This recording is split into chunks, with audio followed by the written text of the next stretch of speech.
Well, day one was pretty amazing. This is the Alvord Desert in Southeast Oregon, and it's where I end my day on Saturday.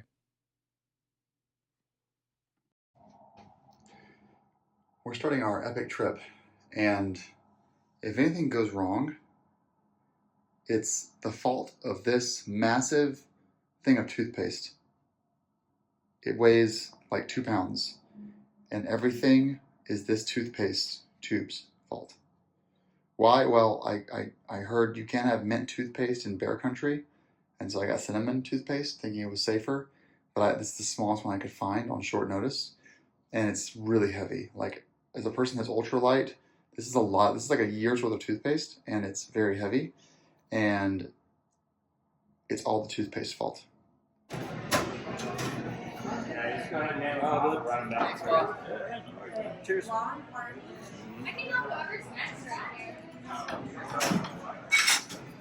So leaving Redmond, Oregon, I decided to take back paved roads to the desert. It was awesome. It was beautiful. I'm just going to talk at you guys for a few minutes because my GoPro microphone isn't working. It's actually this TRRS adapter that failed. It takes a lot of abuse though, so not surprising. But I drove back roads to Hines, Oregon, or is it Burns, Oregon, and got some gas. Last gas stop for a while. Then I turned on this back road heading out of Hines, and what's interesting to me is how this landscape is, there are a few little valleys that have, naturally occurring vegetation and lakes and streams, but the majority of Southeast Oregon is desert, except for when you come across an alfalfa farm. Alfalfa farms are very green and lush and are being irrigated with groundwater, and so, for better or for worse, it's kind of one of those, natural parts of agriculture that we are using all this water as natural resource to feed cows. So the landscape got more mountainous, more desert-like. Like I said, on the right there, you can see some examples of some of the lush greenery in some spots, but it was rare that these were, naturally occurring. Alvord Desert is a dry lake bed. It is classified as playa. Super dusty, very silty. The playa dust that I have now won't get out of my stuff. It's going to be on my cloth forever. It doesn't ever leave you. Playa is with you for life. And it took me about 4 hours of riding to get down there. But it also has you the start of the section 1 of the Oregon BDR. So it's a great spot for the night to camp out and just relax. But as you can see, just beautiful, lush landscapes. Went from that to a little bit more dry and arid, kind of more high desert looking. With we were at 5,000 feet elevation at some of these points. It didn't get over 6,000 at the elevation though.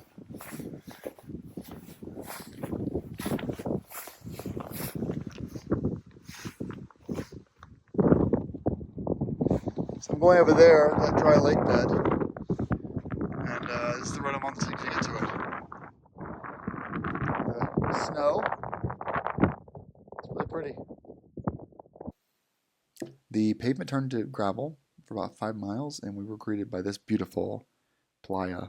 And it was a Saturday night, so it was pretty popular. There were 10 or so vans parked around the perimeter of the desert. The reason why they're at the perimeter is A, for the wind. The wind is not as bad if you're along the edges near the brush, but also because if rain happens, this lake won't flood. It'll take a while to flood, but it will get very, very slick. Almost, if you ever saw the Burning Man 2023 rain issues, that's what happens to playa when it gets wet. And so I'm the only person camping in the very middle of this lake. I figured I was going to chance it. There was no precip on the forecast. But you can ride on here and go as fast as you want. It's pretty stable ground. So, setting up the Battle Mountain 3 tent, get everything kind of situated for the night, and I decided to break out the 360 camera and the drone and just, get some cool shots. Yeah, setting up this tent's pretty easy. I've gotten used to it. I've set it up 3 or 4 times now, pretty fast, and I'm okay with the size.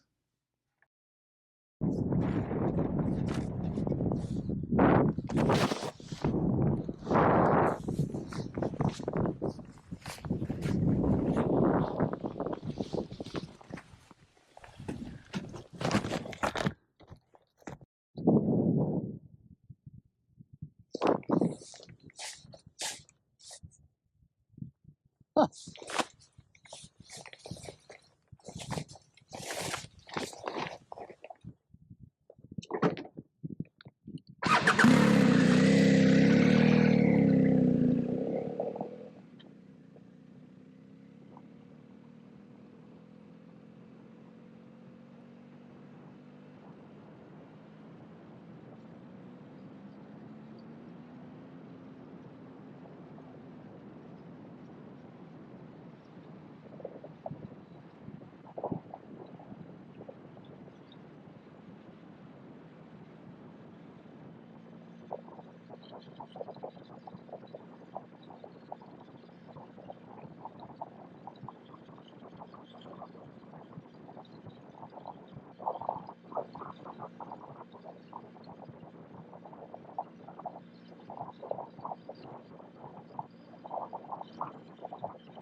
As sunset, I got to play around with the drone a bit more, and just it was fun. It was beautiful out there. You can go. I did 60 miles an hour, totally stable. No one's really around. There are people on the edges, but they're a good mile and a half away. So the whole thing's like 3 or 4 miles across. So dead center. I wasn't really near anyone, but yeah, it was a really good night. At like 9 p.m. when I started to fall asleep, um, it was completely silent. There was no noise, nothing, just total silence. And thus begins the trip. Day 1 was a total success, no problems. Day 2, not as good. We'll get there in a minute. Thanks, everyone. Ride safe.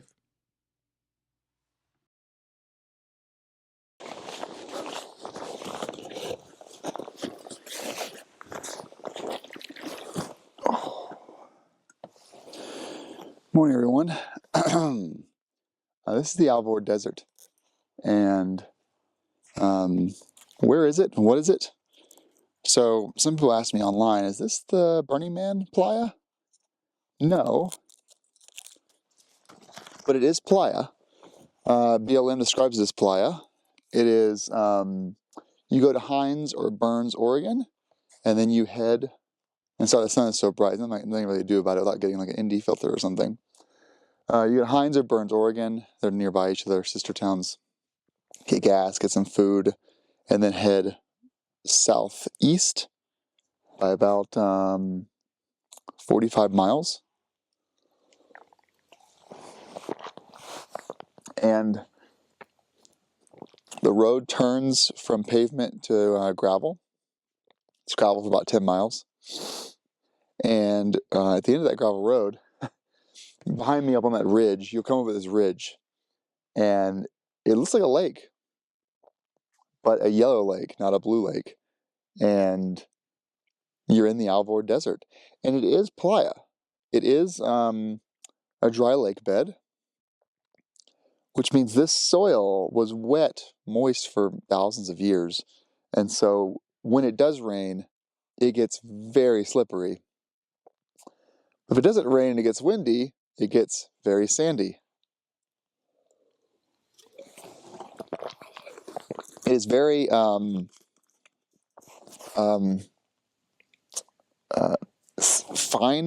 sand. So once it gets on something, like once it's onto a cloth, you're never getting it out. It is this material that is just so fine particulates that you're just never gonna get out of your stuff. So it's on my camera bag. It's on one of my sleeping bags. It's not coming out ever. Everyone takes a little bit of the playa back with them after sleeping on it. I'm in the middle of the playa, dead center. Okay, maybe a few meters off, but I am surrounded by people. I would say about everyone is roughly 2 miles from me. I see a few, and then there's no motorcycles. It's all cars and Sprinter vans and RVs. But everyone's about 2 miles from me on the edges. The reason they're on the edges is because the winds can be brutal here. And so, everything that you have that isn't secured is going to get like blown away. And, but me with my 4-season mountaineering tent with the guy liners, it's no big deal. It whipped and hollered last night, but it's fine. What else? It's fun to ride around on. It's very, very compliant, super predictable. You can chew some of it up with your tires if you want to, but also it's just super smooth if you're not like exceeding your traction limits. Yeah. So today I started the Oregon BDR. I am not sure what to expect. I imagine it's going to be super sandy, and I'm going to probably bail after a couple of days of it. I want to try it. This bike probably weighs 700 pounds, so it's gonna be an adventure for sure.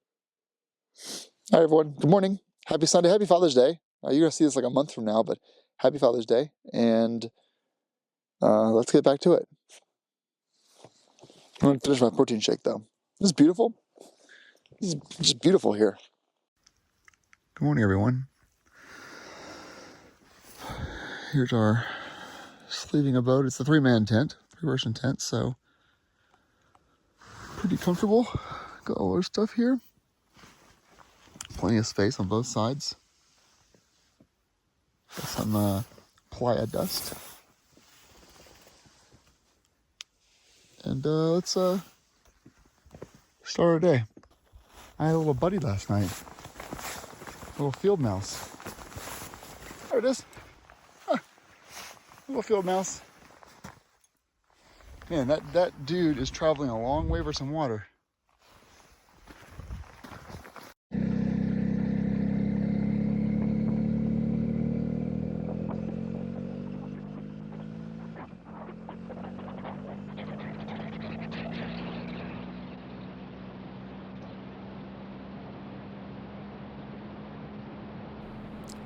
So this is me leaving the desert next morning.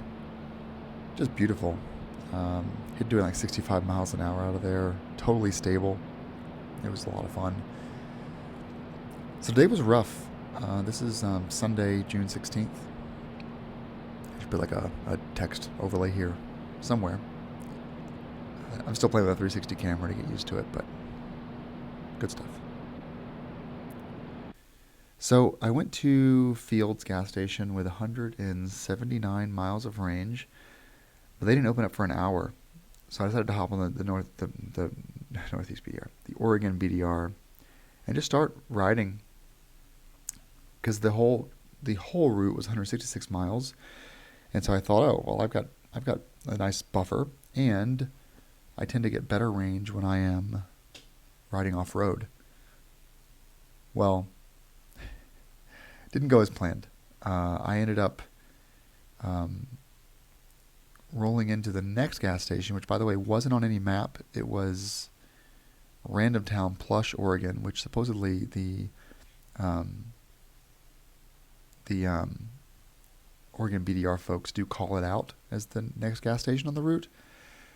But I didn't know that. I didn't have it in front of me. And so I rolled into that gas station with 4 miles of range. And am just so lucky that they were there, because the next gas station was another 25 miles away. So I would have obviously had to call AAA for a gas canister. But luckily I had made it back to pavement by then. So Section 1 of the Oregon BDR is in the high desert, plains, grasslands, kind of arid region of the state. So is Section 2. Section 2 is a little bit better, but also kind of sandy, dusty. And the weird thing about this route is that it wasn't too technical for me. And remember, I'm on a GS Adventure, fully loaded up with Moto Z Tractionator GPS tires on, which are their most road bias knobbies they make.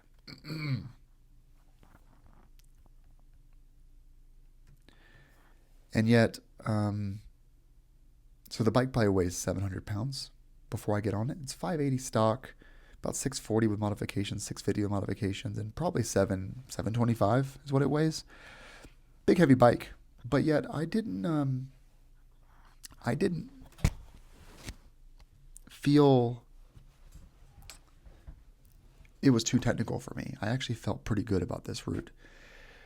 The only issues I had were, I'll back up here and say that, like, I was on this road all day long, from 7:30 a.m. until, I want to say 4 p.m. Long day, really, really, really long day. And as you can see from the speedometer, I'm averaging like 10, 12 miles per hour, which is why it took so long. I was at the hotel last night with some guys on some KTM 350s that had a support trailer, and they did section 1 and 2 yesterday. And, they were averaging like 45, 50 miles an hour because they have no luggage. They're just standing up on their bikes, just going as fast as they can. And they said they went, the section that caused me the most problem with all the sand, they said they just went right over it. It wasn't a problem. But they were still amazed that I did section 1 by myself. But I didn't see anyone all day. So, you're in a region that is desolate, quiet. I didn't see another human being all day long. No cell phone service. All I had was you see this sand here, I'm dancing on it already.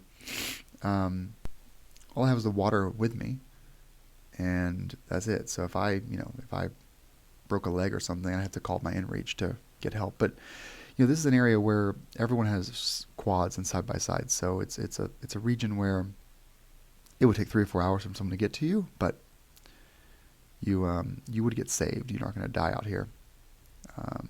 As remote as it is, there are people within 50 miles of you. So it wasn't too technical. I think what started to happen for me was around 2 o'clock. I woke up and I had a protein shake and a Red Bull, and then just headed out, sipping from my Camelback. The Camelback was empty at one point. I had an extra gallon of water in my Rotopacks. The Camelback was empty. I had not had any lunch. I could have stopped and made a meal that was dehydrated. It wasn't that I was hungry. Now, this is the sandy section, by the way, and it gets really deep. It wasn't that I was hungry. It's just that I was, like, over the terrain. It just got super boring after that many hours. I was just so bored. And then I crashed on this sand.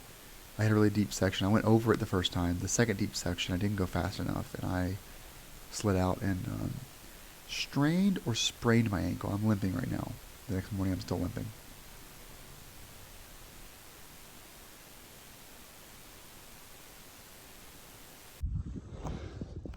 I've been dancing on this sand for a while, and I finally got a little sideways there. So I'm gonna try to move it into this rut and pick it up out of that hole there. It's a heavy bitch. It's gonna suck to pick it up. I'm really not looking forward to this, but who's gonna help me? If your GS ever does this, it's fine. All the oil goes to that left cylinder, collects there. This burns it off. Totally fine. Don't worry about it. I got it up with one pick, by the way. It's gonna burn off a little bit. Boxes are fine. It's sand, so lights are still good. Lights still work. Yep, lights still work. We're fine. So I'm tighten down some stuff and get back on it. But I've got sand for a while, so it's going to be probably an hour on this. It's just the nature of sand. Happened to me in Michigan. It's going to happen to me today. I'm fine though. It's part of the trip. Feeling more conviction though about skipping section 2 and just roll around in section 3. Yeah, so let's keep at it. We'll be fine. So I ended up walking the bike because I couldn't get enough speed to get on top of the sand. I walked the bike for about a mile, just clutch friction zone, walking it, which sucked. It took me about an hour to walk through all that. Didn't drop it again the rest of the day though, which is good. But still, it was a bitch, and there really wasn't much I could do about it. If I went insanely fast, I could probably stay on top of the sand. However, that also would have increased my risk of injury or breaking things if I dropped it at that speed. So I really couldn't win. I decided to play it safe and walk it and go slow through the sand. And for the record, I was on sand all day. That was the only one that was so deep I couldn't just give it throttle to get out of a messy situation. I had to stay at a certain speed. And so, yeah, in front of me there is Beatty's Butte. That's the optional hard section. If my GS was empty, I totally would have done it. It's still in front of me. It's huge. But I'm trying to, this trip's supposed to last 4 weeks. And so on day 1, I'm not going to, what do they call it? Corn dog it? Hot dog it? Hot dog it. Corn dog it. Some of this route really had me thinking I had made a wrong turn because of how like the vegetation got so thick in some sections that it was like, am I in the right track? I ended up bending the light mount for one of my lower mounted Dixies on the brush vegetation. A big stick just hit it straight on. It didn't break the housing, but it, yeah. But this is my speed pretty much all day. Just kind of top speed of like 40, but averaging like 10, 12, 15. And I was okay with kind of the prairie stuff, but you can see how silty the sand is, just on it all day long.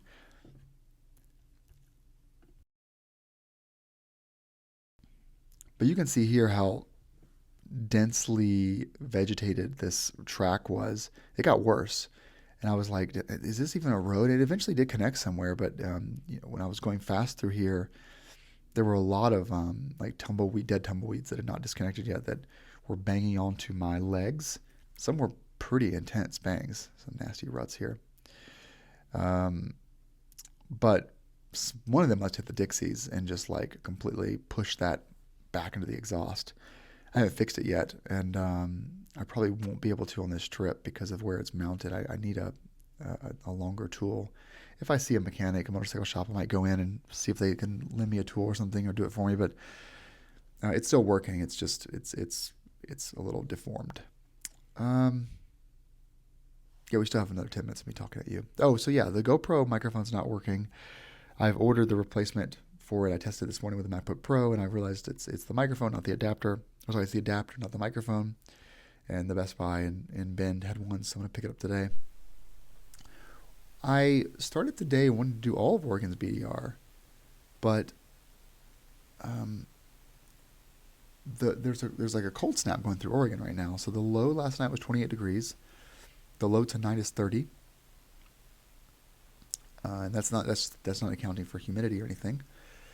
The guys in the KTMs I talked to this morning on Section 2, they saw snow on Section 2, and they were also going to camp in the Deschutes National Forest, which was my plan, but didn't work out that way. I was going to ride on Section 2 until I couldn't go any further and then camp in the forest. But with the temperature and just how beat my body was from the day of riding, I got a hotel south of, I don't know where I am, south of Bend, 30 miles south of Bend, Oregon. So what ended up happening last night was, I won't jump ahead a little bit, but you circle Beatty's Butte for a while. You're on prairie, still sandy. It was when this time, it was about 1 or 2 o'clock, and I was just like over it, just over it. I'm like, I want to be off this freaking road. I even started looking at like fastest routes to pavement, and there was just nothing. I was on this route, whether I liked it or not. There was no way to do anything else but to just persevere. And ass was hurting, legs were hurting. I had already twisted my ankle at that point. Neck was hurting. My grip. I'm out of practice on my grip. I haven't done a day like this in a while. And I think too, living in Charlotte means that I don't just ride Vermont back roads all the time. So my body and my bike are out of practice. And so it was a big, huge first day for me just to do this ride. And so anyway, after these sections, it started getting super rocky.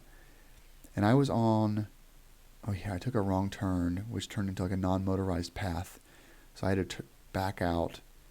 This is me trying to back out of this without going any further where it dead ends. And I had to drive off track for a second in order to get back on the track. It went from this, like prairie sand, to then just super crazy rocks for miles, like 18 miles of very technical baby heads. Again, I wasn't overwhelmed, but it was technical enough that I was just like working. I was working for 2 hours to keep that bike upright. And, skid plate, every piece of metal was cracking and banging. Wheels were getting all effed up. Rocks kept hitting me in the leg. Just super duper rocky. You'll see them over here in some of the next clips. So I go through the National Antelope Refuge, U.S. Forest Service Refuge, and finally I was on some gravel.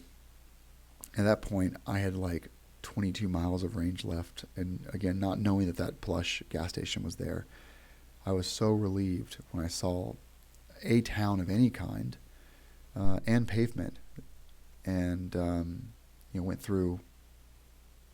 But I gotta give you my mindset. By this point, I was like, do I just set up camp here? 'Cause I was exhausted, but I knew the water I had wouldn't get me through tomorrow, so I just kept pushing on. But it was like 84 degrees, and then also behind me was a rain cloud chasing me for the last like 2 hours, and that rain cloud finally caught me after I got gas.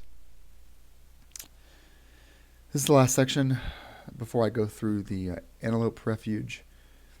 A few close calls there with sand and such, but I ended up getting through it okay. You can see some of the rocks here. Just working through the rocks. Did a couple of wrong turns, but made it through okay. And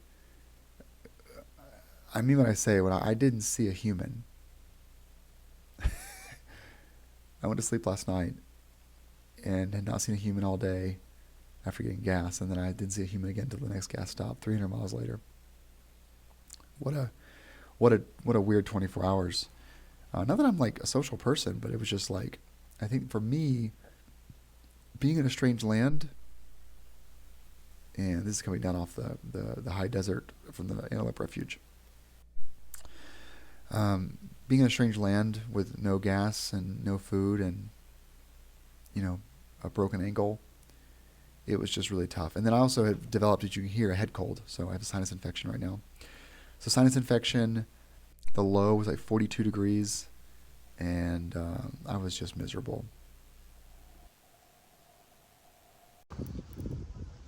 7.2 gallons. Man, that was pretty much empty. Thank goodness this store is here.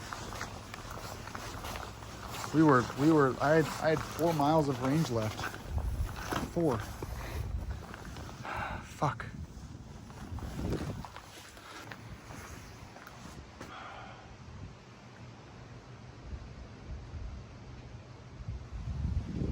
Fuck. I'm so exhausted. But I ordered a burger and got some water, so I'm feeling better already.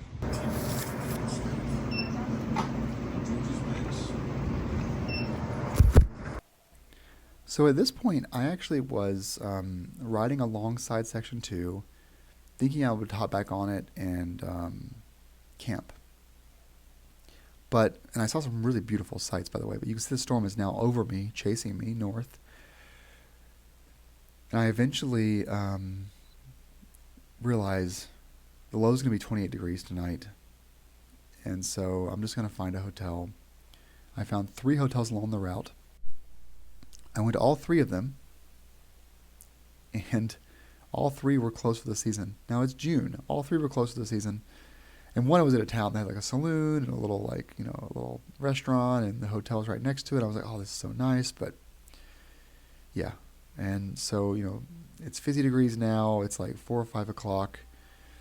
Just heading north, trying to find a hotel. And yeah, the storm was like I was going into it at some point. I'm rambling here, but it was probably just, you ever been so tired, you're just like exhausted, and you're just trying to find a place to camp or sleep. You can't find one, and I started getting further away from Section 2 of the BDR. Section 2 is actually to the right over those hills. It's actually Section 2. And I just kept going, and finally the storm did catch me. And after the third hotel, the next hotel was an hour north, which required me going through Deschutes National Forest and by a lake called Summer Lake, which was really pretty. Summer Lake was a dry lake, of course, but it had these awesome dust storms, and cows were grazing on the little grasslands down there. I stopped for some photos. But yeah, I ended up just like, I think at 7:30, I got to the last hotel, which was closed, and it was going to be dark in an hour. And so I just rode the last hour, and it was 41 degrees, 40 degrees or so when I got into Lapine, Oregon. Beautiful dust storm, though. But I was freezing. I mean, I could barely talk. My hands were shaking.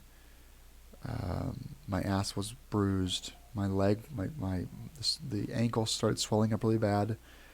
I had a cough. I was, just snot was running down my face. Just a complete shit show.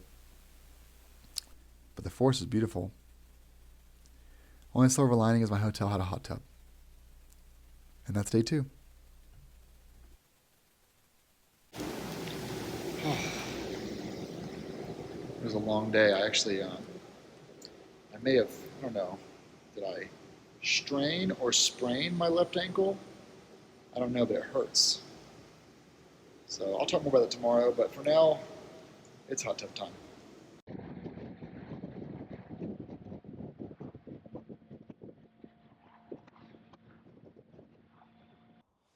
Well, thank you to the Cascade Foot Clinic. Um, they fit me in as a walk-in. Amazingly, I had to wait like an hour, but they fit me in and did ultrasound and x-rays on my foot. And I have 3 very stretched ligaments, 2 on the top, 1 on the interior. Interior? Yeah. But no broken bones, which I thought would be the case. They gave me a cocktail shot that's like a anti-inflammatory plus like oxygen therapy and a bunch of other stuff. They said it's going to be numb for 3 hours and hurt like hell for 12 hours, and then like in 3 days you're fully healed. They also said no riding for 24 hours, which I have a hotel tonight, which is good. And they also said don't re-injure it for 3 or 4 days or a week. So I'm looking at the map. I think the Washington BDR is, I'm going to talk to you with my GoPro mic isn't working. The Washington BDR is, the mid to north section is covered in wildfires right now, and the central section is covered in snow. And so is parts of the Oregon BDR. And then the roads that go over to Sisters in Detroit, Oregon, are also closed due to snow. So that means, I don't know. I think it means I'm going to take the day off. Tomorrow morning, I'm going to get up and I'm going to go take the coast of Oregon. I've always wanted to drive the coast. I've done, like I-10. Is it I-10? I don't know. Whatever, Central 5. It's I-5. I've taken I-5 north, I think, to Seattle before, but I've never taken the coast up that way. And so given that I can't be on off-roading for a couple of days, I'm going to take the coast, I think, and take the ocean north, which sucks. But that's part of this trip is you really can't pick where you're going. Your bike, the weather, and your body picks where you're going. So I'm going to go to a cafe, upload some YouTube videos, and then we'll go back to it.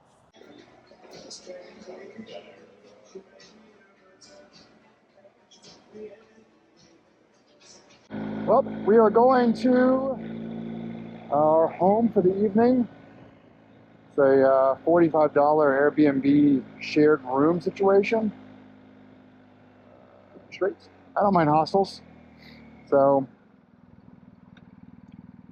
I was telling my wife that you know, every single neighborhood in Oregon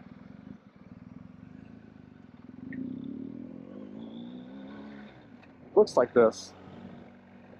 From the very, very poor parts of Oregon, which I've been through the past few days, to the very wealthy parts of Oregon, they all have this exact same look and feel to them. The spruce trees, the craftsmen's, the little corner stores and general stores.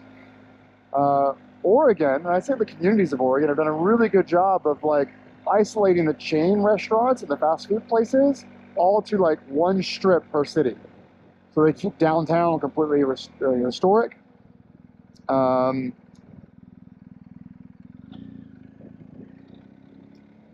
then there's one area is the commercial district that they will like allow for like Carl's Jr., Taco Bell, and stuff to be put up. So it's really, really, really nice. But all the neighborhoods are just like this. It's so beautiful. I love it. So going to this Airbnb for the night, cheaper than a hotel. Got a little bottle of beer. I'll go and pack and then go get some tacos, and then put my foot up, elevate it.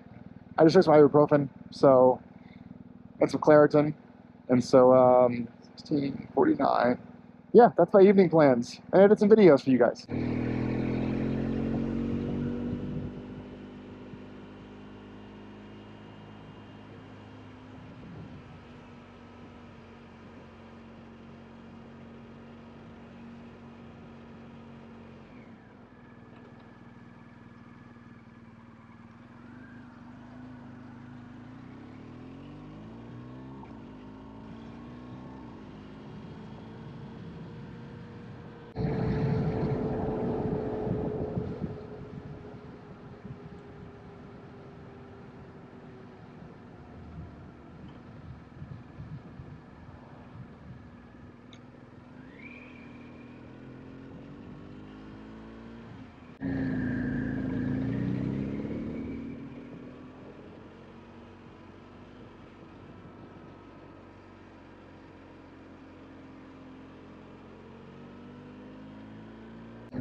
This is huge, but the view's nice. Big quesadilla. All right, time to edit some videos.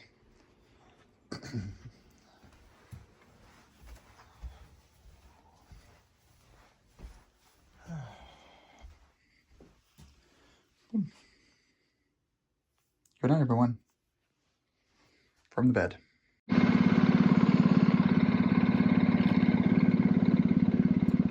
We sort of had to do it. We had to. You can't go to Bend, Oregon and not visit the last blockbuster. You just can't do it. We'll fix this white balance later. It's all blown out with, first light. Yeah. So given the ankle injury and the fact that the rest of the week will be snow in the Rockies, and below average temperatures, like down to the 30s and 20s in some areas, I made the decision last night to continue on to the coast as opposed to going more north in the Central Valley. Really a bummer. I wanted to go visit Moskomoto in Hood River, Salmon, Oregon, and I just wanted to do the Washington BDR too, but it just didn't work out that way. So I started heading east, went over the pass, went through Sisters, Oregon, and Detroit, Oregon. 2 towns which I would have seen in the next 3 or 4 days had I continued on the Oregon BDR, but I woke up, it was 38 degrees at like 7 a.m. and it got down to 35 going over the pass. Finally it hit 60 on the other side of the pass, like right when you get into Salem, it's 60 degrees. So obviously I made the right decision. Went to Best Buy, so it all worked out too, because Salem Best Buy had the microphone I needed for the GoPro, so I was able to do voiceovers again. This is going over the pass by Mount Washington, not Mount Washington in New Hampshire, but Mount Washington in Oregon. I think they should have secured naming rights for one of those coasts. I think New Hampshire should have gotten it by default. Unfortunately, some of this cold weather has followed me, so it'll be warming up a little bit tomorrow. I'm in Tillamook, Oregon right now. Yeah, today I did go to the creamery, got some ice cream. I think Vermont has better ice cream. I also got some cheese, and I think Vermont has better cheese. I also went to a brewery, Pelican Pub. Haven't been there I had their beer in years, and it's been a bucket list brewery for me for a while. I didn't know they were in Tillamook. So that was nice. And, the ride today, I only did 250 miles. It wasn't a big riding day, but somehow I just, the whole day just got away from me. It was I think later on you'll see I did some repairs on the lights. That took a couple of hours of just running around. Finding a campsite north of Tillamook was impossible. I wanted to actually get north of here, by 3 or 4 hours, and then do Olympia National Park tomorrow and catch the ferry to Vancouver Island, but that was basically impossible. And so I'm frustrated, but I keep saying this. This trip has no plan, and so every day is a new challenge, a new thing to deal with, whether it be freezing cold weather, or snow, or ice, or polar bears. I'm going to be in Dawson City, Yukon, by Sunday. It's Tuesday right now, and unfortunately, it's going to be 28 degrees in Dawson City. So but here's the thing. No, sorry, Dawson City is going to be 45. My backup was going to be going to Banff and Calgary, but Banff is in the 20s with snow. And so this is Detroit, Oregon, by the way, I'm going through. Looks like a place that a bunch of millionaires build homes that are too big and they never live in them. So just, I was talking to Heather earlier, do I just go south? Do I just go to Death Valley? I'm freaking cold. I'm so cold. This is late July. It's July 18th, or sorry, it's June 18th. And, AccuWeather has a forecast that says basically all of Northwest is having April weather. This is an April forecast in June. And so, it's really frustrating. This is supposed to be a summer trip, and I'm not getting it. So, I don't know. But here we go. Rest of the video.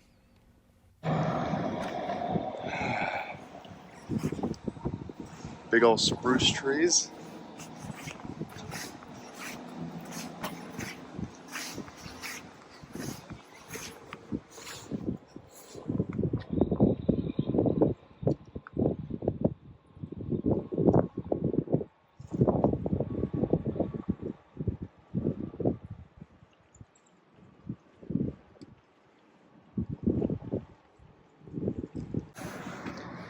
Alright, well, I fixed my microphone, or I'm fixing it now, so I have a new one here that's a TRS connection instead of a TRRS connection. These are to cut zip ties, by the way, so we're going to hook that microphone into the media mod and then run the wire zip tie it here, and then put the remaining behind this cheek connector right there, which should give us audio to the GoPro reliably. Let's see. Well, if all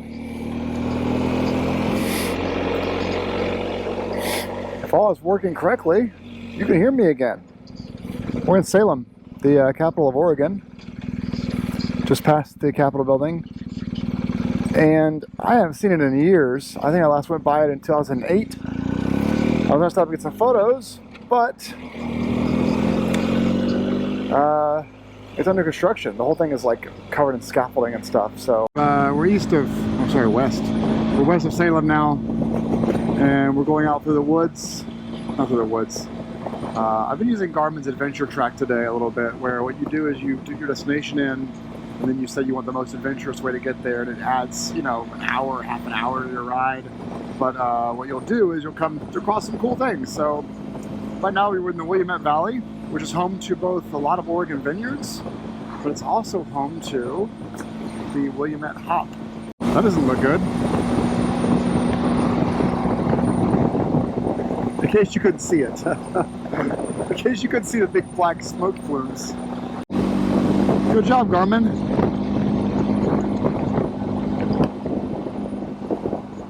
Yeah, I don't know what the hell that is. What's on fire?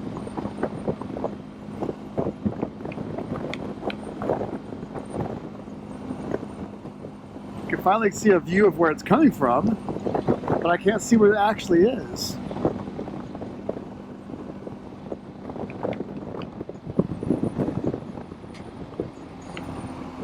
Sheridan, Oregon. Just beat that train too. That was lucky. Whew. So I didn't record anything because the guy was, I didn't want to be invasive. But anyway, one of my Dixie lights was impaled by that limb on Sunday. Haven't fixed that yet. And then the other Dixie light is now loose on the mount of the crash bars. Clearwater touched both of them on Friday. They may not have tied them out of the way or put thread locker on them, but I'm in a situation now where what I've done is I found out that it's a 6mm that I need.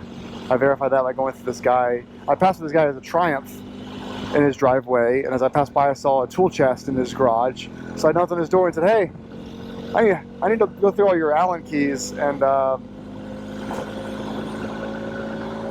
your L keys and figure out which one of these I'm missing, because I have like a 2, a 4, an 8, and a 10. I said, I think I'm missing a 6.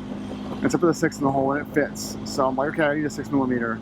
And he gave me a couple of long zip ties to basically get that light remounted and not remounted, but at least stabilized, so it's not waving in the wind back and forth. And so I went to Napa and bought a 6mm and some thread locker and a couple of locking washers.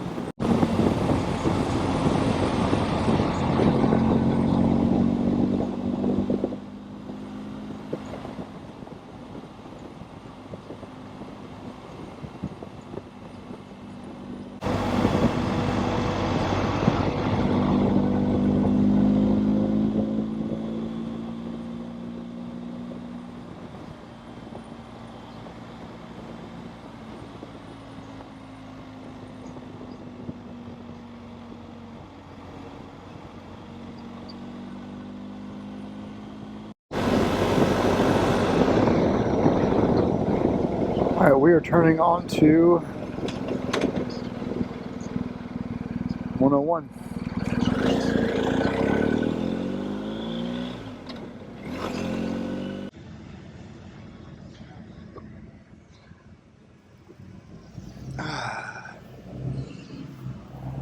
It's the 2nd Street Coffee House and Art Gallery.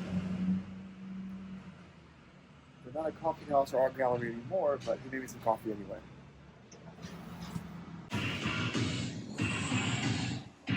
I love it. Reminds me a lot of this place in Ghent, Belgium, that this guy got closed down for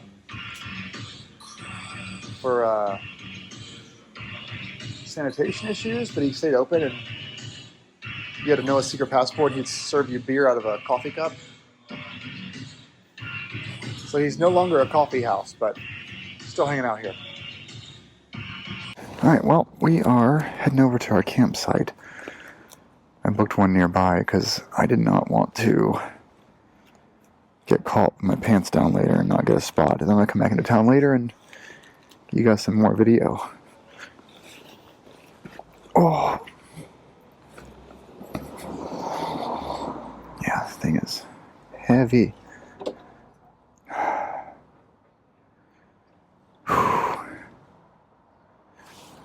I can't go that way, it's one way, isn't it?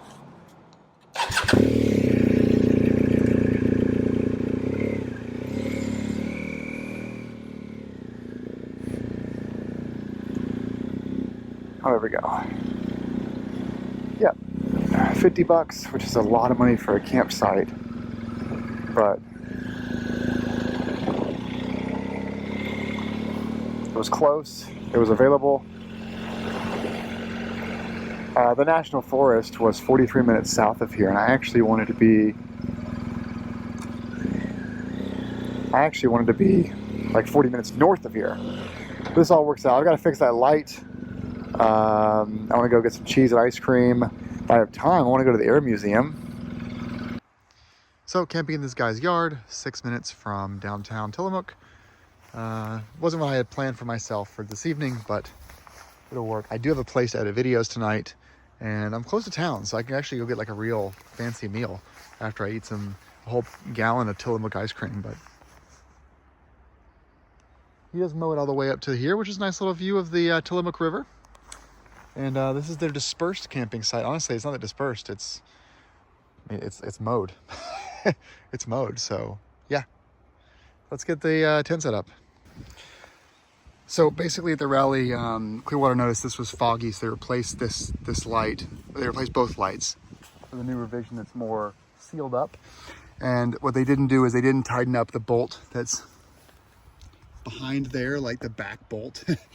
It's a bitch to get to. I know why they didn't. So now this kind of rocks back and forth. So I zip tied this one up. I'm gonna repair that in a second. The other side though, they didn't use any Loctite on any of the bolts. And so it was pivoting back and forth in the bracket and pivoting backwards in this because I hit the tree trunk thing. It pushed this backwards, closer towards the header. So got the tools out. I got some time. It's not too buggy here either. So I'm just gonna do this repair real quick. But the fact they didn't use any thread locker, and I don't think on the other side they used the locking washer, and they forgot that. That's why it's spinning in place. Where is it? This little guy here.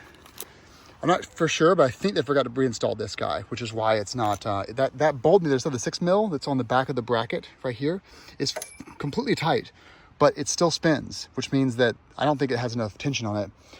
So anyway, no thread locker. I bought some Loctite, high strength, and I'm just gonna do the repair right here.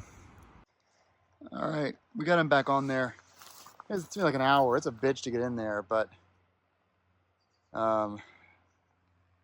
both those lights took a beating on the BDR, and then I don't know, they just weren't thread locked, so they just kind of moved all over the place. This one over here on my driver's side is still moving a little bit. I honestly don't know why. I can't blame them for that. It wasn't moving when I left North Carolina, so I've just put some safety zip ties around the top of it to keep it from falling down. It's too high. I want it to be sitting lower, like in the dead center, but it moves side to side a little bit too much, so I'm just gonna leave it there. It's a little bit exposed. If I crash, that light's gonna get hit at the same time as the crash bar does, but I really don't know what to do with it at this point. So if it gets banged up and destroyed, I'll have to buy another one and rethink where these are mounted. And for any naysayers, I had Darlas mounted on my forks for years, and they never had any issues, like 7-8 years. So I don't know, but it's fixed now. I'm gonna go get some ice cream.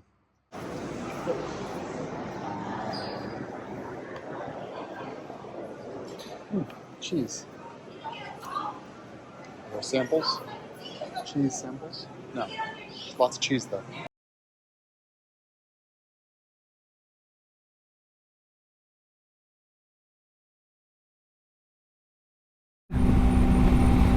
We're in Bay City, Oregon. It's 9:40 in the morning. I got an early start today. I woke up at 4, kind of lounged around and sleeping back until 6. Packed up by like 7:30-ish. But then from like 8:15 to 9:40, I was sitting in a Starbucks trying to upload my video to YouTube.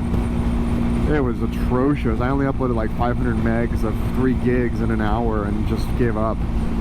It's like just most Starbucks, have async fiber, 1-to-1, like 1 gig uploads, but it's really more of a situation with just the Oregon coast is pretty rural, and so they probably only have DSL of this location. So I'll just upload like north of Vancouver or something. I'll do 2 days in one. Anyway, so wasted an hour in a Starbucks. I actually would prefer to go to a locally owned cafe, and there was one next door. And I thought, well, Starbucks will have better Wi-Fi. I was wrong. But going through Bay City, we're hitting a few roadside attractions on our way north to a national park campground in Olympia. I need to find a ranger station to buy my annual park pass, because we're going to be doing Olympia, Glacier, Yellowstone, and Tetons, I think, on this trip. So maybe even Great Sand Dunes, I don't know, but yeah, so it's going to be a day. It's going to be a short mileage day, only 250 miles I think today, but about 6 hours of riding. So I have never been to the coast of Oregon before. I've heard about the rock sculptures. Well, they're not sculptures. The rocks that are all over the coastline of Oregon. There's a lot in California too, but I've done PCH a lot of times, and you're higher up, but because you really can't, you're not like eye level with the rocks. So I'm kind of excited about today's ride because I get to see basically a whole like different looking ocean. So I'm super stoked about this. We're almost at the corn dog. I'll explain in a minute.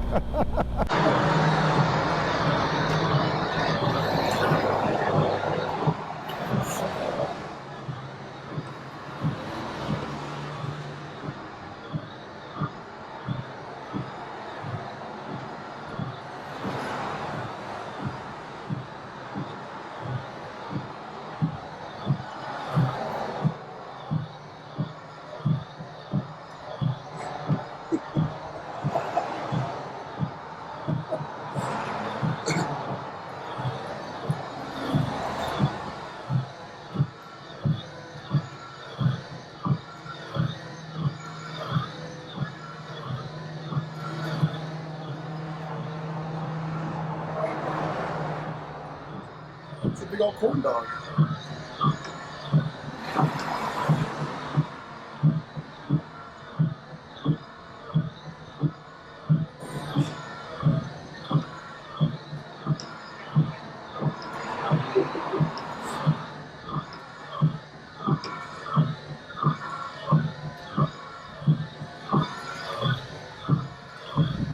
That's the clips I was thinking about when I think about PCH.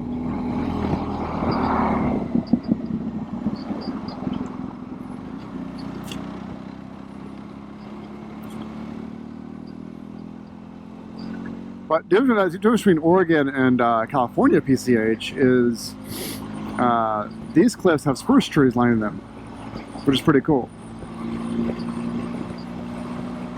This congestion and all these houses up on the hill, I'm starting to get Seattle vibes.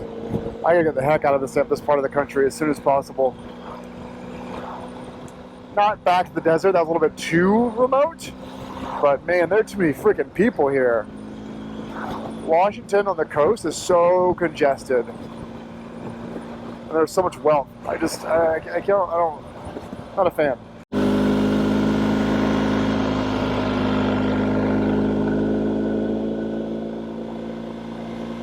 We're going to the Astoria column. The Astoria column, which also happens to be the very top of the city as far as elevation goes. So I'm going to get a picture of a bridge up here, hopefully. There's the column. Wow, you can walk up there. Like, where does it exist? This isn't even a sidewalk.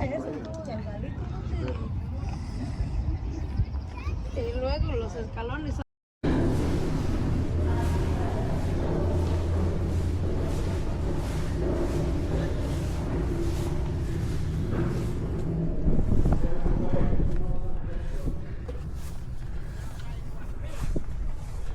Oh, it's okay, sorry.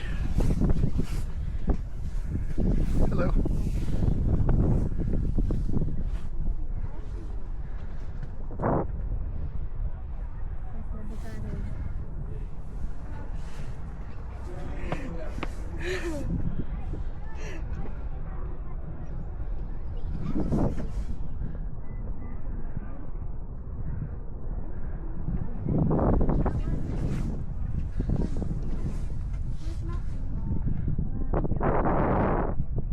Hi there, buddy.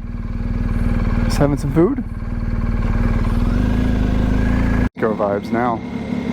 This is kind of cool. Like, well, I guess Seattle too. But Seattle and SF vibes from this one. But no bay windows. So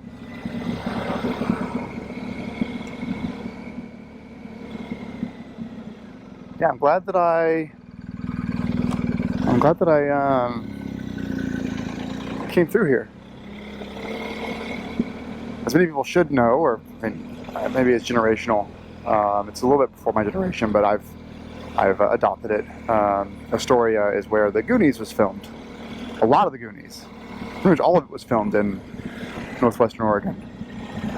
And so I'm going to go down to the jailhouse take a picture with the bike for posterity. There's a bunch of other locations in this town where the movie was shot, but I'm just gonna hit the one. There's some bay windows.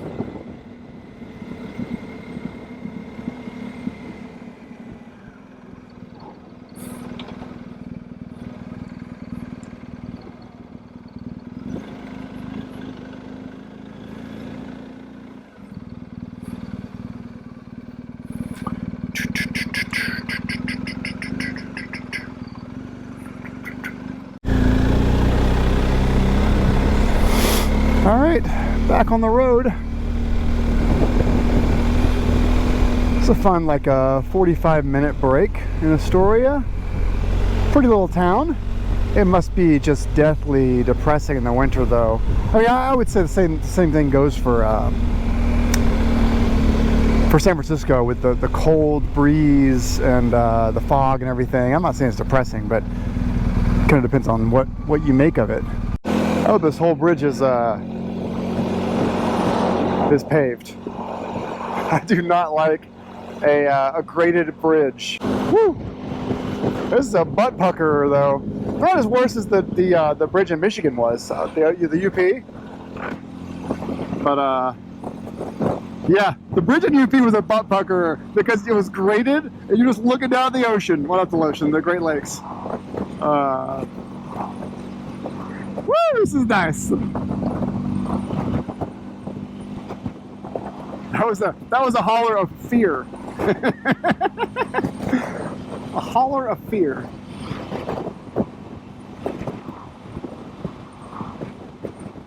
Woohoo!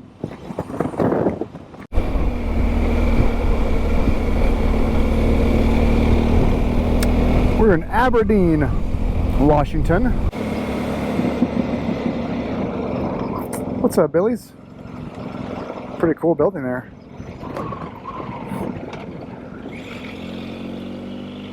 Haven't seen Jack in the Box in a while.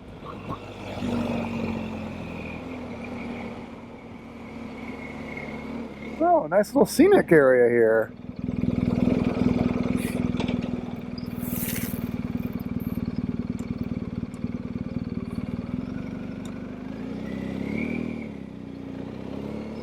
All right, Aberdeen. Very, I mean, typical kind of looking downtown looking place, but also super classic looking. Could use a real revitalization, but it looks great. Has a lot of character to it. I love it. Beautiful.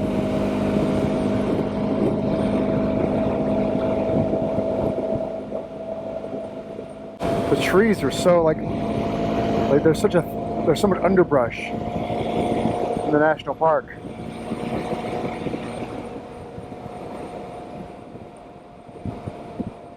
Wow. Wow, look at, I mean, there's just so much. So many trees. We're going north of Forks to get to our campsite, so another hour to go. It smells good.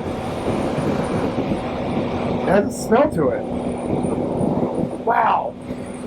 It smells so, like, piney. National Park. There's a big old lighthouse out there. There's some surfing. No, you can't surf those. No, maybe the longboard is some serious paddling, but no shortboard surfing with that one. A little lighthouse out there on a rock. Let's see, I had a oatmeal for breakfast. What did I have for lunch? Oh, I had a corn dog for lunch. Corn dog. So far today I've spent like $12, but I would eat gas. Oh, campsite was $24, and gas is gonna be like $35. So, you know, a $75 a day. If I do a meal ready to eat in my panniers, pretty good day, pretty cheap day. If I could find either dispersed camping or a state park or a national park or forest service camping, it's so cheap. But I have to pay to go to a campground. It's like $40 minimum. Campground. We're going to Site 80D.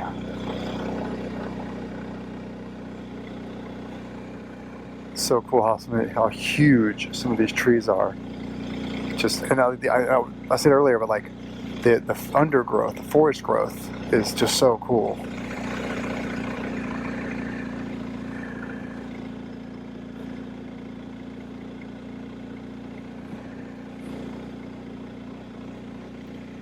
Beautiful, so beautiful.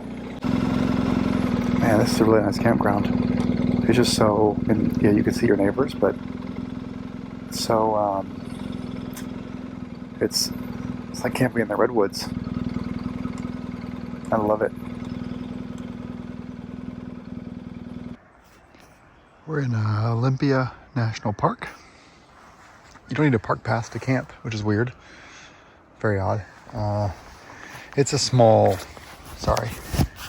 site. I have neighbors right next to me, but that's okay. It's a campground. If I really give a shit, I could have hiked into the woods with this thing and found something like 3 or 4 miles in, but it's fine. So tent is set up. People that are new to the channel probably don't know how I sleep. This is how I sleep. This is a Big Agnes goose nest wrapped in a Big Agnes, their highest R value, like Primaloft Q-Core Deluxe sleep pad, a Sea to Summit pillow, which is oh so nice. It's so nice. It's got a little down in there, and then this is my newest addition, which is the Big Agnes Sidewinder 20. It's awesome because all these sleeping bags now have no insulation on your back. So if you roll onto your side, your back will get cold. And they're saying, it's 20 degrees if you pair with an R value of 3 or 5. This is an R10 insulation value. But if you pair it with an R3 or 5, you'll get 20 degrees comfort. Well, I sleep on my side. So the Sidewinder has the 650 gram down throughout the entire perimeter of the bag. And a lot at your feet and a lot at your head. And so it's super, it's like getting into a cocoon, a moth's cocoon for a long winter. So this is my setup. It's cot, pad. The reason why I do both is the cot is insulated, the pad is. And by adding the cot, you get just more comfort, less ground. And I've never popped a sleeping pad by using the cot. For some reason, the cot's stronger on the bottom. So I've never had an air leak with the combo. Okay, let's get all settled in here. The bugs love my rain cover because it's covered in water from this morning. It's beautiful. Look how big these trees are. They're huge. It's so beautiful. Well, it's only 5 o'clock, but not much going on. So I'm gonna get my tent set up and then figure out if I'm gonna make dinner or go on a hike or something. I was gonna ride around Olympia, but honestly, it's actually too far away to ride there tonight. It's just far away. So I'm pretty much as far away from the thing as I can get. This is my sunset. I wish I had a bottle of wine. But I'm gonna sit on this log here.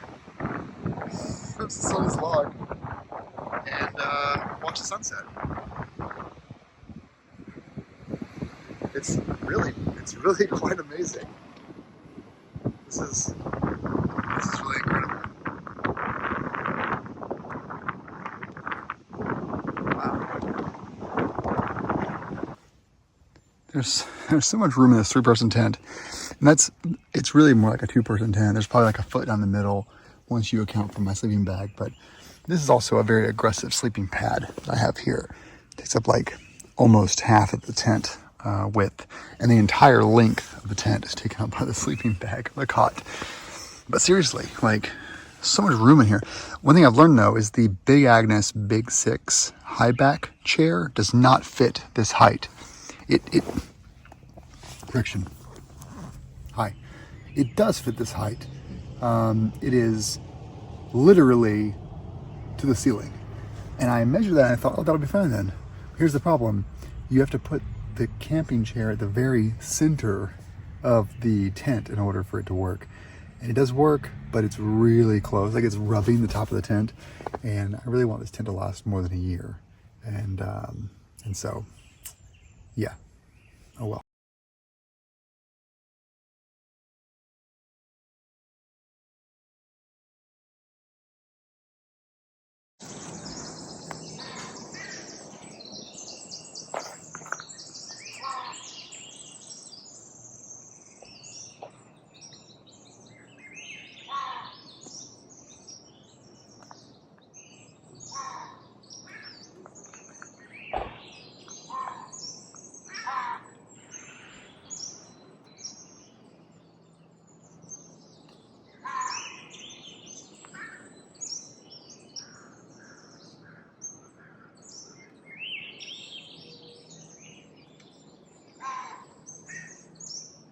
Woke up at 5, had a power bar, and we are heading to Port Townsend. You know, I was gonna do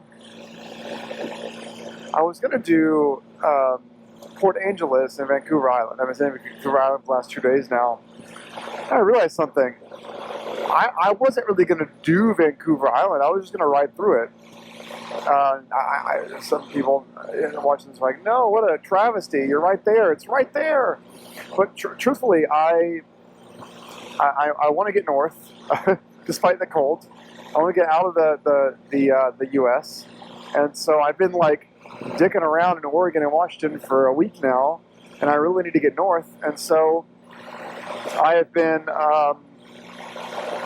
trying to do that, and Vancouver Island would have been straight through. I would have gotten on like the 9:30 ferry, and I would have gotten on the 2 o'clock ferry at the north end of the island, and that I would have ridden straight through. That would have been my whole trip.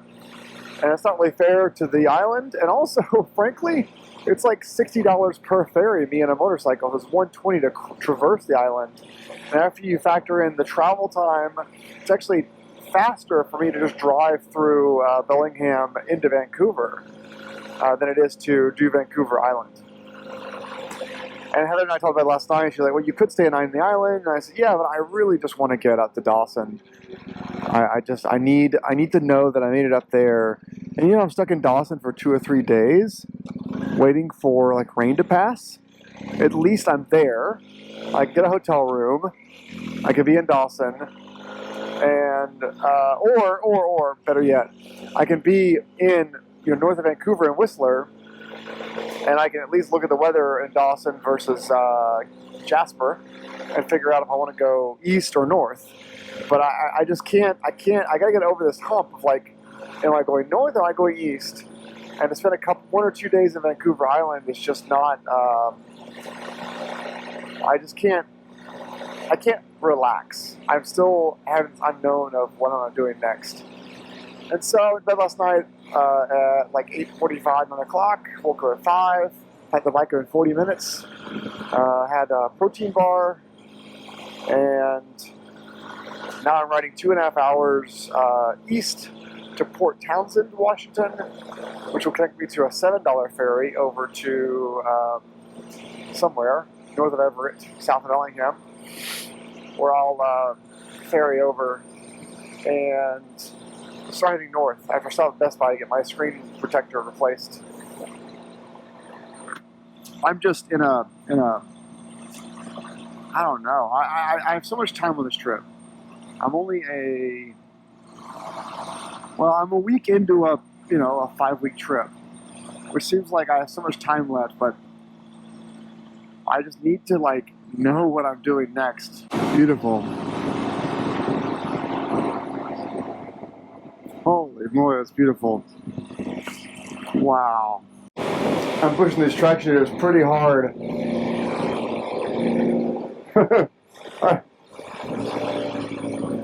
50 degrees, cold, humid, road condensation, and we're just leaning on over here. We're in Port Angeles. Across there is Vancouver Island. I see a little ferry. I have not seen Mount Olympus yet, though. Maybe it's over there. Is that it? Maybe. There's ice on it. That's gotta be it. Alright, there it is. Got some coffee over there. Cute little town. And now we're waiting for the ferry.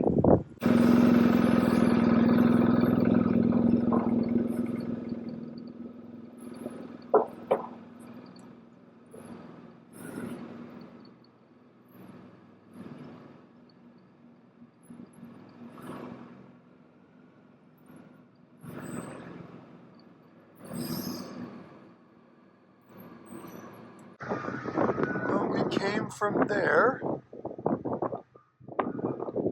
right there, and we're going over there. And we're off.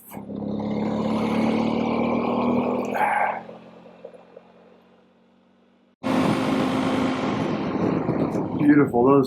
Those cliffs that just go down to the ocean, so beautiful. And there's Olympia National Park way over there across the water. Oh, look at that! Would you look at that? That's pretty. That's pretty.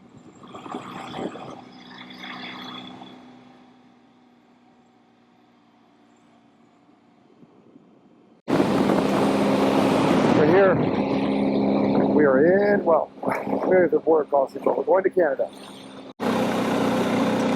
Oh, we made it. Huh.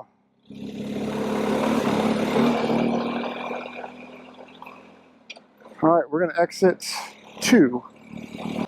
Oh my God, the wind feels so good. The wind feels amazing. Oh my gosh, that feels so good. Oh, the wind. Yes, the wind. That is traffic all the way up to the end of that hill. I'm just trying to, I'm going around Vancouver and I'm having problems. I'm just trying to get out of Vancouver and it's only 3:30, but Vancouver is just a traffic a parking lot right now. And I'm on the outskirts of the city. Mountains, and those mountains I'm gonna be in, like I'm gonna be right next to them very soon. It's just amazing to see them, like from 100 miles away, they're beautiful.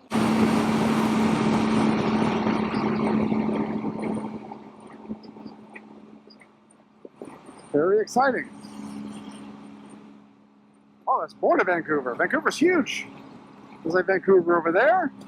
There's Vancouver way over there. And there's Vancouver over there. Holy shit, Canada. Y'all are Vancouver and everything. I've been to Toronto and I've been to all of them. Ottawa, I've been to Montreal and Quebec, St. John. I've not been to Calgary. So wow, Vancouver. So it's a lot of Vancouvering. Oh, look at that. I was told it's going to be like, look at that, look at that, look at that, for like the next 1,000 miles. just beautiful sights. And be prepared to just stop and just look at it. There's a lot of video of this pass, from dash cams to movies to helmet cams like this one. But you really can't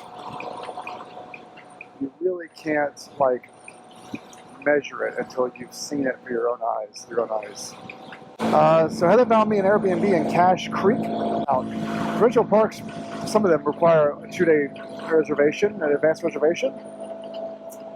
And I tried last night and they had still 7 openings, but today they don't. And so I crossed without a reservation. Sorry, Border Patrol or RCMP. But Cache Creek, which is near where I was going to go anyway, has an Airbnb that was $93 CAD. So looks like I'm about 4 hours from there. Yeah, 4 hours. Wow. Look at that. I can't look at it because I'm trying to drive. Look at that though. Wow. That's amazing. I don't even know what that is. It's huge though. Wow. Through Whistler in 5 miles. There's probably some of those mountains that I saw coming to Vancouver. Way off in the distance. In Whistler now. I think so.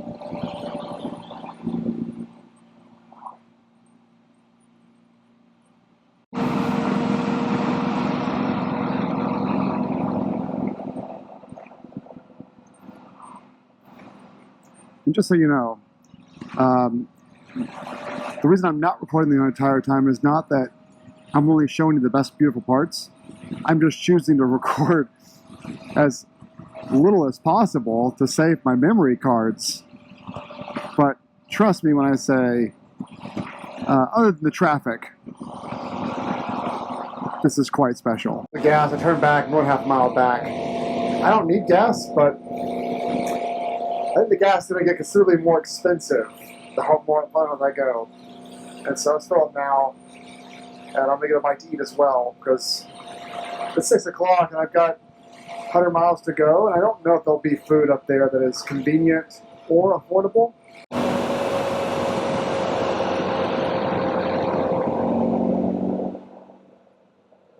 Wowzers.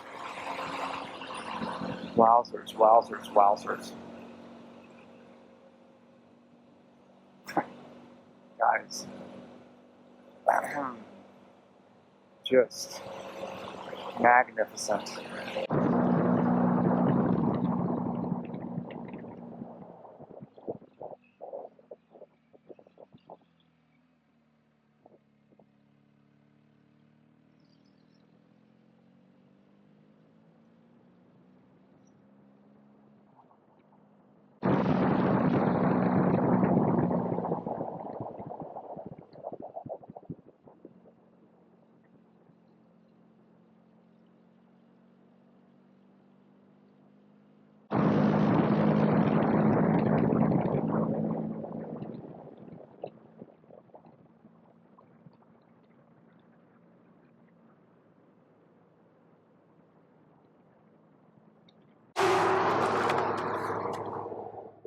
Guys,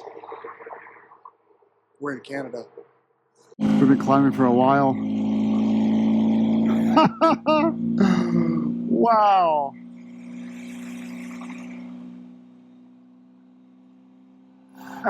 Can you guys see this? Oh, we're going to Cache Creek tonight. 153K. Wow.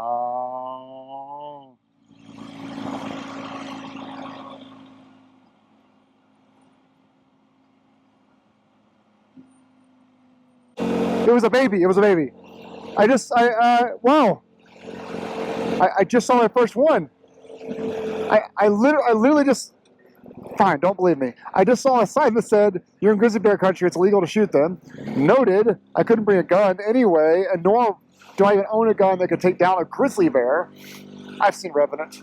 And then there was one off the side of the thing that got spooked and ran away as soon as I heard my engine. Oh, it was still big. It was big.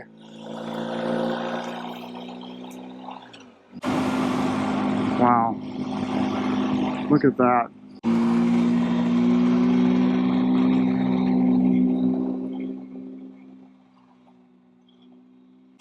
There's a winery up here. All right, Cache Creek. Things have changed to be a little bit more dry.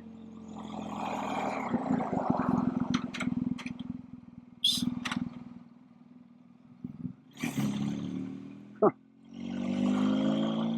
$1 Million Highway has nothing on this. Nothing. Oh, fox. Dog. Not a fox. Dog. Hi, puppy. But it couldn't be a dog. It's a dog.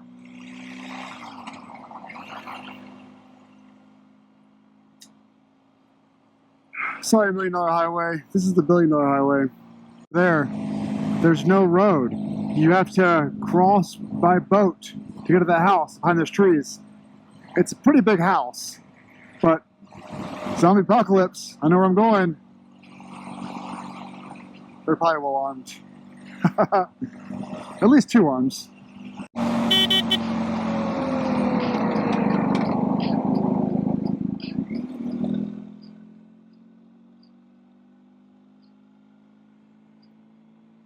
Young buck.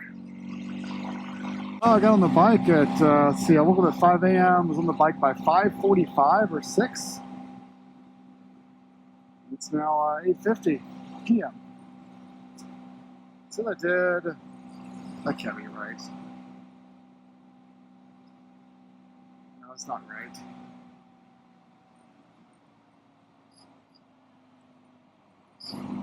Well, 430 miles, I think that's correct. But it's saying I have a 6-hour break, and I have not had a 6-hour break.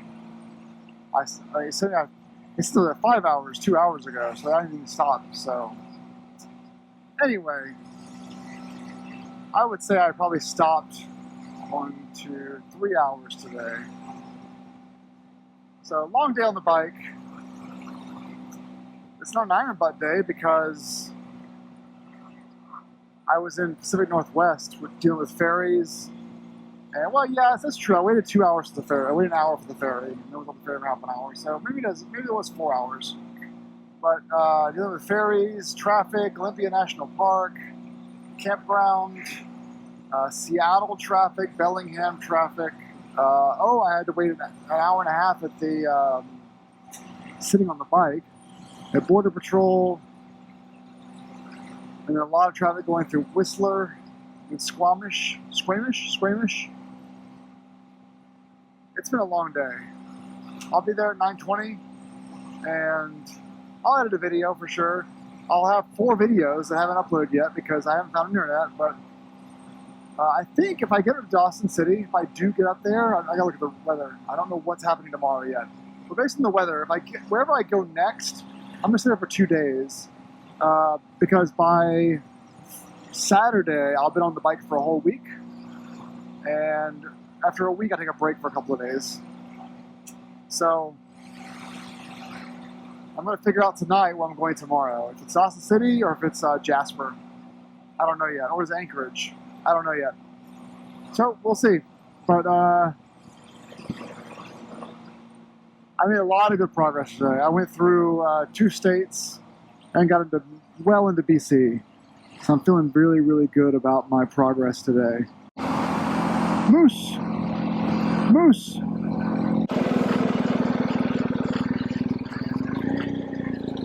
Moose!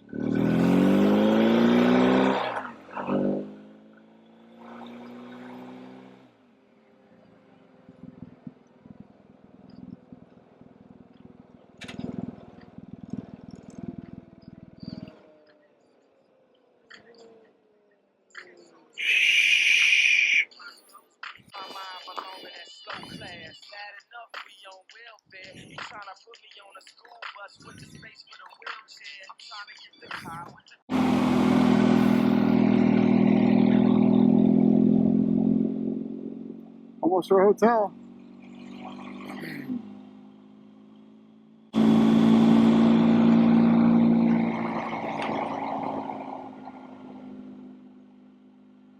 It says 3 miles. I don't really trust the geocoder.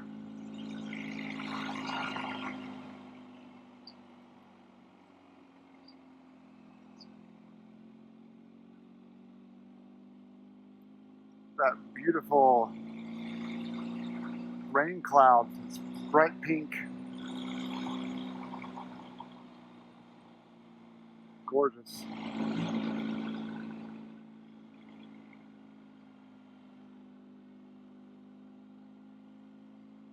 It's really beautiful.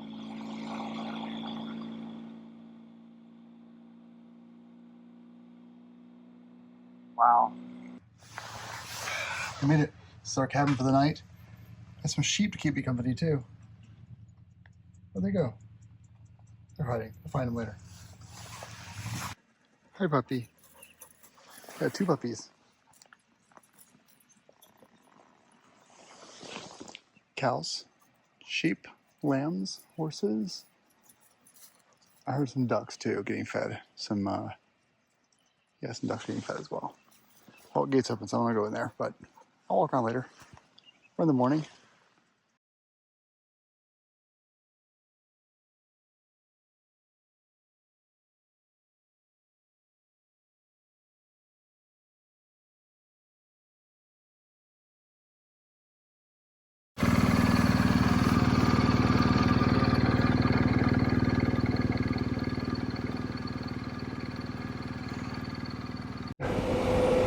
Is this day 7? It's not day 7. I started days on Saturday. What are my days all messed up on? I guess day 6. I don't know. I need to figure out my days. I don't know what day of the week it is. I think it's Friday. I'm 7 hours from Jasper. It says 22 hours to Whitehorse. I don't believe that's correct. I think it's factoring in. No, yeah, 22 hours away. I think it's putting me at like here. I think it's putting me at like 4 miles an hour on the dirt roads. This does turn to gravel eventually.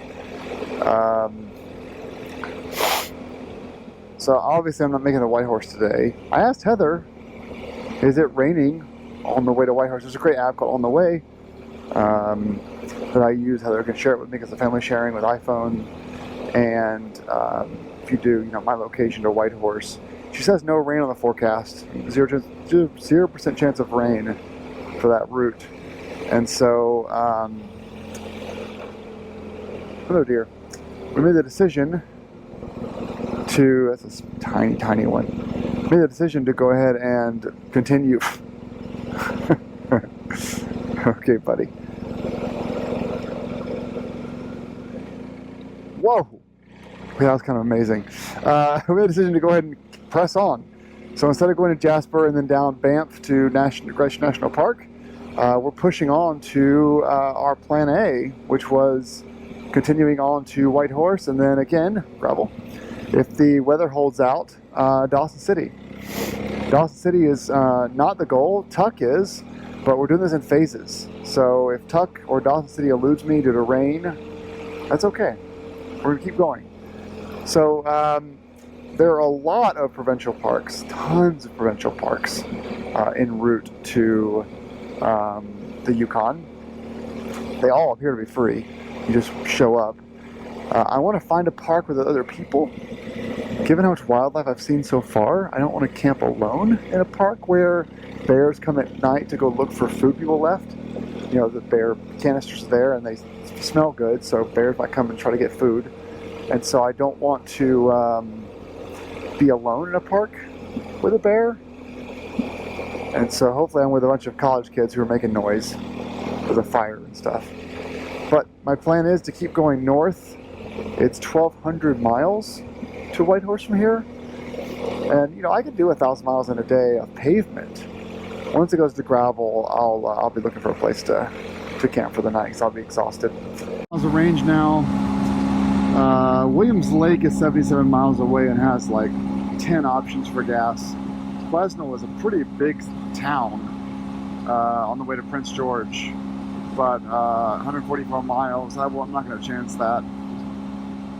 I'll probably make it, but I don't want to chance it. So from wherever I was earlier, mile 0 of this road of 99, Highway 99 north, the towns and the POIs are marked by the mile markers. It's a genius idea. So like that was a 110 mile ranch. I just went through a 100-mile village, and there was like 77-mile general store, and this one probably has a mile marker on it too. Basically, instead of saying, I'm 20 miles north of Galveston, I'm at mile 75. And it puts you close, and it gives you a pretty good approximation of where that thing is. I know it seems totally lazy, but like it works.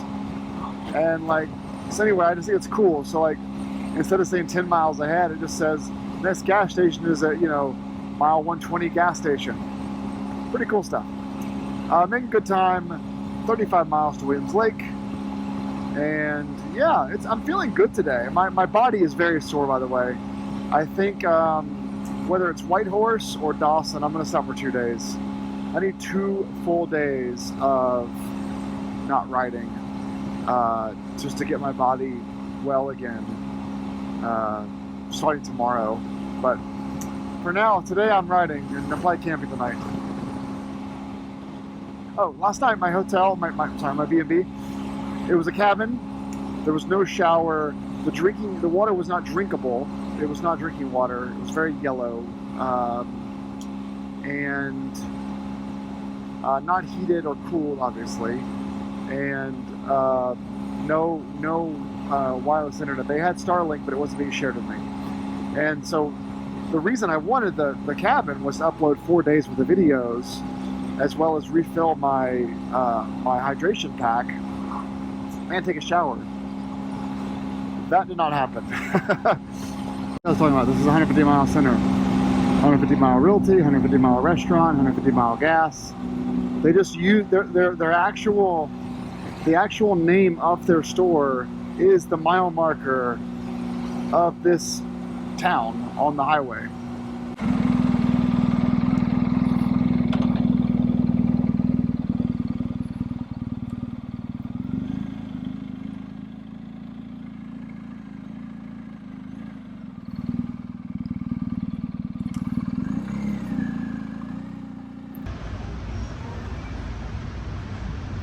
Found some. Prince George, 74 miles. Vanderhoof, 135. Given I got 259 left and I'm not really hungry for lunch yet, I'm going to go ahead and keep going on to Vanderhoof.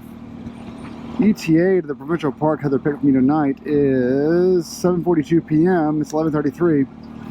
Long day. There's a guy out there, I don't know, he emailed me about joining me on this trip. Said he tried to go a couple years ago and got stuck in the snow and a blizzard came and he had to cancel it short and he wanted to try it again. He wanted to do it with a friend.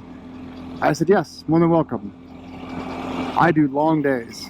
And he's like, yeah, well, me too. And I'm like, no, I do really, really long days. Like, I want to be in the saddle for 12 or 14 hours. And I feel I should email him. I feel bad. I didn't hear from him again. We talked about it for a couple times, but I stopped hearing from him. I feel bad about probably, like, maybe he thought I was just trying to, like, scare him off. Like, I wanted to be by myself. I prefer being by myself, but I really do these long days. And so, yeah. And I'll stop, you know, just for gas. Left or right? Left. That's the road to Jasper, right there. Jasper is that way. Road, which is Canada Highway 16. It's 300 miles on this road before I take it right onto Highway 37. Olympia. All right, sweet. Well, it's 2 o'clock, 1:45. Still ETA is 7:38 to arrive at the campsite. I don't need gas, but I'm gonna get gas just in case. Oh, getting off this bike though and just sit in a chair and just like eat some food.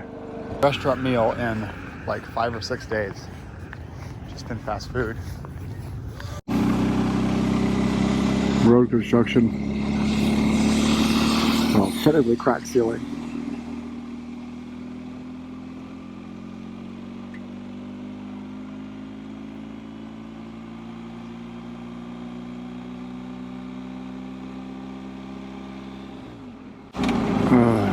Well, sorry.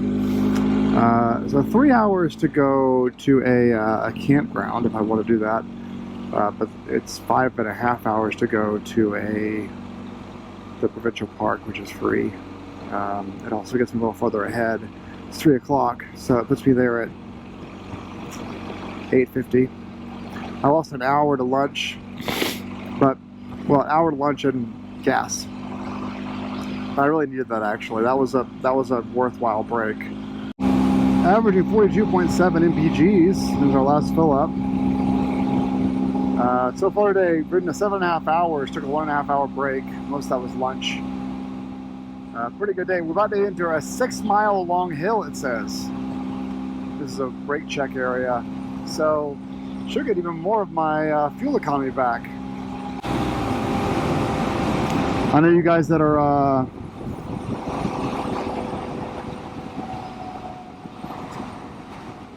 you know, retired or just really, really rich. They watch this channel. So jealous because, you know, when I do trips, even though I have like a few weeks off, I just can't dilly-dally. I'd be on this, one of the guys I was talking to the last couple of years ago, he was like, how long are you going to take? And I said, about 5 or 6 days. His eyes got huge. He's like, I did mine over 2.5 months. That's cool. I'm really happy for you. I'm really jealous. I just can't take 2.5 months away from my family or work right now. And so what you get, what you get is what we have here, which is having to do like 600-mile days. Time to check out some of these towns. This looks fun. It's not too commercialized, just a bunch of simple stuff. Great scenery though. It's a permanent ice glacier. Yeah, that's a glacier. Pretty cool.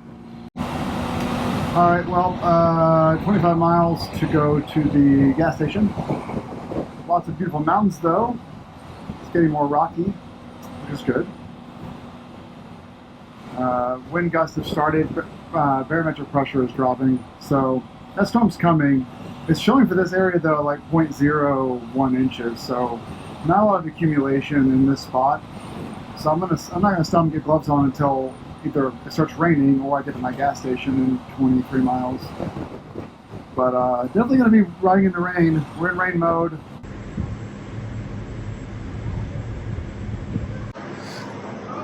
I'm loitering here. I got a Dasani, put it in my hydro pack, drinking this, had an ice cream, and then I'm charging up my Senna, which had died. And the GoPro might as well because it was dying too. So, taking like half an hour off. I'm loitering here. 97 miles to camping. We're at 9:10 p.m. Sunset's 1 hour later at 10:15. We're good. Senna's no longer beeping at me. We're gonna get wet. Well, the bike and my suit's gonna get wet. I should hopefully remain dry. But this jacket and suit's so new, I haven't tested it yet. I could stay in this town, but we got a mission, guys. 1,000 kilometers in 1 day, and get to Whitehorse by tomorrow night. We've been lucky. We're 15 minutes away, and no raindrops yet. I could be pushing these Mosey tires more than I need to.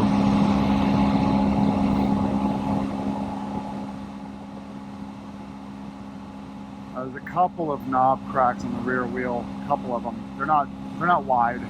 They're just, you can see the crack and you can peel it back with your finger. The knob's so hard that it's not really a problem. I'm just now trying to baby them. The front's cupping, that always happens. But I'm not doing heavy braking or heavy acceleration, but I am pushing them. Cool. I don't get the caution signs though.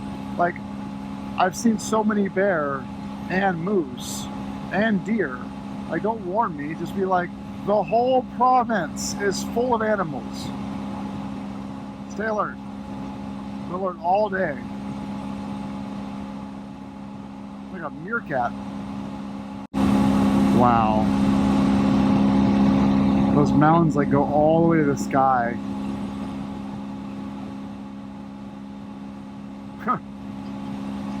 Wow.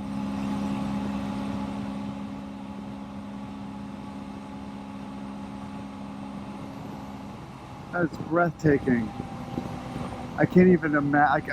I'm so amazed how beautiful that is. It's raining, and we're in black fly country. You see them? Oh, they're in there. They want my body, my blood. Yeah, it's raining. It's gonna be half an inch of rain that falls between midnight and 6 a.m. And in the morning I'll show you this beautiful view. But for now, I'm exhausted. It's 9:45 p.m. I'm going to bed.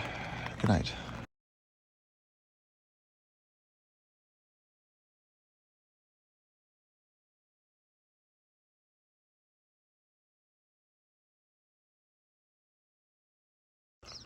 Got a mini Winnie trailer and a Chevy truck like yours, and he went all over and did the Dempster and he did the Dalton, and then they flew up to the. Yeah, last night I had some like moment of confusion because I thought if I'm only 30 miles from Stewart, I should just get a hotel there. It's on the way. I can do another 30 miles. I wasn't even thinking. An extra 30 miles towards Stewart and $80 for a hotel. It's not like a good deal. But it's actually 60 miles because I would have to backtrack from down there. Stewart's like a whole thing. It's not on the way to Highway 1. It's away from Highway 1. So, good thing I didn't do that. Even though camping sucked with the grizzly bear thing and it was gravel, I couldn't put stakes down in the rain. It all worked out really well. The rain let off a couple hours before I woke up, so the tent was mostly dry. The temperature was perfect. It was like 51 degrees, and I was like snug as a bug. I didn't even close up my sleeping bag. And we're gonna be on this road for 351 miles towards our second to final road, which is Highway 1 toward Whitehorse. Heather's busy researching places for you to stay tonight. She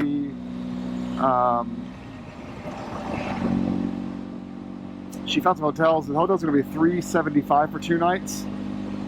The Airbnbs are going to be $290 for 2 nights. And there's a glamping situation, a motorcycle campground that has those heavy-duty canvas tents that are heated and shared washrooms. That's $180 for 2 nights. That's what Heather. The only thing I want to make sure is do these tents let in a lot of black flies? Do reviews comment about the flies and how bad they are with the tents? And B, is the Wi-Fi strong? Is it so far out of town that the Wi-Fi is just not good? If I have decent internet and I can sit in that tent for a couple hours and edit videos on the table with no bugs eating me, then $200 is a lot better than $380. So she's doing research for me, but she'll book something on my behalf and send me the coordinates. I haven't told her this much, but Heather's been doing it every day. So when I wake up, she looks at my lat long location, and we had an assault all day, and then she looks at my route ahead today. She sends me a message on my inReach, which is here's your weather for today. Here's a way to avoid some of the rain. If there's rain, you go this way as an hour, but you miss the rain. And then she also will start researching things along the way I can stay at and give me suggestions. Like, hey, do you want to do a 6-hour day or a 12-hour day? And last night I told her on my way to the Ritual Park that I really need a shower and I really need to upload like 4 days worth of videos. And she said, perfect, let's do a 2-dayer in Whitehorse. There's like a lot of stuff to do. She sent me an email highlighting all the tourist things to do in Whitehorse. Just excellent partner. She loves road trips. She loves road trip planning.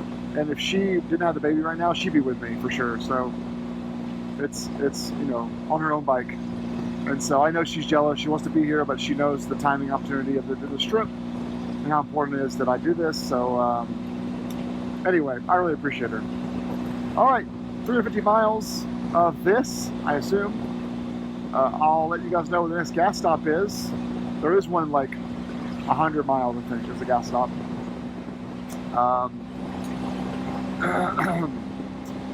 Well, it's verified, and then I'll send you the video clips of any beautiful stuff. It's early in the morning, so I gotta watch out for all kinds of animals. But hey, there's some sights. I'll be along the Southern Mountains the next couple days anyway, so I'm not worried about it today. Yeah, there's one in 201 miles, and I got 275 miles of range. So unless we're gonna be climbing a bunch of hills, we'll be fine. Earlier, this has actually been a really beautiful drive. It's been this for a while now. Just ridge up there, all the way up the hillside, and this beautiful river, and still no animals, but really, really nice.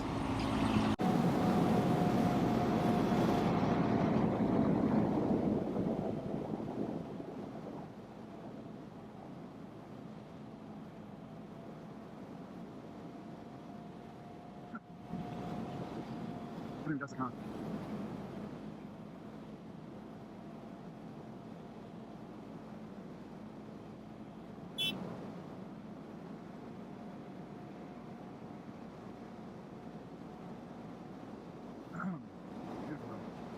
paved, but barely paved.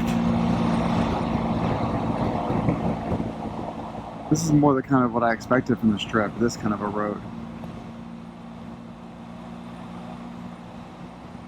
Still haven't seen any wildlife. Well, this looks interesting. Look at that. Some crazy switchbacks going on here. Oh.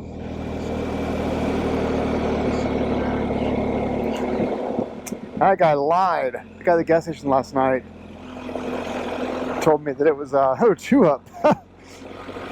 Told me that it was paid the whole way. He lied to me.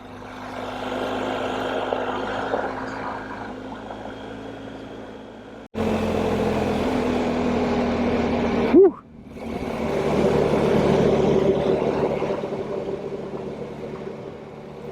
Up here, over there. Right on there. Where I'm gonna pee. Right there. Mark it.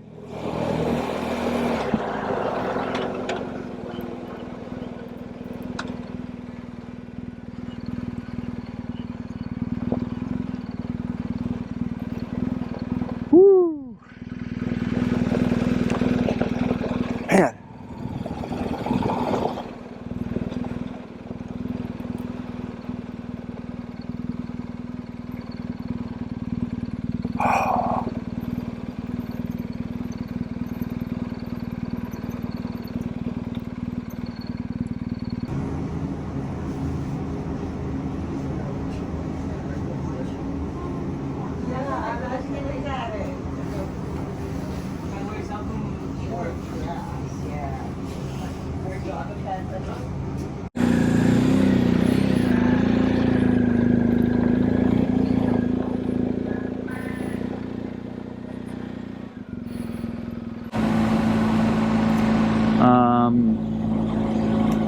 Yeah, 200 miles, got some gas, got a breakfast sandwich for $6, which was actually a surprisingly great deal of breakfast sandwich. Like, I'm kind of blown away how cheap that was. The big breakfast was $18, which included pancakes. Woo! That's more like it. 145 miles to Highway 1, which there are more gas stops there. We have range, which is a range here. 347 miles of range. Love the GSA. And belly full. We're in it now. Rain, thunder, and lightning. I'm gonna slow speed a little bit. And hopefully I'm not in the rain for the next 100 miles, but I was expecting to. I was in there about 10 minutes waiting for this construction. They're doing crack sealing, so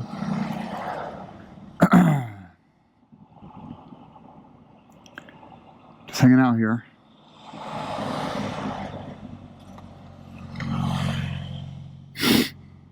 I was just thinking, that's the dirtiest lake I've ever seen in this province so far. Just really, really dirty looking. There's a sign next to it that said Mud Lake, and I'm like, oh, appropriately named.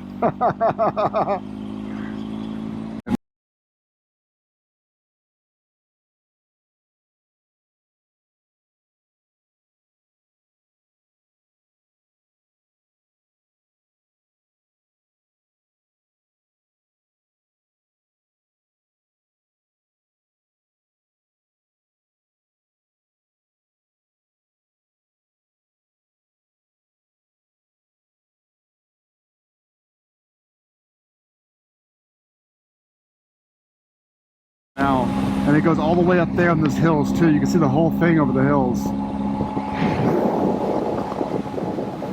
Completely devastated the area. Just took everything out. Like all the way up both sides of the hills. On both sides, you're completely free of any trees or I mean, there's low sapling growth, but this must have only been 3 or 4 years ago, like at most.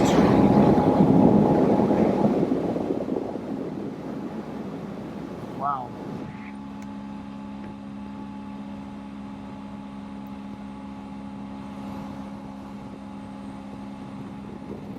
it burns. This is like thousands of acres. As far as I can see, is completely burnt down. Wow.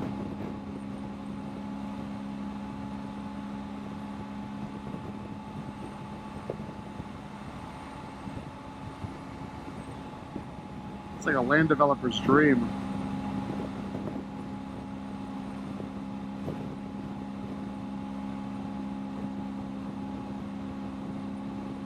Oh, these trees making me nervous though. These bushes.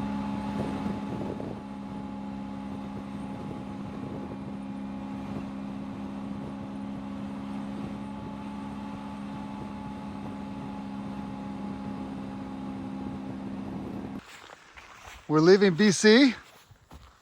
Bye-bye, BC. Hello, Yukon. We made it. We made it. I've been wanting to visit Yukon ever since this spring when their basketball team won the championship. Great job, girls. All right, turning on to Highway 1 heading west.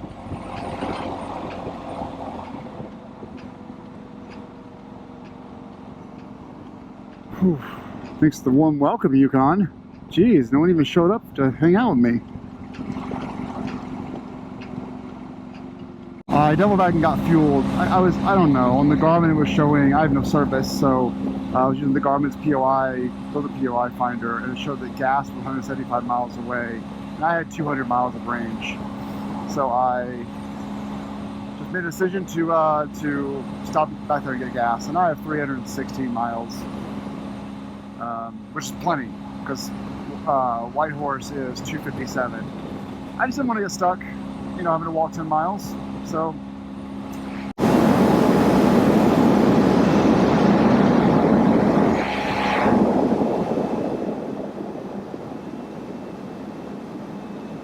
more rain coming, but I don't care.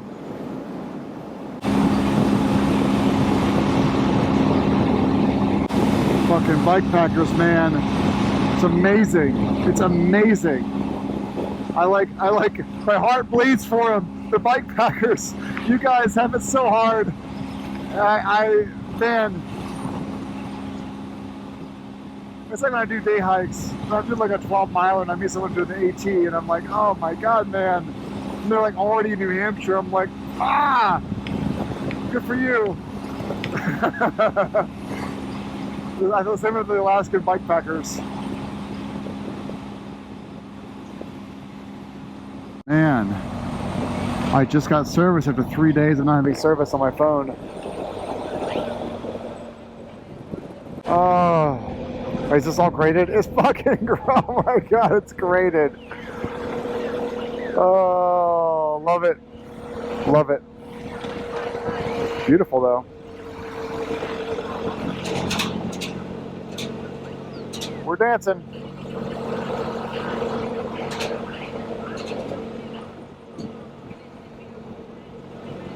I hate these graded bridges so much, man.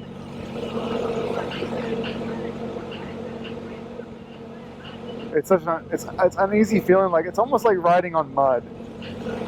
It's so uneasy.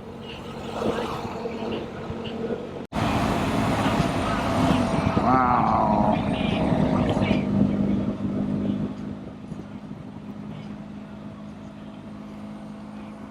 Wow.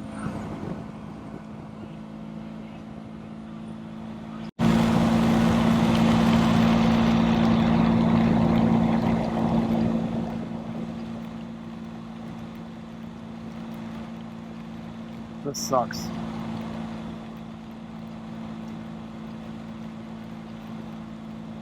Oh, I think I'm in for the rain. The sky's looking really good now.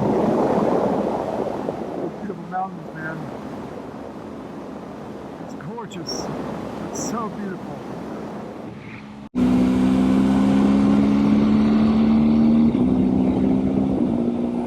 There we go. Battery died.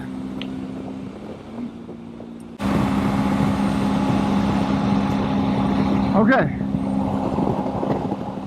Oh, it may not have recorded it. So I did a hotel tonight. I was going to do the Motorcycle Lodge camp, but then I realized it's 10 plus miles from Whitehorse. And my whole body, my ass, I'm just tired of sitting on this bike. I need to be off this bike for 2 days. I want the ability to like wake up, cross the street and buy a coffee and go back to the hotel and get back in the hot tub.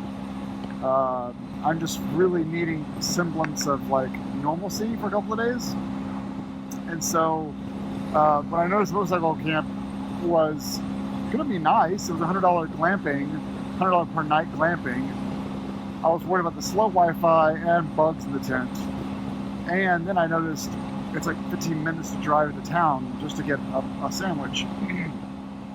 So I asked Heather this morning to check on hotels and stuff, and she found, $380 for 2 days to stay in town. Well, she just looked again, and it was only $140 a night. So $280?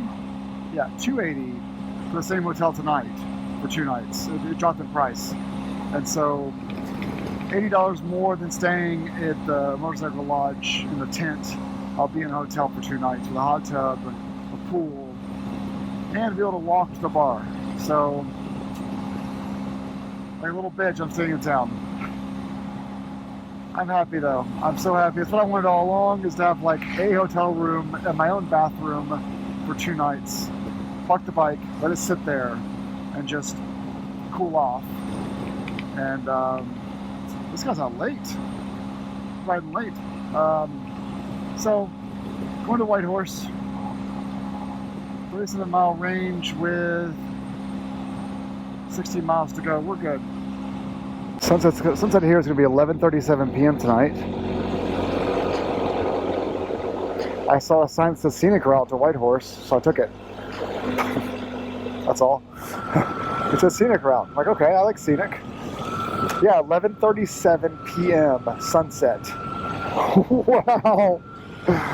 Wow.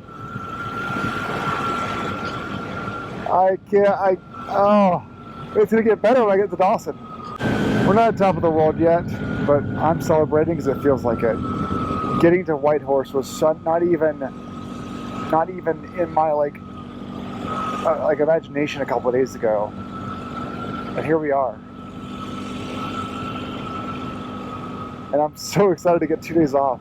But I think also I'm still thinking the same way about Dawson too in 2 days. Not guaranteed.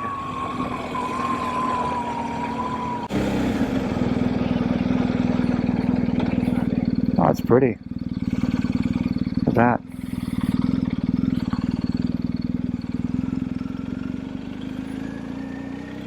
I've done no research, by the way. I don't know anything about this town at all. I guess it's on a river, which makes sense. Most of these pioneer, establishments were on bodies of water or rivers, channels to get furs and stuff out. Nice. Oh, guys.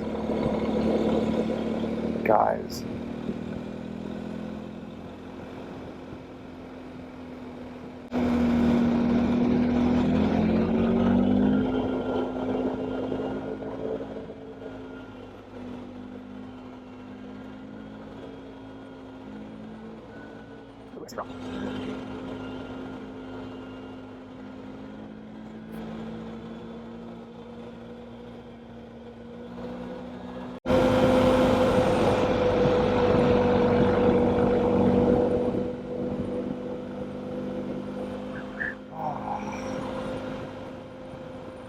Feels like piss.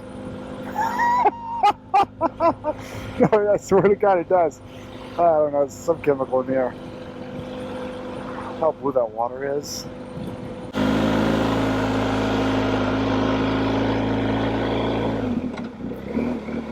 Oh, this is a straight bustling town. I haven't seen anything of this magnitude in a very long time.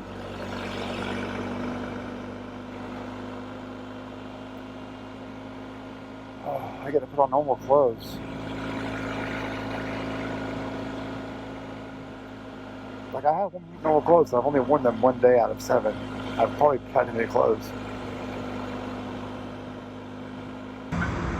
So I am up there, and the internet's not high speed. We are in Whitehorse, and I'm here for 2 nights.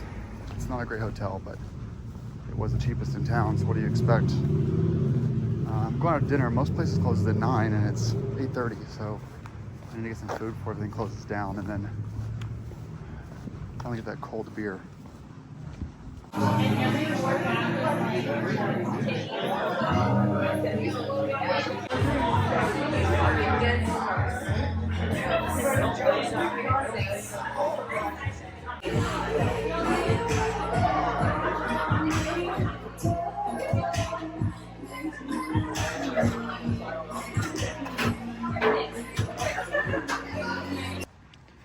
So I'm walking around Whitehorse, Yukon,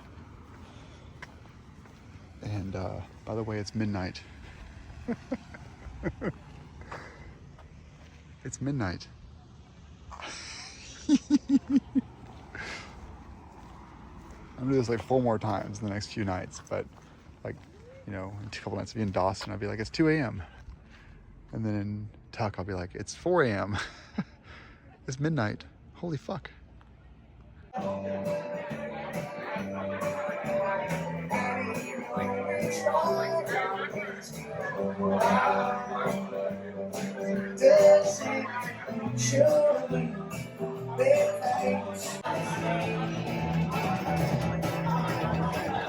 She took my credit cards and drove the grocery door. I didn't see her for a week. When she came back, she had widescreen and TV. We bought stuff for everything. Whoa, whoa, whoa, whoa,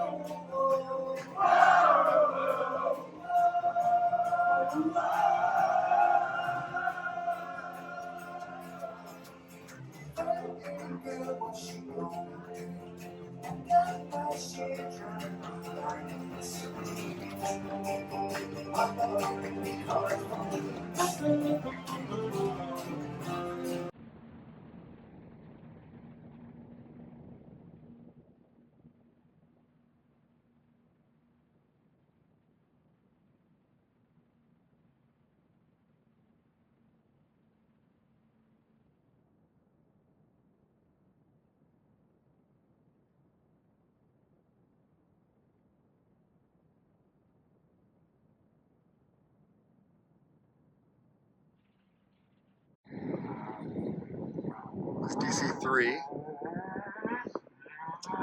is a weather vane, kind of, or wind vane, not weather vane. It's on a rotating ballast, and as the wind blows, it faces opposite it. Probably not enough lift to actually take off, but 31,581 hours. 670 gallons of capacity. For what range? Doesn't say its range. Easily Googleable though.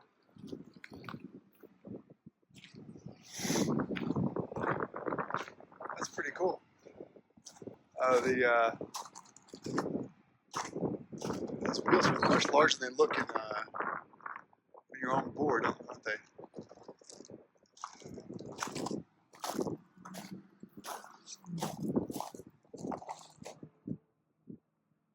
Pretty cool. Stuff you find, and there's a random chair here. I guess you could just sit.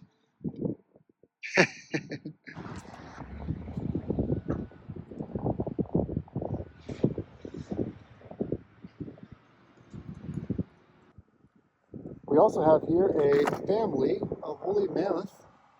They seem to have gotten separated. And the baby is all alone. Well, I'm doing a 4-mile hike. It's 3 o'clock in the afternoon, but it's not gonna get dark till midnight, so I slept in today, and this is my rest day. I didn't promise you guys a video, or myself a video, but I figured open up all trails. The weather was nice, as you can tell. Open up all trails and see what is around the area, and there's this hike that goes up this really long staircase up to the airport, which is up there. And after the hike, I'll get some dinner. But yeah, I'm feeling good. The issue I'm having is internet speed. I think it's just the nature of the Northern Territories, where I went to 12 different cafes and the maximum upload speed is 600 kilobits. Not even a meg up. It's been really tough to get a good upload speed. So yesterday's video, I commented that the internet at the hotel is not the highest speed. It actually is the best in town. I'm getting like 500K uploads I went to 11 cafes today on my bike, and 500K is the most I saw, and that was at the Tim Hortons.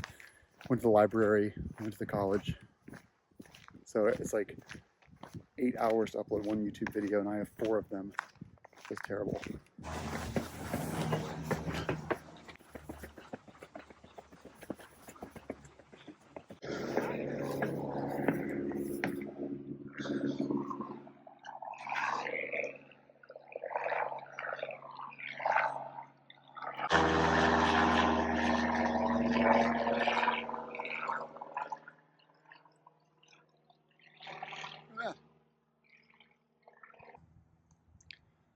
This is totally worth it. It's only a 3-mile hike. I wanted to actually do the hike over there on that ridge, but it required driving like 10 minutes over there. I didn't want to drive, so my ass hurts too much. But this is good for my butt and my feet to be walking this. That little neighborhood right there, this little block, I like it a lot. Very homey. It's a small town, 32,000 people in Whitehorse. Only 25 or so in the immediate area. The rest are in the outskirts. And there's 5 neighborhoods. This is only one of 5. This is the largest, obviously. There's a small, tiny neighborhood way over there. There's a couple behind me, and then there's a couple of there's a river here in the middle. So you obviously can't see everything, but this is pretty much the whole town. And yeah, it's very cozy, but super quiet. Just not much going on. Even on a Saturday night, the hottest bar in the whole town had 20 people in it. This is just a nice hike. It's only a few miles, but just follows this ridge line that lines the city. It's kind of nice to see it all from this vantage point. Hi, puppy. Hello. This is one of the other sides of Whitehorse. So I was facing that direction. If you go over here, you'll see this is the second of the 5 neighborhoods. There's another one up there on the ridge line right there. And there's a pretty large one on the other side of the airport over there where the college is. And of course the one I hollered at way back there on the other side of the river. So there's a few different burbs, but 60% of the population is in this one little area here. And one thing I've noticed a lot about these Arctic communities, you see it in Quebec, you see it in Greenland, you see it in Alaska, is there's usually more emphasis on shared buildings. And so like, I can't really point one from here, but like there's a lot of buildings around the downtown area that are like 12 stores in one entrance, but all the stores are in. It's a mall, but it's not called a mall. It's just it's a strip mall, but inside. And because everyone's sharing the heat, the heating bills are cheaper because everyone's sharing the same furnace. It's more economical to have everything just inside in one building. So anyway. There's foxes. There are foxes playing. Let's see if we can see them in there. You see them? It's a family of like 4 or 5 foxes. Those are cubs. They're just playing. It's not dogs. Those aren't dogs. They have black and brown tails. Oh, it's coyotes. Maybe it's coyotes. It's the one on the top there looks like a coyote.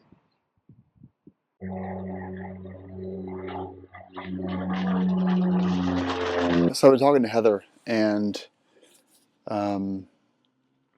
talking through stuff. I've sent her a whole bunch of details for like mileposts for the highway, the Dempster Highway.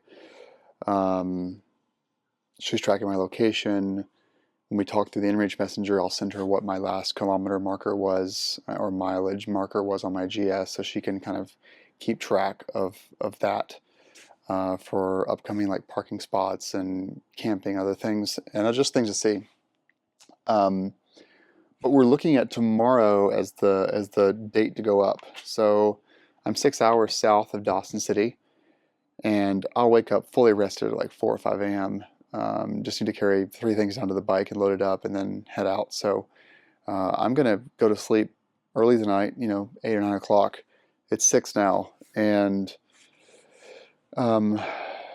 basically be ready to go tomorrow morning as soon as I wake up.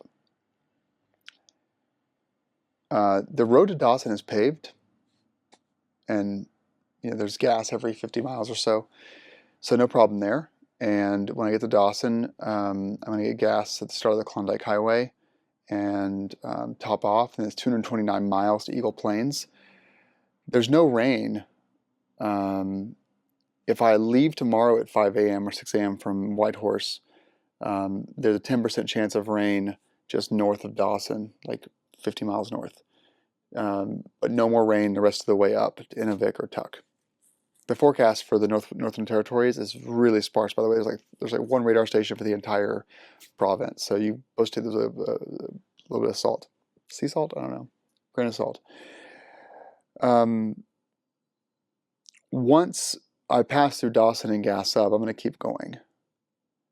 And given the road reports that the gravel roads are being graded this week north of Fort McPherson, I don't like recently graded gravel, and I don't want to spend 7 hours on it or 12 hours on it, but I'm going to have to, probably averaging 35 or 40 miles an hour to stay above it, on top of it, and just dancing on it for a while, staying far right. A motorcyclist died a few days ago, colliding with a truck. It's dangerous, and it's just dangerous. I did note that the tires that motorcycle had, the one that was involved in the collision, were street tires. They look like Anarchy tires. They were Dunlop, but they were street tires on a GS.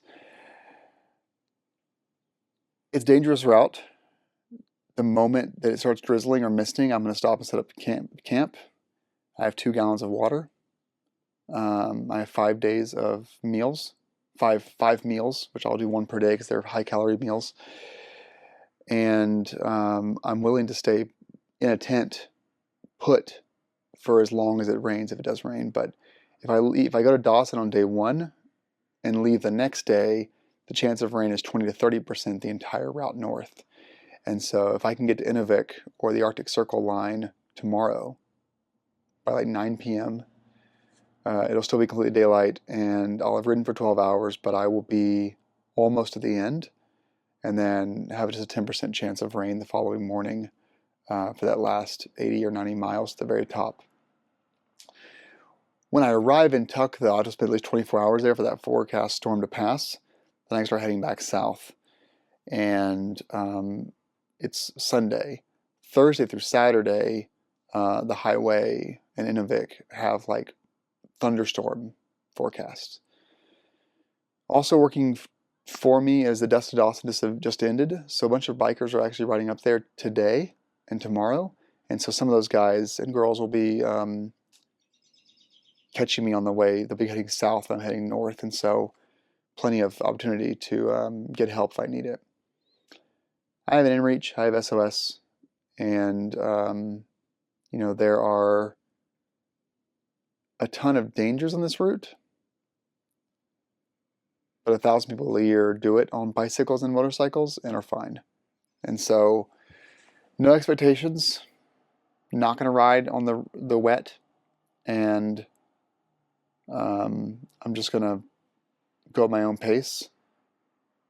But I'm hoping by tomorrow night that I've passed Eagle Plains and I've made it to the Arctic Circle line, which is going to be abnormal for most people. Most people leave from Dawson. I'm leaving from Whitehorse. But given that I've rested for 2 days, my ass is fine. we'll be fine by the morning. I can do a 12-hour day on 6 paved and 6 gravel, no problem, and then finish it up on Tuesday, and then start riding back home on Wednesday to hopefully beat the rain coming Thursday to Saturday. I'm nervous. I'm a planner, so this is how I always am, but I'm still nervous. And I think going into this with no expectations is the best way to do it. I have the right tires, I have the right gear. The only thing I really am at risk of is dropping the bike and breaking one of these Jessie boxes and having to like strap it at the very top and then having one box leading me right the whole way down or left the whole way back.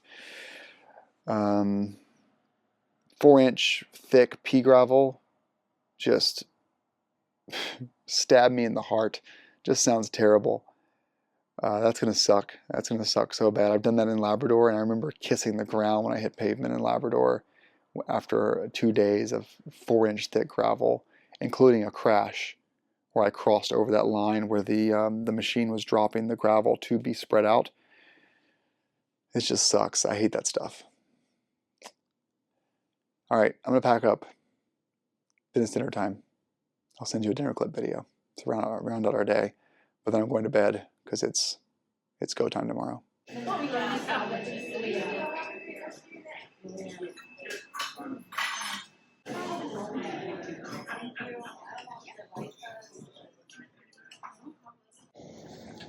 Well, it's 8 p.m. in Whitehorse. I think I'm gonna get a sunburn. It's like baking my skin. And this is the last video from here for a while. I'll pass through in a few days if all goes well, and hopefully just passing through my way to Lake Watson is the next plan after Tuck and Dawson towards Jasper and Banff. So if all goes well in 5 days, I'll be coming back through here and passing right through. I want ice cream. There's always time for ice cream.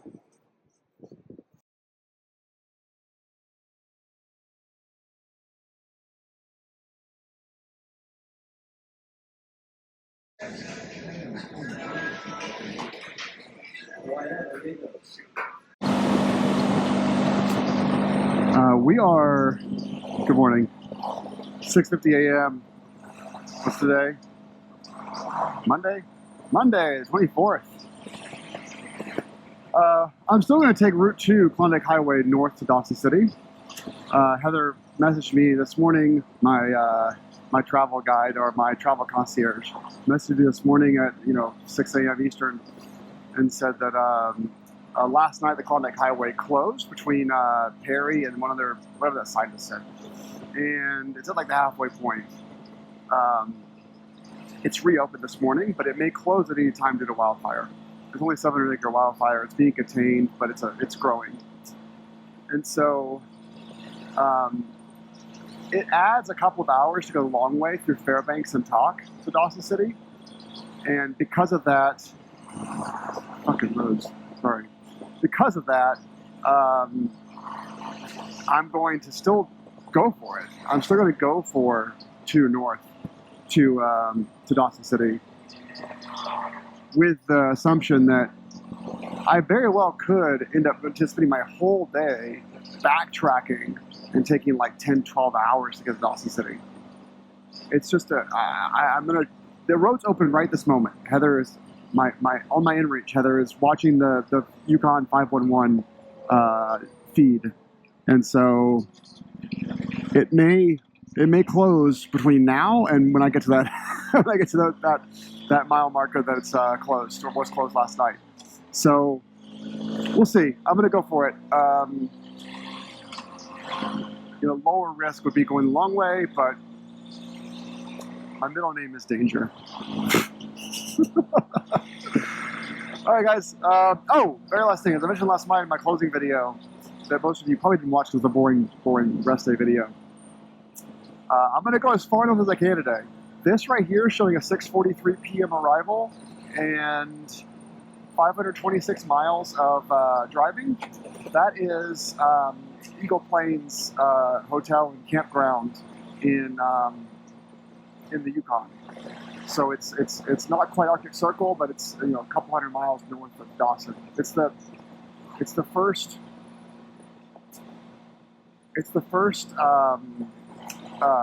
gas station after Dawson City, 229 miles. If I can get there tonight, I think I'll stay there. And if I don't think I'll go past 7 p.m. Too many wildlife, and I'll be finding a spot to camp that is, not developed. So that's the goal today. Eagle Plains Campground. When I get to Dawson City, my travel concierge will do one more check of the travel conditions, rain, fires, closures, ferries, and let me know if I'm good to cross. If I am, then I'm going to keep going. These glacier cutouts is that the lakes are super deep, but they go right up against these towering mountains. And it never gets old. You just have like this, no cliffs, just straight mountain, and then a very, very deep lake. Max, the next, I've got 182 miles of range. It's like 165, 170 to Dawson. So I would make it on this tank, but barely. It's just not worth risking it. There's no more gas for their, basically the whole rest of the way. And it's on the map at least. So I'm going to start a CarMax and get some fuel and just strip the lights for a second, take 10 minutes off.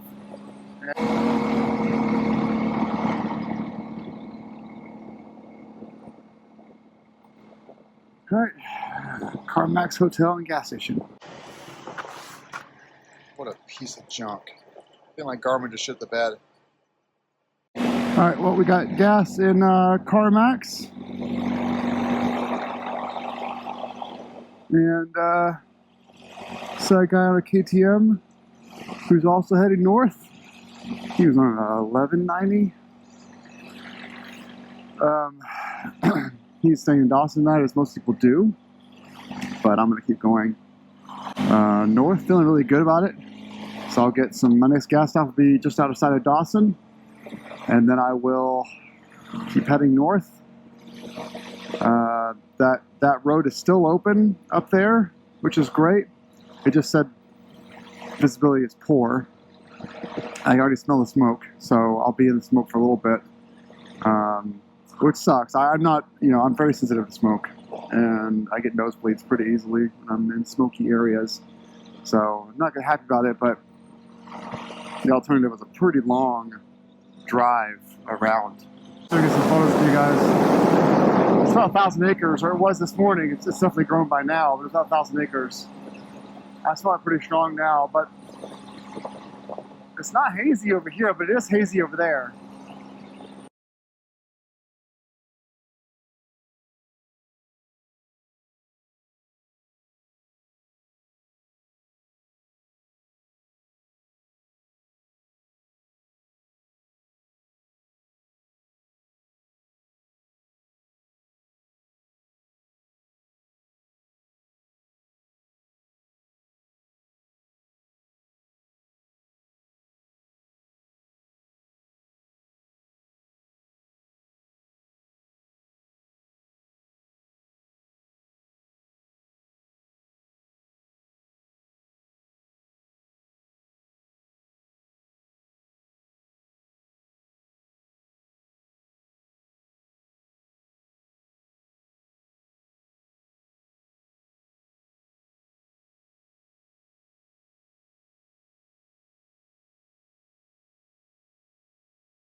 Stewart crossing. Looks like we're hanging on the left.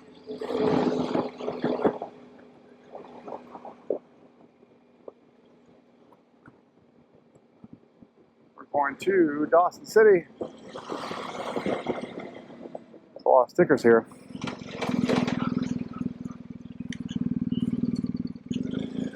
Not going to Mayo or Keno.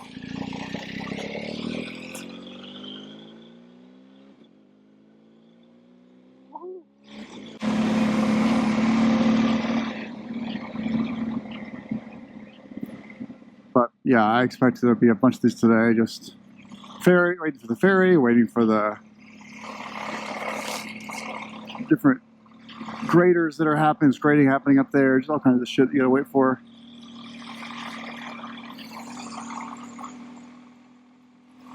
Oh, that's not fun. It's a little slippery.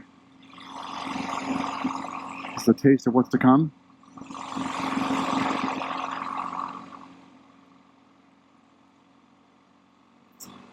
Hopefully not, because it's not supposed to rain today, or tomorrow, or Wednesday, but it's supposed to rain Thursday to Saturday.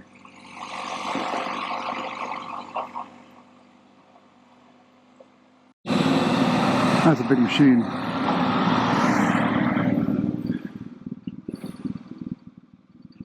Some serious construction here.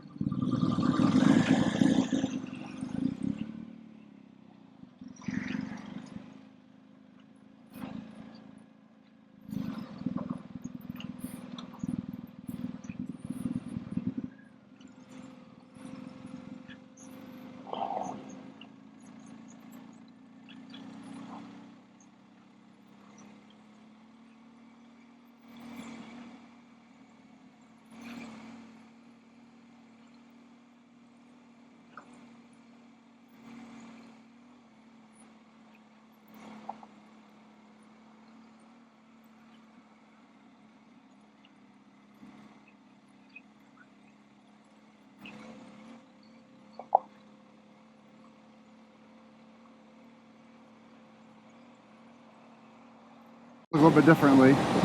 The spruce trees are getting thinner. They're not as they're as old, but they're thinner. We're not in the Taiga yet, but it does look a little different up here. And the road is getting rougher. They just don't. They're doing their best, but the roads got pretty rough. I just did like 4 miles of travel back there. Half a mile, the start of 5.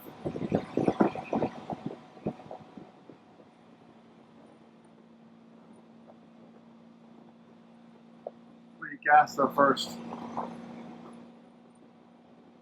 North to Port Pearson and Inuvik.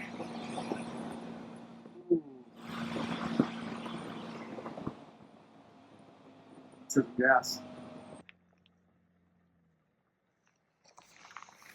Up over there is the last gas station before the highway, and up here is the world famous sign.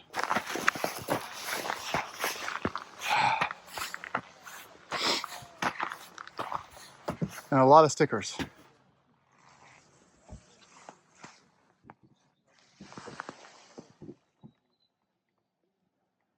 And a guy pointing his gun at me, smoking a cigarette.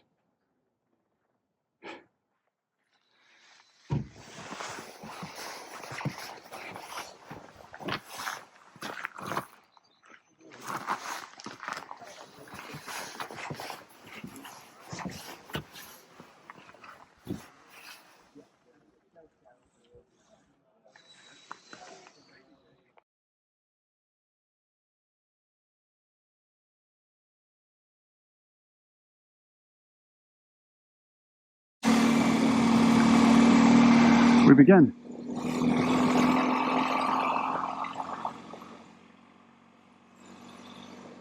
North to Inuvik.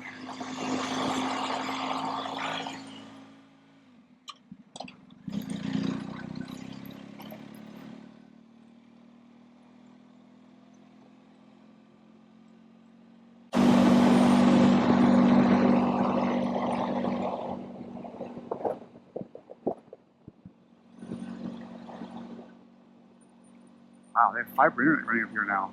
That's awesome.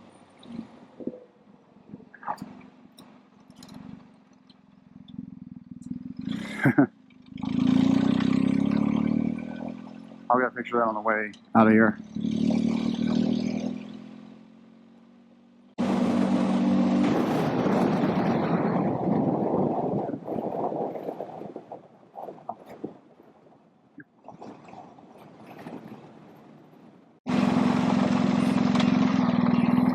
First truck.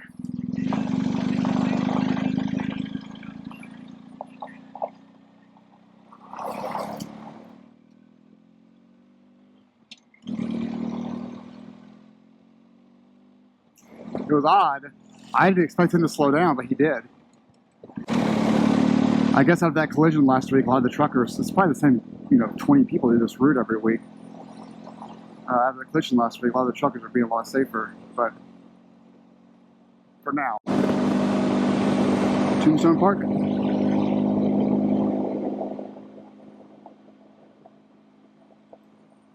By the way, averaging 48 MPGs, 350 miles of range, and we've already driven 30 miles. So, in my opinion, gas is no longer even a concern. Like, I'm not even give a shit about range anymore. I am maintaining 6th gear, which helps a lot, and maintaining between 50 and 60 miles an hour, 50 in the corner, 60 on straightaways. A lot of you guys are from the Northeast, just because of where my channel was based for 10 years, but this is like riding on any Vermont road. It's not wet, right? It's dry. Wet's a different story, but this is like any Vermont road, and it's super easy to ride on.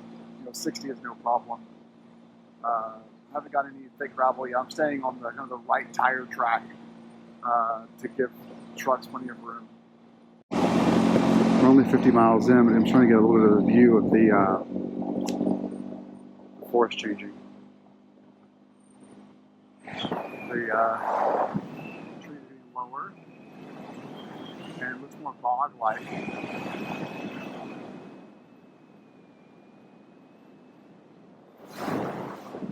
Thinner. Guys, I mean, come on! Come on!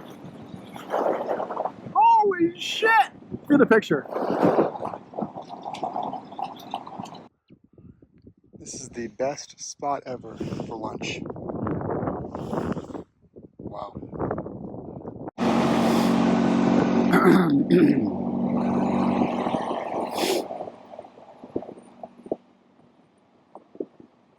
This is too beautiful.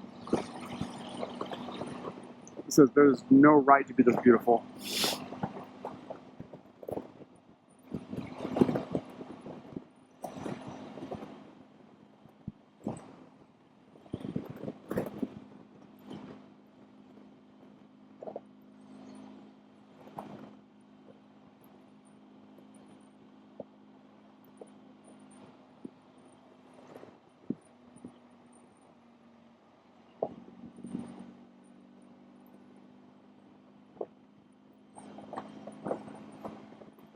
Amazing. I go to the scenery all day. Well, I will be. I am looking at the scenery all day.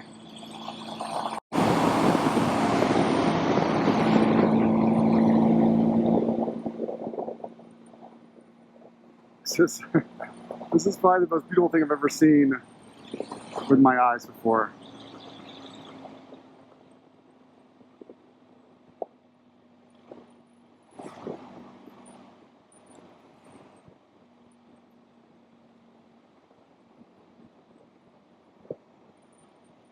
It's like gorgeous. It's like a painting. It's like you can't, like, not even real.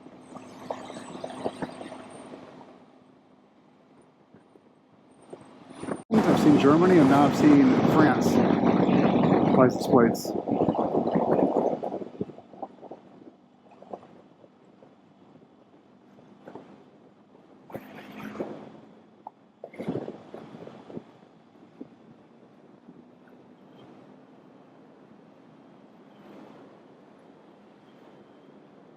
Well, Nord 901.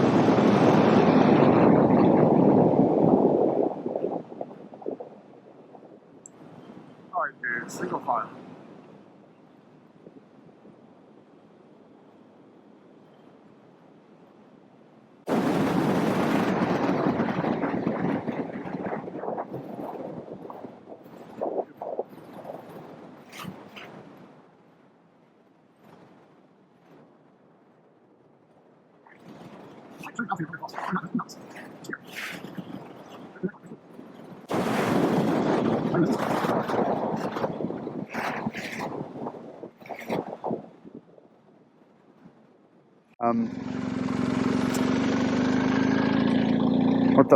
With that truck a little farther ahead of me.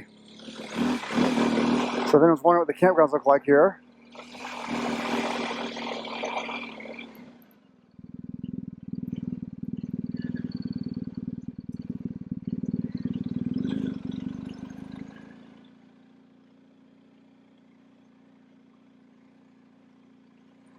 A lot of campsites here.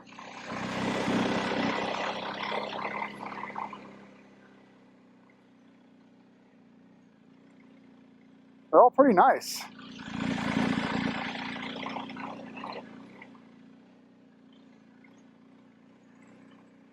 You got a little outhouse there to just to get out of the bugs. Very nice of the Yukon to build that. A little cabin. My favorite kind of britches.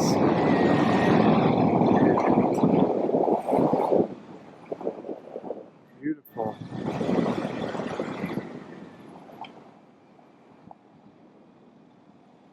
And it's just so raw and natural up here.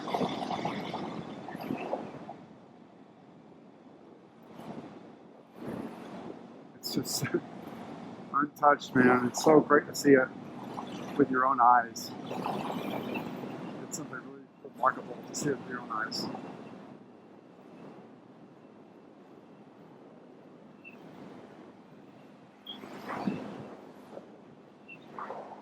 I just can't even protest how grateful you should all feel to be able to go to a trip like this at some point. Like, it's on your list and you're making plans. Be grateful to get up to do that. I'm not at the very end yet, but I'll say this. You know, I've said this a couple times on the channel before in different moments in video creation that, you know, I was born on a dairy farm in Florida in a single wide trailer and was sort of condemned to live that life. And some people live that life and are perfectly happy. They're very happy with their life. They are content. But not only was I not content, I leveraged my brain to make this life for myself. And I'm so happy I'm able to do stuff like this. And see the world like this. It makes me just feel really grateful.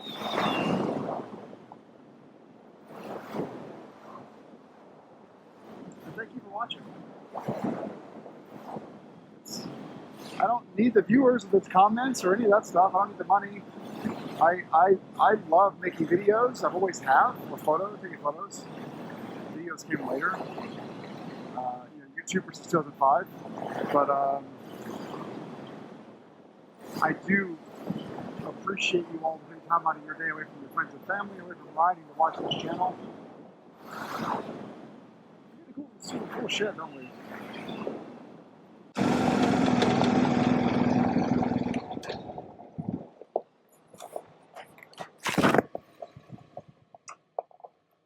Do you need a satellite phone or anything? Good. Okay. We got them changed. Okay, good. Alrighty. I brought 4 spares. Wow. I didn't bring any. This is the 3rd one. Wow. Crazy. All right, well. You're going to Saskatchewan. I hope so. Okay. We just came from there. We'll see. I heard the road's bad the last like hour or so. Well, for you guys especially, because it's so Just loose gravel. Okay, yeah. Seriously, just don't mess with these trucks. Because you also can't see anything.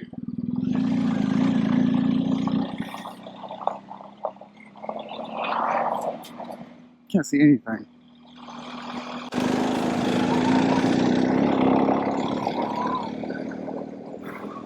Oh, look at that, guys. Wow.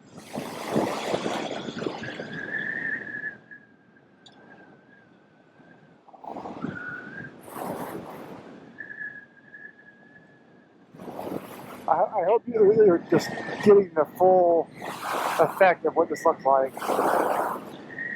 Wow.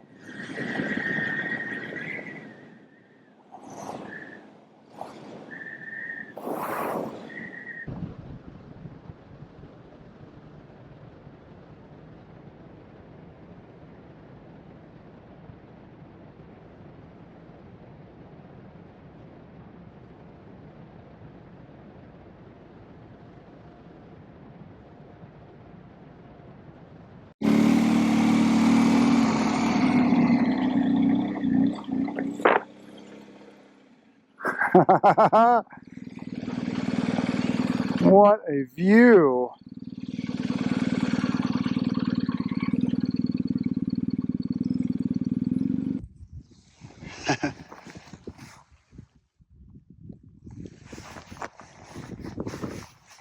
You can see for 100 miles, but there's nothing around.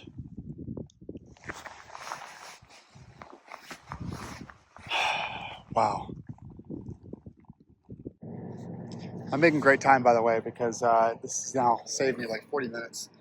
Even though I've stopped a bit because of the speed I'm going. So this must be the highest point in the whole thing.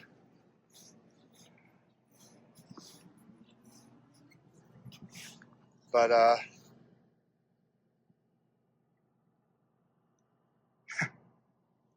isn't that amazing?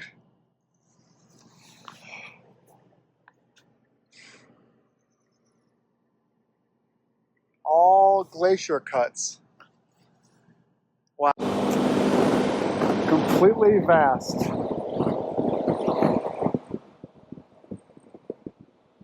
Just vast nothingness.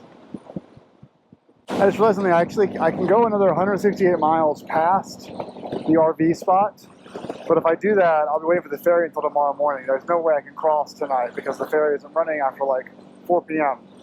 So even if I get to this place at 6 o'clock or 6:30 and get gas and everything's going great weather, I can only drive an extra hour, extra 2 hours. I'm stuck anyway, camping by the river. So I actually want to hear some stories because I've heard, well, I've seen one KLR with a banged up pannier, pretty banged up. The pannier was up in the air. The rack was all effed up. And then when I passed a couple with an RV and a trailer and they were repairing a wheel, he said he brought 4 wheels and tires. And he was on his way back, and it was his first one was blown. And but they looked like pretty shoddy tires. I mean, these were like dump tires. So you get at the secondhand place, the car dump, whatever you call it. But he mentioned, because I jokingly said I brought no spares. They were like, "Oh my God, you're really crazy." I'm like, no motorcyclist brings spares. Like they might bring a tube, but like they're not going to bring a whole tire. Most people don't. They said, "Well, are you going all the way to Tuck?" And I said, "Yes." And they said, "Well, you may not make it. It's like 6 inches of deep gravel." And Heather was telling me that it's like 60 kilometers of just nasty, just recently thrown down gravel. And that some guys were leaving their panniers in Inuvik and doing the last 60K without any boxes on, just to make it easier on themselves. I don't know. I don't want to do 6 inches of gravel. I'll be really bummed to not reach the ocean.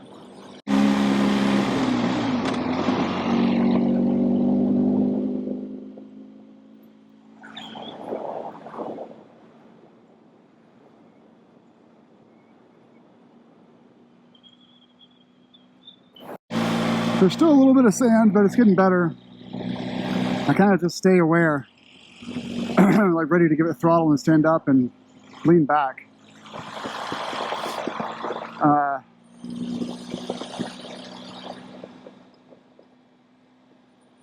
So we are 10 miles away.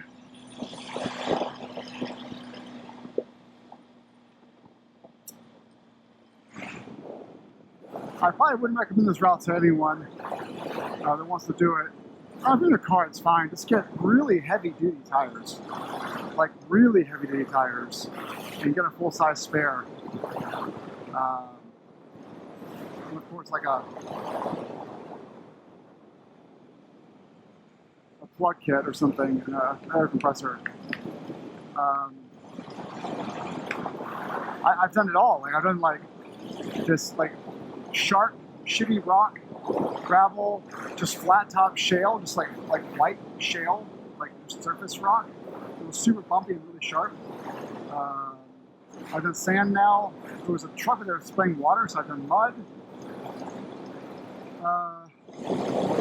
Yeah, I've done it all in 230 miles. So total route is 600. So I've, 1/3 of the way to the end of it. And I keep thinking, like, I have to go over the end of this and then turn around and go back. Like, if there was like a one-way helicopter for my motorcycle,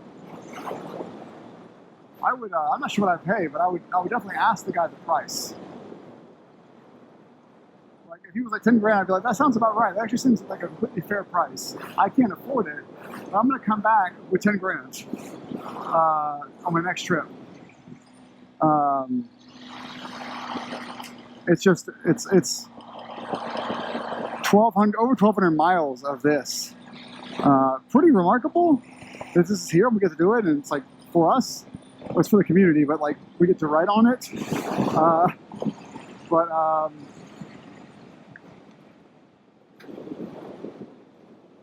I mean, it's not like a 50-miler. It's 600.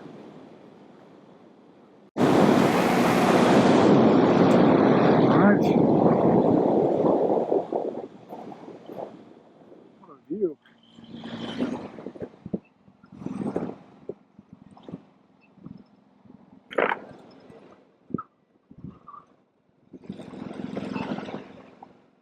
An electric vehicle charger here. It's gotta be a level 2 though.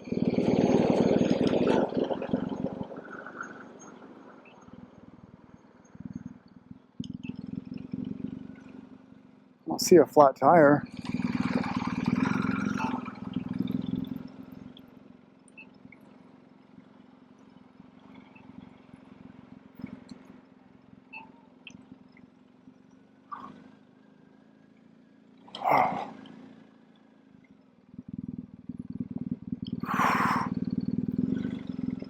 Oh man. Alright, well let's go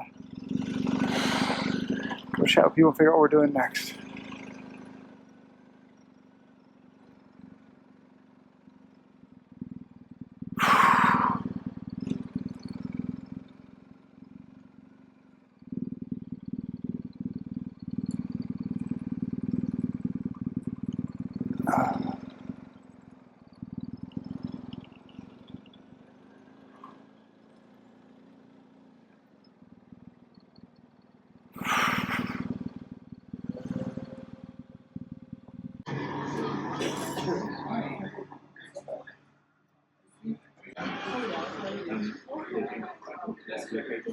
$6. Going over to the campsite. Don't lose my jacket. Or my gloves.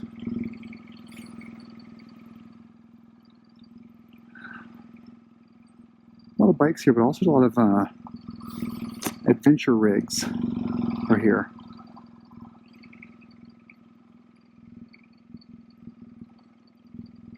There is our campground. I've heard it's just a parking lot, but it doesn't matter. It's a place to put a tent for a night. A night. The sun's not even going to set tonight. The rooms are $200 a night. This is like $20. That sounds like a better deal.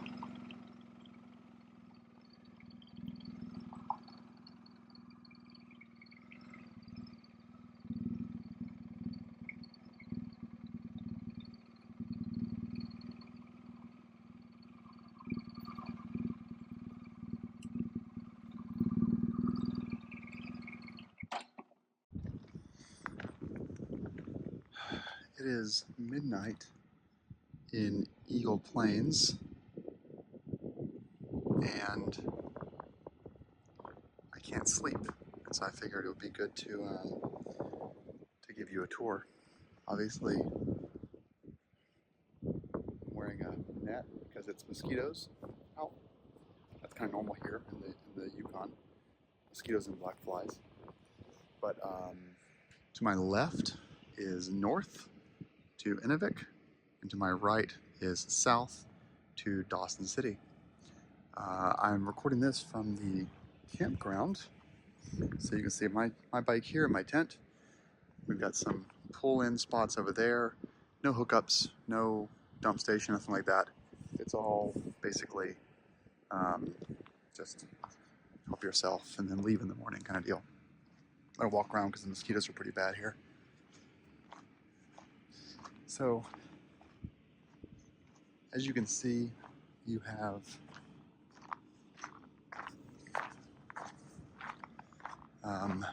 for $200 a night, 2024 rates, you can rent a place inside and outside, or in the building, or just an outcrop here. Basically, they're just apartments, but they're hotel rooms for one night, $200.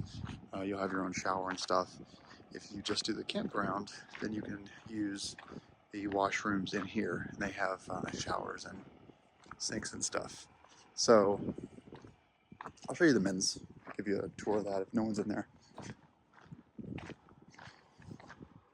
I'm going to show you they have water that you can use to rinse your stuff off. Hello, sir. There's people in there, but you can see washrooms and showers. And then, yeah, there's... How are you today?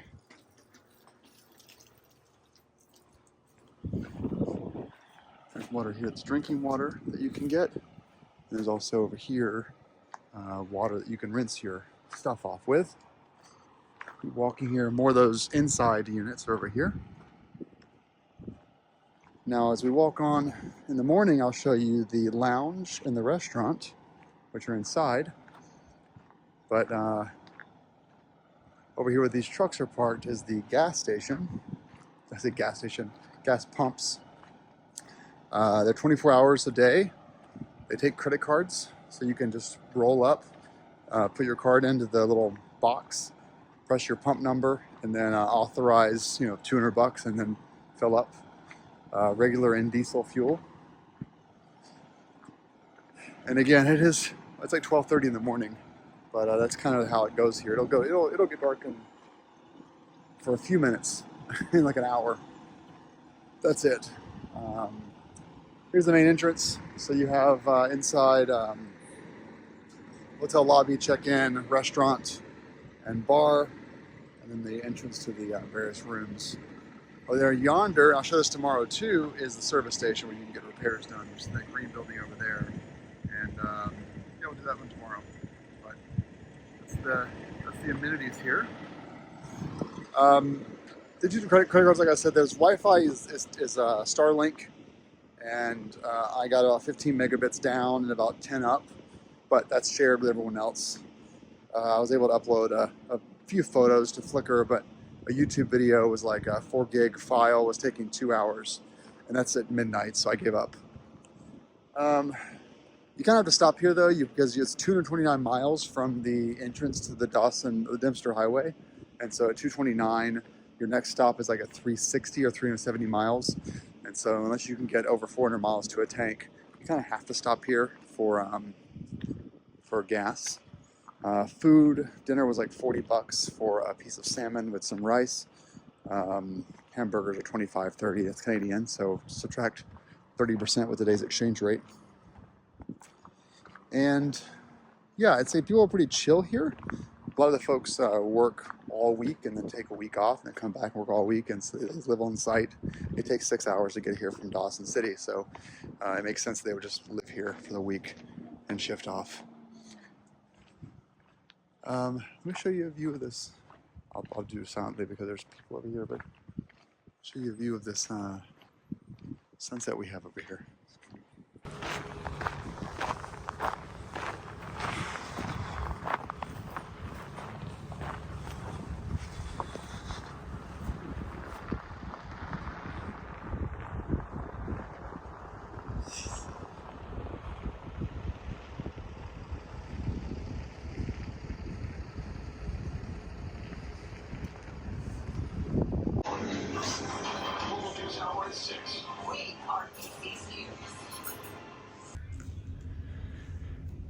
Here's the lounge. By the way, drinks were expensive, like 56 Canadian for 2 mixed drinks. So I wouldn't advise drinking here. But what's really cool about this lounge is that you have tagged or, captioned photos from various stories of this area. Trading posts and settlers and, stories of just all kinds of people that were a part of the founding of this site, which is just really, really cool. I'm gonna show you the cafe area. But first, here's the menu if you want some food. And you can pause on different pages here. They do not have real maple syrup, I asked. So if you get the French toast, you're just getting normal Cisco syrup. Prices are Canadian, so you can apply your exchange rate, but probably best to bring your own food.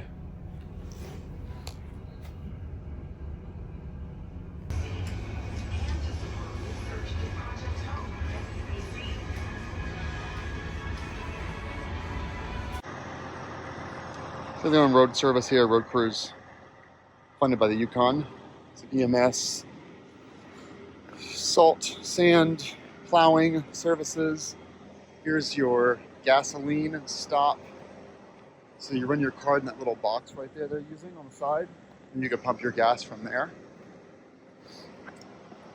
Water service for keeping the roads at least dusty as possible. They do have tires here for some cars, but they don't have everything, obviously. They won't have every tire size, so if you're on a premium truck with like a 22-inch wheel or something, you'll probably have some problems. But here's their fuel storage.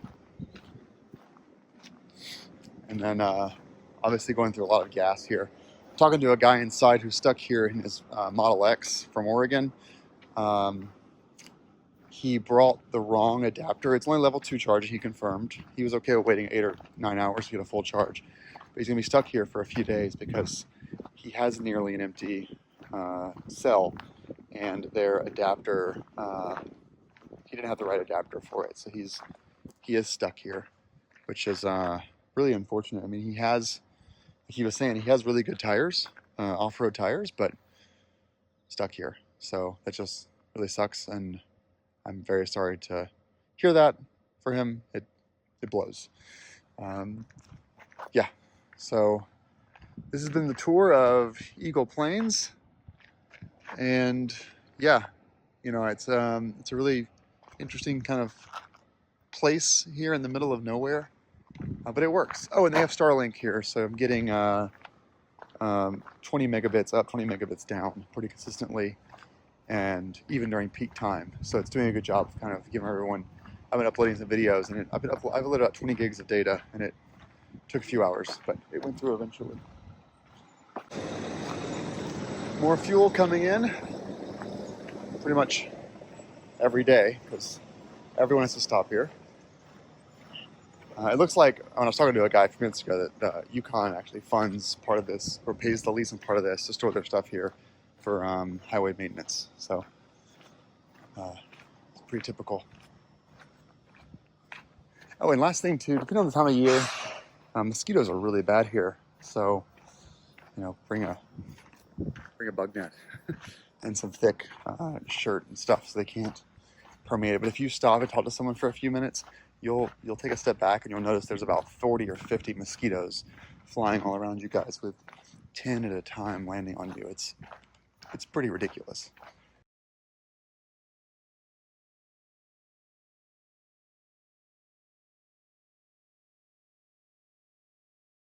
Good morning. So I have some bad news. Actually, I have no bad news, which is why I have bad news for you guys. I'm going to talk to you guys for a second. Just enjoy the scenery. I don't think anyone's complaining here. And if you want a really tightly edited video, you'll just have to skip this one or something. If all goes well, I'll be ending my day either in Dawson City or Whitehorse, or somewhere on that that vicinity. However, I am still going north, and the reason is, let's take a step back. Yesterday I started hearing rumors about this awful road from Inuvik to Tuck, just terrible. They've poured 4 to 6 inches of gravel, but no graders are coming up for a few days, and so there's really no there's no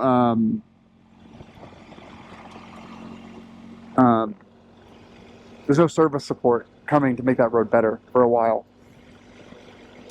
Which I could totally stay up here for a while. Eagle Plains Campground is kind of expensive. There are a lot of mosquitoes. It's miserable. I don't have that much I can really be doing. I'm not working right now, so I'm off work, and so I don't need to be doing much. So unless I want to finish a book or something. But anyway, and so that road is passable with a small bike if you maintain 70 miles an hour and stay above the gravel. But me, I'm running 700 pounds of bike gear before human, and I just can't make mistakes. I can't be 4,700 miles from home and make mistakes like that where I run off a road onto gravel and break a leg or something. So I'm not going to be doing that. I'm not going to be doing 70 miles an hour over gravel to stay up there. I'm not. This is not my kind of style of riding. It's high risk, low reward. So last night I arrived at the Indian Plains campground, and you'll notice I'm going very slow on the way right now. I'm being very conservative today. And there was a guy there that had just gotten a ride from Inuvik to here. His motorcycle's on the side of the road because he blew a tire that couldn't be repaired. They brought the wheel and tire down here, and Inuvik doesn't stock tubes or tires. And obviously can't do anything other than patch and plug jobs. Eagle Plains Campground at mile marker 229 also doesn't repair or do anything with motorcycle tires. You're on your own. Which is just a missed opportunity, if you ask me. I mean, they can get a Mark Parnes wheel balancer and a Nomar tire machine and just say, you know what, $50, use it yourself, and double the charge for tires. You know, $1,000 tires if you need a tire from them. You make bank. They just have no interest in it. And so he had a blown tire. His buddy drove the tire and wheel south last night to Dawson, but then also had a flat. So his friend's stuck in Dawson waiting for a tire to be shipped. And he is stuck here for at least 5 days at Eagle Plains Campground, just stuck here for 5 days. Other than paying $2,000 for a bush plane down to Whitehorse and back, he's stuck here. Okay, that sucks. I met another guy on a Tenere 700 who had a hole in his tube. Had to find someone find a trucking company in Dawson City to bring him tubes, and he had to pay them, mileage fee to bring tubes up to him.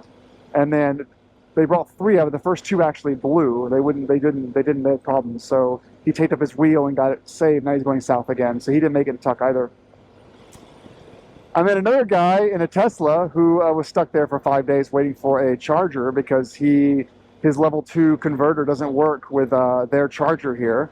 And so he was waiting for another converter because right now he's getting level 1 charging speeds, 12-volt charging speeds. And his Model X was just taking like 4 or 5 days to recharge a 120 kilowatt battery. So he's stuck here for the foreseeable future. Amazon said a 1-week delivery. I met a few guys who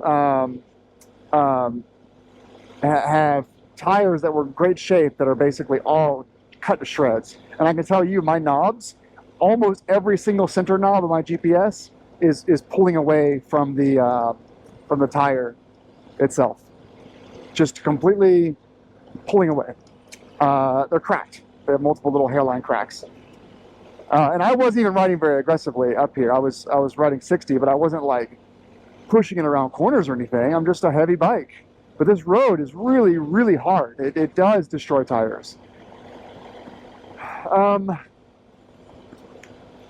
I could trust my luck. Say, fuck it, I've got an InReach, I've got a credit card. Let's get to Inuvik and see if I can from there hail a hitchhike up to Tuck with someone, which is only another 60 miles from Inuvik. But when I get to Inuvik, I'll be 240 miles north of this spot. And you take 240 plus 240 plus 240, that means I'm 750 miles from Dawson City when I get to Inuvik. I'm not even at the Arctic Ocean yet. I'm in a town with 1 hotel one restaurant, no real commerce, no internet.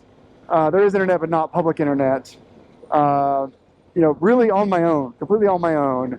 And let's say that I do get a flat tire from here to there. I don't have a friend that can run back to Dawson City for me. I'll have an in-reach and have to ask Heather to... I'll be on the side of the road waiting to hitchhike to Inuvik or back to Eagle Plains, leaving my bike at some point on this road, asking Heather to coordinate one of the shipping companies or fuel companies to get a tire picked up that was shipped to me to Dawson and ran up here. In order to get home. And that is a situation that I don't want to put myself into. Like, absolutely no way, no how am I going to put myself in a situation where I am sitting at that truck stop or sitting in a one hotel town where half people don't even like tourists because it's their native lands. And I understand their point there, like, get off our land. You're not delivering goods here. Why are you here? I get that. I respect it. And so I'm stuck there, and there are people kind of hate me, waiting for someone to bring a tire up for the $1,500. I've met so many people, 5, 6 people, that have had issues getting up here. In fact, there's 3 semi trucks right now waiting for tire repairs at that convenience place, or that campground, service station. I know the comments have already started posting, like, dude, don't worry about it. You got to the Arctic Circle, you're about to go to the Arctic Circle, and I'm 18 miles away. You know the Arctic Circle, you're going to have a great time, don't stress, you made it this far. Good to know for all of us that are going up to, like, strap spare tires to your crash bars. I'm not fucking kidding. Strap spare tires to your crash bars and bring spare tubes. Screw the weight. Have your tires shipped to Dawson City, pick them up, strap them to your bike, do this trip, and then put fresh rubber on in Dawson City for your way home. That's what I should have done. I recommend that to everyone now. Do not chance this road to fate. I saw a bike that had tried to traverse the gravel, and his pannier, his tusk pannier on his KLR was all the way up in the air because he had crashed on that gravel up there. I've just seen so many bikes that are just beat to shit. Riders that are exhausted, riders that are like, I regret coming up here. And to some of you, that's part of the adventure. I'm not zero risk. I take a lot of chances on my bike. I really, like, if I got a flat tire right now, I would be just in a world of shit for a very long time. And there are so many mosquitoes here. Lots and lots of mosquitoes here that eat you alive. Like, you stop for a second and 50, 75, 100 of them just swarm you. It's not a hospitable environment. It's hard. I don't recommend it at all. So, since it's not going to be a complete failure, I mean, I'm risking it by going this right here. I don't want it to be a complete failure. And so I'm taking it very easy, almost no throttle, the 25 miles up to the Arctic Circle sign. Get my picture, see it with my own eyes, have a celebratory drink of water, and then start heading back south. And then kiss pavement when I get to Dawson City, because I know at least in Dawson City, you know, I'm not completely effed. Every car that goes up here has spare tires, 2 spare tires. Every bike should have spare tires. Even if only 5 out of 50 bikes per day need tires, that is still way too high of a chance for me to even entertain that. This is a long video, intro to day 11, and I feel like I've let myself down. I've let all of you guys down. The weather worked out. Actually, no, the weather didn't work out. The reason I'm leaving at 1 o'clock, it rained all morning. The roads just dried out, so it rained overnight into all morning. So the roads are now dry. But, like, pretty much everything worked out to my favor. Except now that I'm here, and I've seen how much damage this road did to my tires in just 229 miles, I'm going to add another 50 plus 230 to get back. The knobs will actually be, like, the tread is fine. I see all the cuts, all the lacerations, and all the cuts in my knobs and in the actual tire wall itself. It's my tires are not happy right now, and I can't. I'm gonna celebrate getting into the Arctic Circle, and I will say there is a tour thing that you can pay like $1,000 from Dawson City. It'll take you up to Tuck with an overnighter in Nunavik. Given what the cost of tow services here, one guy was quoted $22,000 to bring his bike from Eagle Campground down to Dawson City. $2,000 one way. I gotta say, guys, once you've gotten to Dawson City, park your bike and book an overnighter to Nunavik and Tuck on the tour bus. Just, they've got like 20 dates on their website for the summertime. Pick one of those dates, walk up, give them the $1,000, and have them put you up in their hotel, feed you. You get this immersive cultural tour, and you don't put yourself through the risk of hitting a moose, hitting a bear, running off the road, hitting a semi-trailer.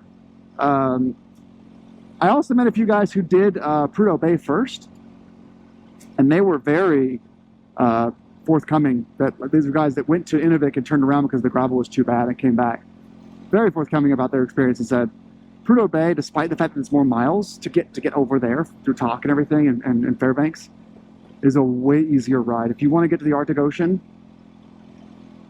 that's the ride to do. On any bike, that's the ride to do. Don't put yourself through this and the risk and injury. It's just not worth it.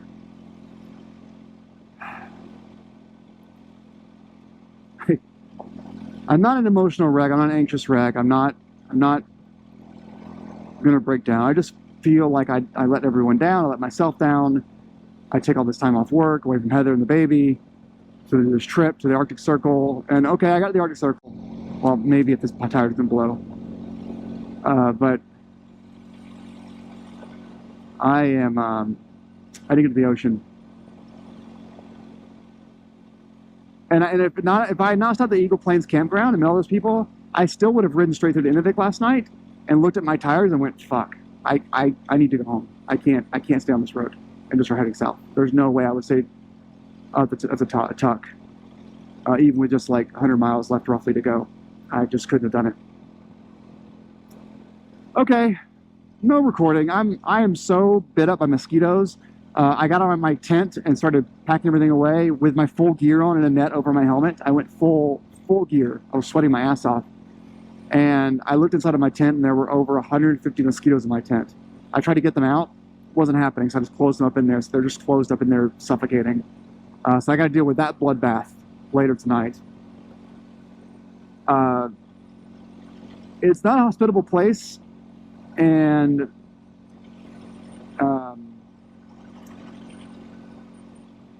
I would like to do this trip again in 10 years in a truck with 2 spare wheels and tires and a little like camper van on top of it, a little up top camper thing with the family, and make it like a month-long trip.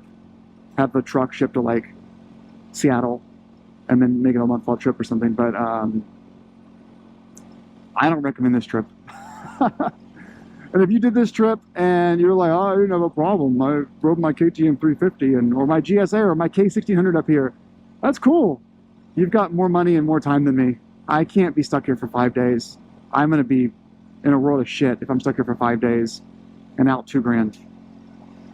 I'm rambling now, but I'm in such a disappointed mental state. It's so beautiful. It's so lovely up here. The people are kind. Everyone is friendly. I talked to so many truckers. I was there for 24 hours, talking to truckers, talking to travelers, people from all over the country, all over the world. There were bike packers from Chile and Argentina. There were motorcyclists from down, doing the whole Pan America ride. Camper vans, Land Rover people, Jeep people, Volkswagen, Vanagon people, the Tesla guy who quit his job at Tesla, and bought this Model X and is doing this like 1 year on the road thing using stock options, you know, just all kinds of cool stories. The truckers, the highway department guys. When the truckers offered to give me a ride all the way up, he just said, I can take you to Tuck and leave you there, and you can get one of the little hotels and stay the night, and then you just try to get a ride back tomorrow. And that's still my plan, by the way. My plan is actually to ask people Arctic Circle if they'll give me a ride up. If they say yes, I'm going to take them up on that and leave my bike there and just take my camera up and my credit cards and just go up there for the night. But so I should have added that. I actually plan on asking people for a ride if there's someone that has a truck with not a bunch of shit in the back of it that wants to give me a ride up there. But I am not taking my bike up there. Okay. Hope you enjoyed the scenery. Hope you watch the video on mute so you don't hear me complaining for 15 minutes. This is day 11. We will end the day in Dawson City or Whitehorse if I have my way. But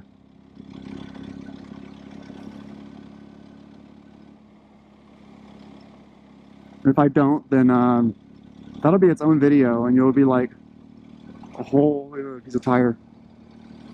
That was a motorcycle tire. It'll be a whole thing if I don't make it all the way. And I'll be starting a Patreon to raise the $2,000 that I needed for the tow. I have that SAR search and rescue thing, but it won't be a life or death emergency. It'll just be my bike can't work. I don't mind plugging a tire, but I didn't hear of anyone plugging tires. Everyone I met had shredded tires.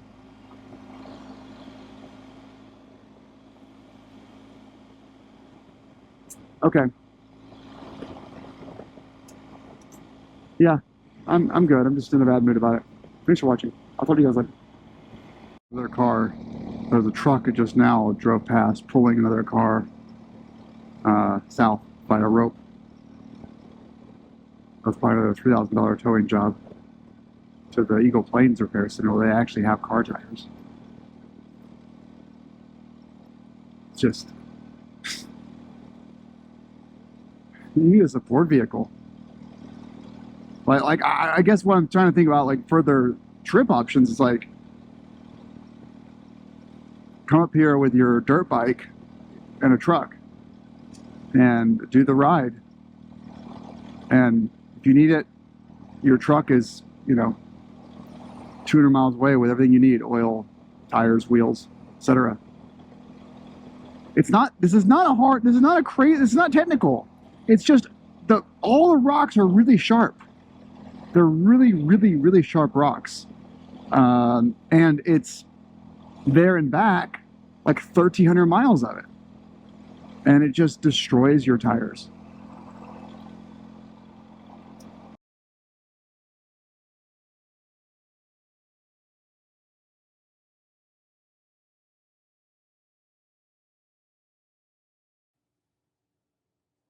Hello everyone, it's Adam here. So we have we're reaching the Arctic Circle in this video, and this is the final 1 mile journey to reach the signpost. Yeah, it's beautiful up there. You've got that Arctic tundra climate, the taiga forest and boreal forests merging together, and not too many tourists, but given the journey it takes, that's not too surprising. And just to give you extra footage here, I did record a little bit around the area just to kind of show you 1,000 feet up what that area looks like at the Arctic Circle. It's beautiful, isn't it? It's just gorgeous up there. It's just really, it's really gorgeous. I mean, you're thousands of miles from anywhere. So I found that Well, good luck. Yep, you do. the Arctic Circle, it was pretty quiet. Very few people came by relative to the amount of people on the road that I saw. I was there for a while. Bugs were awful. Mosquitoes everywhere. But that kind of... Oh, there it is. It's kind of all of Canada, I guess. That's it. We made it. there was some just heading south, so I could have gone an extra 50, 150 miles and gotten Inuvik, which would have been 300 miles south. And I just didn't do it.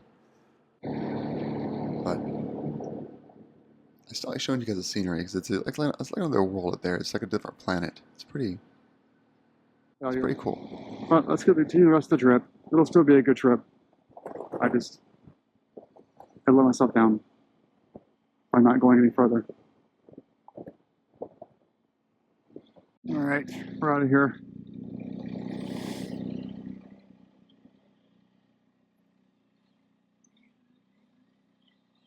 There's a helicopter.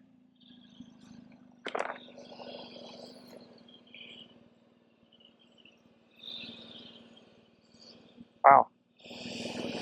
I guess there was an injury.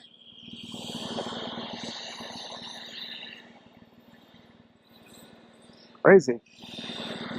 All right. Heading south, 229 miles to pavement, and we've got 365 of range. I'm sure we'll be fine. Tires got to make it, which chances are very slim that I'll have a problem, but I'm not going to feel very easy until I get south. I did air down 5 pounds per tire, not for surface patch reasons, but for pressure reasons, so that's not as much outward pressure on the footprint. And so as I roll over rocks, maybe it'll be a bit better. I don't know. There's some sand patches on this section that I just hate. So let's get through this 5 or 6 miles of sand and we'll be good. Back on the sand again. This stuff is zero fun.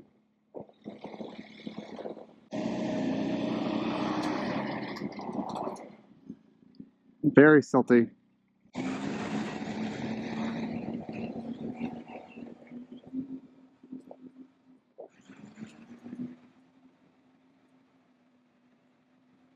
Give you an idea of what we're dealing with here.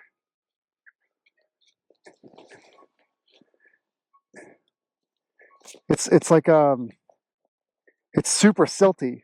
It's like particle dust, and it's just a bitch.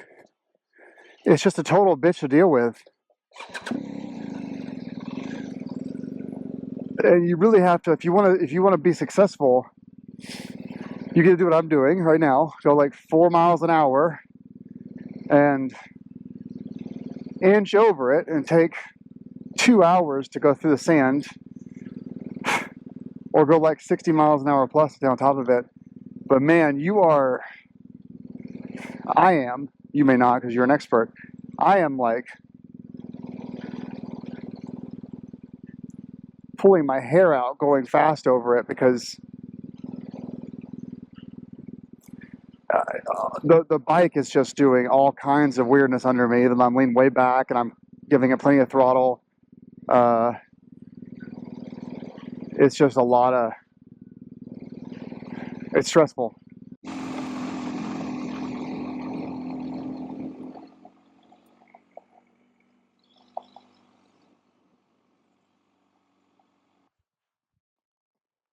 It's not a bad lunch spot.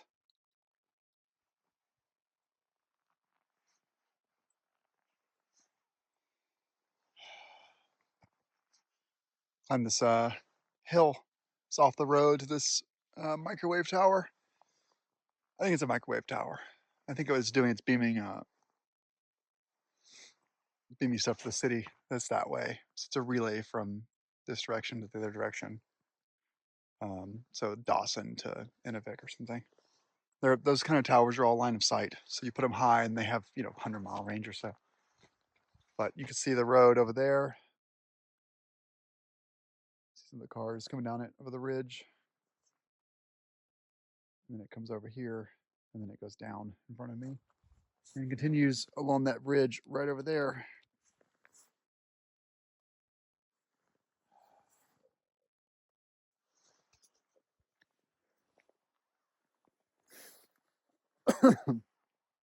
Excuse me. Not tired. I'm fine.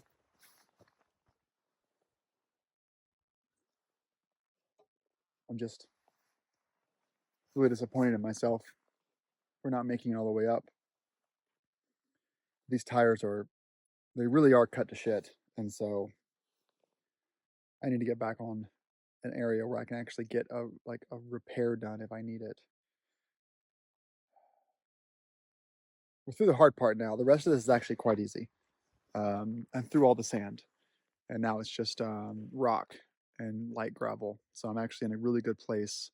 I think I have about 175, 185 miles to go with 260 miles of range. So everything's going great. I'll have to figure out one day I'll have to go to Yellowknife or something in order to check off Northwest Territories from my Canada province check off. I've gotten New Brunswick, Newfoundland, Labrador, Nova Scotia, Quebec, Ontario, BC, Alberta, and Yukon. Northwest Territory, Manitoba, and Saskatchewan are my only ones that I have left over, and Inuvik. Inuvik is Inuvik. What is it called? It's not Inuvik. Is it? No, it's not. There's a province you can only get to by seaplane and by invite from the tribes. But if you take the Trans-Taiga north out of Montreal, you can hop in a canoe and technically go to an island, literally a little size of my motorcycle, a little island. You canoe up to it, and technically then you're in that province that you have to fly into, according to Google Maps. So I'm going to do that at some point in the future. But okay, lunch is over. Let me get back on the road.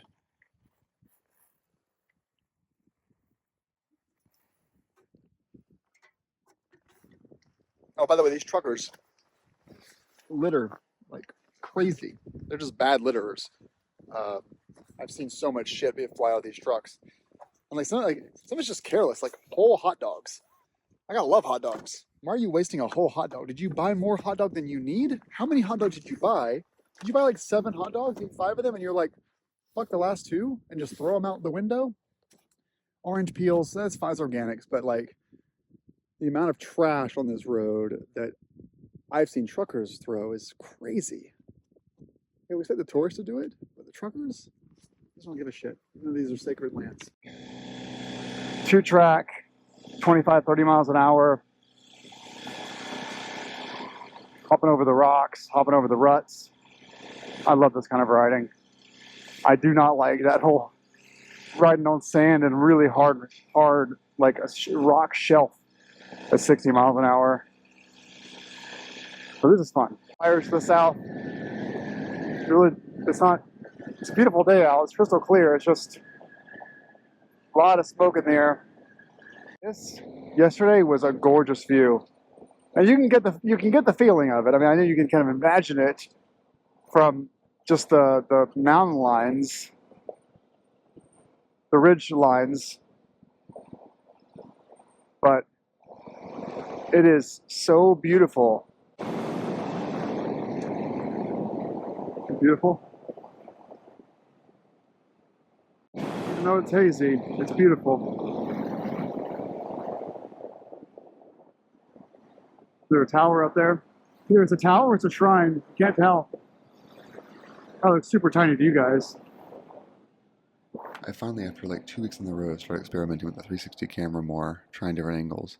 I wish I was better as an editor to like work on B-roll, because this is pretty cool footage. It's 2 minutes of me playing around the 360 camera, but I mean it looks cool. How do I incorporate this into a video? I don't know, but it looks sweet. This is me just going like 50 miles an hour south on the Dempster back to Dawson City with my super cool motorcycle, looking fly. These are cool angles though, and I had a lot of fun with it. Obviously ignoring the fact that I'm riding on a dirt road with one hand. Yeah, but it does sort of simulate having a crew, like a camera crew that's you know riding alongside you, and also show you guys just how bumpy it is. I mean, it is. It's if you're shocked because really tired, it's gonna be a pretty bumpy ride. Pretty cool though. I like these shots. These are my favorite shots of the whole series so far.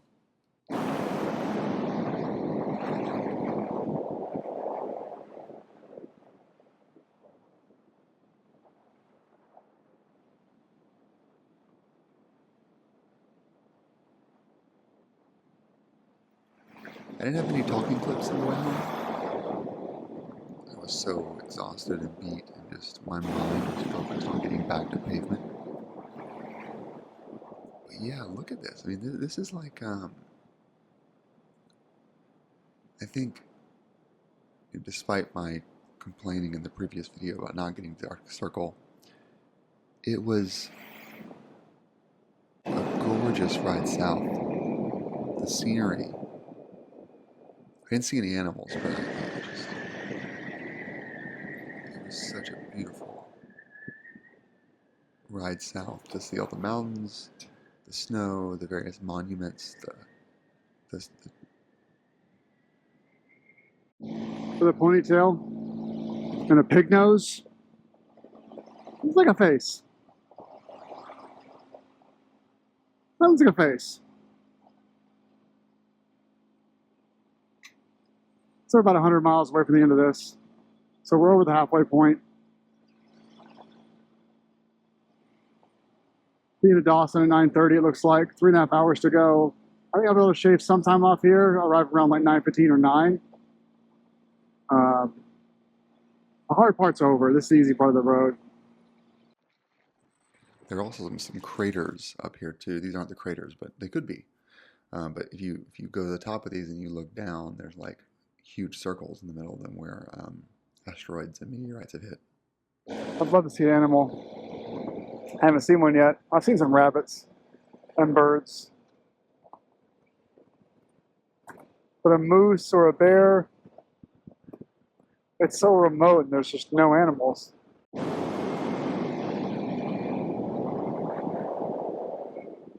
Almost to the end. I miss this road. I loved it, the whole thing. It didn't happen for me this time. But bring spare tires.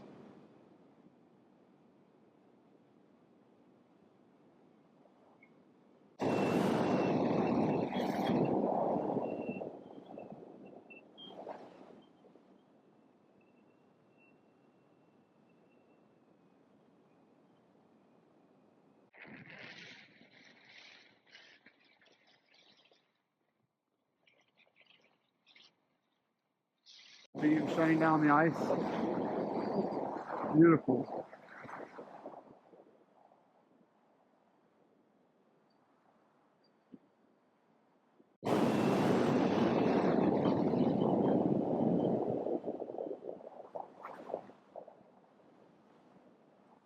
This is all coming through and it's not like a fog on the lens.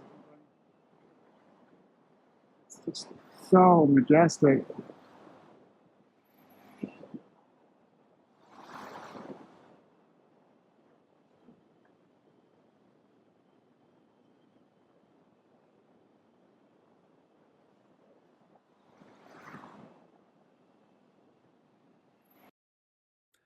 So at this point, we're actually almost at the end. This is Tombstone Park, which is a popular hiking destination, and we're almost at the end of the Dempster back into civilization. And it was like 8, 9 o'clock, so not quite sunset yet, but no, not at all. No sunset, but like cooler. And I got lucky. This drone shot I was doing, happened to show just how the dust comes up and covers you.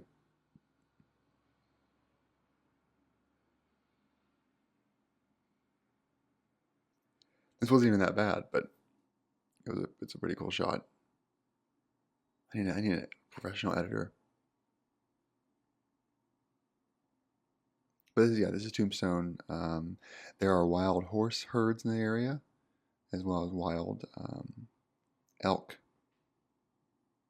in the area that you can spot if you are a keen eye, not trying to crash on the sand. 20 miles to go. Let's go around this. It rained on me a little bit. I'm calling a rain cloud over there. There were some wet patches,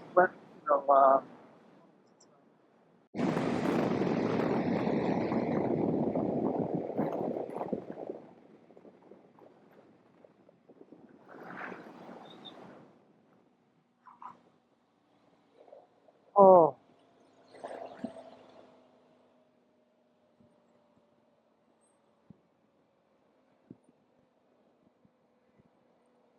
Oh, man. Oh.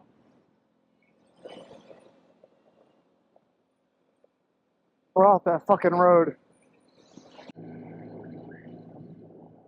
All right, crossing back over onto the highway and heading to Dawson City after I get gas, which, by the way, the pump was like almost out of gas. Like, it pumped me like 3 liters short of what I needed and wouldn't pump anymore. So I found out that a day later, Eagle Plains ran out of gas too. So people were stranded at Eagle Plains waiting for gasoline, not diesel. So both gas stations on the way to Inuvik ran out of gas the night of and the day after. That gas station was out of gas. Well, I got 19 liters, but I needed like 24.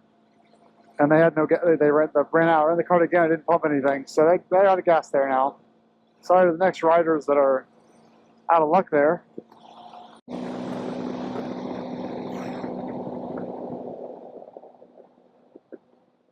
It's not like a 9 p.m. sun.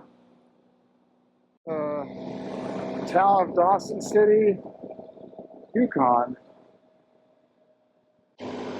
I appreciate that they kind of maintained the look of it after all these years. Oh. We're taking a right here. Heather booked this hotel for me, or this shared situation for me. It's like a room with a shared wash. 883 2nd Avenue. I guess it's probably on the left.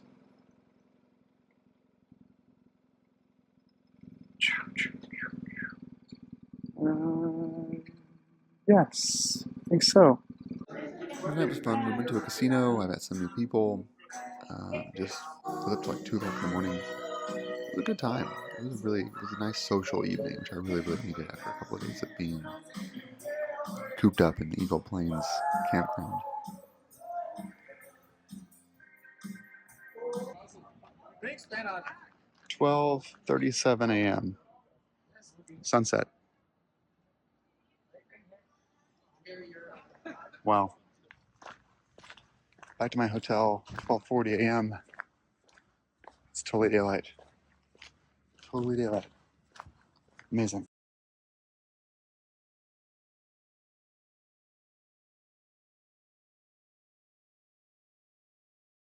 Good morning, everyone.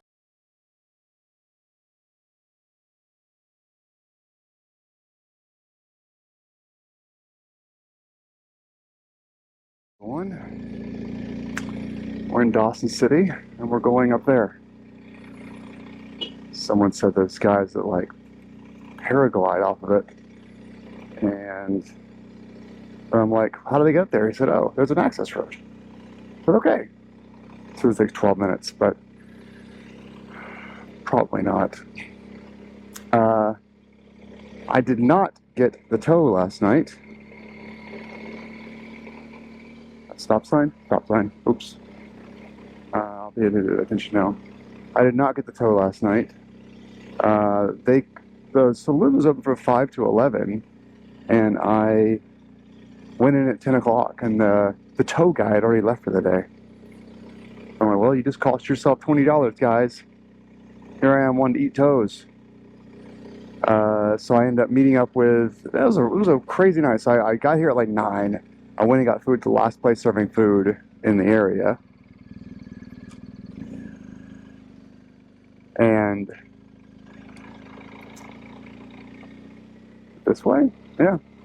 And then saw the guy yesterday that I spent time with at the lodge who was on the Dempster with me.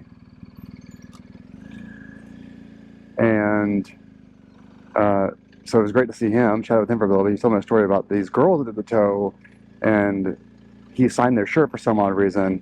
Then we saw the girls. They were just walking around. They've been here for 5 days with some border issues because they're one is an Australian citizen with a Canadian visa, and so they're supposed to cross today. They've all worked their problems out, but they were stuck in Dawson City for 5 days. And so I said, "You must know everything about this area." And so I basically asked them for a city tour, and then I was up with them until 2 a.m. going to like a musical and to a casino and to a bar. It was just a lot of fun. It was a ton of fun. They were great sports about it. One was from New Brunswick, and the other girl was from Queensland. And so we just chatted. It was good. They were way younger than me, 19 and 21. So they had more stamina than I did to stay up. But I bought them some beers because they're on this like $400 a week road trip through Canada, and so money is tight. So I was like, oh well, local traffic only. Thanks, Apple Maps. And then ended up seeing 2 more women that I was stuck at the hotel with, helping them find their lost dog yesterday, who were heading through as well. It turns out that we're all stuck in Dawson because the Klondike Highway south to Whitehorse is closed due to wildfires. So, all of us today are having to cross over the top of the World Highway, and that border crossing is only open like 9 to noon or 9 to 6, I think, and something like that. And so, and it's also a gravel road, not a beautiful paved road. Now, I've learned the top of the World Highway is actually kind of like a motorcycle bucket list thing for some people, so it's exciting. I'll enjoy that, but it's adding a lot of time. So I'm 7 hours from Whitehorse, or 6 hours, and Whitehorse from here on top of the World Highway through like Talk and Chicken and a few other different weird town names is 13 hours. So, but wildfires are in the area. You can smell it in the air. There's a big haze. And so, unless I want to stay in Dawson one day in chance that Klondike Highway reopens, it's a chance. It's not guaranteed. I'm better off getting back into the Yukon in a more southerly area. So I'll be on the exact same longitude, just a lower latitude by taking the road through Alaska. But hey, I'll get another road off my list. I'll take the bike through Alaska, so it's not all lost. It's still a worthwhile trip, but yeah, it's gonna be a long day. So I'll be lucky to get over the border today and back into Canada, and that's it. Yeah, that's luckily that's like the best I could do, and yeah. But let's go to the Dome. I'll see you guys in a few minutes. So this is, well, all of Dawson City. Pretty small. I mean, it's actually pretty big for a Parks Canada sort of like antique, not antique, but historic town. But super smoky on this day. Very pretty. Yeah, I came in from that way and then went to Dawson the other way. It was worth a 5-minute drive up. Now we're leaving Dawson at like 11 a.m., hopping on the ferry that crosses the Yukon River to what they call the Top of the World Highway, which connects, it's 150 miles or so. It connects Canada with the U.S. at the highest elevation and latitude U.S. border crossing station in the world. How's that? All right. Do I stay on the bike? Yep, we need to change bike. Yep.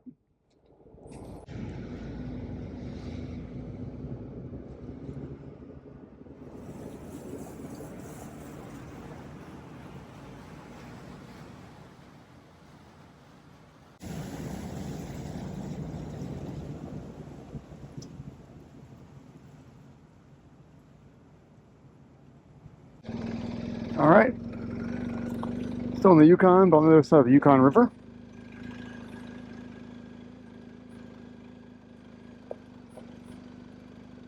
After we crossed, turned to dirt, and now we're heading to the border crossing station. Not really sure where that is, but looks like I'll be on this dirt road for a while. Well, I would have missed this because it's half the time to go to Whitehorse from Dawson City on Route 5, I think. But I would have missed this scenery. I guess top of the world highway is kind of a bucket list ride for some people, so we're doing it. It's okay. Amazing. Really, the trees just stopped. Like we're at this point in the mountain now where it's like trees aren't growing. Whoever built this road is insane. And this is like, this was a fish to build 100 years ago or more. But wow. That looks fun. Goes up there up high. I really need to get I'm trying to get back to Yukon today. But that looks fun. Oh, we got time to get a picture of the snow, right? Oh, the mosquitoes have found me. Even at 4,000 feet, they still find you. We got some snow here. Awesome. It's always cool when you're on a trip in late June and you come across snow. And it was so cool up here. It was like being like in the Blue Ridge Mountains, but riding on top of them on a dirt road for hundreds of miles. And there's no commercial traffic, so it's just you and a bunch of RVs. And a couple motorcycles, but very few.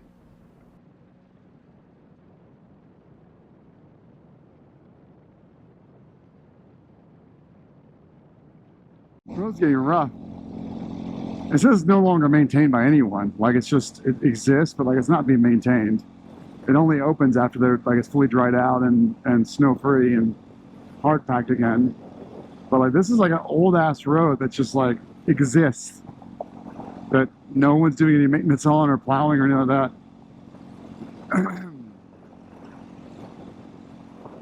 I didn't know there was a crossing up here until last night. It looks like we're coming to the border.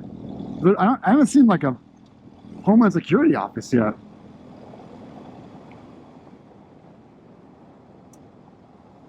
What? Are you fucking serious? It's in the middle of it's so weird. There's a border crossing on top of a mountain. Wow. Literally. Oh, we're going to Alaska time. And America. Wow. I guess you have to live here, right? Very painless crossing. He said the pocket knife and the woodcutter and the bear spray were all fine. Speed limit 50? It's just weird. It feels like I'm still in Canada. Gee.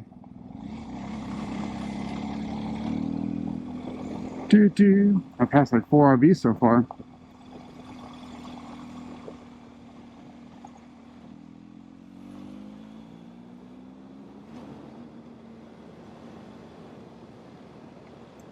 Couple the guy over a little bit, and like something like that guy just didn't really care enough to get over. It's fine. We'll get through. Some soft shit. A lot of switchbacks too. You gotta be careful. Can't just be hauling ass through here. This highway is crazy shit, man. Now there's just straight playground sand on the road.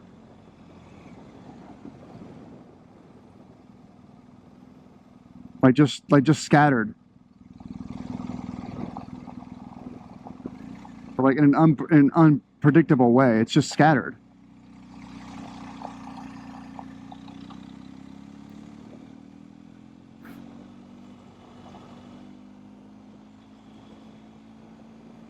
But what a wild road this is. I mean, I've been on this thing for like 2-3 hours now. What a crazy road this is.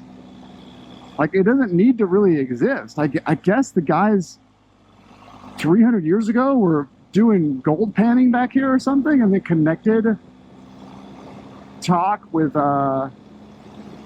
Dawson City just inadvertently. There are a lot of people here. I think it was once a just a mining outpost, and now it's just here.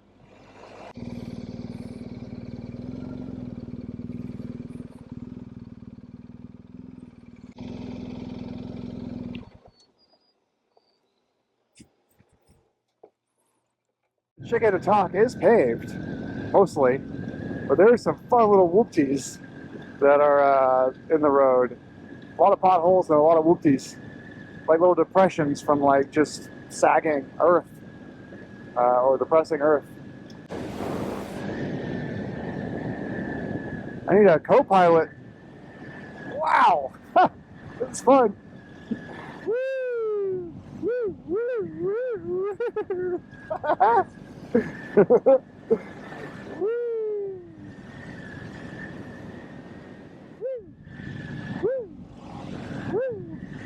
Again! it's like 50 miles, these things. This is just oddly fun. The suspension's just eating it up. I got a tiny bit of air on that one. A little bit of air. So many bumpy bumps.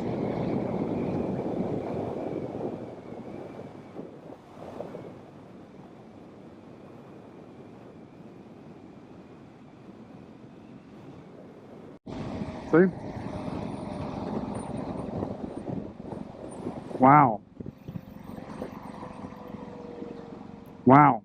Let me get some gas here. I got to the end of the road and I was going to take a left to go east. But, Jesus Christ, just turn already. I was going to go east towards the border, but it was 100 miles away and I had 94 miles of range. And so I just didn't want to chance it. I had to drive 12 miles in the opposite direction to Talk so I could get some. I mean, how deep is this? What do you guys think? You think it's deep? It can't be that deep, right?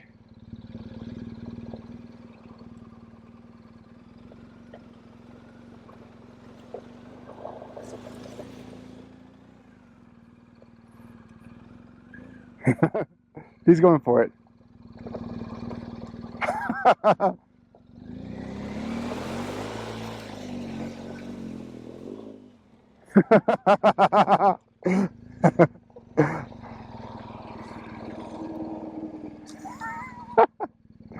It's deep. It's deep.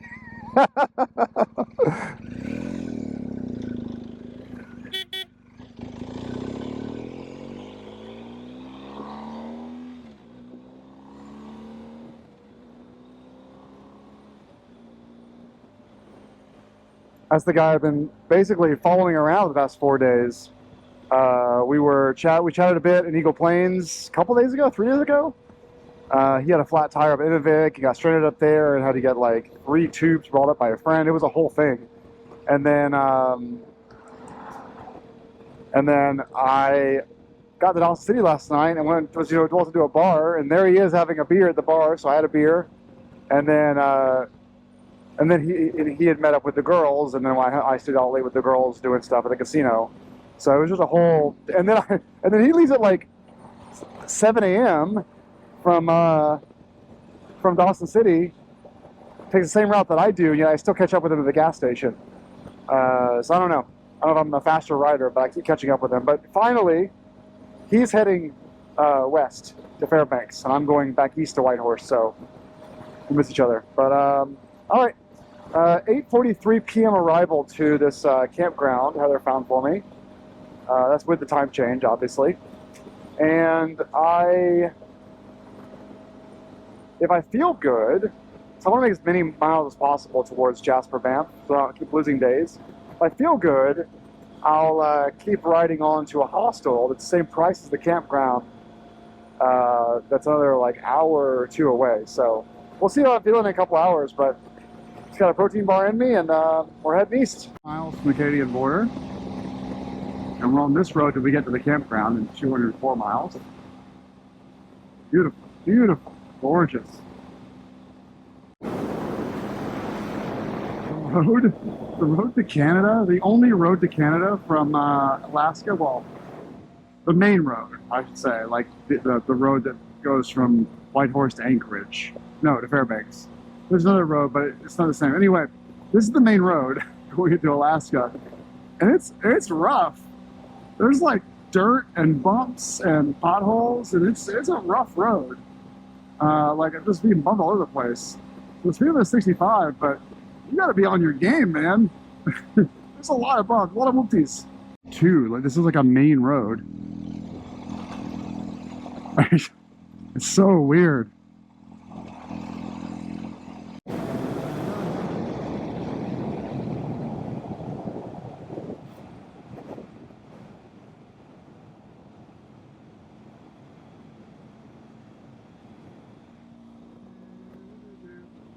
Woo! that was spicy. Oh fuck! I couldn't see shit. Tetlin Wildlife Refuge in Alaska. It's beautiful. It goes for hundreds of miles. I've been driving past it for a very long time now. I just missed a viewpoint. I should have shown you all, but it's just gorgeous. Like thin spruce trees, lakes, bogs. Like just, it's so beautiful. It's gorgeous over there. Just beautiful, beautiful scenery. What a wonderful thing they preserved. Goodbye again, America. Entering back into Canada in the Yukon. That was quite a wait, a delay. I think the border guard knew the two people that were in front of me, the two different cars, and was chit-chatting with them, which is fine. It's a very small, it's a very big province, but it's a very small, community. And so, I'm not surprised. But anyway, I can get gas up here, but I've got 229 miles of range. And Haines Junction's in 180, so I'm going to keep pushing. What's going to stay in that campground, which is 2.5 hours away, but for $4 more, I can stay in a hostel with a shared bedroom. And it's only an extra hour, so 3.5 hours away. I feel good. I didn't start till 11 a.m. this morning, so I feel really, really good. It's not going to get dark until freaking midnight. Or 1 a.m. So I'm just going to keep going until 9:50 p.m. And yeah, I'll be fine, but I'll make further progress tonight. Canada Highway 1.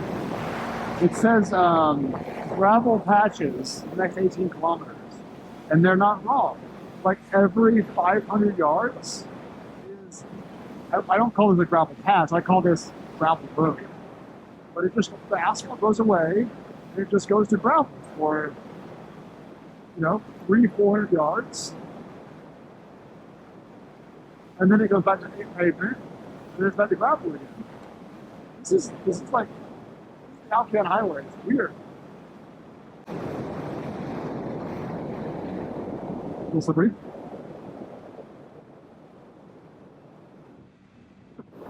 Very weird road Canada. A day of gravel.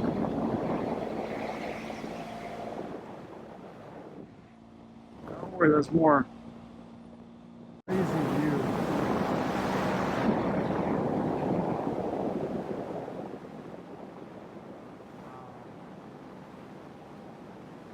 Where the mountains just like into the forest. Some snow peaks over there, snow caps over there. Wow, look at that. Oh, that is awesome.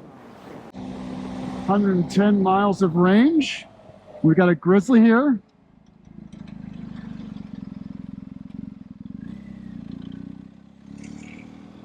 Baby grizzly.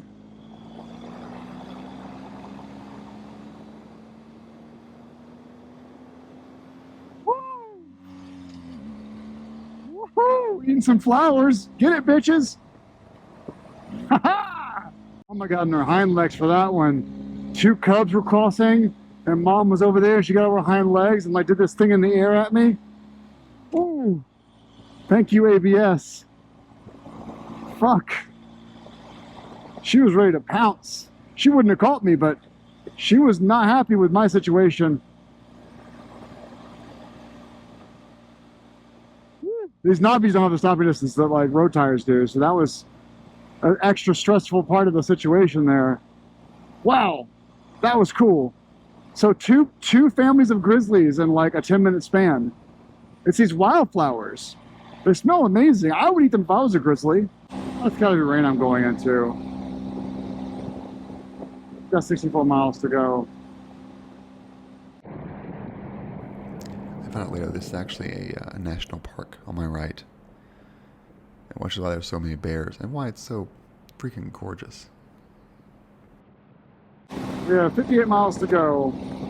I can't even see the mountain over there. That's how much this is gonna be. This is gonna suck.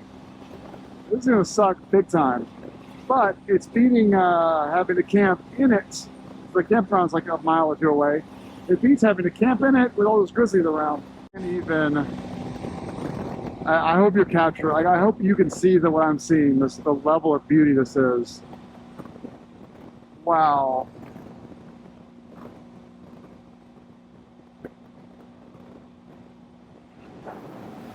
I'm about to drive into a straight rain shitstorm. Man, is it beautiful. It's like sheep activity.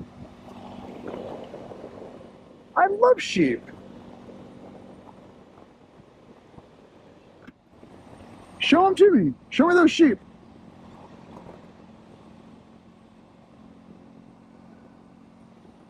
Wow. What is this place? This is so beautiful.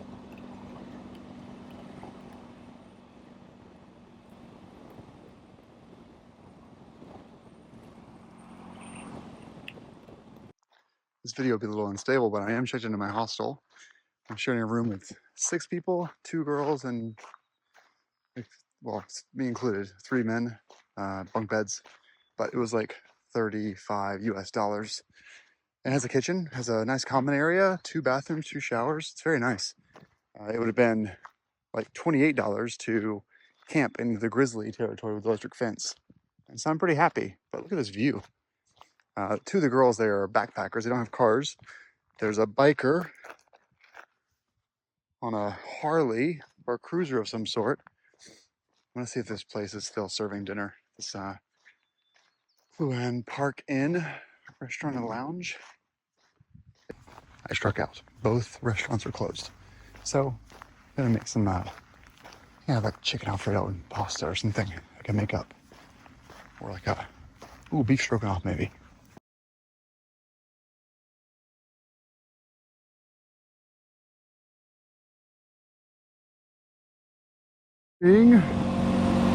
Happy day.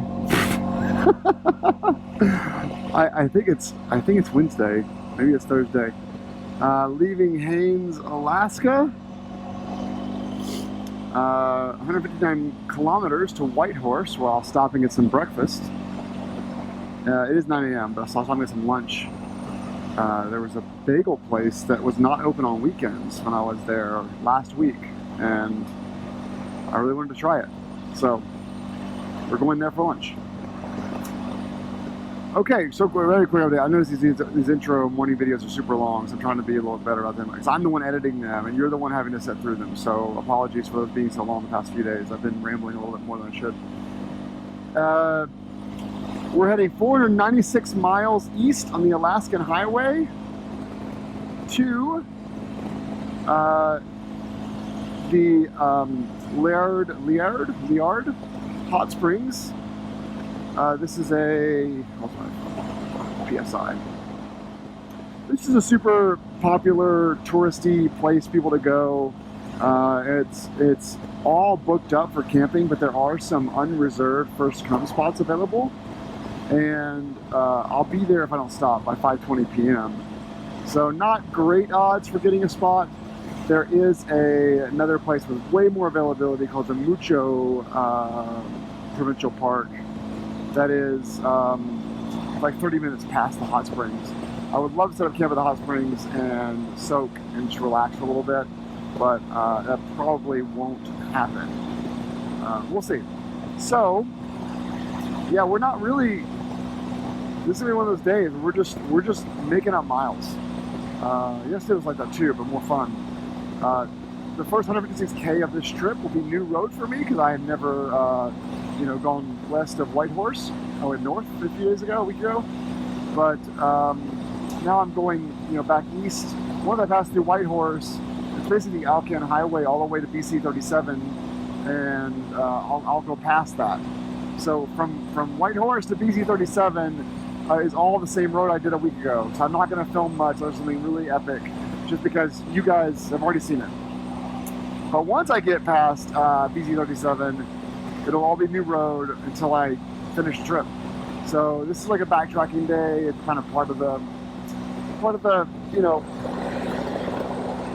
how things go. Yeah, so podcast, audiobooks, cruise control. I got a full tank of gas, and we're just gonna head east to Whitehorse to get some bagels,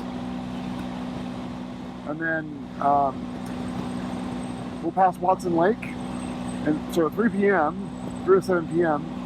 I will be on new road. So really nothing to show you guys. Sorry. Let's make it a quiet day, and one day where I just focus on, hey, here's a cool hot spring, here's a cool bagel. That instead. Last update I'll give you though is that I stayed at the backpackers hostel last night. It was a few people there. The people I talked to the most, the two women that were from France they flew into. I think they flew into Whitehorse. They've been in this hostel for 4 days doing hiking around the national park. And they were asking me about talk and chicken and eagle and Dawson City. And I convinced them tomorrow to go up there and hang out there for a couple of days because it's really nice. And they're worried about the roads. And they're the rental car. So they're really nice. Chatted with them for a little bit over breakfast and coffee. And yeah, it's interesting to me, and it's fine, it's great. Like, people that fly into remote parts of the world and go hiking, it's like, wow, you could have done like Seattle or SF or Glacier or Denver, but you flew to the Yukon. Wild. To hike around in grizzly territory. But anyway, they were nice. And there's an old biker there too, but he didn't speak English, he was Swiss. He spoke no English. Which is interesting for a Swiss guy. Most Swiss people speak English. But he was amazed at how heavy my helmet and my jacket was. Wild horses. That's cool. Just wild horses.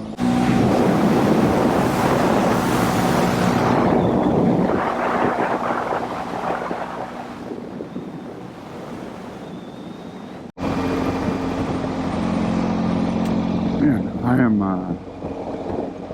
I'm tired. I'm like falling asleep on the bike. I'm bored. I'm also just, I don't know, 25 miles from from the gas station that I took, that I went to before heading west to Dawson City. No, to Whitehorse a week ago. I thought I was going to make it to Watson Lake, which is 37 miles away, but I've got 51 miles of range. So I don't know. We'll see where I get. When I get the Nugget, the gas station, 24 miles. We'll see where I am on the gas. I just passed 37 South, where I was a week ago, and we're crossing some river. I don't know. 7 miles from Watson Lake.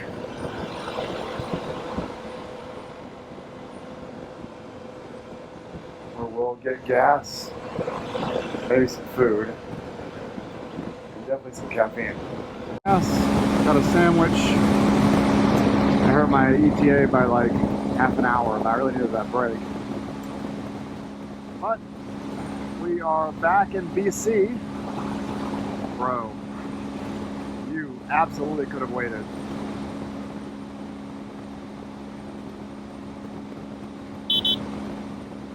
You totally could have fucking waited for that. Anyway,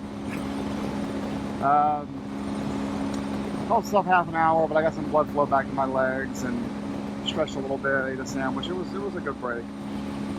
120 miles from the campsite where it's first come first serve. Hopefully it's fast, so they don't. There's 1 mile or two on the road that's the same setup. I've seen 2 more black bears just down there in the grass, just kind of running around. I guess there's some stuff around here for them. Maybe it's just roadkill. Oh, baby. They're even like flowers and stuff. Just hanging out.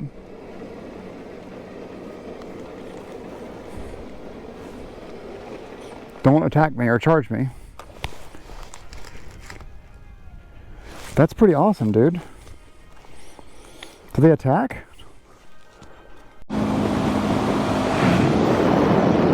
What the? Is that a... Oh, that's a bear. Okay, it looks very thin.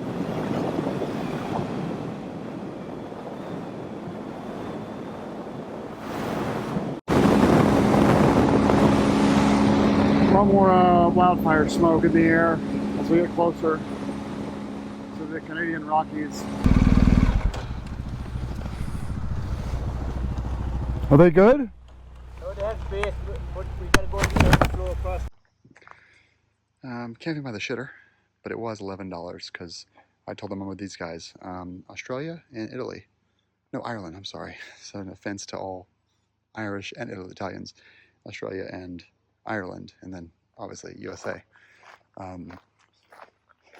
If people want to go to Canada for a vacation, you totally should. It's nice here. I love Canada. I just wanted to remind you of why I don't go to Canada for all my vacations. Yeah, let's get some food. All right, we're walking down to the hot springs, the Laird Hot Springs. I went down to the restaurant. Of course, they've already closed. So another night without dinner. That's fine. I don't need the calories anyway, but I keep, that's the problem. You ride all day, you miss dinner.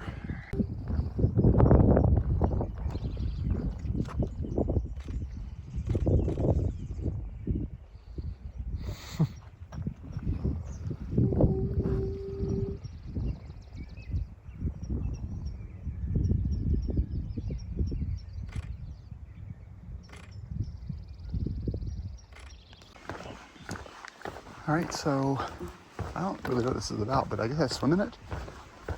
I guess you swim in it. It's pretty back here, though. It's really pretty. Oh. Well then, that's why it's so pretty. No marijuana, though.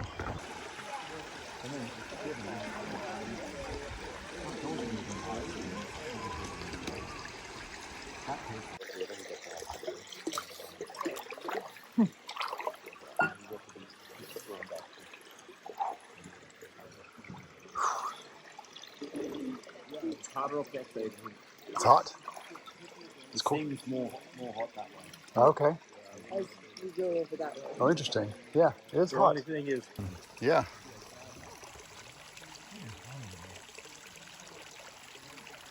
Hottest day of the year in Canada. It's like 85 degrees, and we're in a hot spring.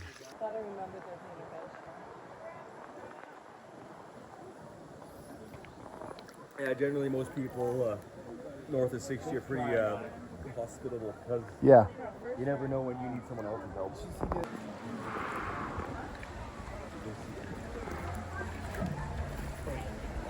Okay.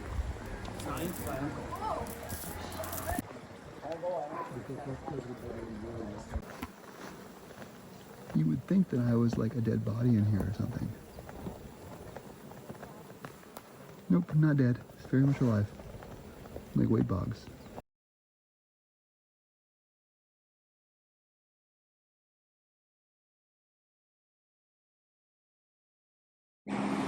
Good morning. 9 a.m. We're on the bike. Got up around 7-ish. Just kind of hung out. Started getting packed around 8. A lot of black flies here, but none that bit me, which is kind of weird, but a lot of black flies. But we are still just trying to get progress behind us, miles under us, whatever you want to call it. In short, like, get the fuck out of Yukon and BC. I've been in the Yukon for a week. I've been in BC for a week. I just need to get out of this area and start heading south. So unfortunately for you guys, given my mental state and my body state, we are almost at 1 weekend. So unfortunately, Banff, Jasper, those national parks down there, it's really hard to find availability places to camp. It's also really expensive. If you find like a cabin or like a shared place, it's really expensive. So that means that we're going to be stopping tonight in Grand Prairie, Alberta. So we won't be the F out of Yukon and BC. We'll be in Alberta for the first time on this trip. And while in Alberta, I'm going to be stopping in Grand Prairie for 2 nights at a shared place with a common area and a shared bathroom, but it'll be my own room for a couple of days. Gonna shower, gonna do my laundry, gonna wash the suit, wash my boots, like wax them, clean my helmet in and out of all the bug guts. I might even clean my windscreen off if I find a car wash. And go to a bar, talk to people, just hang out for a couple of days. Maybe do a couple of hikes tomorrow in the area, just hiking. That means today it'll be a 550-mile day to Grand Prairie. We're passing through Dawson Creek and Poochie Coopie to Grand Prairie. So it's Grand Prairie by 8 p.m. So it's going to be a long day in the saddle, 10 hours. But then I'll be in a place for 2 nights. And it'll be my 5th 500-plus mile day in a row. Basically, I left Eagle Plains Campground, and I left Dawson City, and I just started riding. So it's not good content for you guys, but I needed a little bit of a break. I can't stop in the Banff, Jasper area or Camp Oho. I don't know, Oho State Park. Anyway, and I also really can't stay for 2 nights in Glacier without it being cost prohibitive. So what you're going to get is you're going to get 2 days of boring nothing, and then I'll be doing like 3 days through the Rockies to Glacier to Montana to Helena, Montana. In Helena, around July 3rd, July 4th, I'm going to meet up with an MOA member, stay in his backyard, and do an oil change and maybe a tire change. We'll see how the tires are looking. But I'm going to stay in his backyard and do the maintenance I need to do, which is doing about 1,500 miles. After that, it'll be July 5th, 4th, 5th. I'll probably hop on the Continental Divide ride down to Colorado, and might do a little bit of Idaho, like touch Idaho there and come back in. I've got some GPS tracks for that. Maybe touch Wyoming for a little bit, go through Yellowstone and Grand Teton if that road is allowing me to do so. There's a road out there. And you're pretty much saying, like, you're looking at like a week from today being in Helena, and then like 7 days from today being in Colorado, 8 days. And then I'll start heading back east, I think, because that'll be like four weeks out. All right, that's the morning recap. I rambled enough, but another boring day. If I see anything exciting, I promise you I will hit the record button. But if I don't, it's just going to be, it says 11, no, it's not 11 hours. That's the time change. 10 hours of riding to do 550 miles. See you guys later. But, hold on. We're on the Canadian Rockies now, so we'll just... Look at that view. Look at it. It's pretty here, though. It's the Rockies, but in Canada.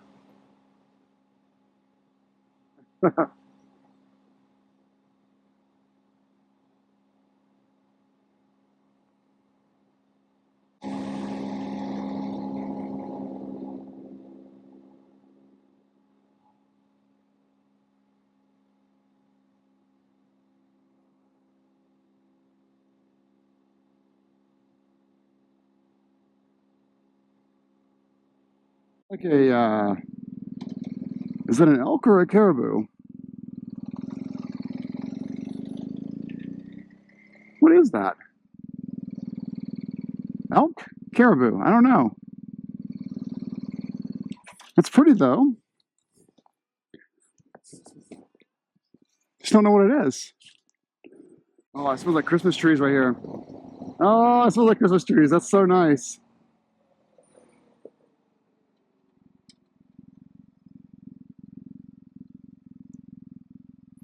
Oh, it smells so good. I love that smell. I've had it for like weeks now. But that Christmas tree smell is so cool.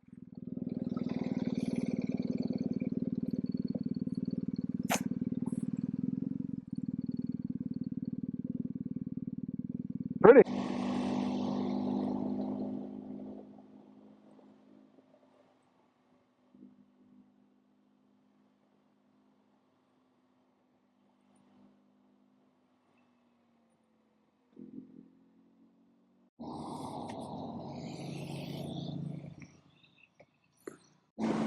This is a hell of a drive, guys. Highly recommend it.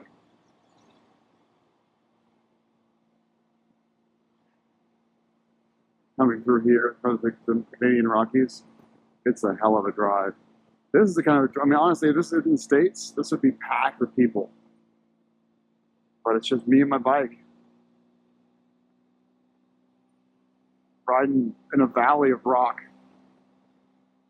with lush Christmas trees and caribou and bears. Beautiful. Today. Prettier.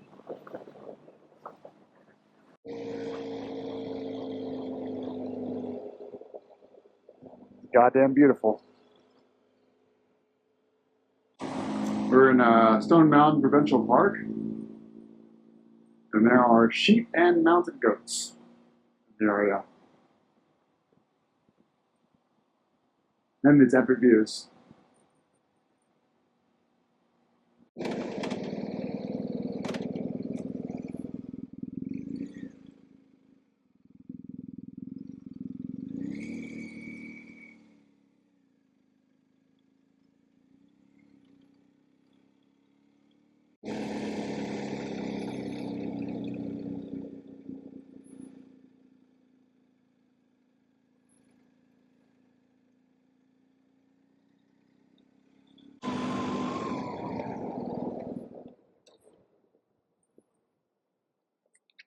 Let's be quick.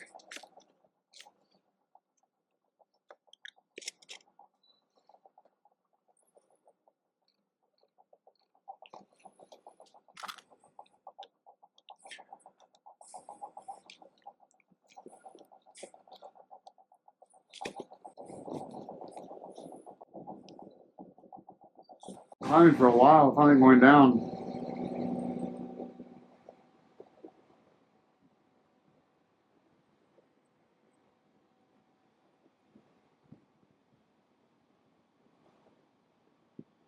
Quite a hill climb.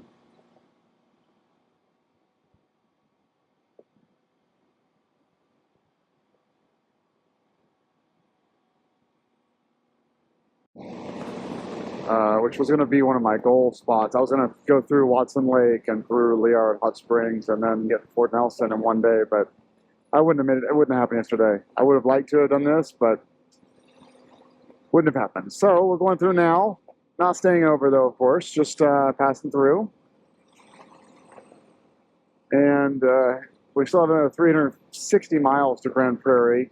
Heather's booked me a cabin for the night. 2 nights, actually. So now I got to make it over there. Gas and food.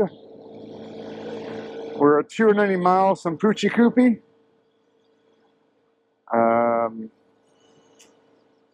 About 6 hours and 20 minutes from the place I'm staying tonight.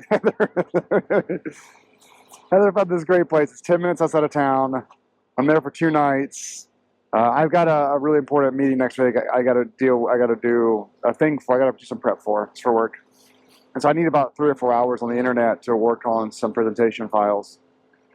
And so I'm actually really happy. I get like this weekend $145 for 2 nights in a cabin by myself, which is great. And so I'm just happy she found it. It has Wi-Fi and everything, so that'll be good. Great deal. The booking said there's lots of wild animals around, and Heather and I were like, well, yeah, I mean, it's Canada. We've been doing this. I've been doing this for days, right?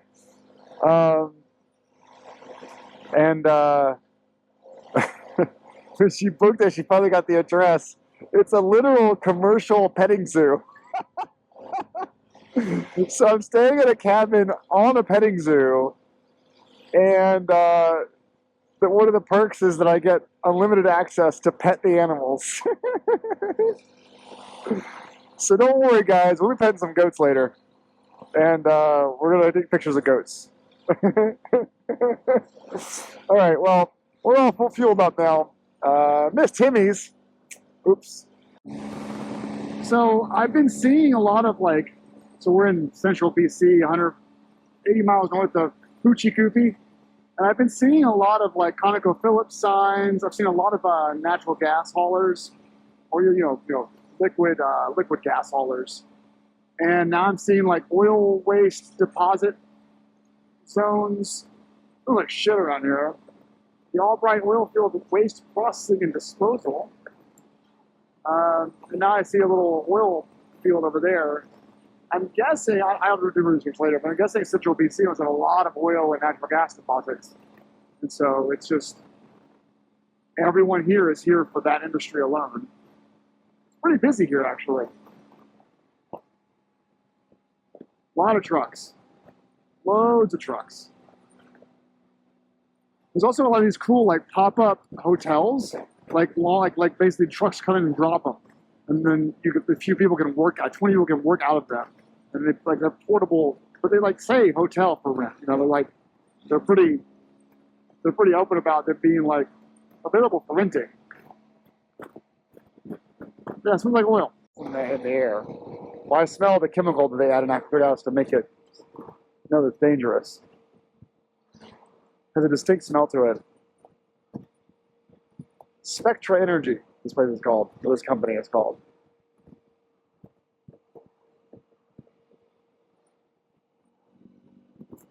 Yeah, there's North River again. North River I've seen everywhere. They're all over the place. Oh, it's a gas plant, yeah. Yeah, it stinks. Bridge coming up. Old Fun Bridge. Oh, look at this little raised power line thing, a pitch power line thing over there. Good old Fun Bridge. It's actually a long Fun Bridge.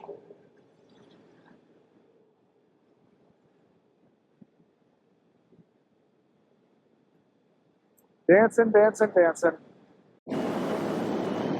Alaskan Highway Cliff Bridge. It's up here. This was the old Alaskan Highway. This is the first curved wooden bridge in Canada. Maybe the last one, I don't know. So if you're passing by this curved bridge, go check it out. So, here we go. It's closed, so I can't go through anymore to backtrack. Hopefully this is the better side to check it out. If the visitor center is on the other side, well then, let's go to the other side. 10 kilometers away.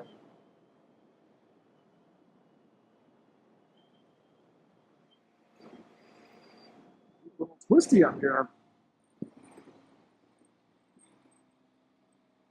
I am speeding on this road. It's 60 kilometers an hour. I'm doing 50 miles an hour.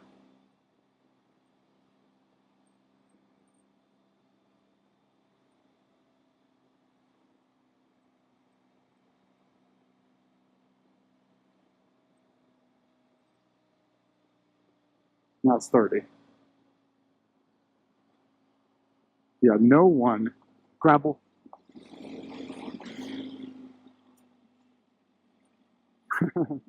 I wasn't ready for that. No one goes back here anymore, clearly. Wow. It's like viciously closed. It's not like it's closed to traffic. It's like closed because, no, this road is closed. Don't go back here.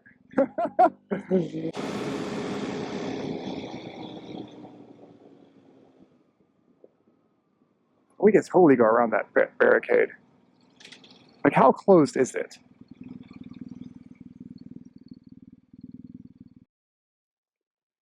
So, this is a spot that I would take a picture, which you should go down and check out. Okay. Obviously, it should be closed. It's not being maintained. I don't think this bridge is going to fall down anytime soon. It's actually supported by metal. I see metal down below underneath.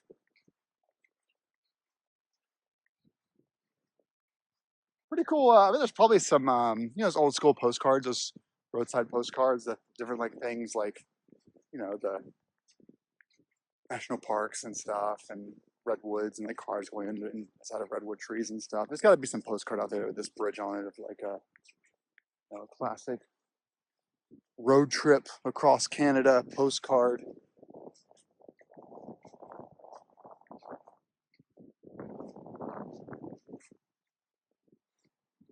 I mean, it would be quite a fall if the bridge did collapse with me on it. Oh, it is wood. That's wood down there. Cool. That trail looks like you could take a picture from the end of that trail.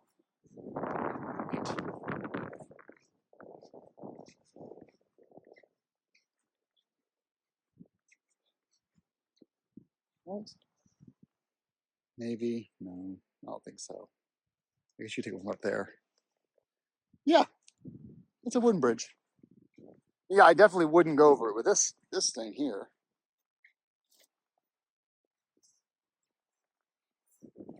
But there's no holes in it. It's just not worth them maintaining anymore.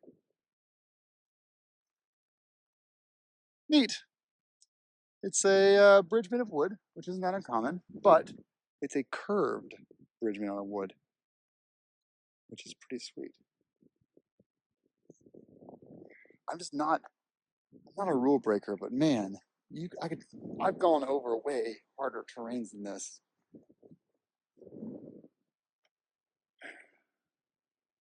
Be fun, wouldn't it? So people go down there and camp and stuff, hang out. There's a little fire pit down there. Cool. All right, little detour on this trip today. Didn't expect to do this, but here we are. I can't really relish the moment too much because I got to get to my hotel or my cabin, but made it to the end, or the beginning. Basically, we made it to the end of my part of the Canadian Highway. So, yeah. Very, very exciting. Alvord. Yeah. Yeah. Yeah. Well, we've crossed 500 miles. 45 to go. This is a big bump. I don't know if I believe it or not. Crazy 45 kilometers.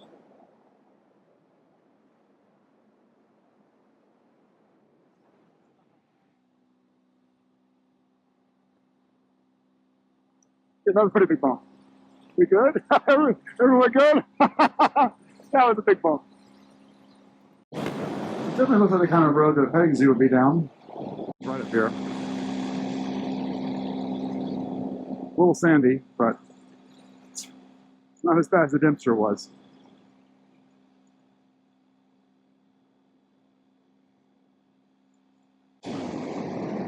Yep, there it is.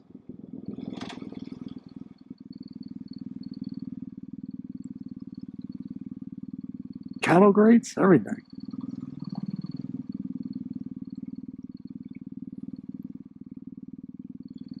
And there is a miniature horse.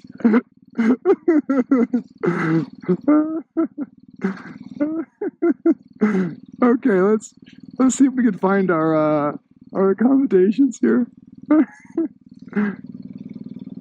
Watch out. I know. It's gonna be scary. I know. I know.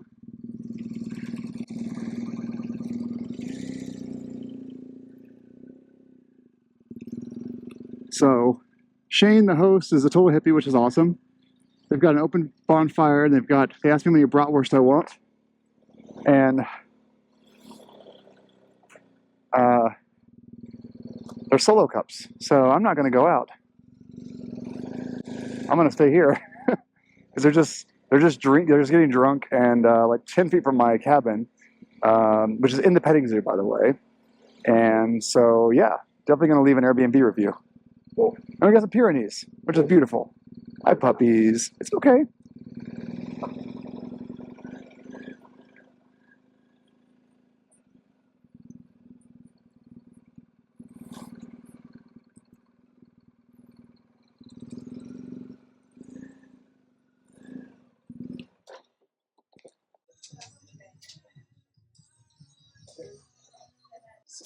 I love this stomach with you. John.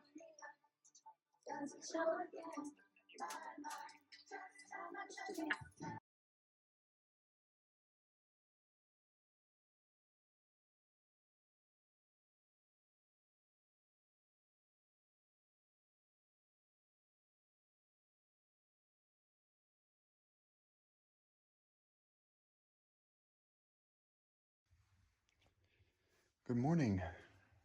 So, I got a big day today. I've got some work stuff to do, photos to edit, videos to publish. First, I have to go to the bathroom, and it is 10 a.m., so the petting zoo is open. And so they said like 150 people will be here today. There's ice cream, hot dogs. The chickens are out. Oh, sorry. It's gonna be quite a day. So I moved the bike. I have to. Hey, Emu. Good morning. I have to go get my clothes out of the laundry in the big house. So everyone shares this place. There's like 10 people in here. It's a long. It's a great. I'm not. It sounds like I'm. It's a great place. Everyone's super nice here. But yeah, everyone. It's a petting zoo. And the buffalo got out last night, which was a really scary, but not for me. But they were high stress about the buffalo. I understand.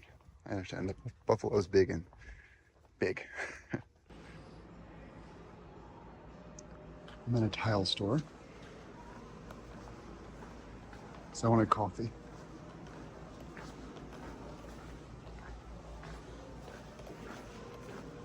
Really needed some tile, but just gonna get some coffee instead.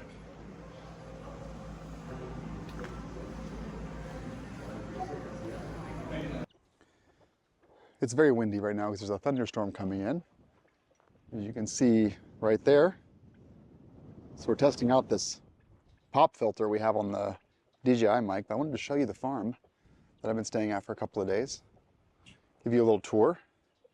I can't name every animal, by the way. I'll do my best. But we have a bunch of chickens in the coop. Hopefully the rooster doesn't get pissed off and attack me. And turkeys, of course. We have some turkey. Hi. Some grouse.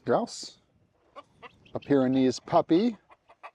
Yeah, that rooster does not like me. That one right there. Unhappy. Hi. We have some really nice asses. Just hanging out. The petting zoo is open from 10 to 2, or 9 to 2? 10 to 3? I don't know.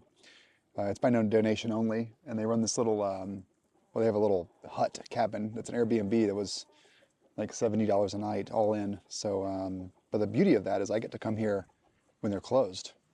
Well, not they're closed, when no one else is here. It was madness today.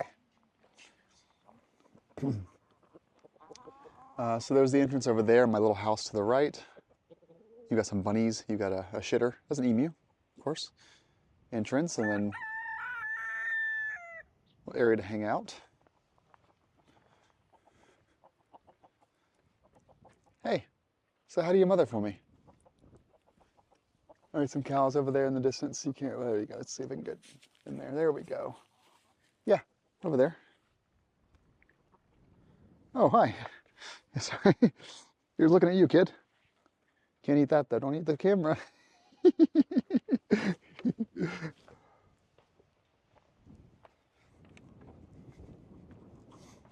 Yeah, I saw the wind coming in. I knew I had to. Well, I was over there in the town, and I saw the storm coming from the south, and I just got it the heck out of Grand Prairie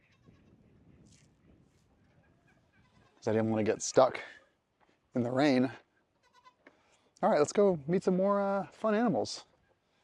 They have a plethora of goats. Honestly, like way more goats than you would expect a petting zoo that should have. Like 30 goats. I'll get the rest of them in a few minutes. Those are the young ones. There are younger ones. I don't like roosters. Hi, emu. I don't like roosters. Roosters get on my nerves. So there's 4 pens here. I think one is turkey chicks. One is oh, these are they have smaller goats, by the way. These aren't the smallest goats. Hi. Hello. Hey.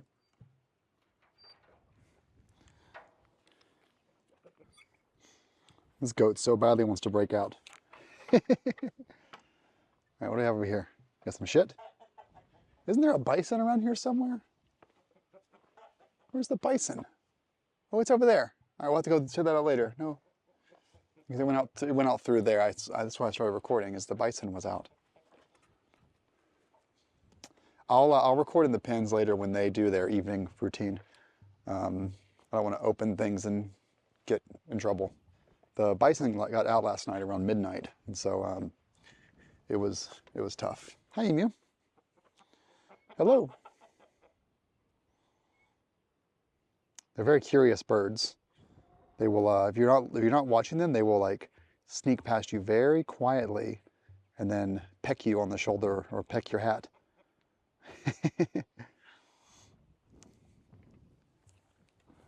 Very curious goats here.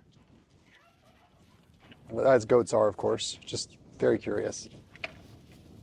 And they're little escape artists too. They've been getting out. Oh, I got some ducks. Let's check out the ducks. Probably scare them away. I heard there was a marsupial around here too. I don't know where it is yet though. There's some baby Indian runners as well that are around here somewhere. Not running yet, but just around. Oh, they're the little tiny baby chicks. Look at that. Look at those little cute fur babies. Their feathers are so soft. So there's no petting going on. I'm trying to just give you a visual tour. But they're so cute. And mom, that's obviously mom. They were nesting under her last night. They were trying to count all 12 of them, and they only count 9 because 3 were under the mom.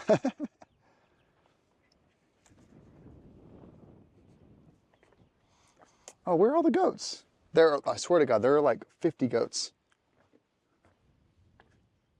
I don't know where they all are though. They're down there and there. Oh, they're pasturing. That's where the goats went. Oh, there are some geese. We have some geese over here.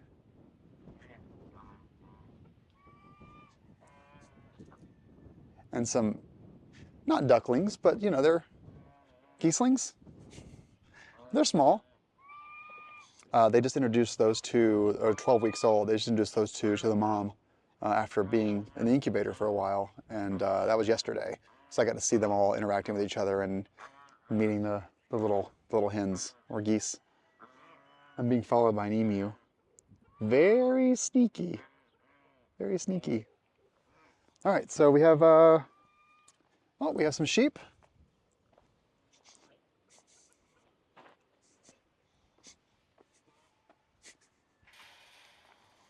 We have some sheep here who are running away from me. Bye, sheep. There's the bison over there. It'll make its way back over here later. I'll get some better picture of it. We've got a Holstein cow. And then, like I said, more goats than I feel like should be. There are some donkeys in there as well, or some mules. But more goats than you think they really need for a farm like this. Like it's a lot of goats. Seems like too many goats. Oh, there's a alpaca down there at the very end. See the two little, the black and the brown? That's the alpaca. Roscoe is one of their names, I think. Let's go find there's another donkey. Let's go find the petable cow. She's around here somewhere. Very cute. Super. Let's go take a look in the coop here. Hey, you two, get a room. Hey, Sneaky. I'm watching you, Sneaky. That emu is very sneaky. It will run by and just go to town on you. I'm watching you. I don't want to turn my back to it, because it will do sneaky stuff to me. Hey, there's my ass. First time putting my ass on YouTube. Well, it's a fleeting ass. Hi. Hello.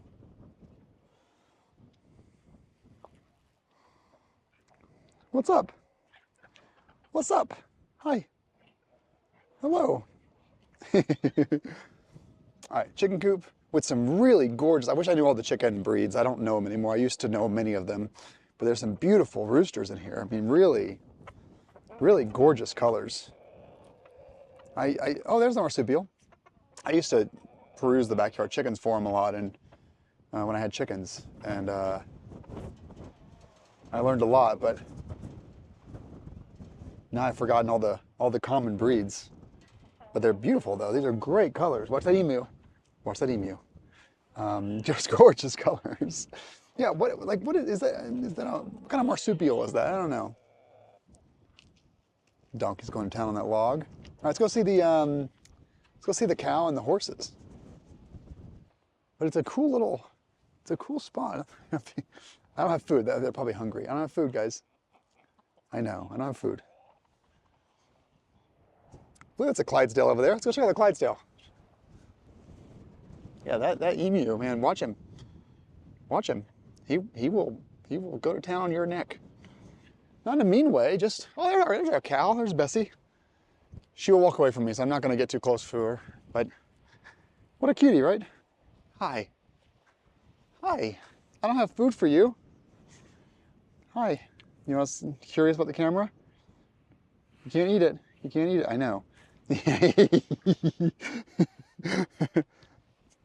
Oh, I got video footage of that tongue coming out. That was funny. Oh, I got a friend. Yeah, a bunch of fowl. Beautiful horses, though. That mare with the silver, with that brown, is just gorgeous.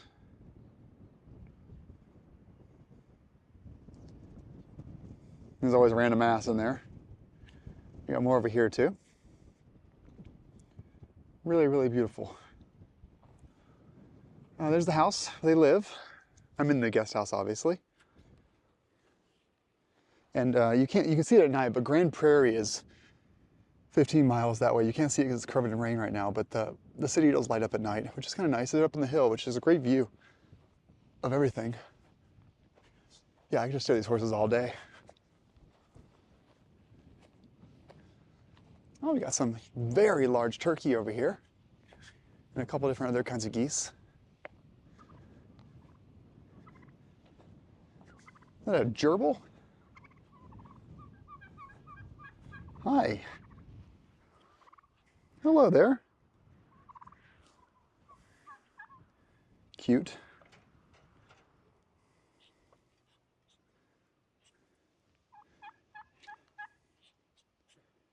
Got our turkey and a peacock. There supposedly are 2 peacocks. I don't see the second one though. Watch him. Watch him. Very sneaky. I believe that's all the animals except for the bison, which we'll need to go. I'll have to get video of later. It's raining. And yes, I've had this in my GS the entire time. You never know when you might need a rain jacket. Hey, nice marmot. The bison's up. I can't remember the bison's name. I wish I did. This is the only animal in the petting zoo that the owner said, every animal is super cool with just like meeting you, saying hi, being pet. He said, "This is the only one that don't get in front of it or behind it. It is a wild animal." I probably look weird at this bison over covered in yellow, but yeah, big horns, huge animal, just really huge. I'm gonna try to get like an unobstructed view over here from this angle. Huge animal. Got out last night, and you really can't push it. You can't. It's not, like you can push a cow. You can also herd a cow with whistling. You can rope a cow. They'll follow you if you whistle. They'll follow you around. No, this bison will just stare at you. Just look at you and just ignore you. You can't do anything with them at all. Promised you a bison. Wasn't there something else I promised to show you guys? Oh yeah, the little babies, baby goats. That'll be later. It's still not time. It's 10 p.m. is bedtime, so I'll come back at 10 p.m. and record that for you. Didn't show you guys the bunnies.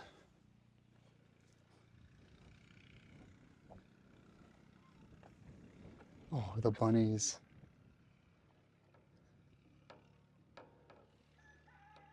They're adorable. They're little ducklings. So we can zoom in and you can see them. And they're really hard to see from here. There you go. The ducklings. Next to the heat lamp. The bunnies.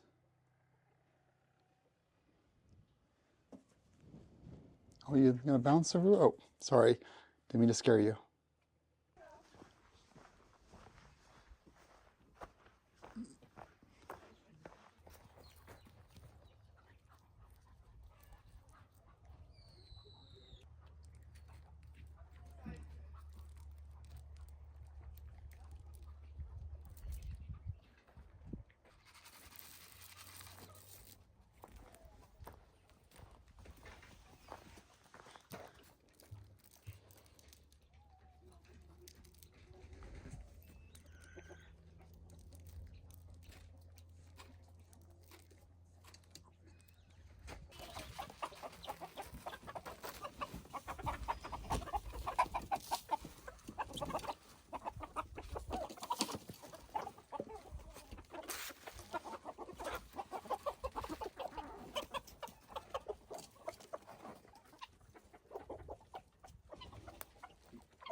I have a friend now.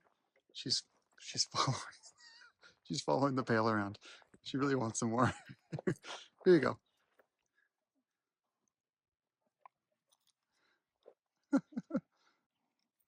Okay, okay. If you keep going, keep going. More animals to feed. Want some more in my hand? There you go. Some chickens over here. There are. I've got a fan though.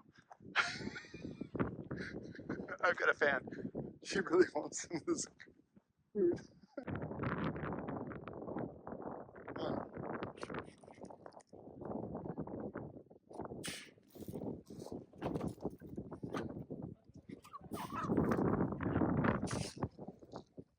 Stoked. Let's go feed the turkey.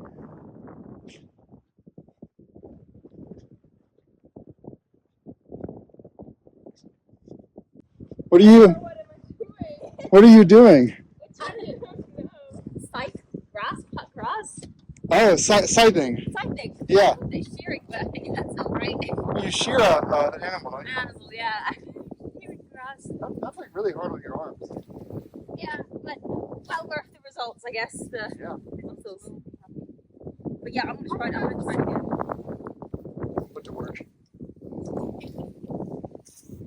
Got task set. But yeah, they chase me. Try to pass. They run away from me, but I'll once they see I have food, probably it'll change.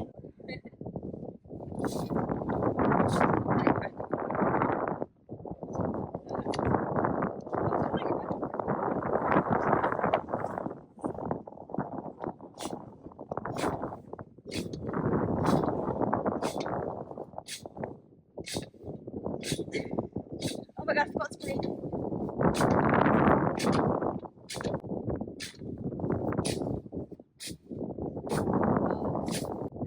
a lot of this to do. I would give it a shot, but I wouldn't do any better probably.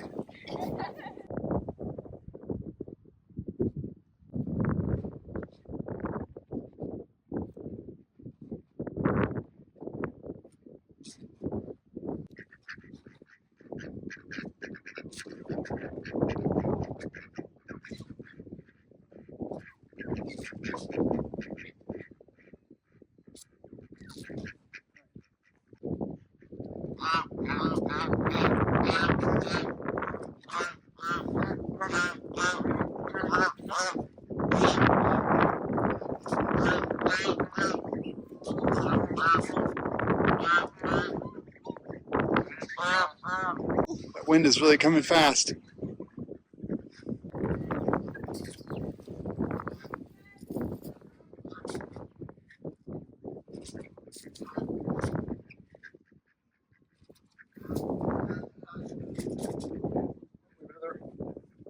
Works it out. Have you tried cutting grass before? They're really struggling at it over there. Oh, really? Are they? Where are they? Oh, behind the swing set on the other side of the horse thing. Oh, okay. Well, I'll have a look. Oh, I was gonna try my hand at it, but I didn't want to like just be a typical guy and just be like, "Oh, I got this." Okay, yeah, we need some.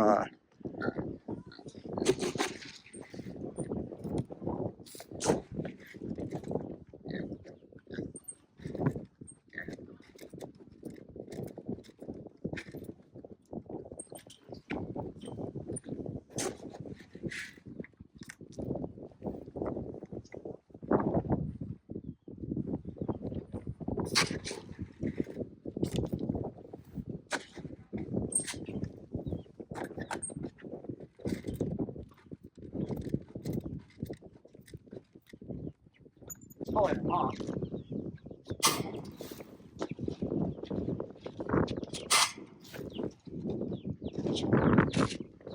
They followed their mom out of the thing. Is that okay? Oh yeah, Oh, okay. they're fine. They just went right through those little holes. Yeah, that's been it all the time.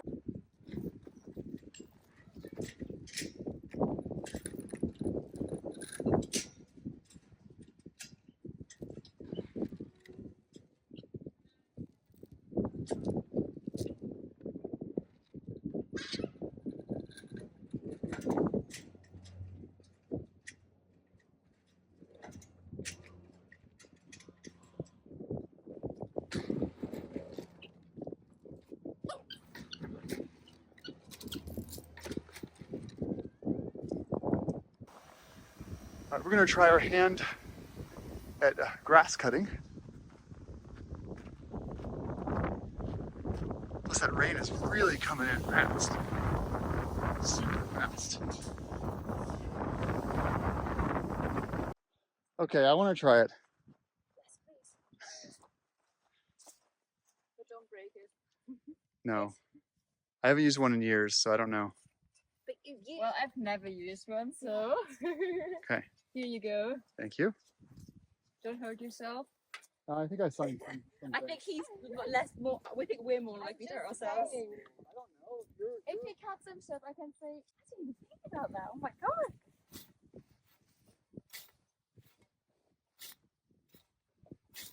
It's like gold. That's already doing more than we did. No. Is that, is that, oh, don't go there? Oh, Wait, no. No. We're just having a conversation. Yeah. Oh. Yeah, look at you comparing. Yeah, it's I like guess we gold. make that call. How you use it. Yeah. Oh, okay. Like that. Oh, all the flowers. Break too. Gosh, no, there's space to break. Okay, watch. Maybe we're gonna slide in the face. Yeah, that's what I'm worried about. That your general area. I don't think that's. I don't think. I don't think. But That's true. The Great Buffalo Escape.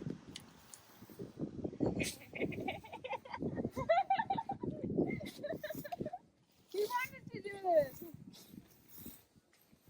Well, at least I can do for all the beers. I'm sorry if I hurt you, mate. You want my gloves? Oh no, it's actually very like level 2 road.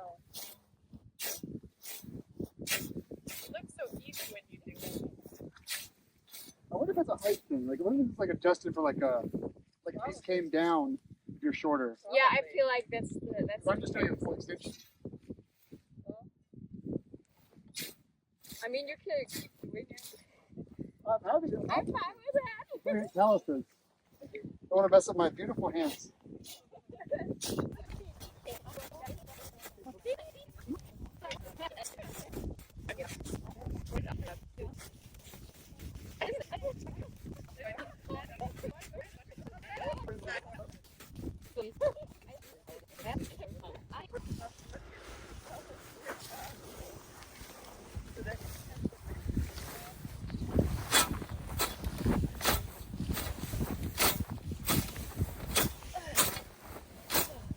Did you, Alvord, have a look in the morning? Yeah. Did you see all the animals? No. No? The baby goats? No, Aww. I'm not big on crowds, so it's like I open my door and there's like 50 people outside my door. I'm like, Okay, bye bye. I went to a quiet cafe. Understandable. Yeah. Are you All open? the Are you kids open? running around the bunny burrow. Are you open tomorrow? Yeah, Mondays are off I day. just get up earlier, not stay up till 3 a.m. Yeah, That's the better plan. you go until 10 a.m. Right. Yeah, and you can see us work in the morning. I feel like I've seen you all work every hour. But Sleep. it's different in the morning, I feel like. It's kind of nice because Pia and I always take Lily and Ronaldo out of the field to the farm. But today they were all the way at the very end. At the very end.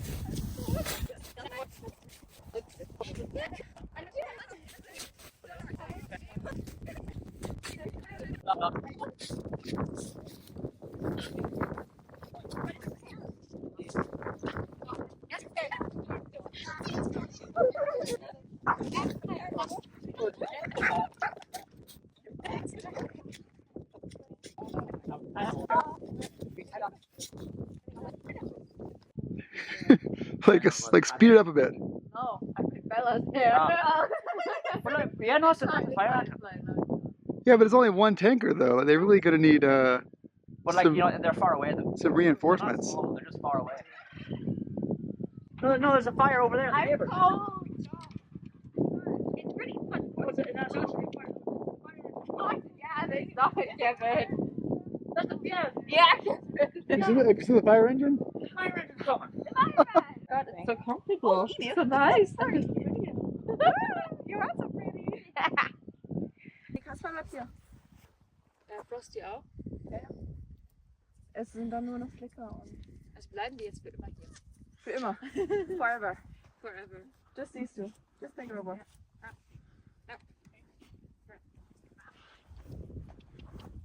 And go to the like. Come on, baby. Let's go.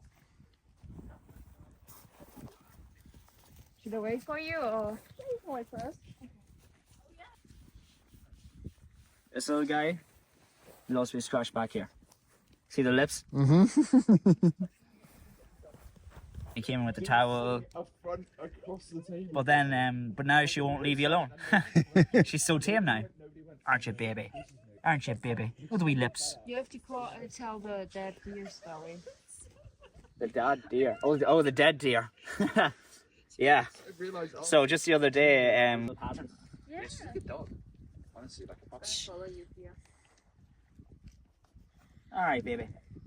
I hope that now hasn't screwed up now for filming because I don't know if she'll follow Mama now. See? There she goes. Check the water. Yeah. No, they have like no water. Like, definitely. Yeah, you have a new friend. Hi. I had food earlier. She was following me around like, oh, there they go. These guys want to go in there? That's okay. The turkeys go in? No turkeys, right? No, turkeys don't. That's What unusual. about this one? No. Okay. I can try bringing him in, but I don't think so. I'll try to walk him in. He's like he gets just to pecked. test it out. It's like he's the bottom of the pecking order. Yeah. He's a tough one. He has a tough life. Nice. There you go. Little babies. Yeah. Oh, you want me to film that in there real quick? Yeah. That's pretty cool. There's the wave. Are they following Mama? I'll give you a hand. Wait. No! Follow Mama.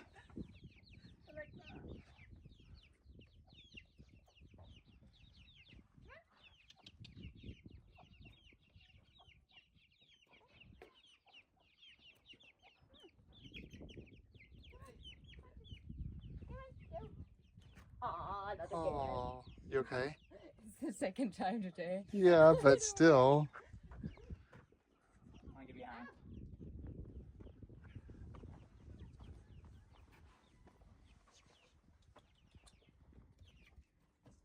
You're just gonna fix them up. Yeah, no, I seen her close up. I seen her close the tape. No, but the chicken, the turkey, and the door can't be open.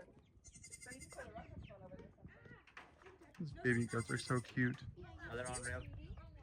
So Oh no, we don't need to worry about putting the turkeys away. No? No, they're fine. They'll come into their own place. Lucy, I Oh. took all the way down here. God, Sophie. Oh, yeah, she can do that. Too relentless. Yeah, but is it? I swear you shouldn't be able to put a whole head to it.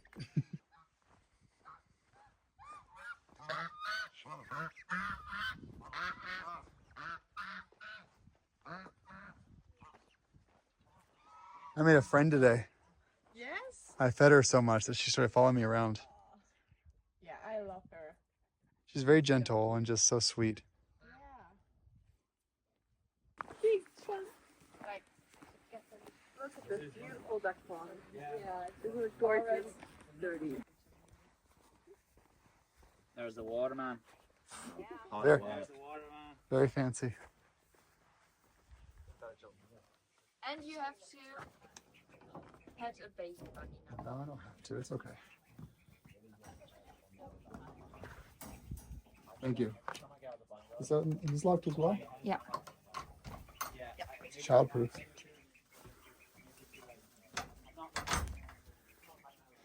Chop bunnies. Oh, fresh water for the ducks. And they're gonna play in it and they're gonna shit in it. Exactly. Because the ducks are gross. All right, bye bunnies. You don't want to pet them? No, it's okay. Why? Because I'm not 3 years old. I'm an adult.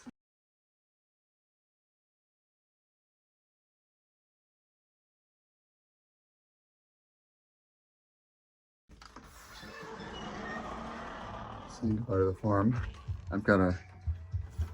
They're open today at 10, but I want to get a photo with everyone before I leave. I also have to find I left some stuff in the big house I need to find.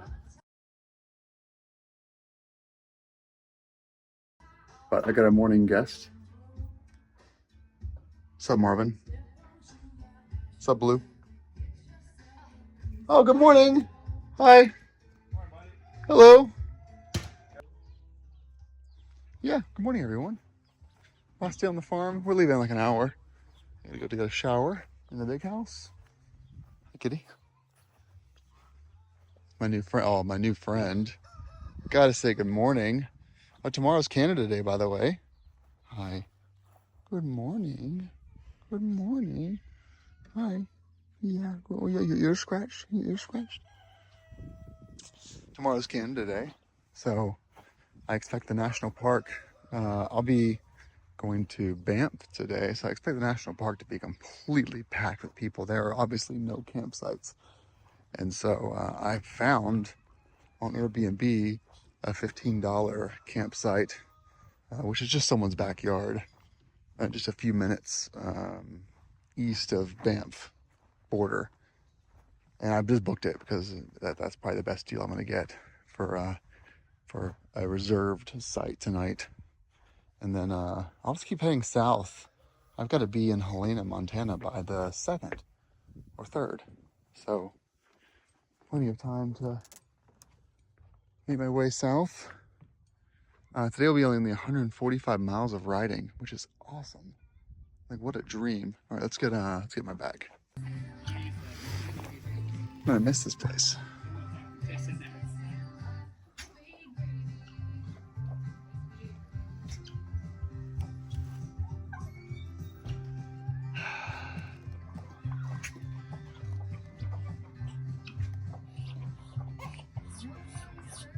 Little fawn horse is watching me leave.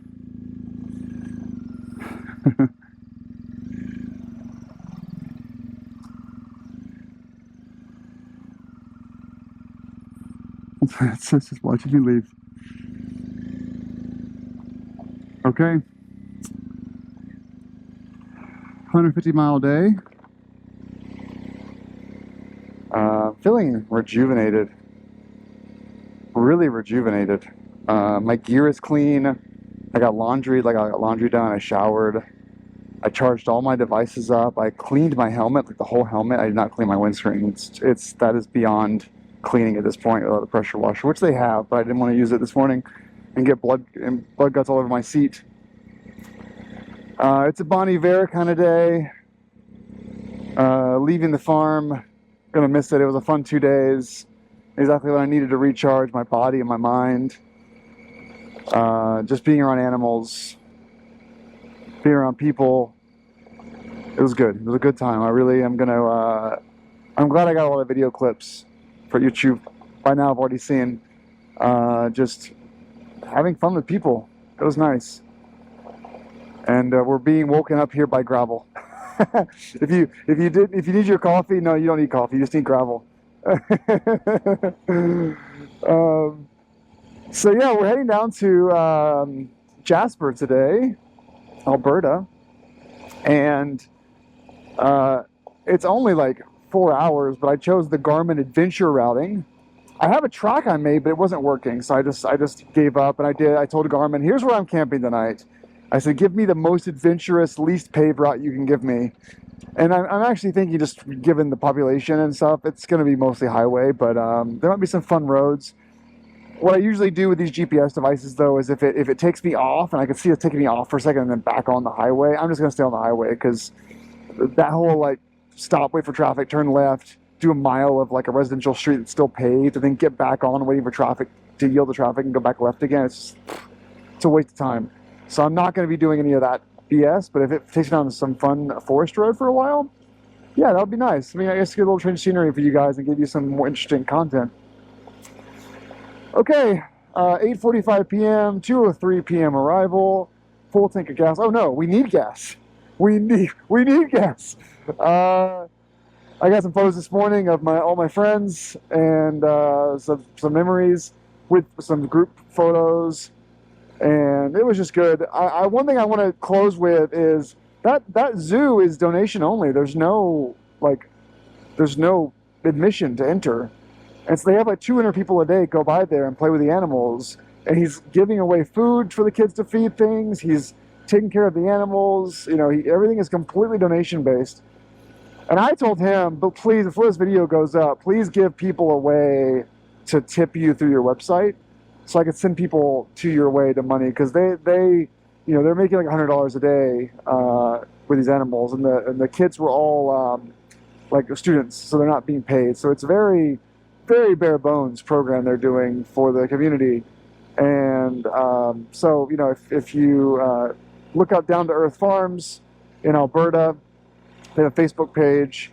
Call them up, give them your credit card number or the phone or something, and give them $10. They really need it, and I was happy to contribute a little bit. And I think that they just good, fine folks, really, truly good, fine folks. And Shane is, a divorced dad with 2 daughters in high school, and running this farm 7 days a week. Doesn't get vacations, and the farm also shuts down in the wintertime. So like, it's only open like May through August, and so. Man, it's just very hard. So I feel for him, and he's doing it out of love. So, Down to Earth Farm, look him up, subscribe to him on Facebook, and send him a tip or something, however way you can do that. Call him up, give him your credit card number, and yeah. All right, we're going to go find a gas station. But everyone, good morning. Happy Sunday. Tomorrow is Canada Day. Everyone's super excited all around me for Canada Day. It's a huge holiday. And the energy in the air is real. So I'm excited to be at the National Park during Canada Day. It's going to be a time. All right. Good morning.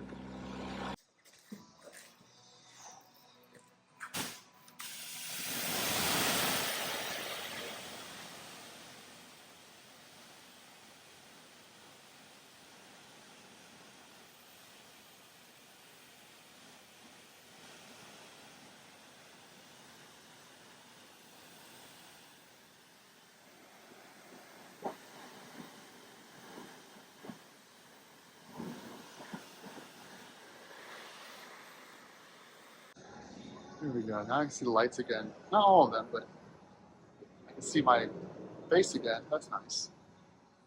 God, I can see again. I can see out of my windscreen. Wow, that is beautiful.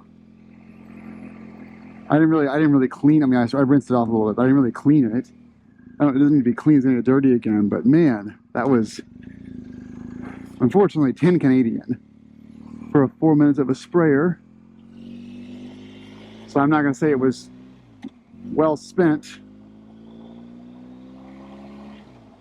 but I love being able to see again.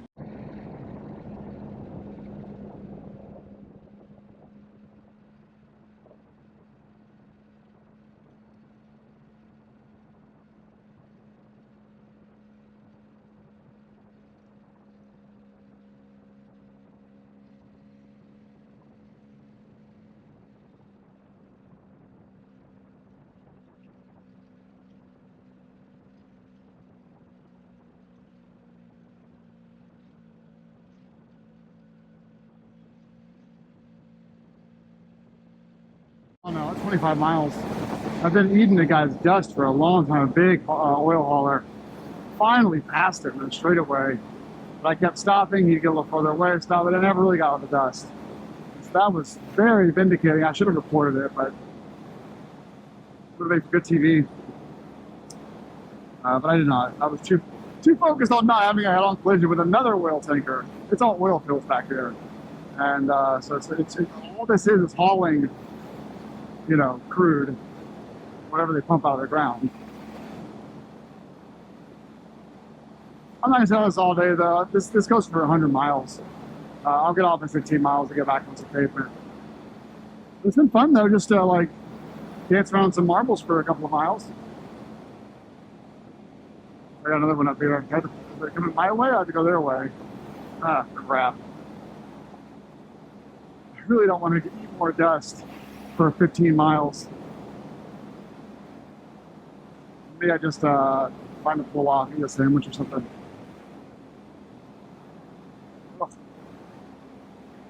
Pretty thick gravel though. And it's on top of a little bit of sand, a little bit of silt. So you get some little like fights every few hundred yards. It reminds you that you're not on steady ground. Oh, here comes one. I'm gonna get over.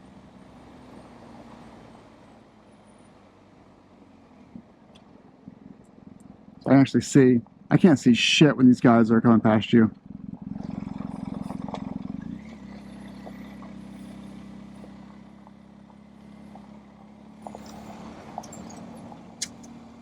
Can't see anything. Back there. Woo! Hi there, bub. Be careful there. I'm talking to myself actually, not the bear. This is zero fun. We're like in the only tire prints we have to work with. I'm gonna scare the shit out of that guy. Gotta cross back over. What would help me? There's no gravel, it's just dirt. There's no way to get off it. I'm just on it. I'm running alongside the highway, but the highway is separated between me and that forest. So we're just passing a bunch of oil rig equipment and just big trucks.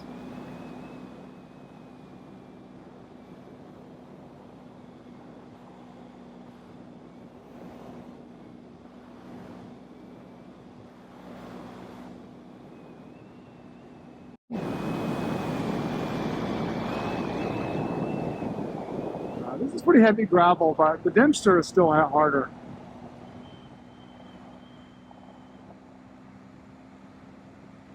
This is only an inch or so of gravel, 2 inches of gravel. But it's on top of sand, so you really just have to. Like I said that 5 or 6 days ago, I like 2-track forest trail riding. Only 10 or 15 miles an hour. I don't like this whole 70-mile-an-hour Baja race style of riding. I don't like it at all. Too many errors can happen that lead to a lot of broken bones. You have to go a certain speed to stay on top of sand and gravel. But like if you crash, it's going to be really painful. Whereas, you know, on the off-road in the forest, you're only going 15 or 10. More technical. And yeah, you do momentum with the big GS, but that's my preferred riding. I don't like this kind of stuff. Doing 60 over a gravel bed is not my idea of a fun Sunday. We're heading south. We're gonna be there in a couple hours. Once I get over these goddamn rocks. Damn it. We got 25 more miles of this. I don't need pavement. I just don't want to deal with sand and rocks for 3 hours of my day. Dangerous, but you can smell the oil pumping out. Pretty cool to see an active drilling operation. I just passed like 4 trucks in a row, so I can't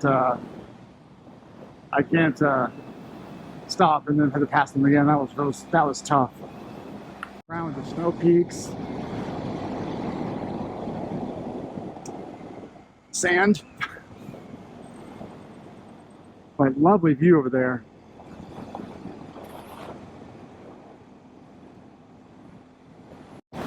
Not really, but it feels that way. It's all like just access roads back here. There is no pavement I can see. In 15 miles, we should be on Highway 40, which is paved. I need some water. I didn't fill up my, you know, about this morning. I have water, but it's not easily accessible. That was 115, 120 miles. I'm not kidding.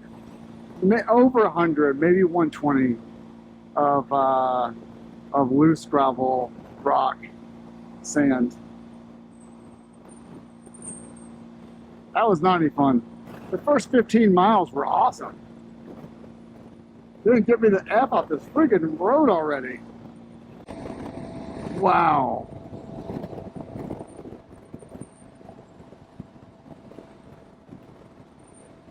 Gorgeous. Gorgeous.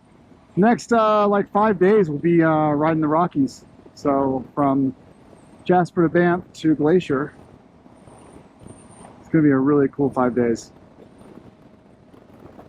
It's going to be rained on for a couple hours. Yeah, I looked at the weather on the way app forecast, and it's 60% chance of rain the whole way to Henson. It's okay. Leave it off right here for a reason. Backyard to set up my tent until 4 p.m. So I'm going to the brewery. They have Wi-Fi and they have food, and I'll try a couple ounces of their tasters.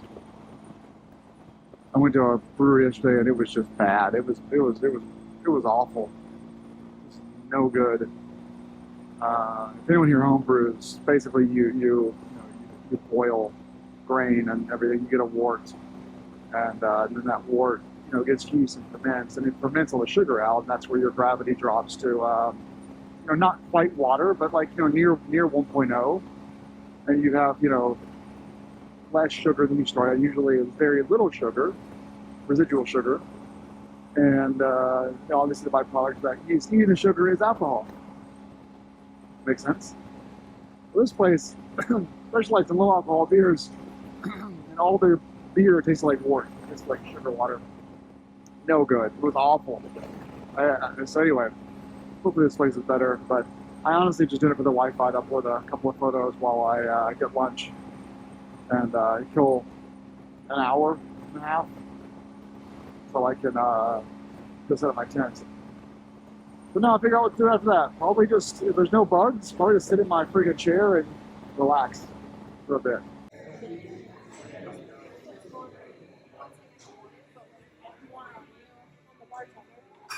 By the way, the beer, not so much. The beer was just okay. But lunch was fantastic. I've been craving a salad for a while, and that was a hot honey chicken salad. It was good. The goat cheese was like fresh, like really briny and raw tasting. It was very, very good. So yeah, many thumbs up for me. And now we're going to the backyard to go put our tent up.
I thought I would spend 5 minutes chatting with you guys about the trip so far.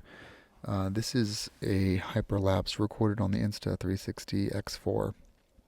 It's 150 miles in 5 minutes. Driving from, yeah, I can do without the spinny things, but I couldn't figure out how to get those out of there. It's driving from Jasper to basically Lake Louise, almost to Banff. But I cut over on Highway 1 West in order to head towards Golden. The spinny, I can do without the spinny thing. If you have vertigo or something, I'm sorry. So, we're basically at the halfway point of the trip, just over halfway point of the trip. From here, I was gonna go straight down to Glacier, but the west entrance, well, all of Glacier requires reservations in advance, and they're full up for July 4th, of course. And so I would have no way to go to Glacier National Park on this trip. No way. And that's fine. You know, that's just because there's so many people going to parks, which is a good thing. But the east entrance is not regulated. It's way far from Kalispell and anything else. It's actually easier to come in from Canada to the east entrance, which is not, there's just no wait. So, I am going to go south to Elko, which was on my Continental Divide ride that Cannon Shot created, so I already have that file. I'm already in Golden anyway, so drive from Golden down to Elko, skipping Banff town completely. Just won't see it on this trip. And then from there, I'll cut over to Lethbridge, Alberta. I'll stay a night in a Marriott. I have a really important work meeting on the 3rd from like 10 a.m. to 2 p.m. So I'm taking advantage of my Marriott Platinum status, late checkout, and I'll do a late checkout from the Marriott, upload a lot of videos, upload a lot of photos, and then get up on the 3rd, and head south to the Glacier East entrance, where supposedly there's no reservation required. If they let me in, I'll do the famous motorcycle road on the 3rd evening. If they don't let me in, I'll camp in Glacier somewhere in that area. Just burst camp if I have to. And then get up on the 4th and do the famous Glacier Sun Road. Things are going great as far as schedule goes. The tires have, I would say, about 1,000 or 2,000 miles left on them. I can probably push it to 3. But I do have an oil change due in 700 miles. And so an MOA member is going to let me do an oil change at his house on July 5th. He's in Helena, Montana. And so the oil and the oil filter has already been delivered today. And I'll drop by his house. I may drop by Big Sky Motorsports on the 5th morning, July 5th, and grab a rear tire. I'll look at the rear tire on the 5th in the morning and see if I feel like I should get a tire in Montana or if I should keep going to Denver to get a tire. We'll see. but he has a tire changer, so I might as well get it done. We'll see where we are. Plan now is to ride the Continental Divide ride south from Helena, over to Wyoming, see Yellowstone, see Grand Tetons, south into Colorado, and then from there I can I'll probably be heading back east at that point. I'm thinking, I'll have a fresh oil change, I'll have a new tire on by then.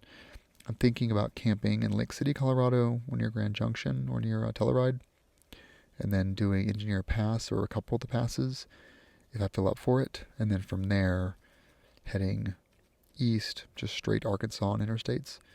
Do the TAT in Arkansas or Oklahoma, and then from there, just once I hit Tennessee border, heading home. So we're in that stage now. We have about a week and a half left on the trip. But it's going well.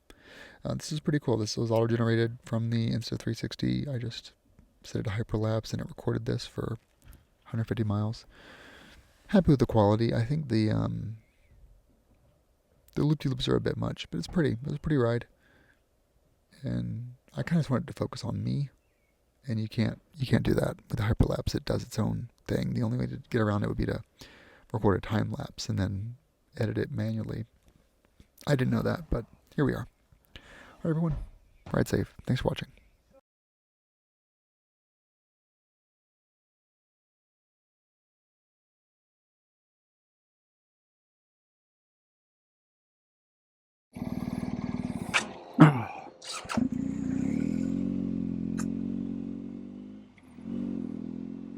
That means this morning I haven't had my coffee yet. Having my coffee yet means stalling the bike out. Hey, a lot of people.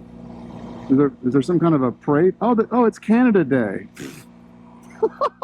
I was like, is there a homeless encampment at Timmy's? No, it's Canada Day. Happy Canada Day, everyone. I was wondering why everyone was sitting out on the sidewalk. I almost got stuck in this town. This is the only way out, and everyone, this road's gonna be closed soon. I feel so stupid. I'm going to Jasper. It's 47 miles away to breakfast. Hopefully the breakfast place is open. If they're open, they're going to be packed.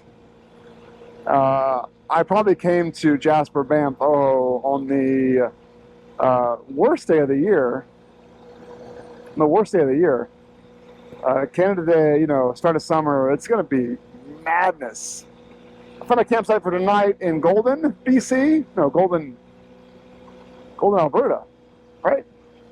In Golden, town just east or west of Banff. So found a campsite for tonight. It's just a campsite, but it'll do. And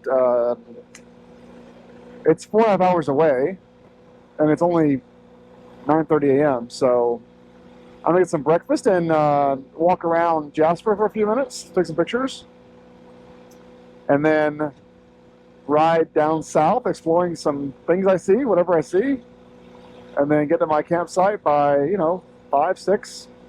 And at that point, I can go back out into Golden or explore a bit more. But I think today is going to be full of video of me just saying, wow. Wow.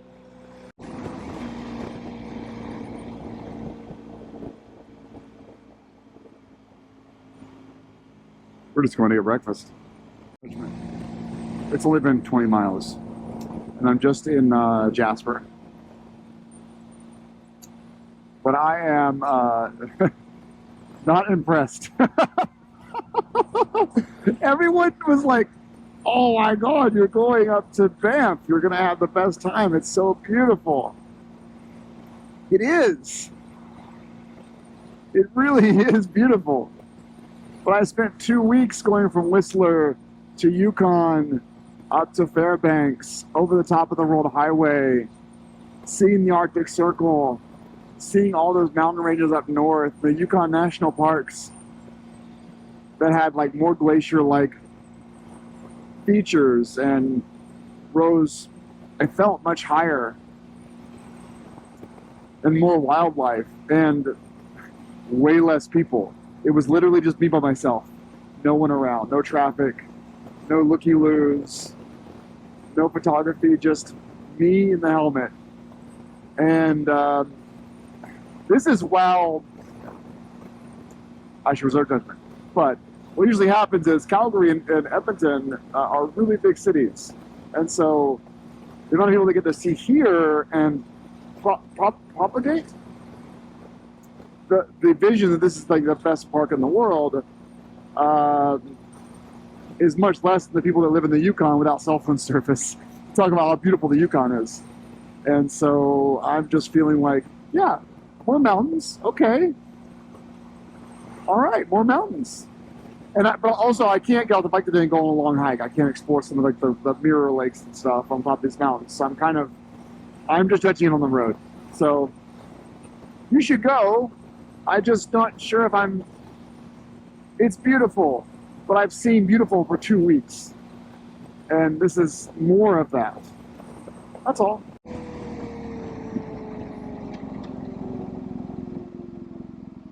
a big animal. I don't know what it is. It's the deer.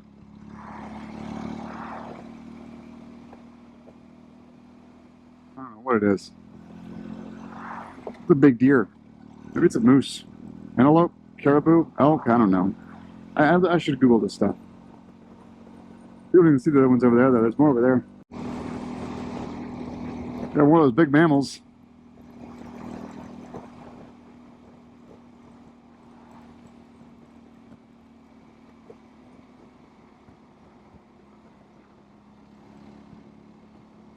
Yeah, that's not good. It's breakfast at 10:30 a.m. I would love like some French toast. That would be awesome. So I thought that Jasper was nice. It was a quiet, sleepy mountain town, maybe 20 restaurants, a few hotels, but this is just kind of, you can still play it at 0.5 if you want to see it better, but easy parking, not too packed. I think most people go Calgary to Banff as opposed to Edmonton to Jasper, and that's why it's just not as built up, but yeah, it was sweet. Good breakfast too.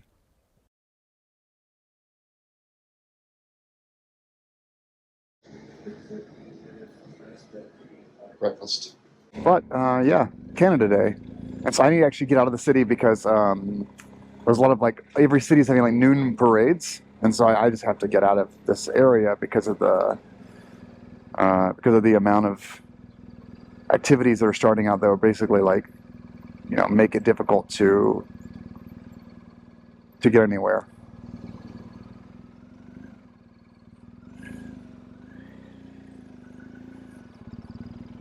So I tried the adventure routing on Garmin to get to Golden, but level 1 through 4, which is least adventurous to most adventurous, all of them were exactly the same because there's only really one road that goes down to Banff from Jasper, just one road. So this is my only option. All right, well, goodbye, Jasper. Nice to get to know you for an hour. I have a really, really important business meeting on the 3rd. And so tonight I'm camping. Tomorrow I'll be in a Marriott in Lethbridge, Alberta.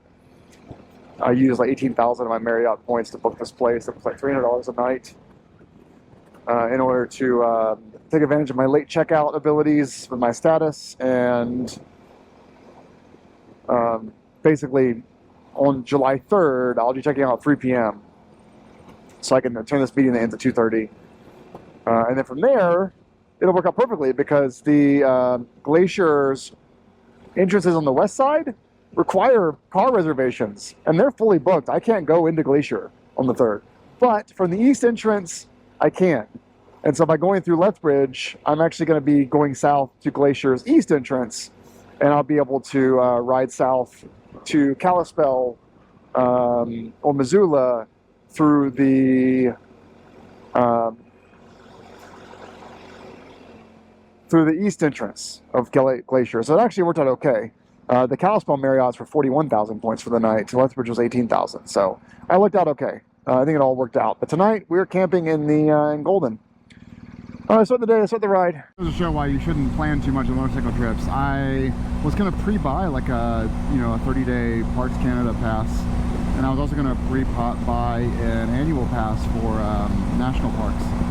But then I happened to go into Jasper Banff Yoho Parks on Canada Day, and so there's no charge today. It's usually $22. There's no charge today. It's Canada Day. And then in a few days I'll be going to Glacier on July 4th, which I don't think is a charge on July 4th. So pretty much my budget is saved thanks to 2 national holidays back to back. I need to change gloves soon. The rain is back. I think we're going to be rained on all day today. I saw 65% chance of rain most of this ride. Yeah, it was a pretty little waterfall. A lot of people here though. A lot of people. Like at least 10 people are here. Minimum.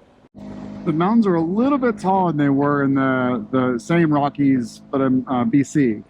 These mountains are a little bit taller. A little more snow. But it reminds me of a lot of the mountains I saw 2 or 3 days ago up in, it's the same mountain range, but like,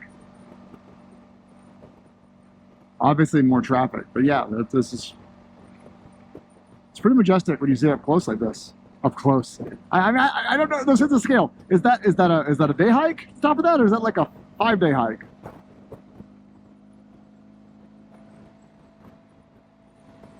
Hard to tell. The scale is just it's too difficult to even like know the scale of it. One of these mountains over here is 12,000 feet. I think it's the one in front of us, Mount Robinson.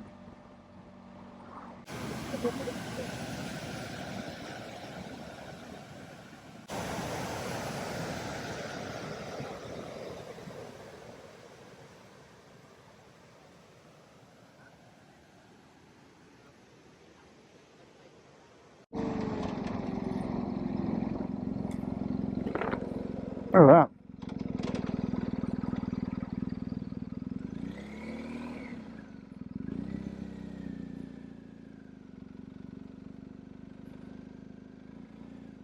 That's pretty.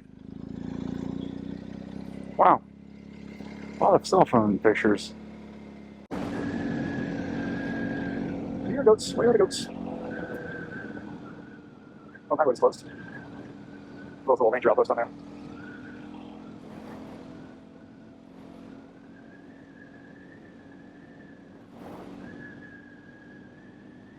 Over here. Yeah. Alright, on a little bit shit.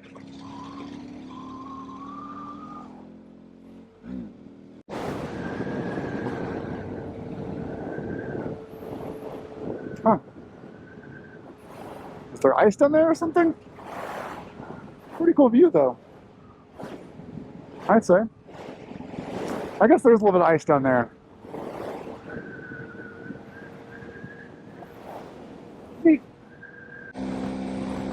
That was pretty cool. I like. It's interesting. We're not that high above the water line.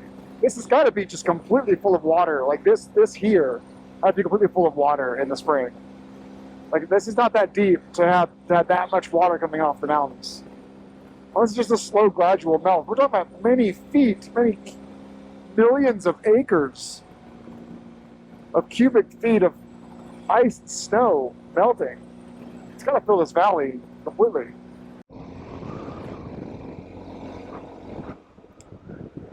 There's a big glacier there. I guess you can walk out there.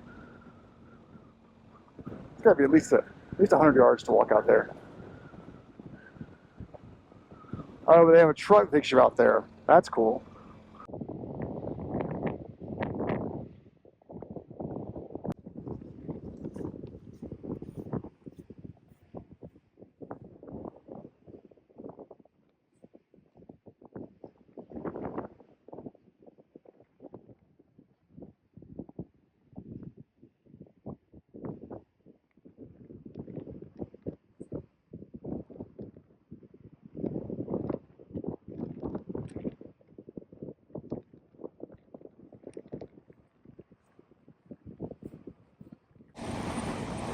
That water's probably too cold for a swim though.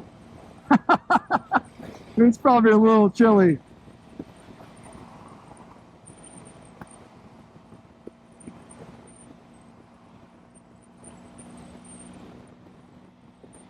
The big difference between this and what I had seen North Canadian Rockies was just that, like, in this situation, you're in them.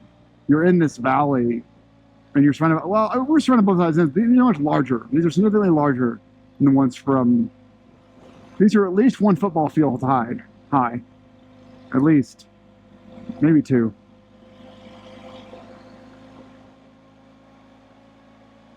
I think what it just comes down to is I've just been surrounded by beautiful scenery for 2 weeks.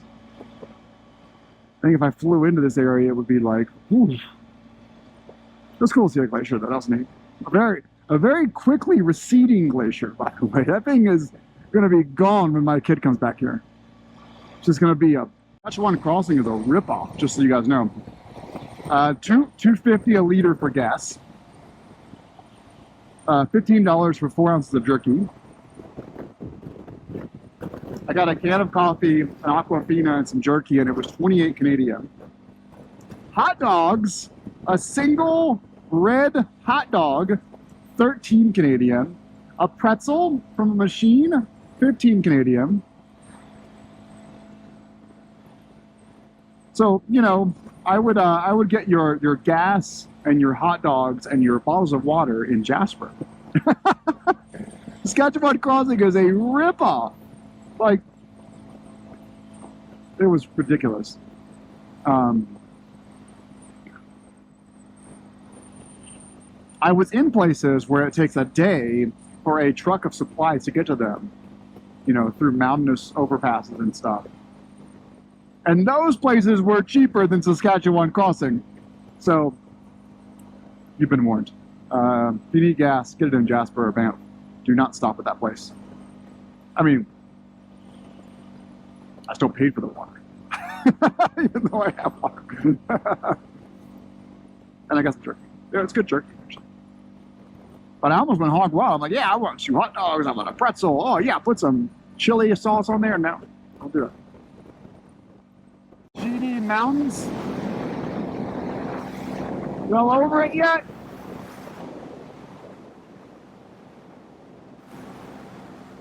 I'm not tired of seeing mountains. I've seen mountains the last 3 weeks, but it's pretty cool to see some GD mountains. Yeah, a lot of ice up there. GD mountains over there. Pretty awesome. There's mountains over there too. There's a bunch of photographers out there taking pictures of I'm so serious, like a massive grizzly bear. There were like 15 photographers. I think they got the shot. I think what they should do is one person should take the picture, and then you know, swap business cards. Like, oh, you have the 800mm lens of the full frame camera with like 60 megapixels, so you can like really stretch it out and zoom in, crop it out. You send your photo to all of us. I'm not tired of mountains yet. Have y'all had enough mountains?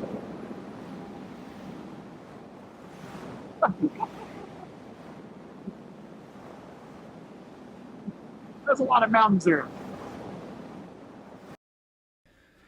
There was just so much to see. It was like 150 miles of this. Seriously. I'll do a separate video, which is like a hyperlapse of the whole drive. It's about 5 minutes long, but it's 150 miles in 5 minutes. It was busy. It was very busy, a lot of traffic, but I can see the appeal for sure. It's really, really, really pretty. And you are in the valley the whole time, so you have just, it's like a front row, you know, theater seat to nature's majesty is the best way to put it. The Banff tonight or Lake Louise. We'll do that tomorrow. We're going to take a right-hand turn here toward Golden and Yoho. Which is where we're camping tonight.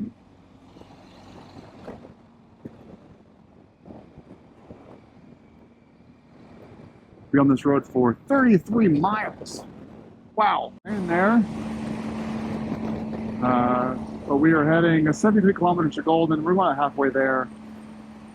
And taking, I don't know, it's some Forest Service road, this campsite. It's actually a vacation lodge you can rent on like Hip Camp or Airbnb. There's like 5 different lodges. They're all super expensive, like $700 a night. But just like a week ago, the owner of this property added like 2 campsites. And they have no reviews yet. And they're like super cheap. Like it just they were just added. And they're like 25 bucks. Gorgeous. Gorgeous. Garmin or Apple Maps, or really Google for that matter, had had geocoding for 4420 Beaverfoot Road. They weren't geocoded. What that means is basically postal addressing. So you put your, you know, the 100 block here, 200 block here. Beaverfoot Lodge, which, you know, seems to be a legitimate place with rentals and stuff, and they do weddings and they have a whole bunch of options. They just added camping for a couple days ago. Is 13 kilometers on this road. I just saw a sign for it. So 6-7 miles on this dirt road here. But if you type 4420 Beaverfoot Road into any of those mapping providers, they don't geocode, including TomTom. They don't geocode. So there's no like 100 block, 200 block, 300 block. And so for the longest time, I was like, I wish they would put coordinates on their websites. I can type the coordinates in the Garmin, but they don't do that. So finally, I was so thankful to see. I took that right-hand turn back there, Beaverfoot Lodge, 13 kilometers. Like, oh, thank God, because I had no idea where to go. Frankly, I could just camp right here where these buses are. But this is pretty. This will be a nice little find. I can pretty much camp anywhere, it looks like. But, you know, always happy to have a reserved spot. But I never would have found this road if I had not booked that. So, Beaverfoot Lodge. Yeah, this way. Sweet, there we go. Oh, this is like a very well maintained and groomed road.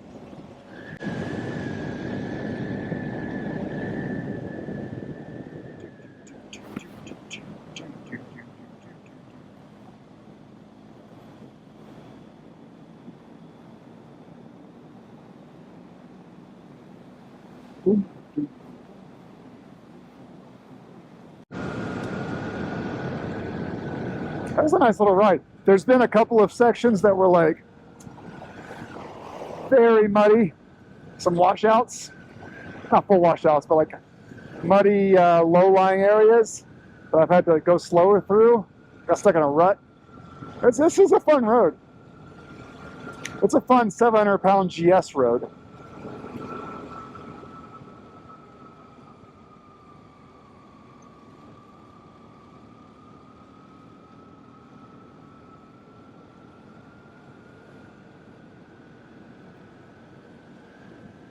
I was hauling ass initially. I've slowed down a little bit because of the mud. I don't actually know what BC mud is like. Is it like clay? Is it slick? Is it sandy? I don't know. Plus, it's made even worse with the fact that I really have to pee.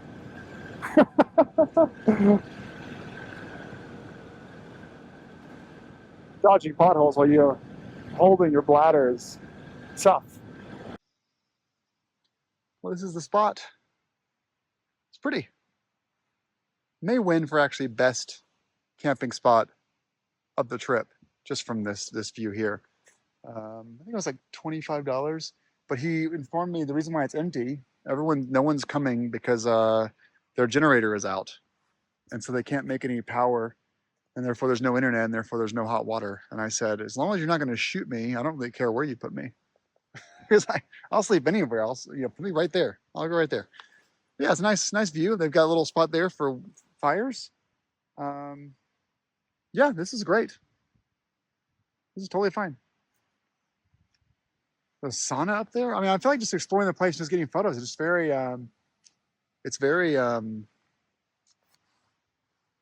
if I had like unlimited funds to put a spot, this is what I would build. This is exactly what I would build. Like I would live here. This would be my house. It's perfect. It's everything you need. You got an area to dry meat. You've got a sauna. You've got an area to cut meat and store vegetables. You've got an area for your chickens and goats. You've got a little gallery for art or homebrew, whatever you want to do. The wood storage is over there. And then a little places for guests to come visit. And then you've got the big house. It's absolutely exceptional. Truly, this is nice. Here where I'm going, the guy just ran off and said he's gonna get his car. So he came down here. It's been like 10 minutes. I'll turn back around at the bottom of this hill here. And I would like to camp up at the big house. Maybe he puts people here. Super muddy though. Super muddy. Like extremely muddy. Need some gravel put down or something.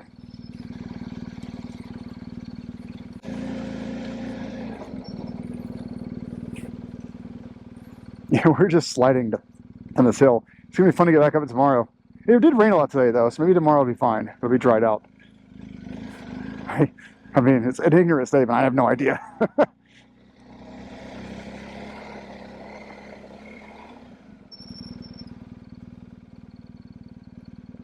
Nice. It's pretty. So, you know, no cell phone service, no Wi-Fi, no power. So I made some chili.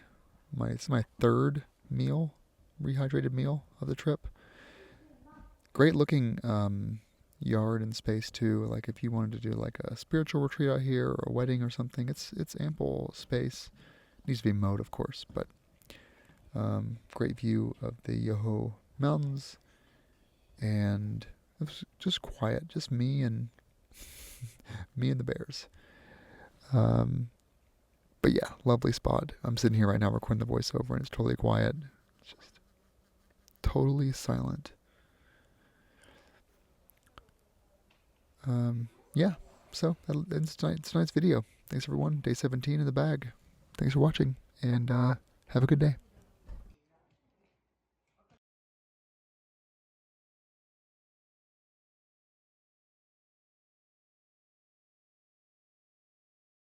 Paul. It's muddy.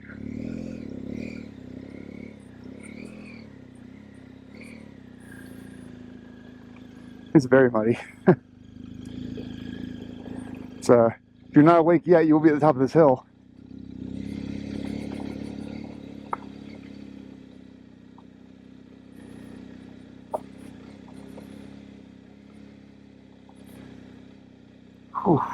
Ooh, dancing.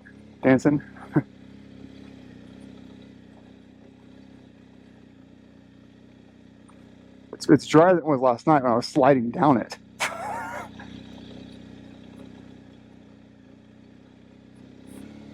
Fuck. Ooh, it's getting squirrely. Okay, we made it. Ooh, that was a good morning wake-up call. That was okay. We're good. Back in eco mode. I knew. Good morning, everyone. I knew that getting up that hill in the morning was going to be a bitch. I even said it last night. Great night of sleep. Well, it was cold. Low of like 39, but I was warm in the sleeping bag. But I woke up a few times. I just think that my shoulder sometimes gets a little bit out of whack, and so I don't know. I wake up in pain, kind of shake it out, stretch my neck a little bit. It's not a sleeping bag pad problem. It's a bed problem. My bed at home is fine, but every other bed I sleep on, I usually wake up at least once with shoulder pain. The problem is I need to work out. I worked out pretty well until I left, but when I don't work out, my shoulder starts to hurt. It's almost like the building the muscles up around the damaged, the repaired shoulder tendons is the only way to keep it feeling good. If I don't work out and don't do strength training, it doesn't progress. It's fine, but it just hurts. So I always do that going into it. I have to constantly do strength training. All right, we're like 30 minutes away from Golden, where we'll have some breakfast. I've been craving like a maple syrup pancake with some French toast or something. I didn't get it yesterday. I got an omelet because I was trying to eat protein, but today I really want French toast or a pancake. So I can go. So as I told you guys yesterday, I'm going to stay in the Marriott in Lethbridge tonight. I won't recap that, but getting there through Banff and then down to like Calgary sounds super boring. And I checked my GPX tracker, my tracker for my Continental Divide ride, and it turns out that actually I was supposed to not go to Banff anyway. I was supposed to touch Banff and then go back through Lake Louise to Golden and then south to Elko, BC. And then from Elko, I was going to cross over in Eureka, Montana, I think it was, and then do the West Glacier entrance. That was the Cannon Shot Continental Divide GPX that I downloaded. I can't do all that now because I'm going to be going for the east entrance because of the Park Pass reservation system they implemented this year. However, it only adds an hour and a half to go through Elko, so go to Golden and south, skip Banff completely, follow those roads. I think it's 93, Highway 93, and then cut over to Calgary, to wherever I said the Marriott is, Lüdeburg, from there. And so I'm going to go to Golden, cut down to Elko, and then go east. And then tomorrow I'll wake up, have my important work meeting, and then go south to the east entrance of Glacier. That's the plan for today. So I don't know what we'll see. I have no idea. I mean, is the road to Banff and then Calgary more pretty than the road south out of Golden toward the United States? I don't know. But it doesn't have very much time, and I'm already over here anyway. And so backtracking wasn't going to save me more than an hour. So let's just own it. Do a 6-hour ride today over to the Marriott. I've got a bunch of battery packs to charge. Drone needs to be charged. A bunch of stuff needs to be charged. I've been squandering the past couple of days, and like 6 videos upload on Wi-Fi and like 200 photos. So things are. I'm gonna need some reliable Wi-Fi tonight to upload some stuff. All right, that's our intro today. This is like another 8 miles or so, 7.5 mile road. I'm gonna go full speed ahead here, but great seeing you guys. Good morning. I think it is July 2nd. Day after Canada Day, and not quite July 3rd. Also, it'll be another rainy day, as you can see up top there, with rain clouds. But the percent chance of rain is lower if I come south of Banff through Elko than going through Banff. Banff, it's like 80% chance of rain for half my day. Going south adds that hour, but like 20% chance of rain. So I'll get rained on today, but it won't be as bad as if I had gone through Banff. What I hear is like pretty commercialized, not really like I won't be able to find parking, and I'll pay way too much for breakfast by going to Banff. So I'm actually good at my decision on what I'm going to do. But yeah, avoiding the rain will be nice too, because it's cold. It's high 40s, low 50s today. That's chilly. Chilly to be also getting rained on.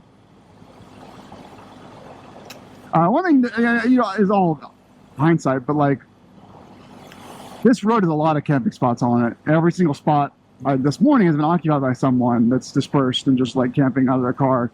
But the river over here was super nice. There were like 5 camping spots open last night. I say spots, 5 parking spots. I got to camp there and save my $30, but I never would have found this road had I not booked that camp spot that I did. And so whatever, I never would have been here anyway. But having found this place, Beaverfoot Road outside of Golden, BC, there's some nice spots to camp here stealthily without really anyone to mess with you. A lot of it's just cleared land for like housing that was never built. So there's a driveway permitted, and then there's cleared land, and there's nothing there with all grown in trees. But this river up here is really nice. There were only 2 RVs down there. Totally could have camped there instead for free. I didn't know what this road existed until I booked the place, so it's whatever. All right, well, rough road, and still going. One of these in a while. These dynamite blowouts. That is a very meager truck one-way lane. That's very meager. They can't make it any longer. Pretty cool. Yeah, the ride to Golden is nice.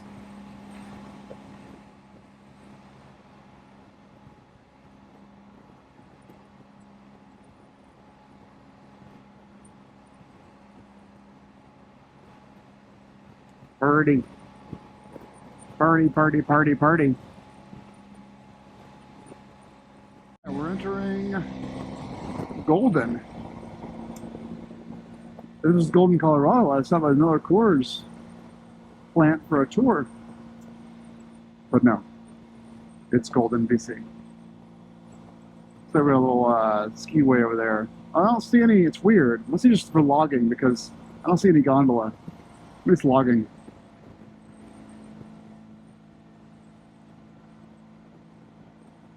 Nice boat. I love those ocean boats. A little ruggedized. Just steel plating or steel welds.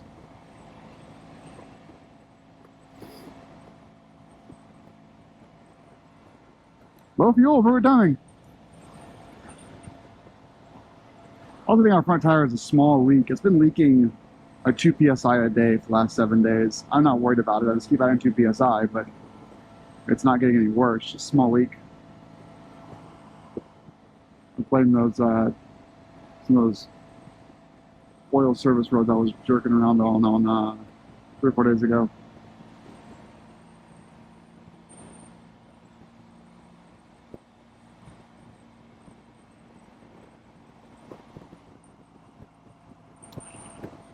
So I see quite a few houses. I see a train hub.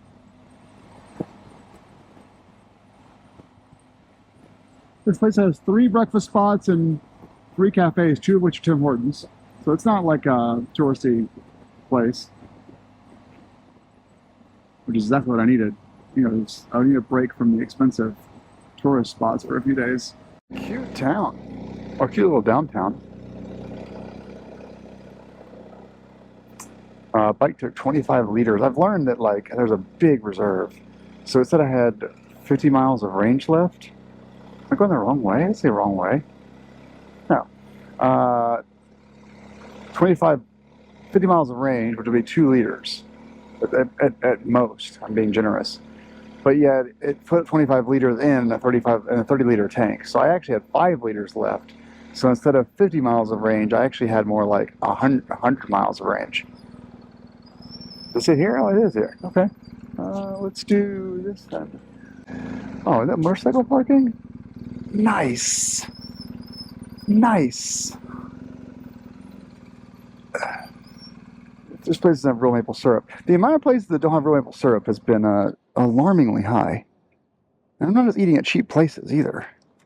Yeah, these are proper breakfast cafes. It's been very disappointing. Very much so. And we're off. Good breakfast. I didn't get pictures of it. I was chatting with someone else. Edith from Quebec. She's down like half an hour north of Sherbrooke.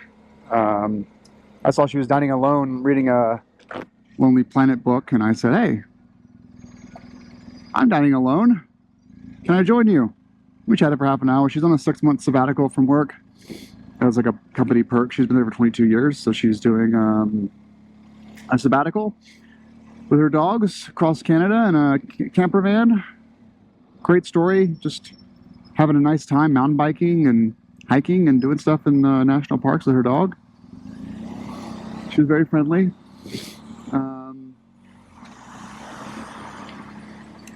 So yeah, we chatted. She had eggs and I had like a salmon bowl. That's right, no French toast or pancakes or waffle. You know why? No real maple syrup. What I would like to do, here's what I would like. If you're a breakfast spot in North America, just keep some maple syrup. Just buy a gallon of maple syrup. It's $55. Just buy the gallon of maple syrup. The price always goes up, so it's, you know, you're hedging against an appreciating asset. It's a commodity that never goes down. And then when people come in and ask for maple syrup, you can charge them $2 for a little tiny cup of it. Not like a measuring cup, but like a little thimble of it. And over time, you keep the maple syrup, you know, cold, sealed. It won't go bad. And over time, you would have doubled your money on the maple syrup instead of just using Cisco crappy high fructose corn syrup stuff. It may take years, but it'll eventually get used. And that's my advice for every breakfast spot in North America, is there's people like me that only want maple syrup. So keep some and charge me. I will pay money. I'll pay extra for maple syrup. The French toast sounded really good. It had berries on it and whipped cream. I'm so disappointed. Anyway, looked at 3 hours down to south of here on Route 93. And then we'll head east to our final destination. Ooh, Radium Hot Springs. That's kind of fancy. There's a wood pulp plant over there, or timber plant, but it's kind of fancy here.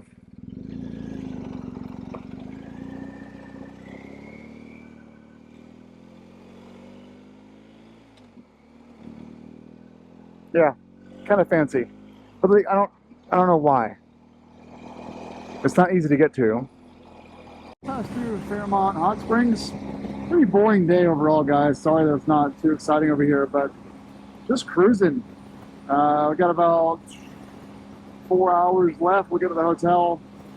It'll be I don't know, 400-mile day, maybe 450.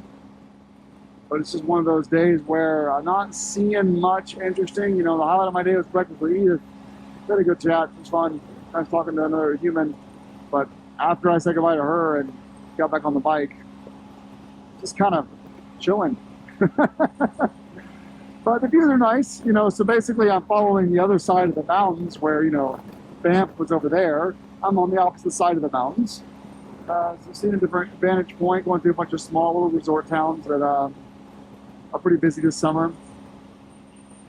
Heading south, which is nice. You know, we'll come within, I don't know, 50 miles of the U.S. border by the end of this road. But instead of continuing on as planned, we'll be going to Lethbridge for because I have to go to Glacier east. Make it to the gates tomorrow. Not tomorrow, the day after. But this happens on road trips. Not every day is a winter.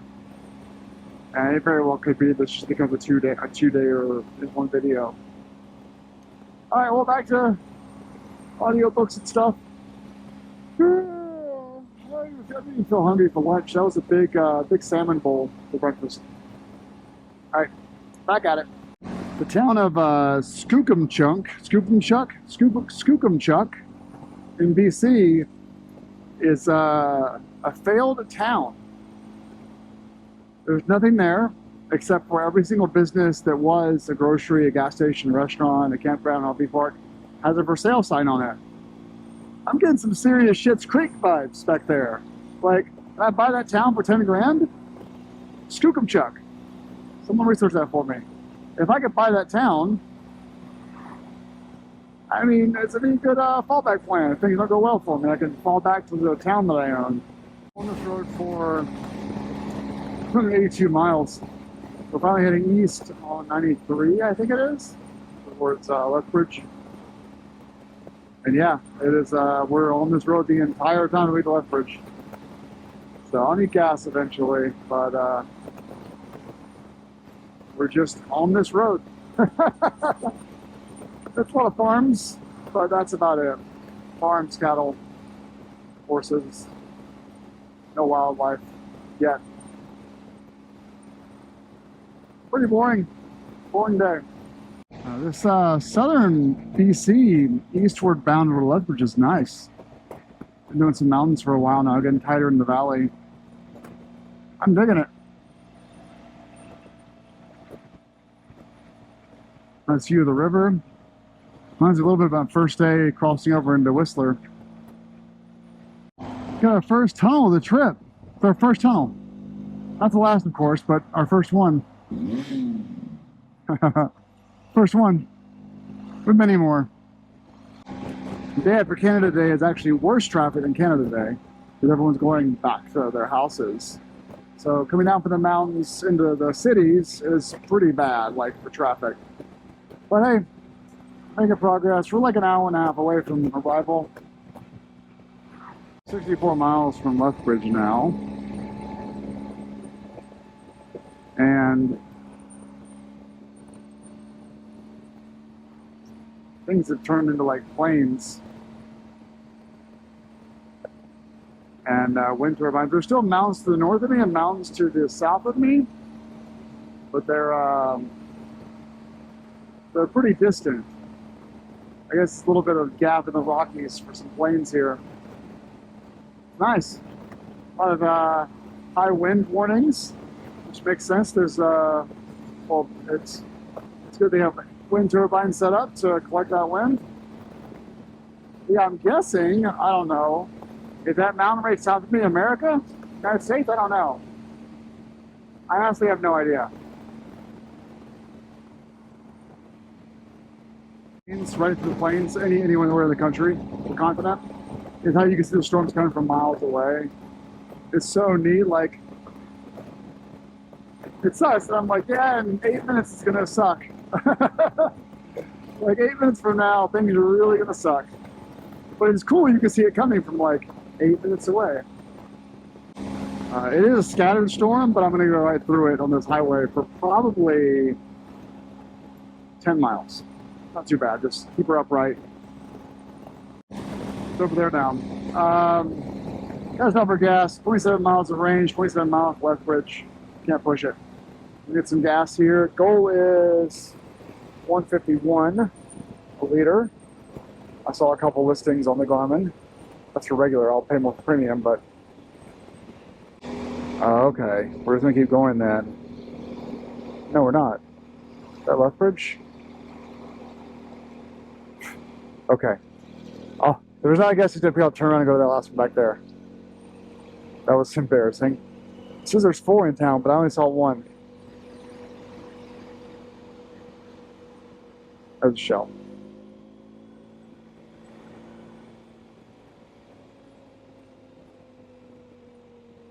All right, that's 153.9 is the price. Water. Woo!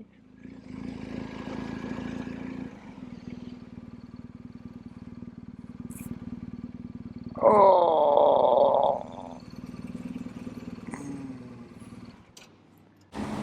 What a day though. It's only 3:30, or it's only 3:30 when I arrived, but I guess I was up at 7 a.m. So it's been a long day. And I stopped for breakfast, but then I didn't stop again until my tank of gas I just got. But I didn't even get off the bike. So I've done, you know, a tank and a or so of gas, tank and a third of gas. And I only stopped this morning to get some food and water and coffee.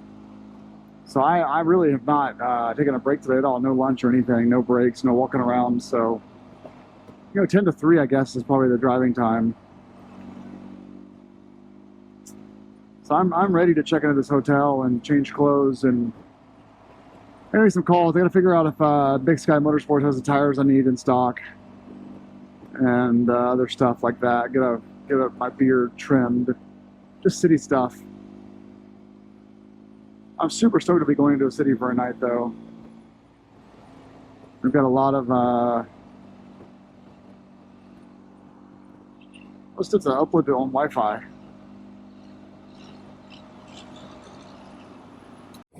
Hey, sweet old Dodge, though.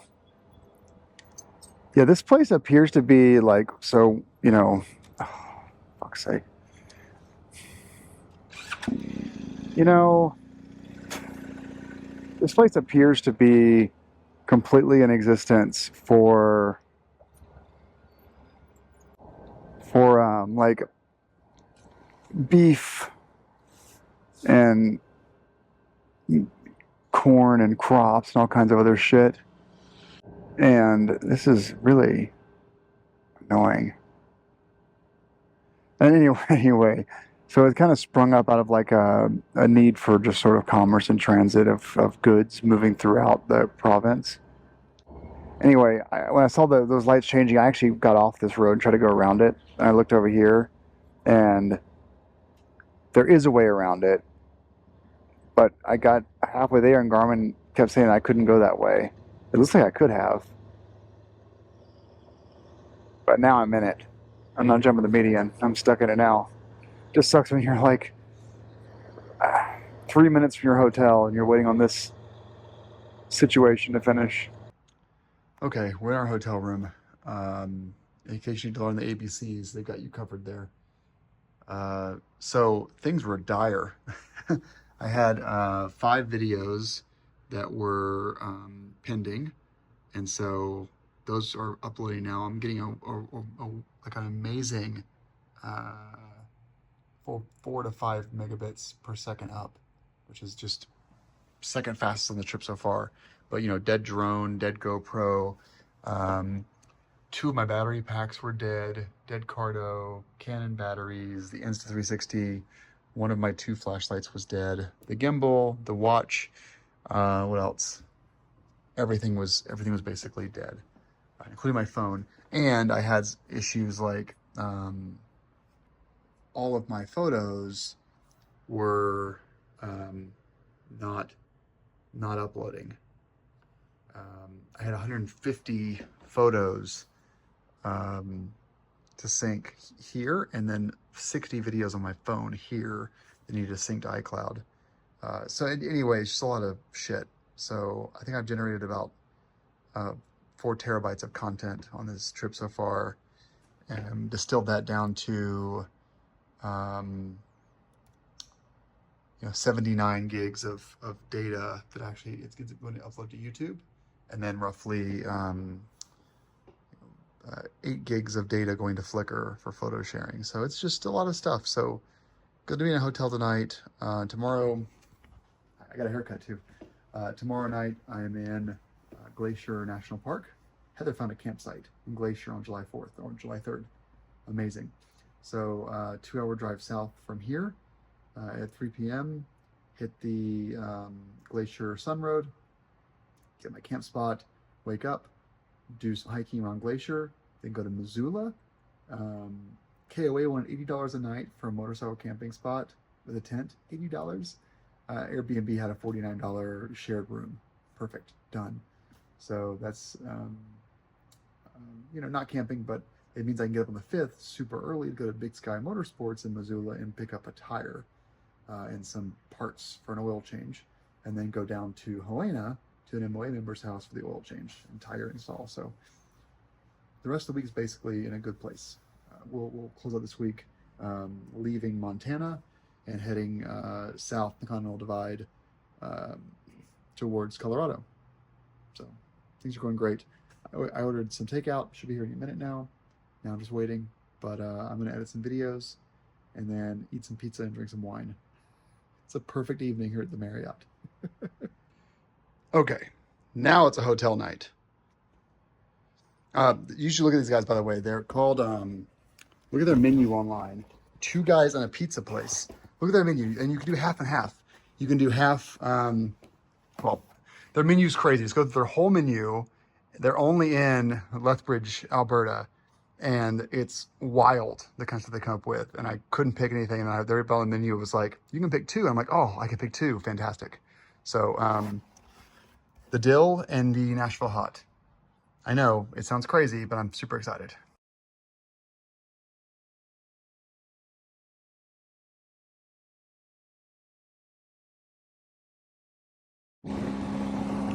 Well, happy day, everyone. What day is it? Happy Wednesday, July 3rd. Almost America Day.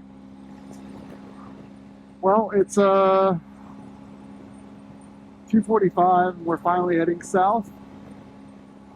Good day at work. Got a lot done. Let's see. About 2 hours away, 2.5 hours away from Glacier. No, yeah, 2.5. Also, about an hour from entering back into the United States. That's exciting. Yay! USA! Yeah, we're going to the US today. And we should remain in the US the rest of this trip. Sorry, Canada. It was actually the longest I've ever been in Canada for, you know, at a single time. Second longest was my Trans-Labrador trip where it was like 9 days, 9 or 10 days. This was over 2 weeks, so good Canada trip. Got my passport, got all my stuff packed up here. I'm ready for rain. Rain mode is activated. And I should be in Glacier at 5 o'clock on the dot, in which case I will, I also need to fill, I need no more gas in Canada. I'm tired of paying $5 to $10 a gallon for gas. But I'll be in Glacier, and I have a campsite there, and I'll be able to do the Sun Road tonight, which will be cool. Hopefully it'll be before sunset. Then set up camp, and tomorrow I'll have some time, like free time, to go hiking before I have to leave from Missoula. I think because I'm entering on July 3rd, I'll have to pay a park pass, admission pass, which kind of sucks. I almost missed it by entering July 4th, but oh well. If I had not found a campsite in Glacier, I would have entered tomorrow and not had to pay, but it's not like I pay taxes or anything. But yeah, we're still just off Lethbridge right now. We just left the city center, a lot of traffic, and very soon, United States.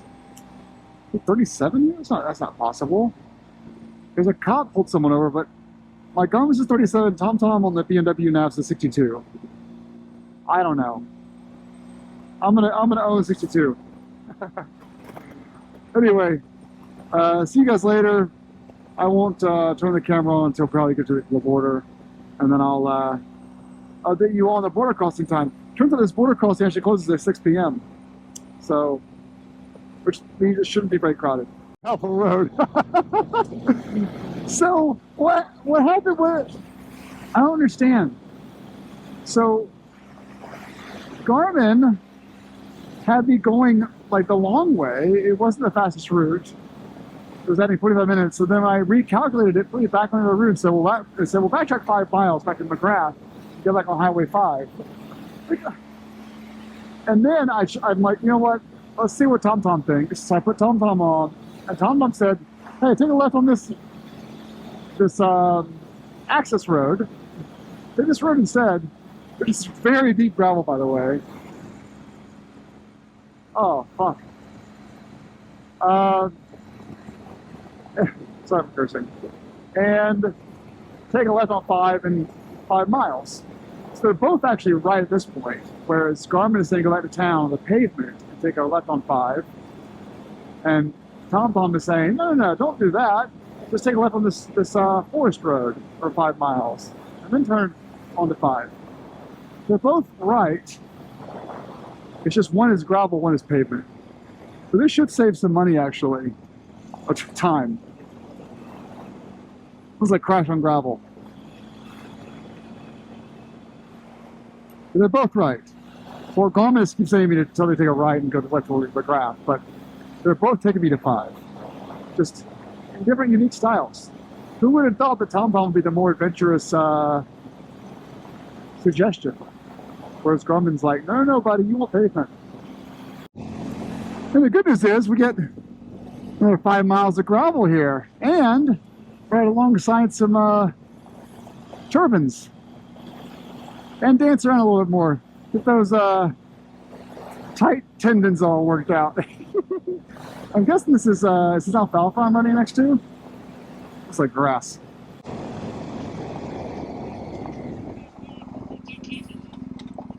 And they still don't agree on arrival time though. Apple Maps says 4:16, Garmin says 4:21. That was fun. It does say that I have like a 60% chance of rain the moment I cross the border until I get to the park entrance. And looking ahead over there, that's Glacier, obviously, back in the background there. I have rain all over there. Well, basically from over there, all the way over there, covering all of Glacier. Well, it's half of Glacier is not covered, but Yeah, it's gonna be a situation. It is what it is. Nothing to do about it. But we'll be in the rain, probably for the scenic road. That sucks. Developed town. There's Glacier over there. They were leaving the last like developed town in Alberta here. A lot of county municipal buildings and courthouses and stuff. 2 grocery stores. We are out of here, Canada. I'll see you soon. I really enjoyed my time though. It was a really good Canada trip. But that's it. We're out of here. Oh, it's right here. Okay, it was right here. Never mind. I have to stop recording. Yeah, they're 8 to 6 p.m. here. Made it through. Now we are 19 miles from the park entrance. Lucky, we have 3 miles to go. We might get lucky and actually be on the highway. The rain's moving north, so we might get lucky and not get rained on. Wouldn't that be nice? We're almost through the clouds. It was pretty bad for a few minutes.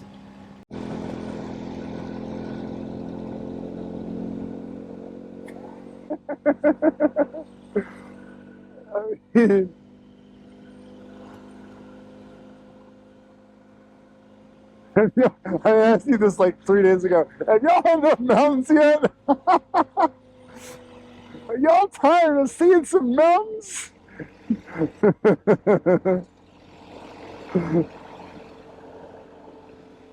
Because if you're tired of them, you can just stop watching. Because we got a few more days of mountains ahead of us. What's up, bub? But I think it's because those are all rental cars. People probably fly into Kalispell and rent cars. It makes a lot of sense. I've seen a lot of like just basic Toyotas. And I'm thinking it must be rental car fleets. But yeah, just fly with a couple double bags, rent a car, and then go camping here. It's actually a pretty accessible trip. As long as you just get flights to Kalispell. Or Great Falls. Wow!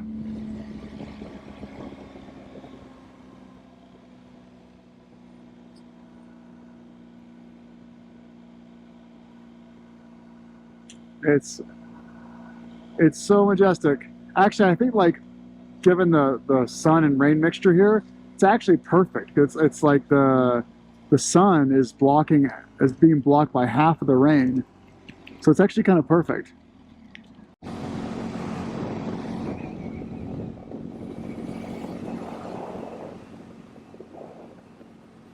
Yep. It's goddamn beautiful.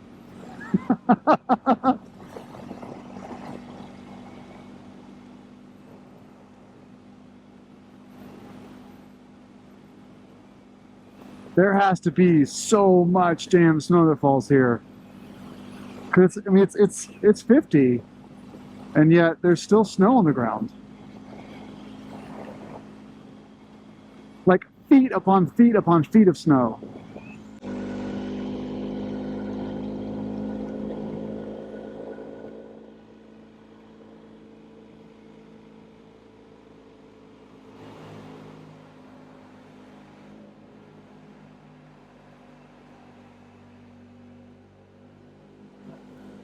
Haha, second tunnel of the trip. Second tunnel. Oh.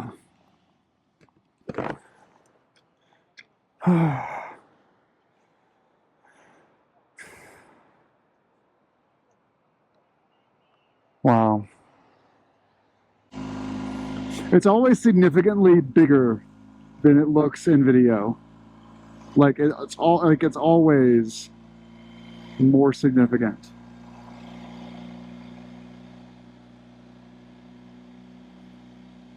There's no parking, but I don't know, man.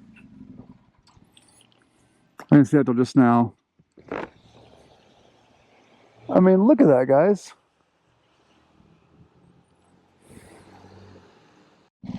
Hey, we're at 6,600 feet. Didn't realize we were that high.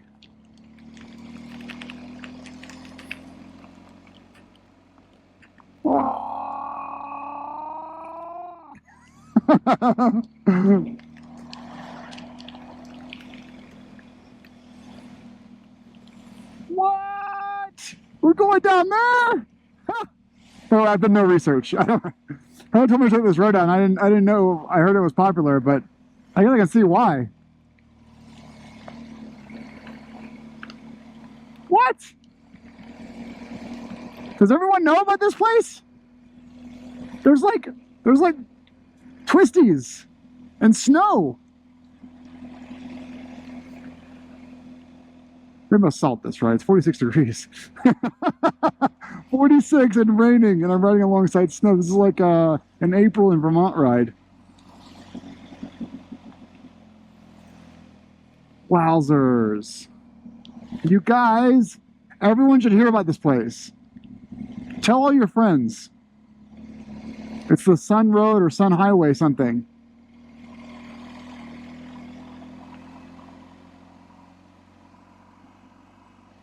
Are you guys seeing this? Like, whose idea was it to carve this out of a mountain?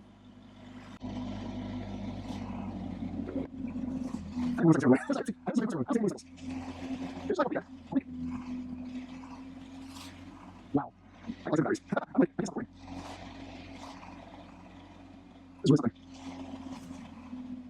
Wow. Insanity.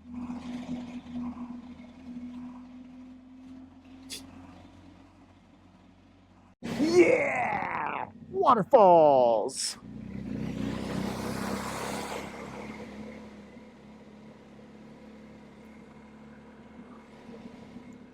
What? This is crazy, guys.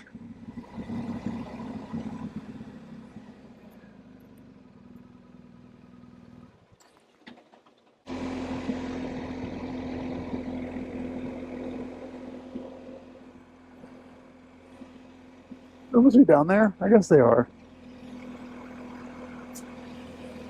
Oh, I should do a thing where I've seen pictures like that. Okay, so if you look for places like different places, it's always like oh, I gotta get into this.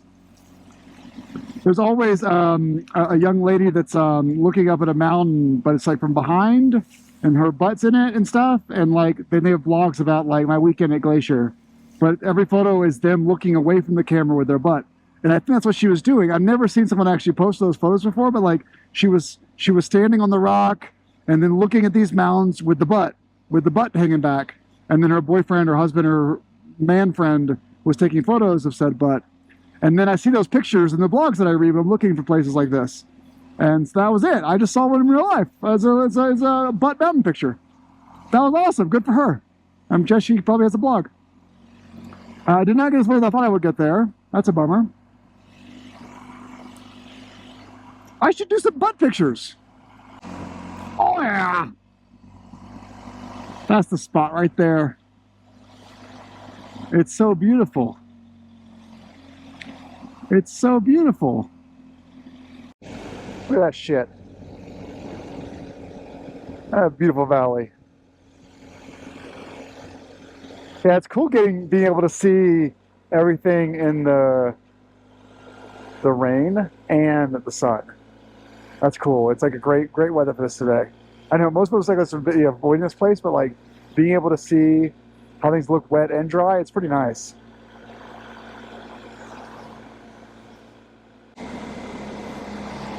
Wow. Wow. That's gorgeous, man. Really beautiful.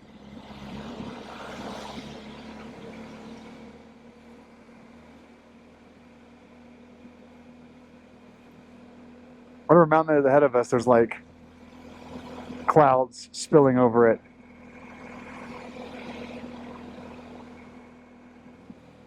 This is fine sunny enough for me to get a picture. This road is definitely not maintenance free.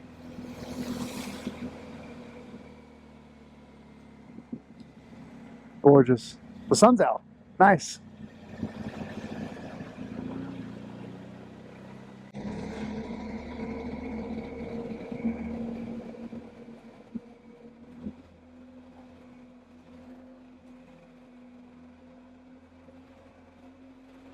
That's so beautiful.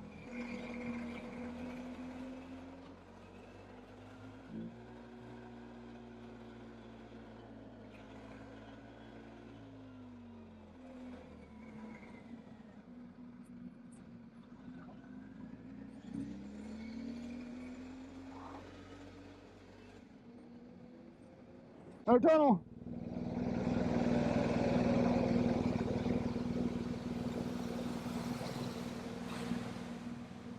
Yeah, tunnel number 3.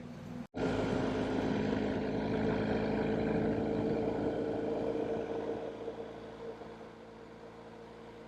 now you just get these little glimpses of those massive mountains we were on top of through the trees. It's like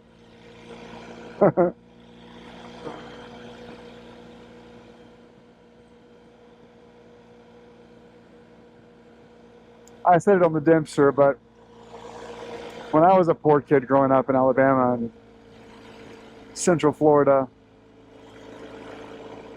this stuff was on like in postcards or on TV. You didn't get to see this stuff with your own eyes. This just feels so special to see stuff like this. Way more, well, it's different. It's different than, it's more natural than, we're at A45 than Olympia was. Olympia? Wow, this is really, really beautiful.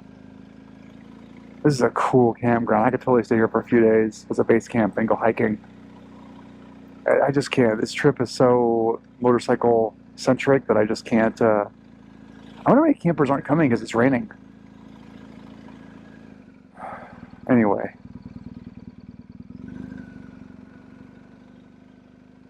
But, you know, what I like about this camp place too is the maximum length is 21 feet for, yeah, it wasn't the entrance or the exit. I could just pull it in that way. Maximum is, R2 detour. It's it's 21 feet, so you don't have any like huge RVs. That's us, A45.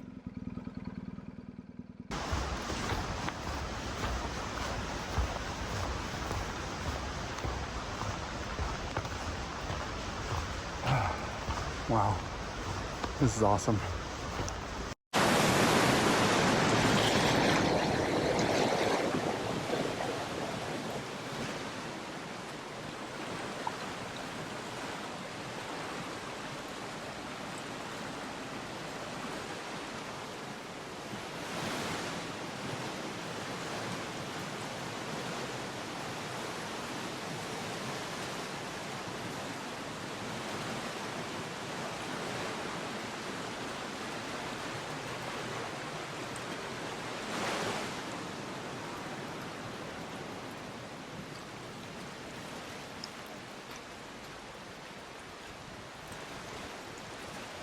It's so gorgeous. It's pretty amazing how beautiful that glacier water is. I've been seeing it for weeks now. But I've been seeing it from the motorcycle. I actually haven't stopped, so it's pretty cool to see it up close in person like that. Well, of course it's bear in the area. Look where we are. I mean, come on. I've been in bear country for a month now. And yes, I do have my best bear with me. Wow. Look at this. It's beautiful. There's a lot of people here, but it's beautiful.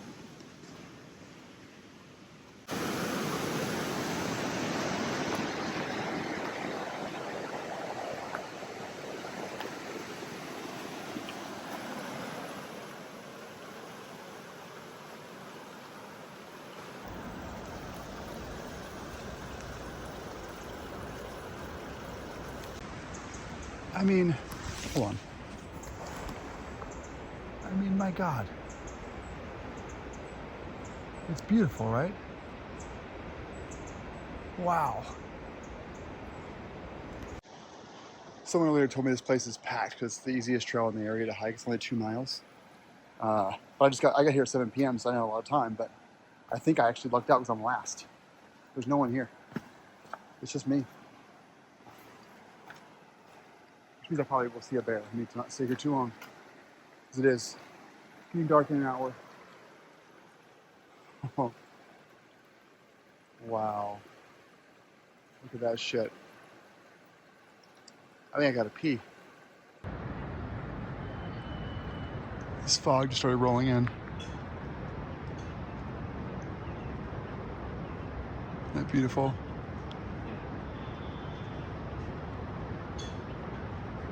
Like it's just, like when I first got here, there was almost no fog, and it all started just rolling in.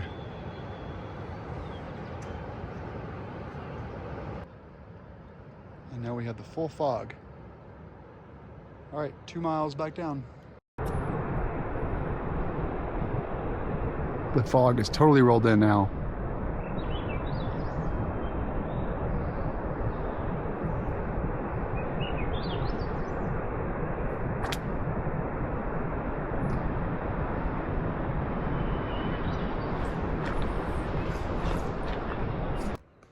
I remember we are at 3,500 feet right now, elevation. And so these will take like 25 minutes each because of the elevation issues. Just keep that in mind if you're making these. It's only, the timing is for sea level. Right, well, we've stored our food. And some fire time over there. Chat with some folks. But it started raining. And so we are suited up and go to sleep. Bedtime. Everything's all locked down, right? All right, bedtime.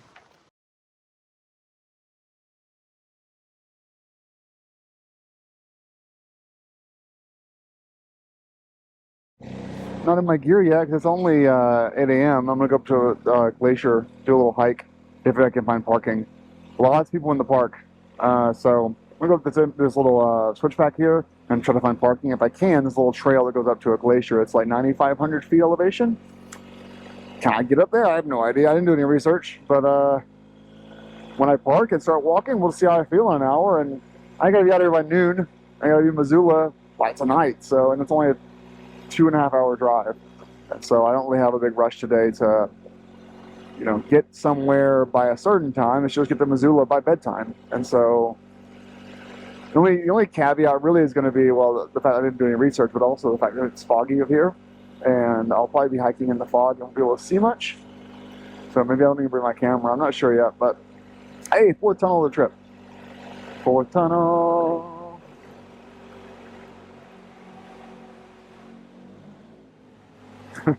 We slid out a little bit there.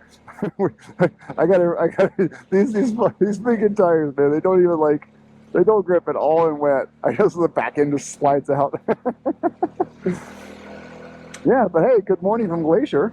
Pretty pretty. It's wildly pretty. Heather asked me last night, based on my text messages, if I was high. I'm like, no, it's just freaking beautiful here. How could you not get stoked on life and being in awe of this majesty? There's probably not going to be parking up here, but if there is, I'll do a little hike.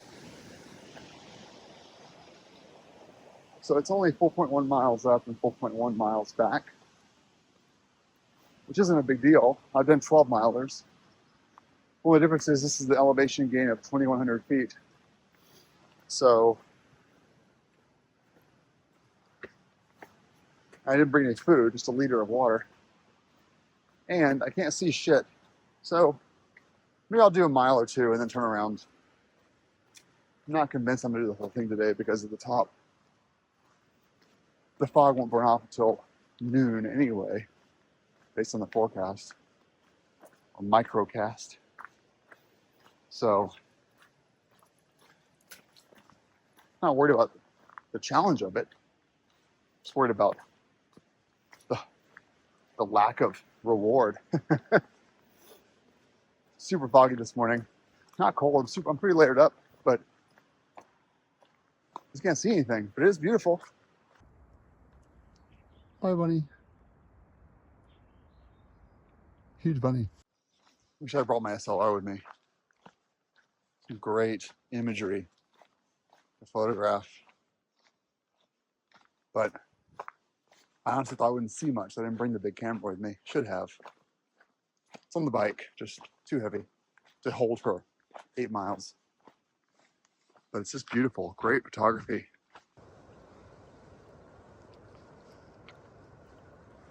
Wow. Sun's starting to crest over here. Awesome. All right, well, I got a couple of miles up, but I couldn't see a damn thing. And I don't really want to walk in fog for another mile before turning back around. So I turned back around. Back at the river now. It was good though, it was beautiful. Probably best I didn't bring the camera, but got some decent iPhone photos, even though iPhone isn't really a camera. All right, back to the bike, pack up. If I see anything else cool, I'll videotape it. If not, I'll head to Missoula. Wow. It's great views today. I see so much. This is my elevation a few minutes ago, and I was at the top of that trail.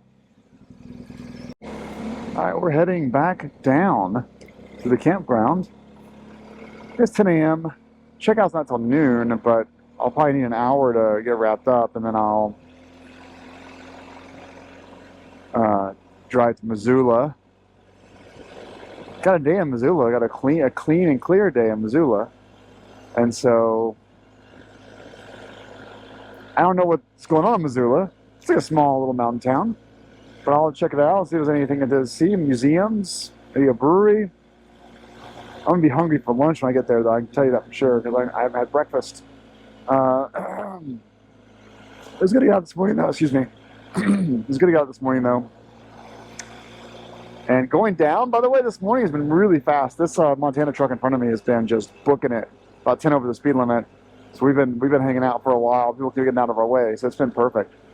It's actually a very fast road to go on if there's no traffic. Oh, 5th tunnel of the trip. I'll lose track eventually, though.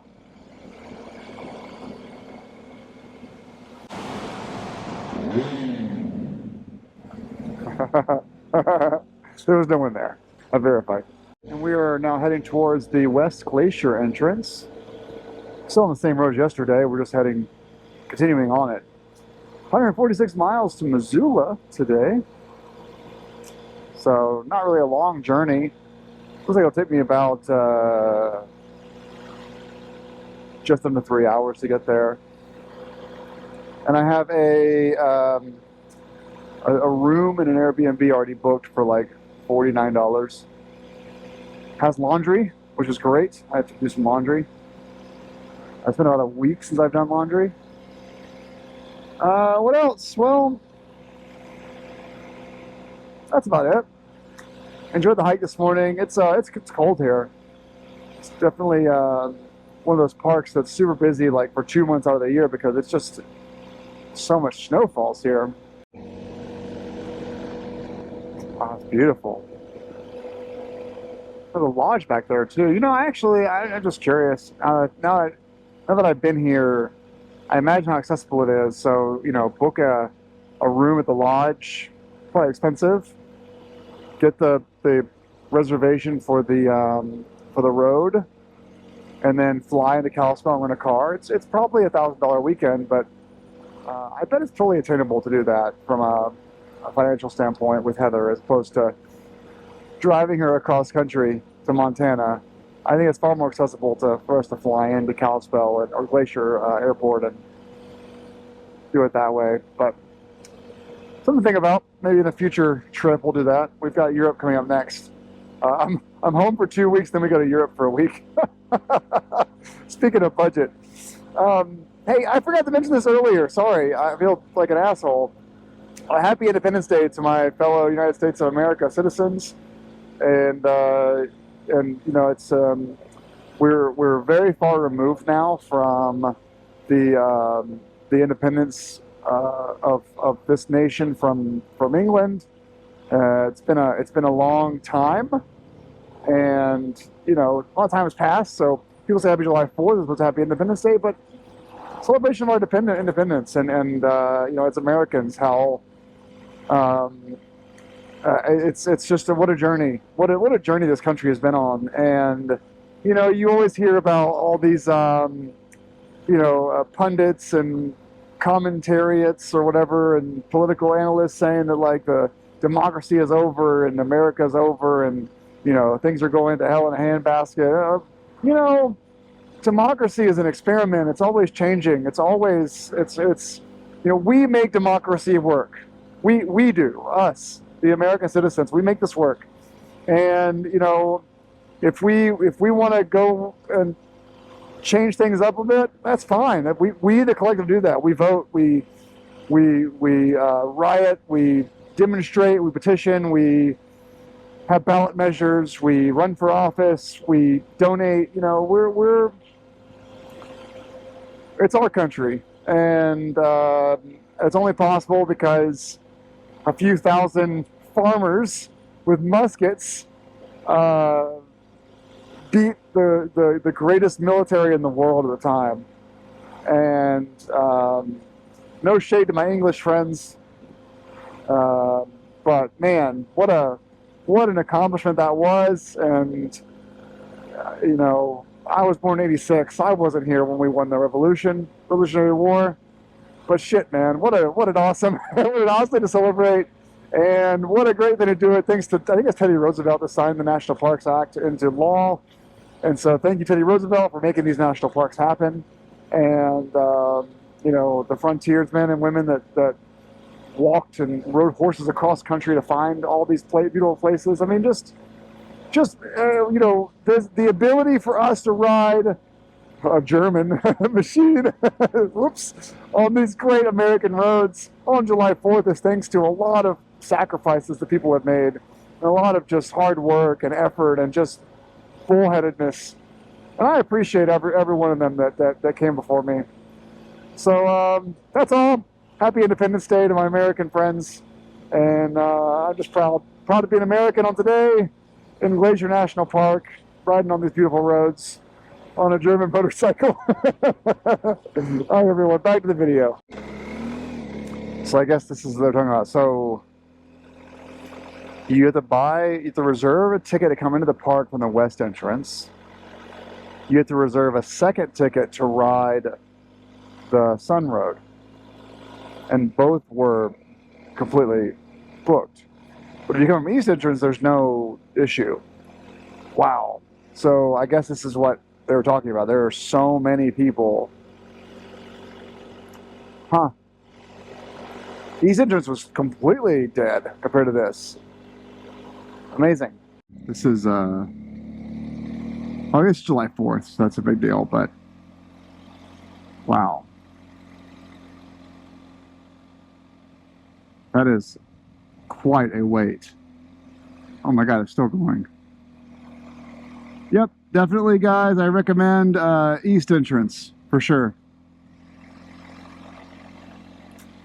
East entrance is the bomb. There were 3 cars in front of me last night.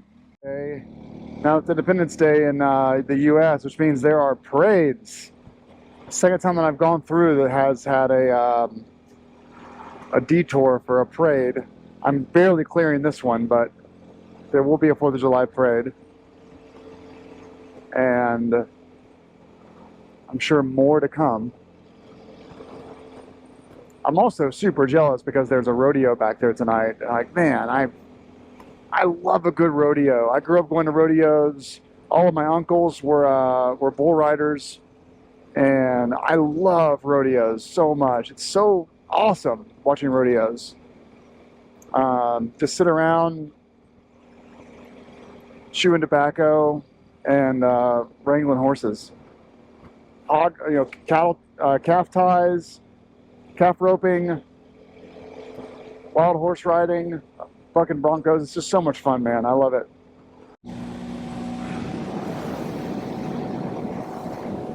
This lake is massive. I won't at the end of it though, but this lake is huge.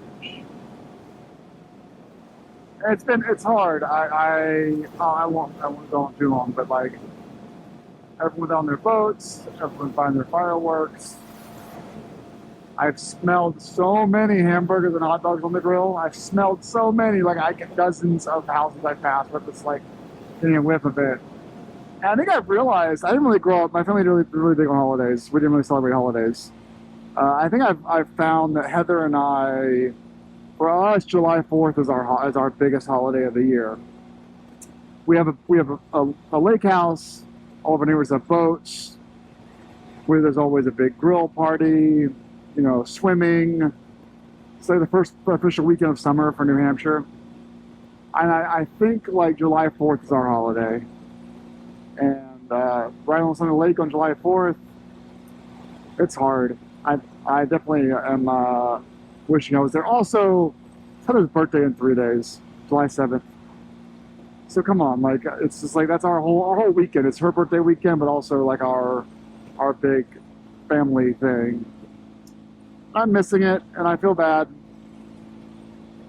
I'm gonna show have a great day, but being on the lake just now made me feel a little homesick. Not for Charlotte, but for New Hampshire. All right, well, we're still an hour south of Missoula. Woo. Close one.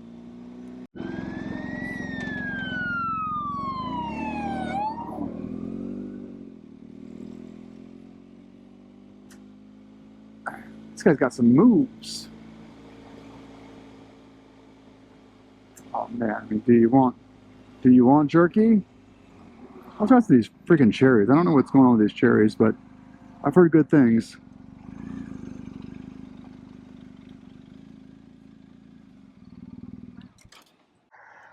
This is my lunch.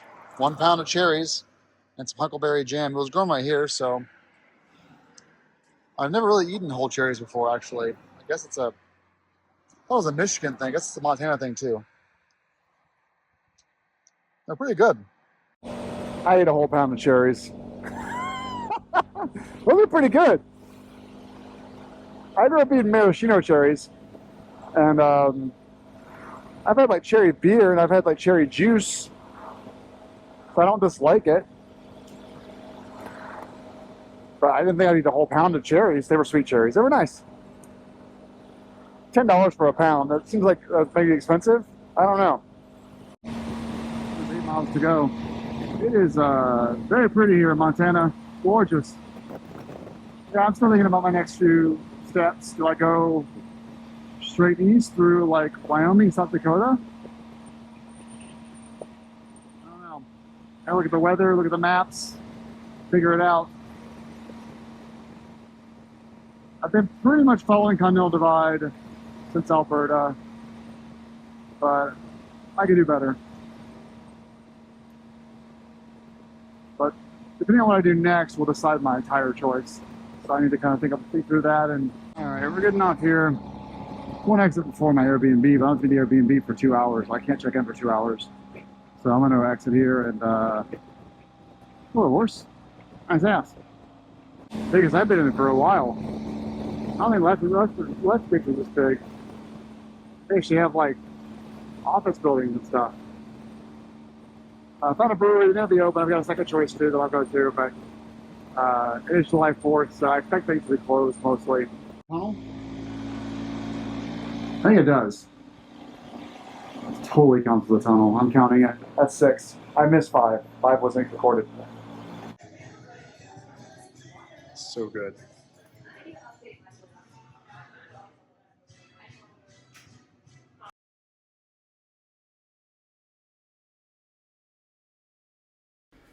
A few of you really enjoyed this video before when I did the same concept from Jasper to Banff. So here I am in my tent at night doing a voiceover for this video, which is entering Glacier National Park from the east entrance, which is there's no reservation required. You can just go in as long as you have a park pass, $30 for 7 days or an annual pass.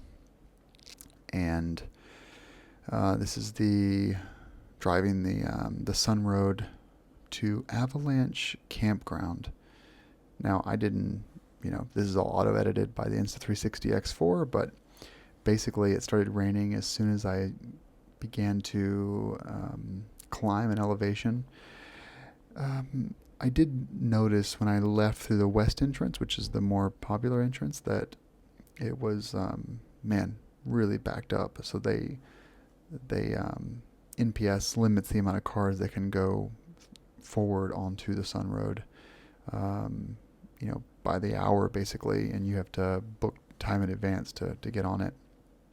And I saw that, in cars going the opposite direction, how much slower they were moving versus I was moving. I could go the speed limit pretty much the entire time. I rarely was going below the speed limit. And the opposite direction was like moving at 5-6 miles an hour. So, my advice would be take the extra 2-hour drive and do the east entrance, because you're gonna have a much easier time, more parking, etc. Yeah, I am sorry about the rain, but not much I could really do about it. It was pouring. Didn't want to ruin my day. I had to get down to this road anyway to go camping, and so Glacier was fun. I think it's such a unique place because it's not that large of a park actually, like compared to some bigger ones like Smoky Mountains and Yellowstone and Yosemite, but you have like all these microclimates. You have climates caused by the glaciers that are still active. You have elevation. You might be in the rain or in the pea soup fog, and then all of a sudden you're in the sun and it's warm. It's really interesting. You have all kinds of road hazards from rocks and rivers that just kind of cross the road. It was July 4th, and there was still snow like melting onto the road. Just lots of snow still, like, at level with you. And tunnels, of course. I just found like this road was fun, but also this road is the gateway to many of the trails, and so you kind of have to get on it in order to go to some of the trails. I did 3 trails. They were fun, good time. I probably could spend a week here, I think, but I ran out of food and water, so I had to skedaddle. So hello from Missoula, and hope you enjoy this video. It was fun, good drive, worth it, highly recommended. And I can't tell you really when the best time to go is, but here's my campsite. Good night.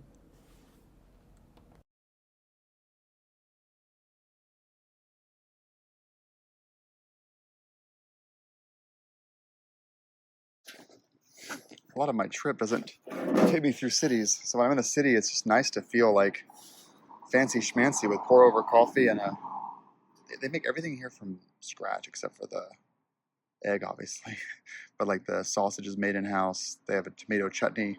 So excited for this. Cheers. All right, let's go with some tires. First time at Big Sky Motorsports.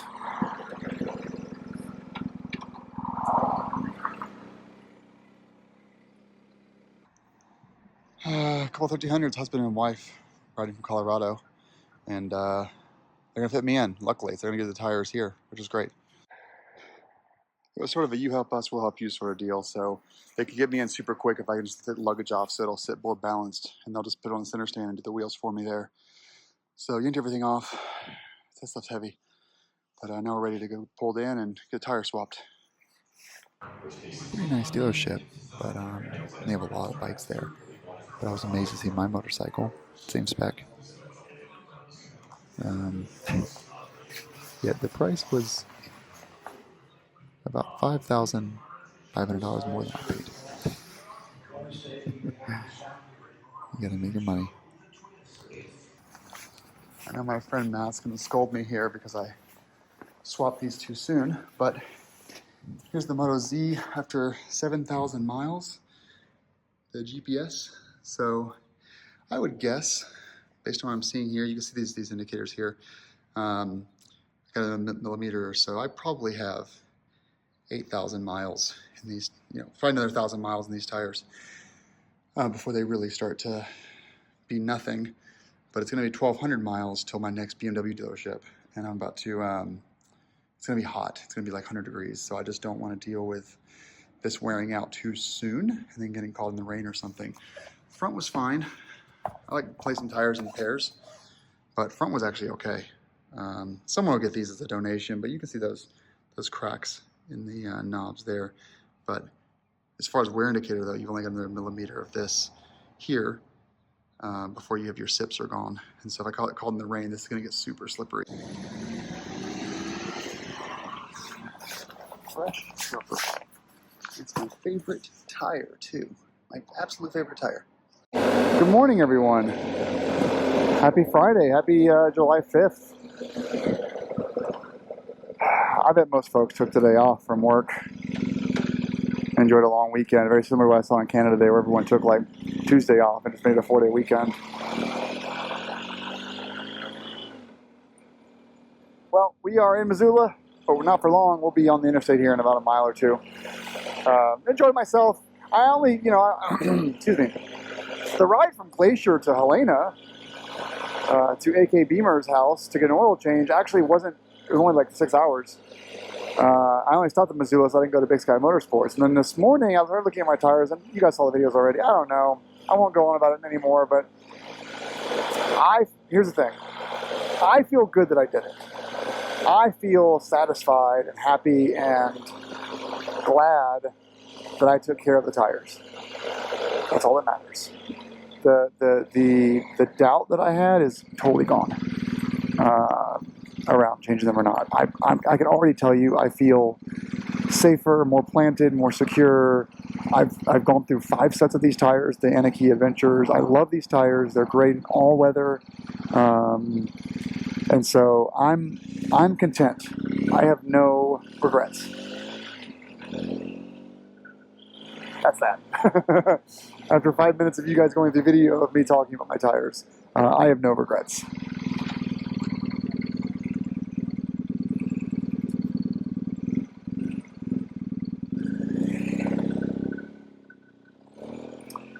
And last night I went out for a beer. Man, this is like a hop in college town.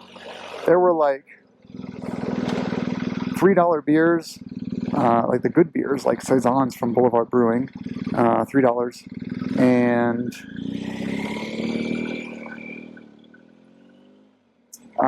food was relatively cheap here.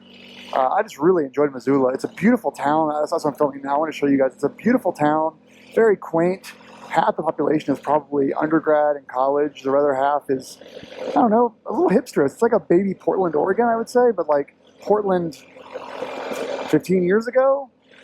Portland is still great, but it's changed a lot. This is like a baby Portland. All they've done to maintain the feel of it. There aren't really any big developments. It's just very cute. I like Missoula. Big fan. Really have more time to spend here. It was very odd going to a college bar because everyone is like clearly 20 years younger than me. It's just weird. Has nothing to do with like being a married man or anything like that. It's weird drinking with children and hearing about the problems that they think are problems and about their concerns and things that stress them out and their ambitions. It's very cute to hear about college problems. And it's like, oh, you. Oh, it's like an old man. But oh, you. That is a big problem for you. There's Montana State over there. We're passing by it now. But yeah, Missoula was cool. I really like it here. It's cool. It's a great little town. I would love to spend like a week here. And certainly a week here if I was 20 years younger. But it'd be cool to spend a week here. All right, moving on. So we're going to take the back roads to Helena. It's a 2-hour ride, 130 miles. We'll go over the Continental Divide again. And then after we get done with Helena, I think I'm leaving today. Unless AK Beamer insists I stay the night, but I really would like to leave, get on the road today. We're going to head towards Yellowstone via the Continental Divide ride GPX track that Cannon Shop published. So I'm looking forward to that. And there should be some... It's a big ADV-friendly route. I'm not going to follow the Meerkat ADV's CDR the hard way route, especially not with these tires, especially not with this timing. That's a combo. I got very little time. I have unlimited time, but I have very little time before I want to be home to my wife and daughter. And so I'm getting to the point now where let's do some of the CDR. We've done some of it already, bits and pieces, but let's own the CDR. Let's take Highway 15 down to Yellowstone. Let's find some BLM camping tonight. Just camp wherever in the woods. We're still in grizzly territory until tomorrow. Once tomorrow hits, we'll be out of grizzly territory mostly. And let's just enjoy kind of this evening. Let's keep heading south towards Colorado. If I go to North Carolina and avoid highways, it takes me through Colorado anyway. So let's just take 3 days and follow the CDR down to Colorado. And if the CDR proves to be too challenging for me, I'll just take, state and county highways. And we'll get to Colorado, we'll look at the conditions of the mountain passes, and we'll decide from there if we're going to just start heading east through Kansas, or if we're going to do something more creative. I don't know yet. But I don't want to go south to Colorado because we're starting to get into the really hot time of the year, and everyone in New Mexico and Arizona has told me, don't go here. It's too freaking hot. So I'm gonna listen to them. All right, that's our intro video for today. It's a little long, but that's our intro video. Let's get on the highway, get to Helena, and this is the Montana I wanted to see. This heading east out of Missoula towards Helena. Just pretty. It's really, really, really pretty. Rolling hills, tall trees, folks out on quads and ATVs. It's really, really nice. It's a landscape I've never seen before, I've been able to ride through before. And it's a little bit like parts of Colorado, but Montana has a different vibe to it, and it's just really awesome. Also, it's so great to be able to corner again. Knobbies are not, they're a compromise. And truthfully, I spent 90% of my miles in those knobbies on pavement. And I kind of bought tires that were for parts of the trip, not all the trip. And cornering is a little sketchy. Water was a little sketchy, so it's really on tires that have better cornering ability. And it really hurt spending $750 for tires. that was next level of. I could get those tires from American Motor Tires shipped with tax for under $500. And if I had only known that I would be needing the tires when I would have needed them, I would have had them shipped and delivered to Helena, to Coyote's house. Before this trip, I would have. I just didn't know. That's the problem with travel. You can't really. You do what you can, but you're gonna pay a little more for things because you just can't plan in advance. It's all right. $750 hurt though. You guys, look at this. Beautiful. We're going through a national forest now, so it's just gorgeous and it's fantastic. I love it. This is 200, by the way, 200 East. The guy who I'm going to, who will let me do an oil change in his garage, recommended this road over 90 East. I'm so glad he did. They added 4 minutes, which, at a motorcycle pace, it's probably negligible versus taking 90, rigid 90. But this is just awesome. 75 miles an hour, flowing roads, nice curves. It's just beautiful.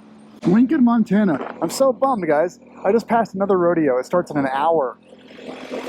I've passed so many rodeos that are like tonight, tomorrow night, today. I set these plans and then I'm not able to I said yesterday, I love rodeos. I love them so much. It's like it's my whole thing. There's like 2 a year in the Charlotte area that I can go to. The rest of them are all like 6 hours northwest. This is there, and this is the town right here. This is the town. This is the kind of town that I would buy a trailer in and start a horse business. I love it. You got your dive bar, you got your casino and steakhouse.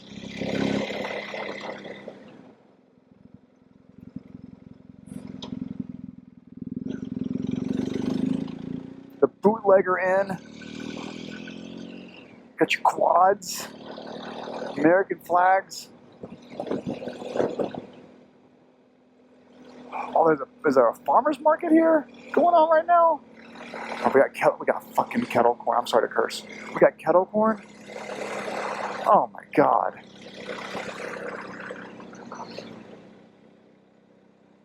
Arts and crafts, patches, pins, leathers. Man, this is my town, man.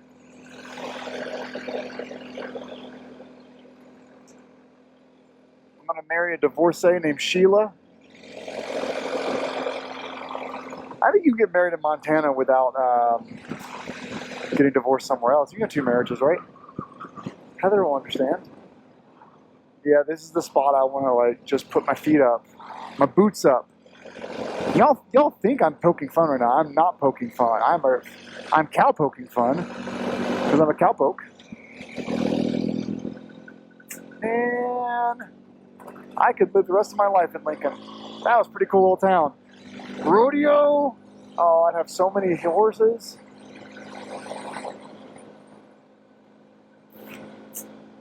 Yeah. Bye, Lincoln. I'm gonna miss you. That was a sweet town.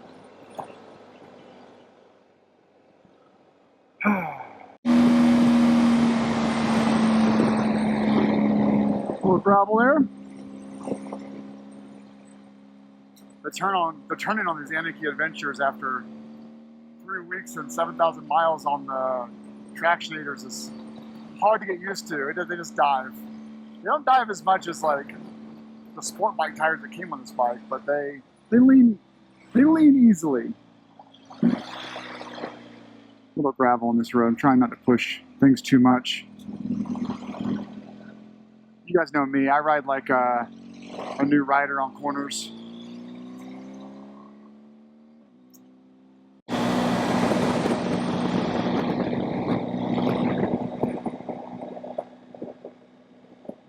This is awesome. This is great, guys.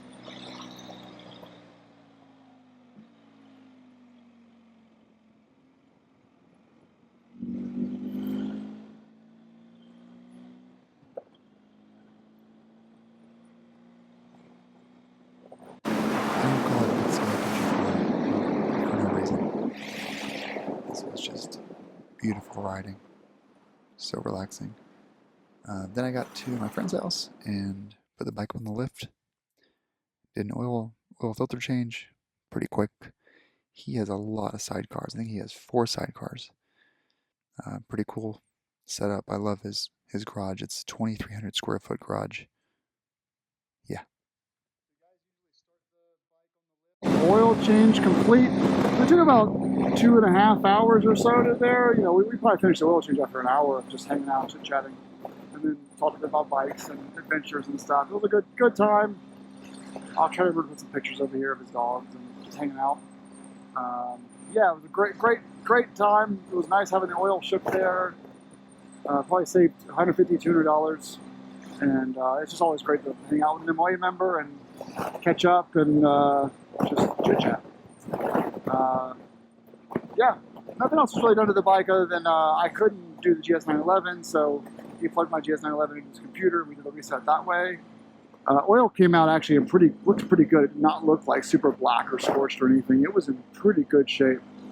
Still had that red tint from the ester that Motul adds. What else? No, nothing else to report. Everything looked good on the bike. Boxes went on fine. So yeah, we're dropping down now into Helena, I think, but we're gonna go get some gas and then hop on Canon Shot's GPX file for the CDR and just see how far we get tonight. And try to get a tent set up before sunset, which is around 9:30, 9:20 p.m. And so I probably have 4 or 5 more hours riding in me tonight. Yeah, so that's the trip today. Thanks a lot, A.K. Beamer, for your help. I appreciate it. He invited me to stay over for elk burgers. It was really tempting, but it was only 2:45 p.m. and if we had finished up at 5 or 6 p.m., we would have taken him up on it, but it just was so early in the day that I just didn't want to impose and would have probably regretted not getting farther south today, which is what I'm going to be able to do. But we got enough oil, entire life to get us home. So that's good. All right, everyone, on to the trip. Not the best lunch, but it's the best that Montana Valley hams had to offer. Well, the new R1350GS Adventure, which is announced, I'm happy with mine. Absolutely zero regrets.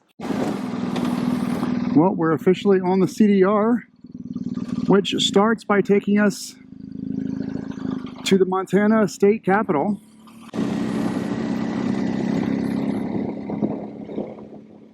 Pretty cool. It's because the capital of Montana is it Helena or Helena?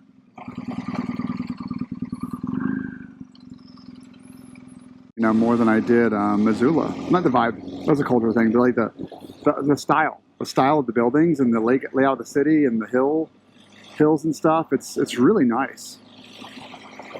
I'm really liking how this town looks. We're just stopping at a couple of breweries. You get a feel for a town's culture by stopping at a brewery or a bar just for having a beer and listening to people talk. And as usual, just rolling right through, but that's just how we have to do things here.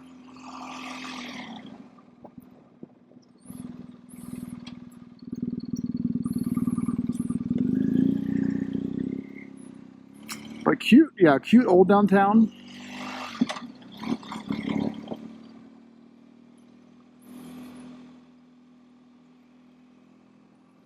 Digging it.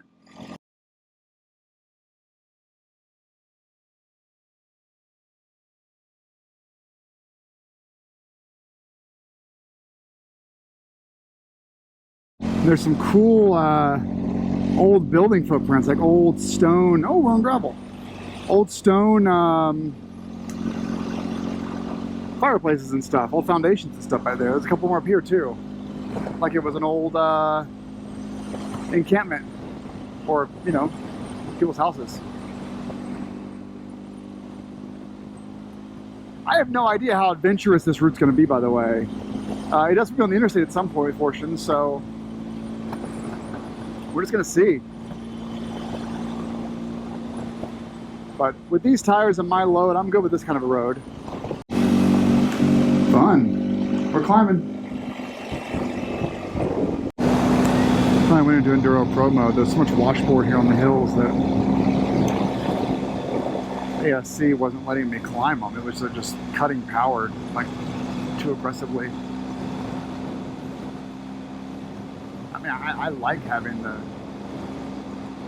nannies turned on, but that wasn't working for me. Yeah, that was washboard. Oh, County Road 5. This is the part of the ride where I start thinking, is this road going to get worse before it gets better? Probably. This goes through Butte. If I get to Butte at like 7 p.m., I'm hopping on interstate. Because I can't be on these roads until 10 o'clock at night to get to Idaho. Did we miss a... we were supposed to turn left back there. All right, I did the wrong thing. Look at this view, though, guys.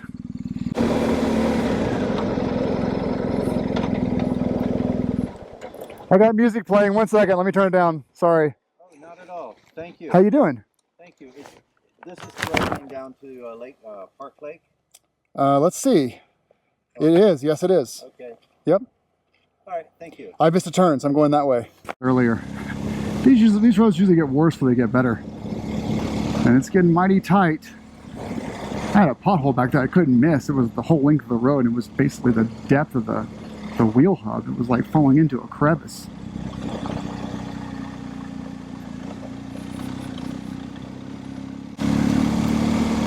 But I saw that this takes you back on the interstate at one point too, so it's not like it's just this for 2,000 miles.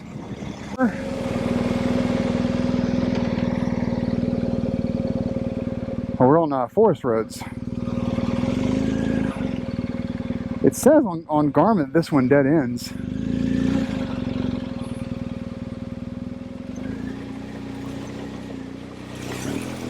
Fuck, that was deep. That was was I recording? Yes. There's the shitty sand. That was exceptionally deep. Whew. Wait, but me may have bitten off more than we can chew today, guys. I may not want to keep going on this. I just cut my losses and do off highway. I went past the final drive on the rear there. That was exceptionally deep.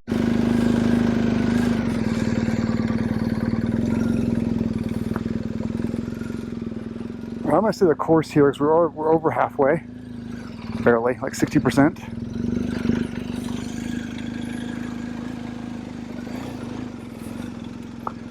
But this is a great road if I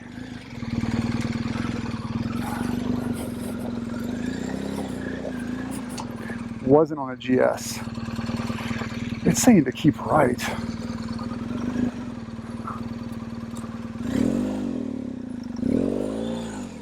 I don't want to do that, but okay.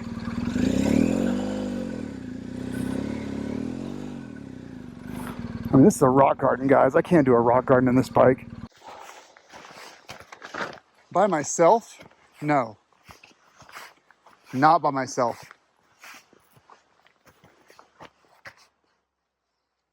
If there were a couple of us, that's fine. If it gets worse, I'm not turning around. I'm sorry to let you guys down, and I hate backtracking, especially being beyond the halfway point. That's just not going to happen. It'd be a situation where, I've seen plenty of quads, so it'd be a situation where I pick it up a few times and be like, shit, why did I do this? I'm in freaking Montana.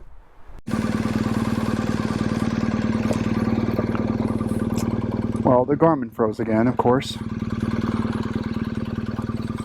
because that was an issue and a half.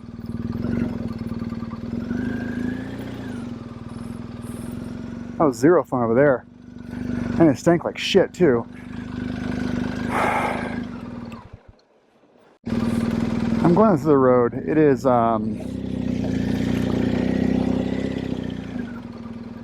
it appears, it's likely that I will hit a paved road before backtracking to Helena. We'll see.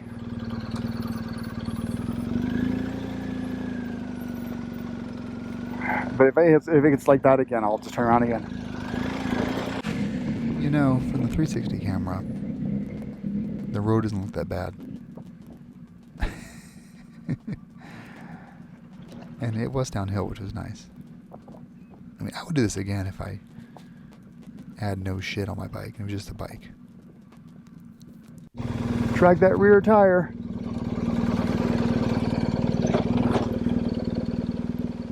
We're not getting back up this, so they're not getting too much worse.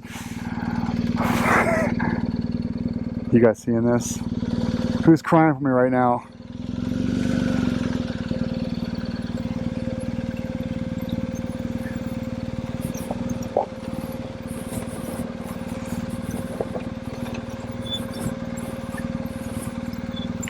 We're in it now, just gotta ride it.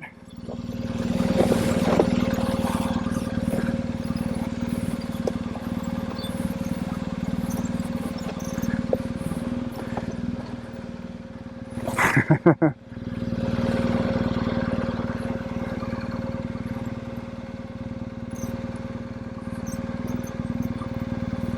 don't think I'm gonna do the rest of the Continental Divide ride that Cannon Shot made. I think I'm probably good on this one.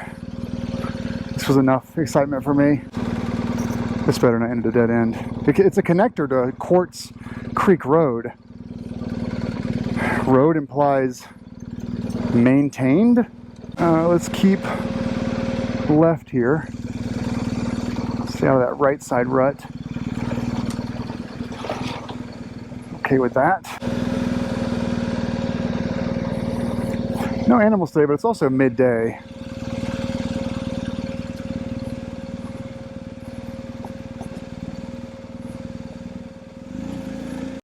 Battery died on the GoPro. Yeah, I'm gonna tell, like, people ask me sometimes, like, hey, should I get the sport suspension regular or low on a GS? I'm gonna send them this video clip and say, if you're not riding stuff like, not this, but the stuff I just did with the baby heads, because I haven't bottomed out once. I haven't hit the skid plate once. And if you're not doing this kind of riding, get a low. Even like ADV off-road courses, you're never going to do stuff like this.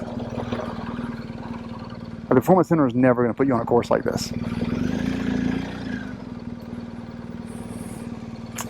Ah, fuck.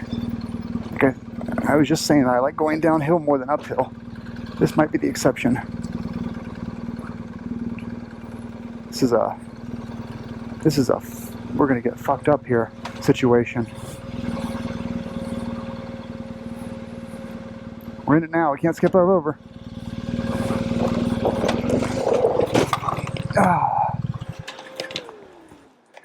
Could have gone much worse, by the way. Much worse. We need to get a picture, though.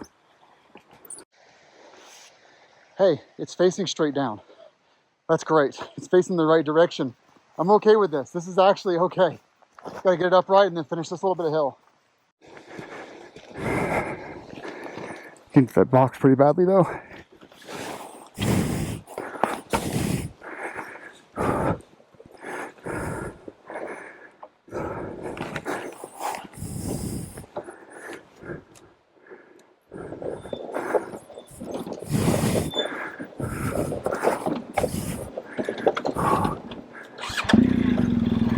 All right, 0.1 miles to this other. We're not going back up that, by the way.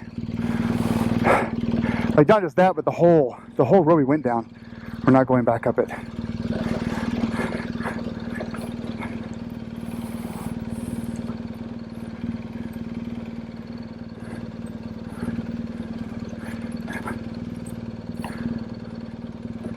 I'll fix my mirror.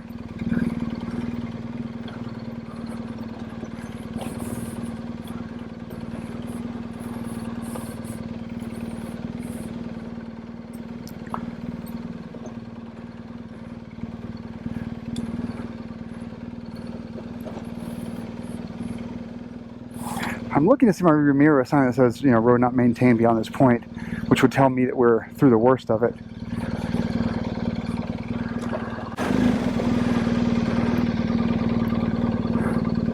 I mean, after today. We're on this for a while, but I'm saying, like, after today, I have my fill of Continental Divide.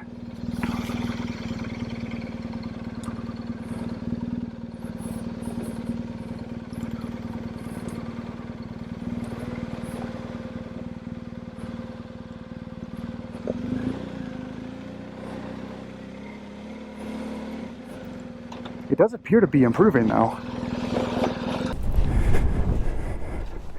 And you see the ding here. Brake lever's not bent. Clear water lights are good. Lights are all good.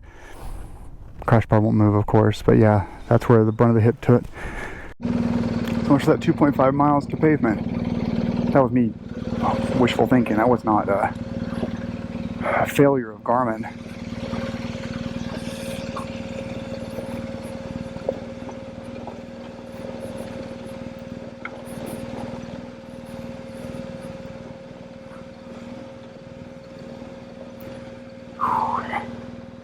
Forest, if anyone's wondering. I'd be glad to, there's another national forest road up here on the left, but I'd be glad if this is the end of it. The fact that I see a farm makes me hopeful. Well, we dropped the bike twice on this trip, and in my opinion, two worthy drops. The first one was that deep sand pit on section 1 of the Oregon BDR. Deep! The second drop was on a rock garden going downhill at like an 8 or 10 degree angle, maybe 11 degree angle. Wait, is this gate locked? Oh fuck, no. Absolutely not, no. I have to get through here. I can't get back it that way. I'm gonna talk to someone. I have to.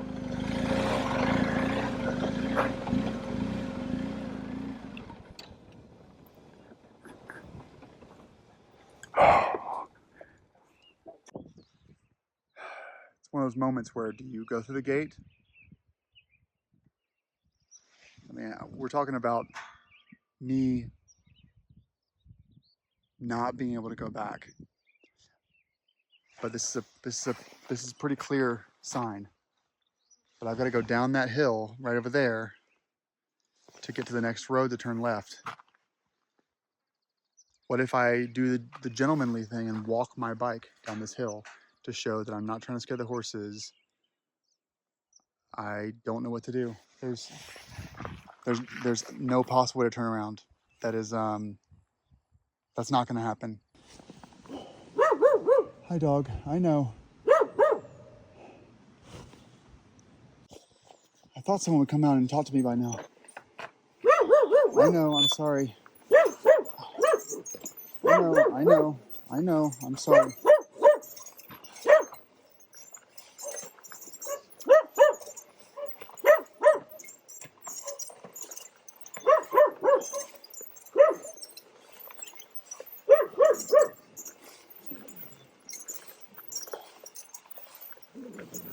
I know. You can attack me. I'm sorry.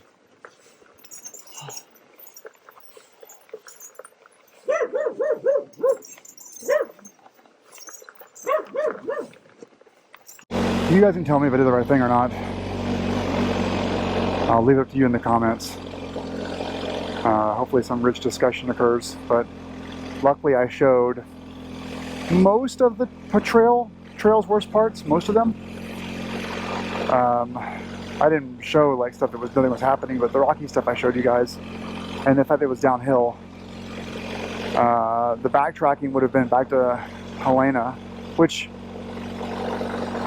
they had every right to walk outside and say, you stay there and call the sheriff. Every right. Or at least interrogate me for a while and curse at me and point a gun at me. Every right. I'm glad they didn't come out.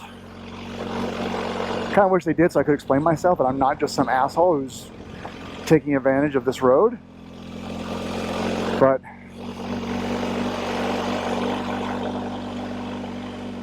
that sucked. Let's just mention how amazed I am that I haven't crashed the drone yet. It's been following me around a little bit, and no crashes yet. I need to figure out a way to like follow me accurately, and I'm going to have to babysit it. If I do have to babysit it, it veers off course a lot. Oh well. It's taking up half my pannier too.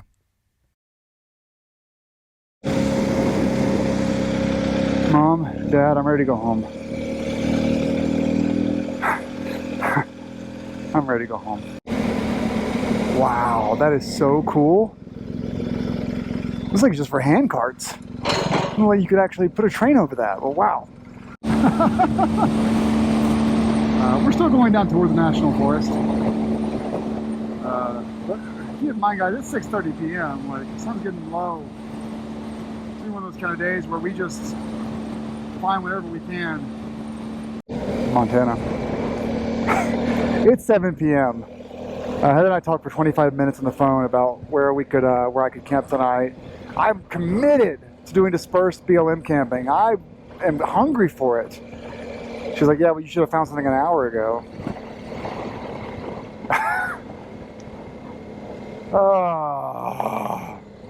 Jeepers Creepers, the first one from the early 2000s.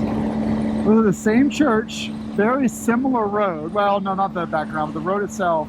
The church with like the building off the side, the guy was dumping the bodies into it. That church has obviously been painted recently, but no offense to the congregation, by the way. I'm not saying that they have a horror church. Group I've ever seen. They're just all hanging out right by the road. Free me! Guys, look at this.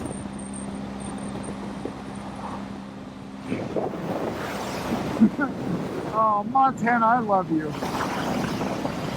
This is really something else. Guys! This is something otherworldly. So I've done a lot of riding, but never this part of the country yet. And this kind of terrain is all new to me. Colorado was similar to this, but not the same. This is something else. And I hope you watch this on television because I'm shooting this in 4K at 10-bit HDR color. I hope you're watching on a beautiful crisp OLED with HDR10. Because this is some beautiful, beautiful scenery, guys. Wow. Oh, man. Oh, yeah. Oh, we're finding camping back here. We're not going to pay for camping. Oh, my God. It's a cave. Ah! What? Man. Park. I don't think it's very busy. Let's just roll up and see if we can get a tent space here. There's no one here. I mean, relatively, I see a lot of spaces empty, so I think we'll be fine. That was a no. That place is very empty, but every spot was reserved, and I guess they don't do no shows until like 9 p.m. or something. Interesting. So I just, I stopped one guy on a DR650 and asked him if he knew where to camp. Dude was freaking awesome. He got Indiana plates. He was so chill. He's just doing ranch work around here. Had a full rifle mounted to his headlight. Couldn't see the headlight. It just rifle butt was in front of it. Like basically going down to his hub. Cool dude. He gave me one road, which I couldn't find on this map. I just happened to talk to 3 random kids who waved me down. They told me to go back the other way for that access or go this way to the Lake Avenue, which is what, Lake Road, which is what this is telling me here. So I'm gonna try this one out. They said this worked. And one of the kids was like, my backyard's open. Yeah, but your parents want a vagrant sleeping in their backyard? Probably not.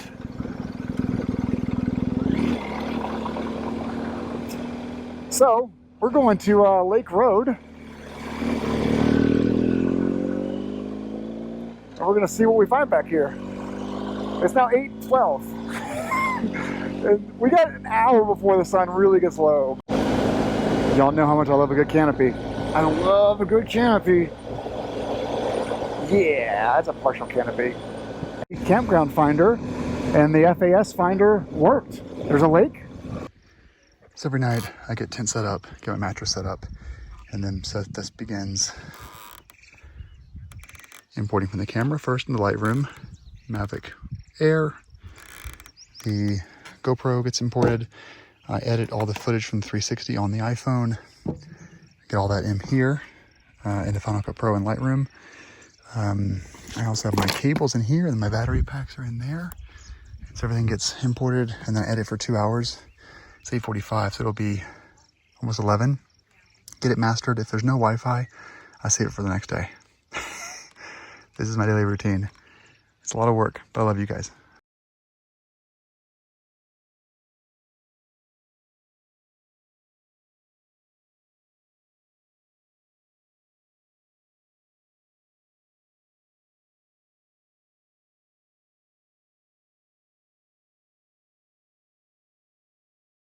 Everyone, happy Saturday. I don't know where I'm going today. I'm 100 miles north of Yellowstone, so I should go there and enjoy the sights. Then again, it's a Saturday in July. It's gonna be madness. I'm afraid of what I'm gonna see when I get there. That's a setup, by the way. That's what I want in my garage. I don't care about the house. House is fine, it's where I sleep, but that garage is what I want.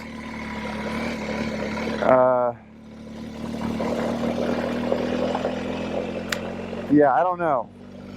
I did some mapping last night. I looked at going straight east through like Montana and Dakotas and then Wyoming and dipping down to Missoula and Eau Claire and then basically hitting Chicago and then going from southeast from there. That's one option. Other option goes through Colorado and then across Kansas, which I've done that drive before in a car. I've asked Heather to look at the regional weather for north versus central next 7 days. Whatever's a little less hot is what I'll go for, because like I heard it's going to be a heat wave in Montana. Is it going to be also 115 degrees in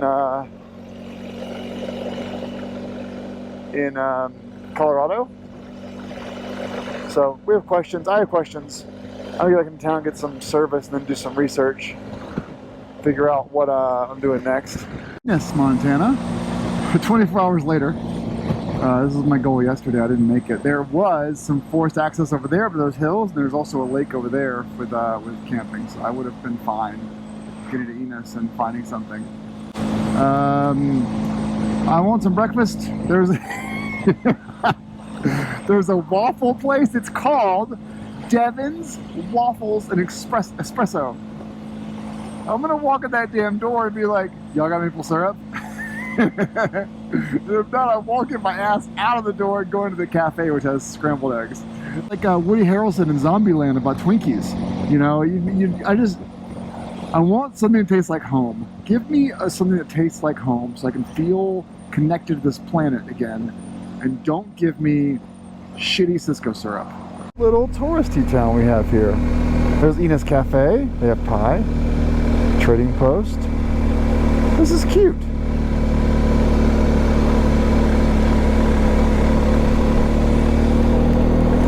It's very cute.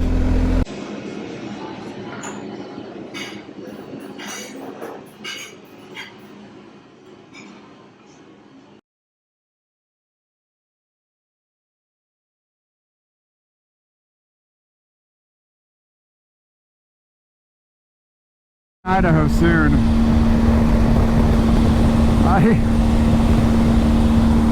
What a trip, right? Like, what an amazing trip this has been. And look at the, like,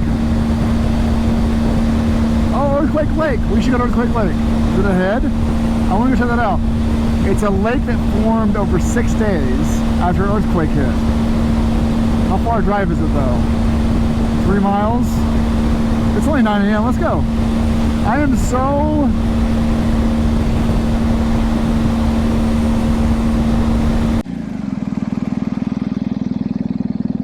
There's no one here. Huh. Earthquake Lake.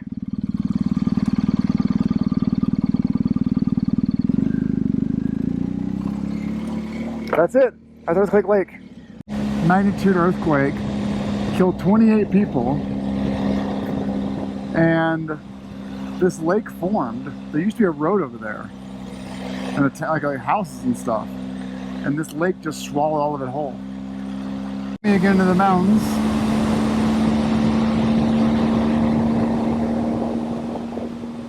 Throwing Christmas trees again. This is all public land. It's amazing. I'm passing so many campgrounds and fishing spots and boat ramps. All public land. West Yellowstone. It looks like we're about an hour and a half away from the park. It's touristy here.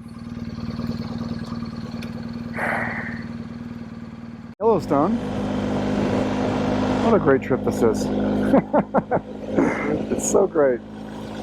I'm gonna go opposite the crowd. I'm gonna do the Grand Loop, and if everyone's going right to Old Faithful, I'm gonna go left. And if I go opposite the crowd, I'll have much less traffic congestion. We'll see how the crowd goes. It's people doing photos of the bison. Don't they know that all they do is go to Down to Earth Petting Zoo in Alberta, and you can touch a live bison that will then break out of its fence and run after you. I'm gonna 200mm lens out and take some pictures from here though. It's Gibson Falls. That's pretty. You can barely see it. Nice teal color. Yeah, it's pretty. Huh. A lot of people. A lot of people. I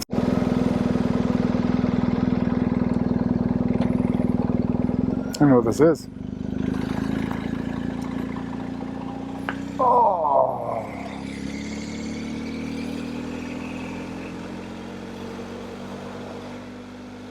Pretty cool. Wow, it's a lot of smoke. It's not smoke, it's steam, I guess. Huh. Oh, it's cool too. Wow. On a one-way road, which is nice for 3 miles. Foot peg steering.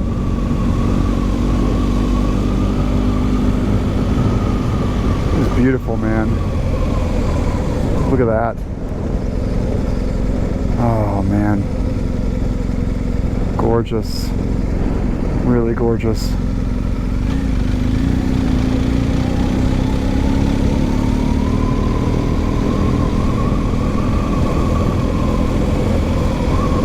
It smells amazing.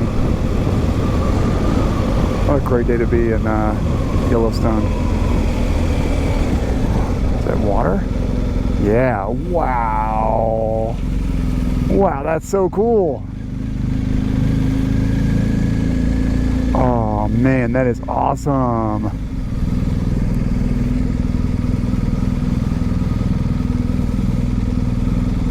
Oh yeah. It's a falls, but it's like on a straight rock. Oh, so great. 8,200 feet was our highest elevation so far in the park. I don't know if I'm going to do any of these points of interest. It's not that I wouldn't appreciate them, but there's too many people here. Hey, Bison, eating some food.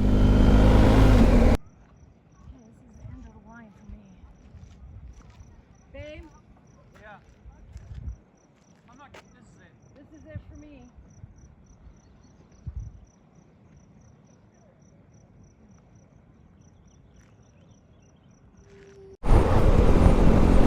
This is West Thumb.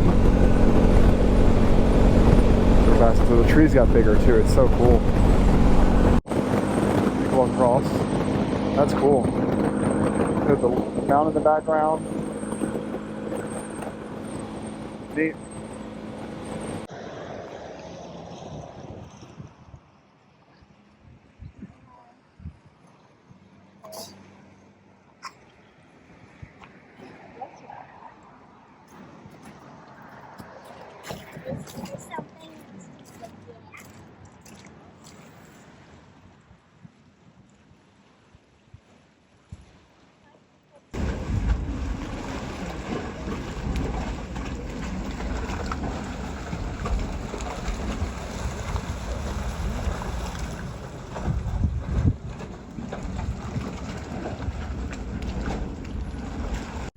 We may not be doing the Continental Divide ride. Wrong bike and no friends. But the good news is we're still on it.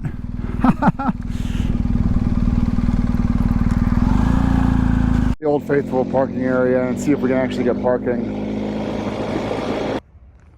If I sit really still, they won't know that I'm different.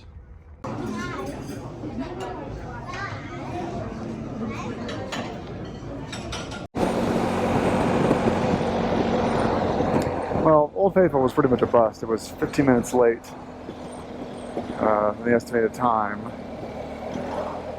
And then it went off for like 30 seconds. So I took photos. But that's it. Oh. So I have photos of it. Then it started raining. It's 3:30. I'm gonna get out of here. I was gonna take the north exit, but I've already done the whole loop. So I'm gonna take the west exit and then cut over to Big Sky, Montana, and then up as if I'm going to Bozeman. Looks like I'll be in Bozeman at 5:50 p.m. Oh Jesus! At 5:50 p.m. if I just go to Bozeman from here. Off interstate. But I'm not going to go to Bozeman. I'm going to go take a right as if I'm going on 90 East and head towards Dakotas. But what I'm going to do is I'm going to stay off interstate so I can find forest access. So I've got this set to non-interstate routing. It's odd. TomTom will allow you to do not interstates but highways. This will say keep me off highways. And if you do keep me off highways on this, it takes like, instead of 30 hours to get to North Carolina, it takes like 75 hours. This does not have a this doesn't have an interstate function, it's just a highway. Whereas TomTom has that granularity, so I'm using TomTom for a bit until I get my bearings to figure out what I'm doing next. I don't mind doing Old Faithful, but It was a waste of time.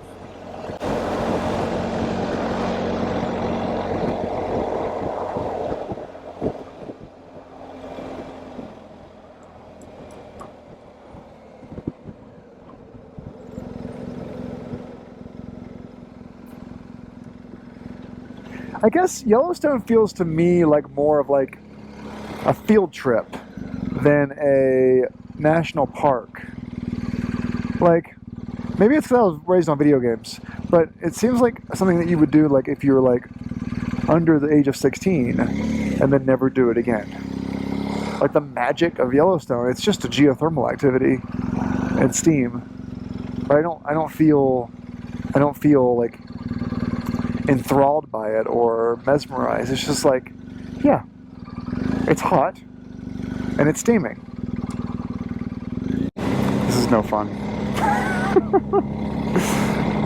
Get me back out in the woods.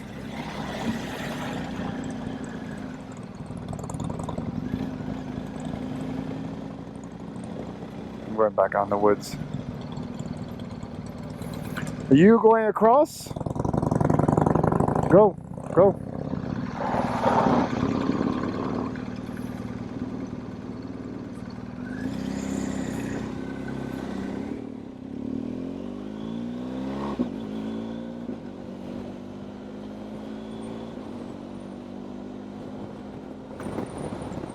Hey, more steam from the ground. I'm gonna go boil a pot of water when I get home. Earthquake Lake or whatever it was, from that side, Enos. And so now we're going north to Big Sky and then onward to Bozeman, but we're not going to go to Bozeman. I have both TomTom and Garmin, one skipping highways, one skipping interstates. We're going to see who wins here. This thing's I get to I put Butte? No, not Butte. Where am I going? Billings. I put Billings in. This is 943. This says 940. I'm not going to Billings, but I'm basically just going to drive in that direction off interstate and then find campgrounds. It's only 4:45, and weather on the way out tells me that I'm not going to get rained on, even though it looks like I will be. We'll see.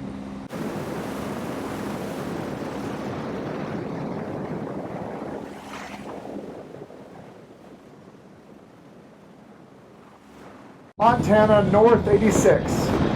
I think I-90 over there towards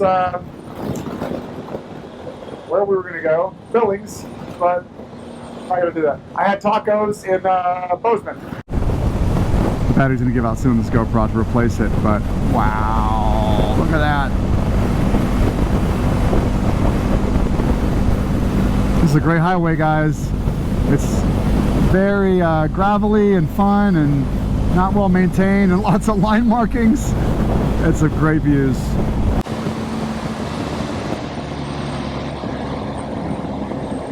A little twisty up here.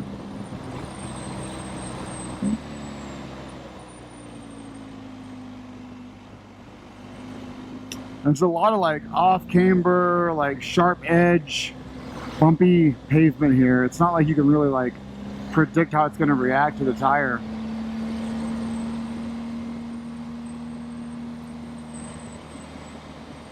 A little bit of scattered gravel too.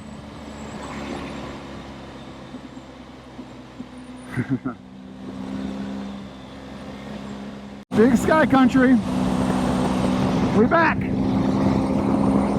Yeah, Yellowstone was fun, but this is more fun. This is the life, man. Wildflowers, pink clouds, open country, ranches. Get me out of the cities, get me out of the tourist areas, and let me have some fun. Woo!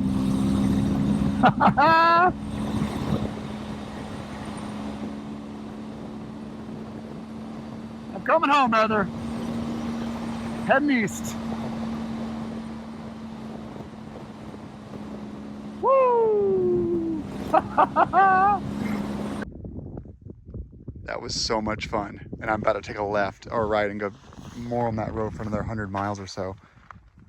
Wow, that was so much fun, guys. So much fun. There's a national international forest access up there as well. But I can keep going. It's not dark yet, so I keep going. I'm gonna change my GoPro battery and sip some water. Look at this wild world of sports. That is a setup right there. Highway 294. All this just to avoid I-90. I don't care. Beautiful. Yeehaw! I probably can't find those hay bales, no one would even care. I love that though. Like East Coast, you can't just do that. You gotta. It's really hard to stealth camp on the East Coast. All right, US 12, Billings, 117 miles. We're gonna go somewhere near Harlowtown. Harlowton? To sleep tonight. It's the city park in Harlowton. They actually let you sleep there on first come first served basis. They have RV pull-throughs, but I don't have an RV, so I'm just gonna be against the corner. So set up tents, edit some videos, do the normal thing until we get start. At least I'll be on the area with cell phone service. That'll be nice. And then in the morning, have some breakfast with some real maple syrup, baby. I've given up my dream. That woman lied to me. She lied to my face and said it's maple syrup. Oh, man. In which case, I'll have to find a little tiny corner.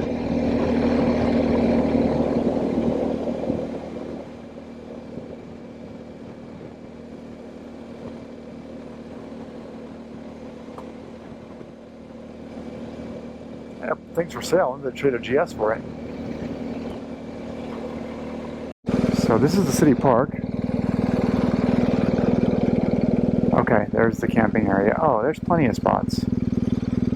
These people are here for years. They're all up on bricks and stuff. Okay. Perfect. 12 bucks.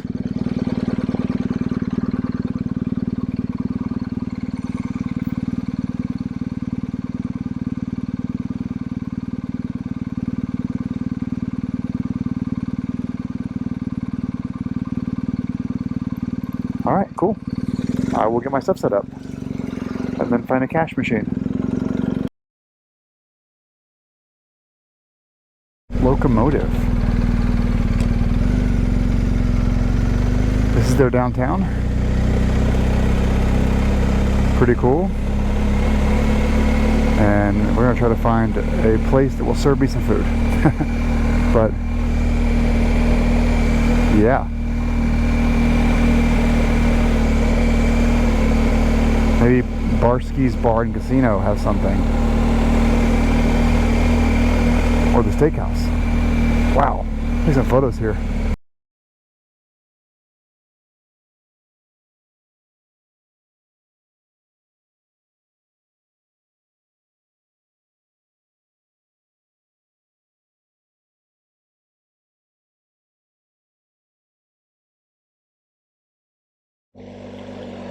New record, 40 minutes to pack everything up onto the bike, get it all secured. I need some gas. Talk to Heather because she's figuring out plans for my day. And then I'll connect with you guys in a few minutes once we make those plans. But we're heading to Sturgis today. Goodbye to the Dino Den. It's so cool. 2 dogs so far have gone over and peed on it. I just realized last night I didn't charge my other GoPro battery. I've got 5, so it's not a big deal. So woke up 6 a.m. I was at the bar until 11 last night. I had 2 beers and some fried corn dogs. Not recommended. They were terrible. And it was awful.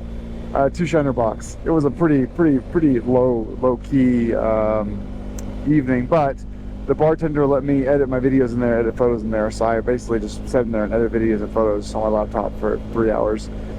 Oh, I should have stopped there. They probably had better coffee at the Conoco. Anyway, well, it's 45 miles. Did not upload anything, so I've got 3 days of videos and 3 days of photos to upload that are, you know, I need to get uploaded. I think tonight will be a fourth night, which will mean a hotel or shared room somewhere. So Heather said, well, there's plenty of opportunity in Sturgis. And I was like, Sturgis is up here? Again, I've done no research. She said, yeah, you're passing through Sturgis on your way to Grand Forks, I think she said, Grand Forks. And she said, you should just stay there. There's lots of opportunities to stay at places. And so, okay, I'll do that. So she found me a place, the Days Inn in Sturgis. She's still looking at options. And then I went to Atlas Obscura. I'm doing off highways until I get to like Chicago. I went to Atlas Obscura, and there are like 15 things in like this area, the South Dakota area in Wyoming, that like look super interesting.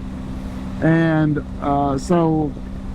she is piecing together a Google map for me that gets me from here to Sturgis via Mount Rushmore, that has some spots along at the largest Sasquatch statue or the geographic center of the U.S.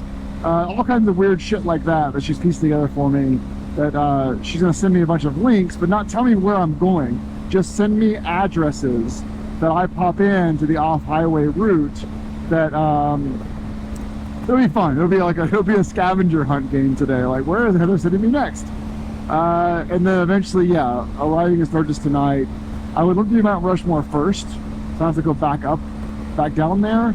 I don't know. She's looking at options. I might do Rushmore tomorrow. We'll see. So yeah, that's our day. So it's looks like about 10 or 11 hours of riding. Big day today. Lord, I'm coming home to you.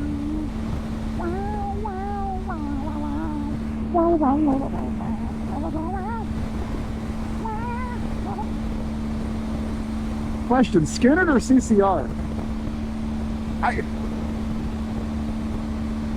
I gotta go with Credence, man. I think Credence is the better group. Things you think about when you're doing a 700-mile day across Montana. Rolling, rolling, rolling on the river.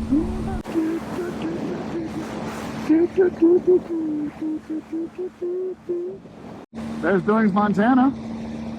I am gonna take a break here and get an espresso and a croissant in Billings. If this is the start of it, this is gonna be today's riding, and I'm excited.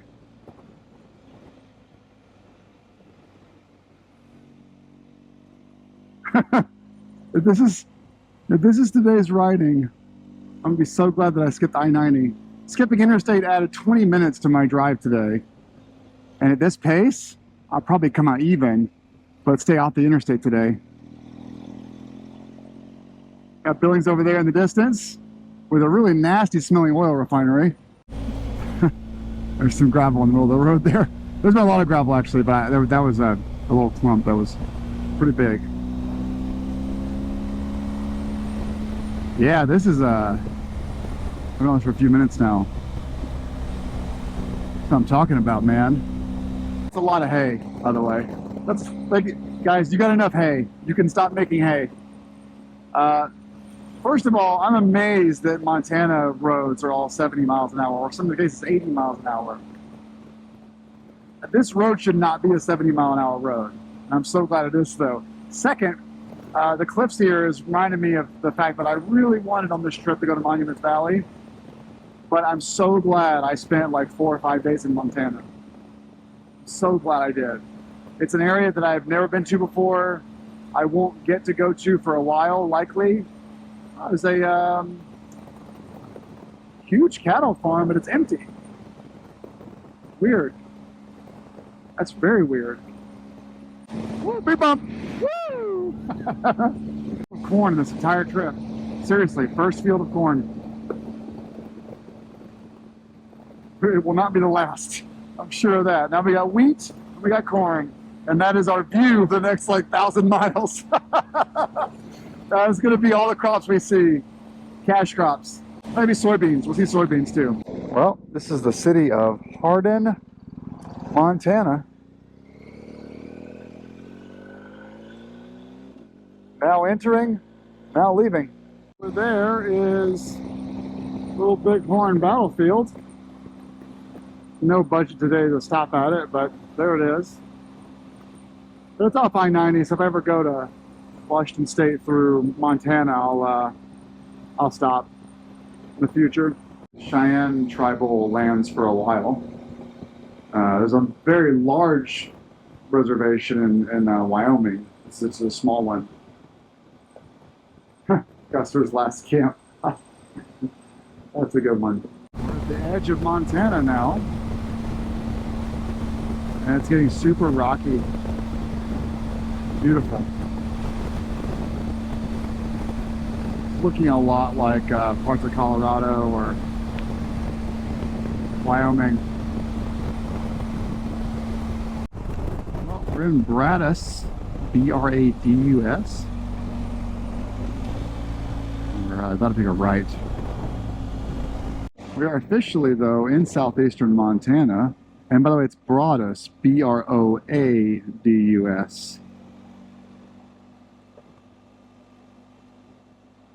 We're heading to Belly Forche. Don't go. Thank you. I'm finally stopping at a rodeo. I can't keep missing these. They're doing cattle roping. I gotta watch some cattle roping, guys. It's been too long.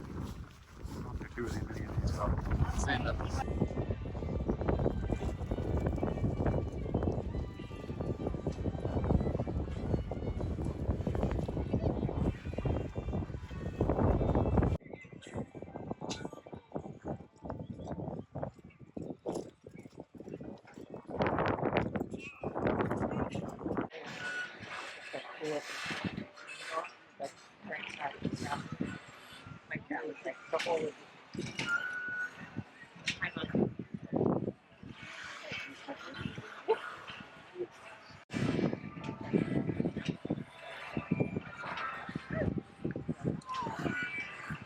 Setting Corpus 44 is going to be Britt Jason at 45 Wyatt Soldier Ty Fisher.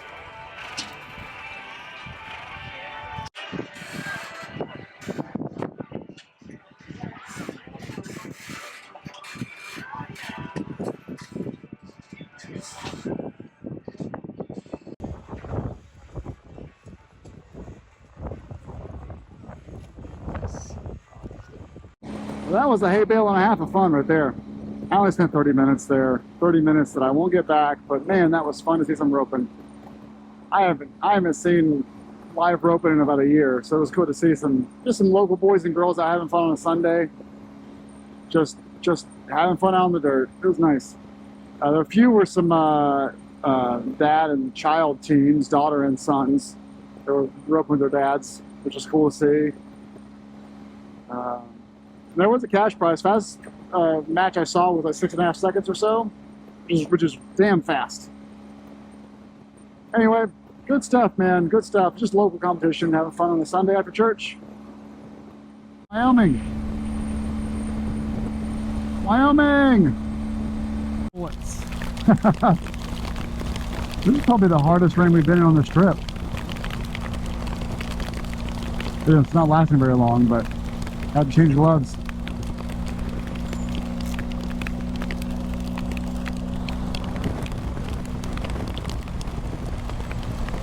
There's sheets of it though, and there's sheets of it for miles, so we're gonna be in this for a while.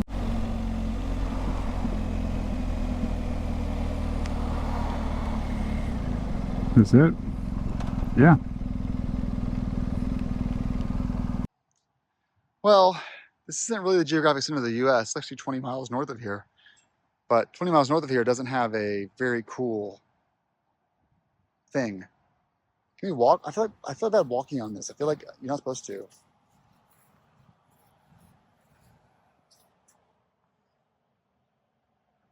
Supposedly NOAA certified it, but then the town paid for it. I don't know. Yeah, that's pretty cool though. All right, next up. All right, Black Hills National Forest on a rainy Sunday. Bucket list area for a while. I'm able to explore it fully like I would if I was here for a week, but if I'm lucky I'll get to come back here at some point. Oh, here we are. Misty. hopefully after I want to drive down Main Street, and then I'm navigating to a restaurant.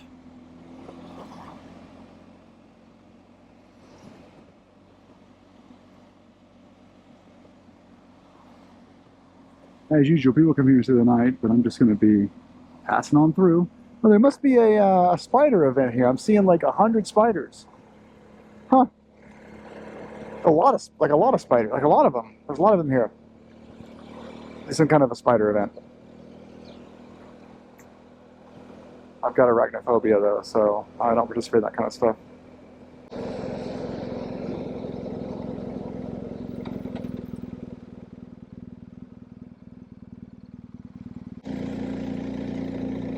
Cool. It's kind of kitschy.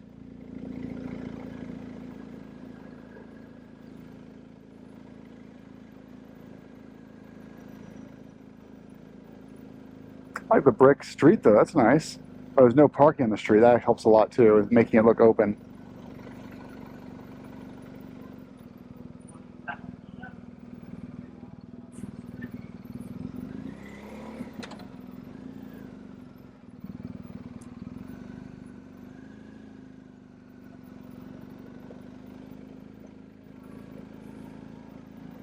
Well, cool. Yeah, it's like Orlando.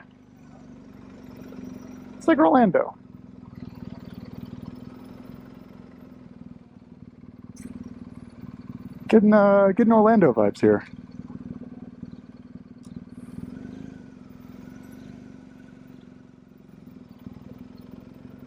I'm gonna guess though that prostitution isn't legal anymore here.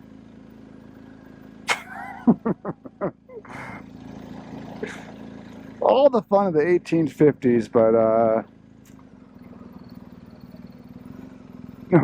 no prostitution, no cocaine. Women can own land. You know, there's all kinds of progress that we've made. A lot of gambling. That's more like a South Dakota thing than a Deadwood thing.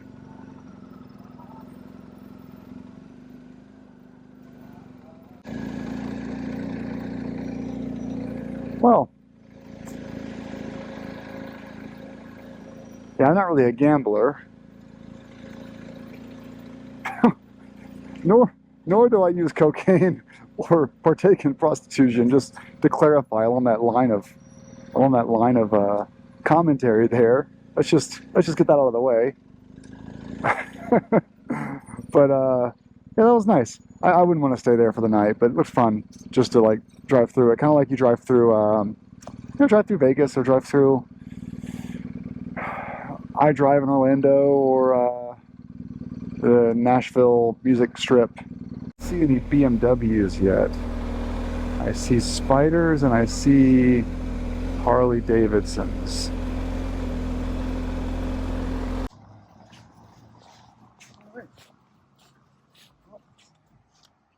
We go to the food house. Rain mode activated.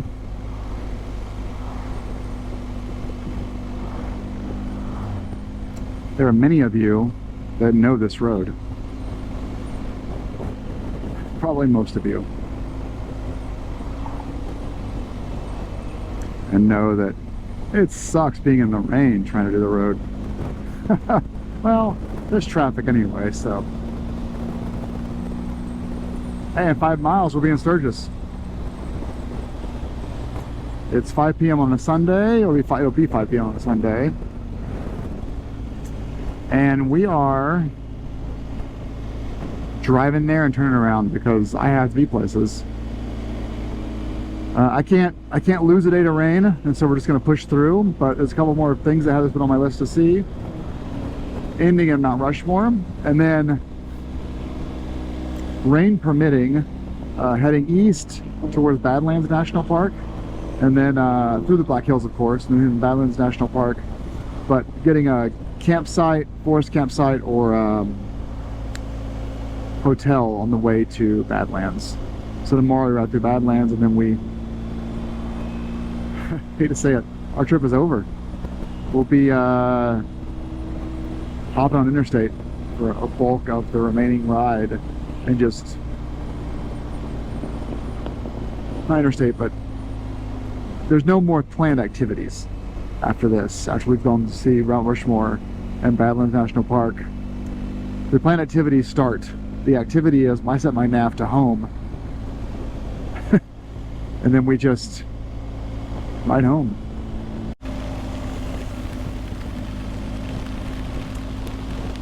Well, this is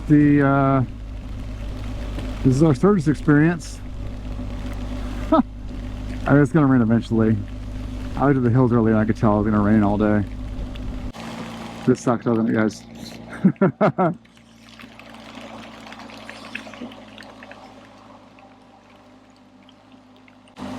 Why are they parked over there? Do they not have rain gear? Are they preparing for Sturgis already? Is that why these tents are up, or this is year round? I don't even know when the event is. Is it in August or September? Again, I did no research. Let me take a right through here. Patches. Legal helmets.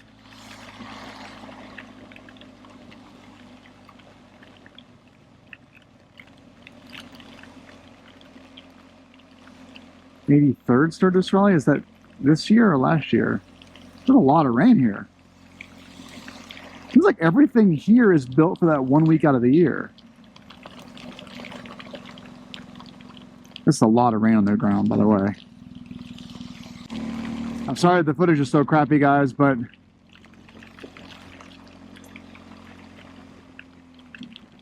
patches. You want patches? We got patches.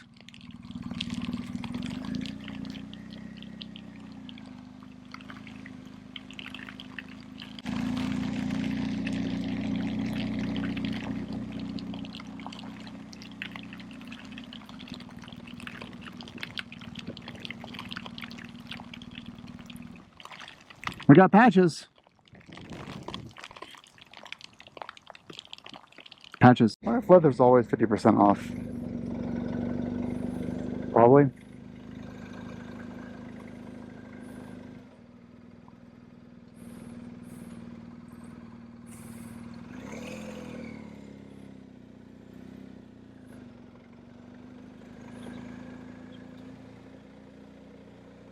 I think everything happens at Buffalo Chip, though, right? That's kind of the place that's the place where everything kind of takes place.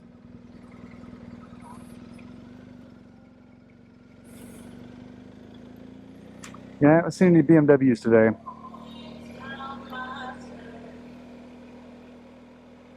You again. That was fun.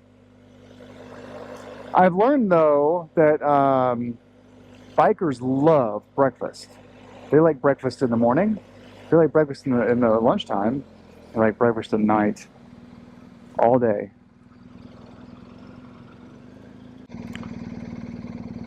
I want to do Black Hills, even though it'll be slow because of the traffic, because of the rain.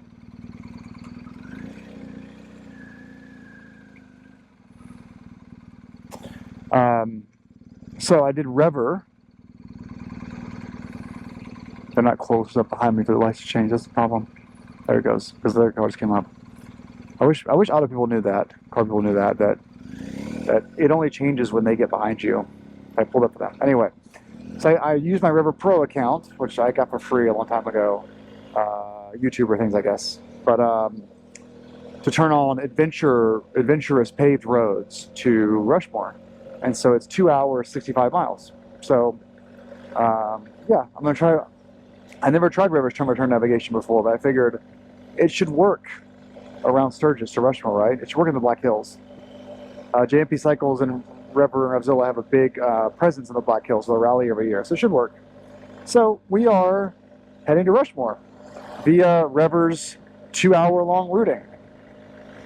We'll see how it goes. Be a lot more fun in the dry.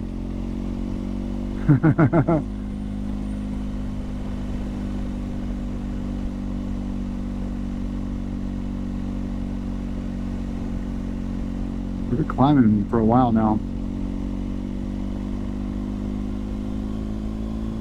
And I gotta do research when I get home, but It looks like the Black Hills of, wait, South Dakota? South Dakota.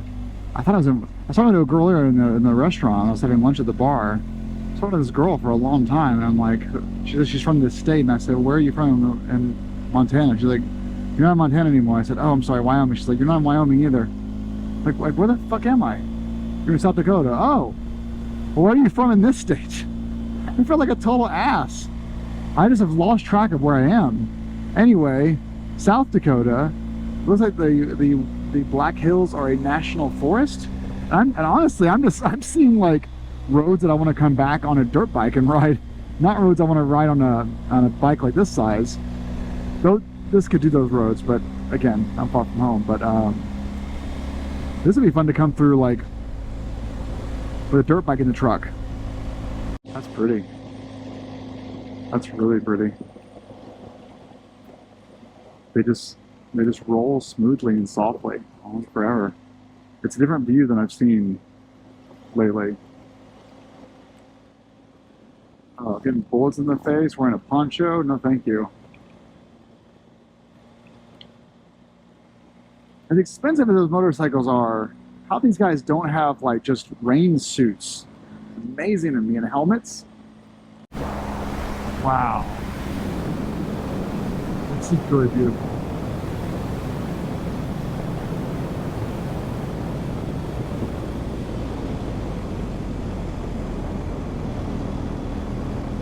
Did nice for that turn, but this is gorgeous.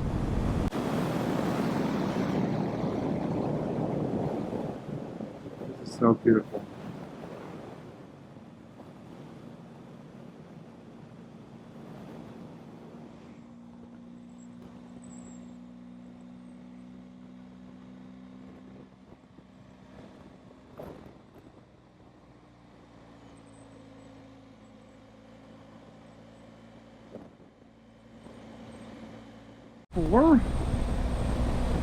And now we're turning onto 385, aka the Korean War Memorial Highway.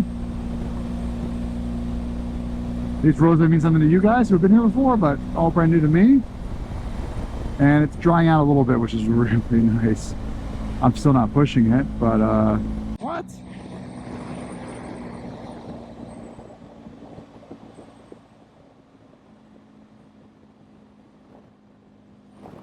So we could do 385 north, which is what Garmin's telling me to do. So 385 south is closed. Is it though? Doesn't look closed. All right, we're gonna follow Garmin's advice then. We gotta not following rivers. Up on the gravel, and now Rever's yelling at me to go back, but.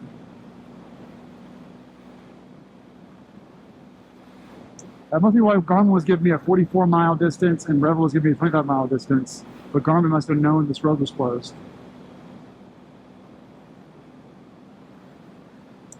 Oh, this actually is not as bad as some of the roads in the Yukon were. The sport bike riders had stopped, obviously. I knew that road was out. So Rever, which gets their meter from someone, I think it's probably what's the name of that company? My Map, I can't remember the name of the company. Anyway, and Garmin, neither one, this is Navtech provided maps, neither one knew that road was closed. And so now the only way to get there, if I block off that portion manually, the only way to get there is to take 16 miles on Route 44 to I-90, and then take 16, I think, to Rushmore. So I could have taken a left at that gas station and saved myself 30 minutes. But neither map provider knew. So backtracking, which sucks. Time is so short today. It's already 6 p.m. Backtracked to Rapid City to make it over there. I'm really boned about that. It's okay. Just motorcycle trip things. You can't plan for this kind of stuff. It happens. I'm just bummed about it. But hey, we got to see Rapid City, which wasn't the plan before. We were going to go straight south of it, out of Rushmore. And anyway, sorry for the boring footage for a few minutes, but we're still 24 miles away from the place, and it's 6:15 p.m. is tunnel number 9. Oh, yeah. You guys, one more tunnel and we get a free sub sandwich. $5 parking for more kitschy tourist shit. Oh, there's fudge. There better be some saltwater taffy. If there's not any saltwater taffy, I'm gonna be pissed. Well, we made it. I actually learned something crazy. I went through 4 of my GoPro batteries. I stopped for 10 minutes. So I was looking for a place to sleep tonight, so took care of that. You know what I didn't do? I didn't check to see if the state park had any openings. It's right there. Yeah, I highly doubt it. Highly doubt it. How you guys doing? We've killed 4 GoPro batteries in the last couple of days. And I only charged 1 last night, thinking I had plenty left for some reason. I thought it was small. That's pretty big. And great view of the mountains. I was told this was kind of shitty. This is not shitty. This is super cool. Oh, I probably shouldn't be here at sunset though, because it's gonna, the cloud's gonna be in the way. The sun's gonna be in the way. I should probably come back at sunrise.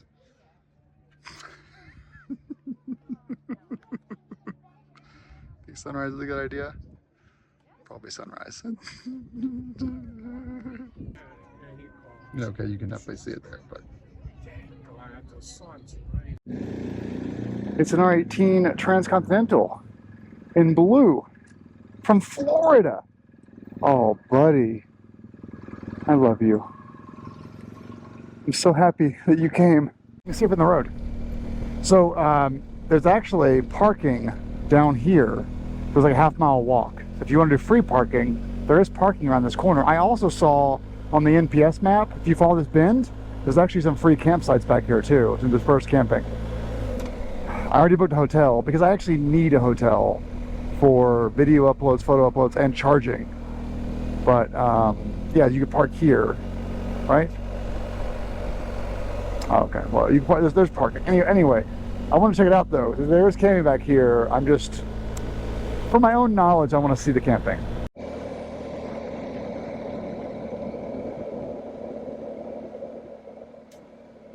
There's the climbing area where you can camp. Yeah, I guess it's first camping back here, according to the map.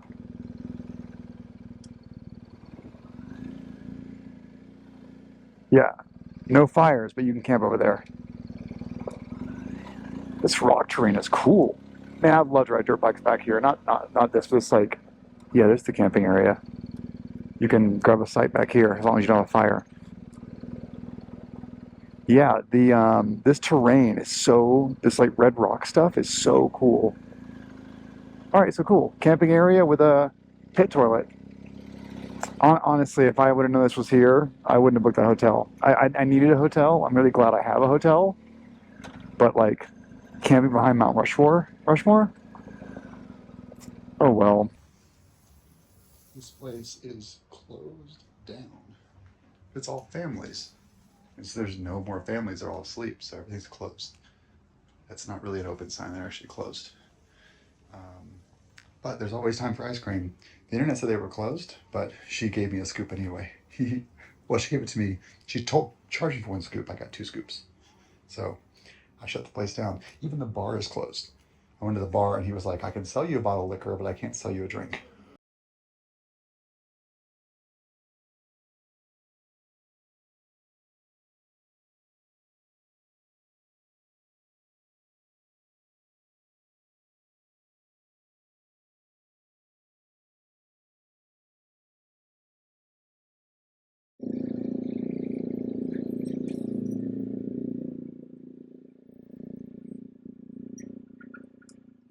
This is the same tunnel as the count.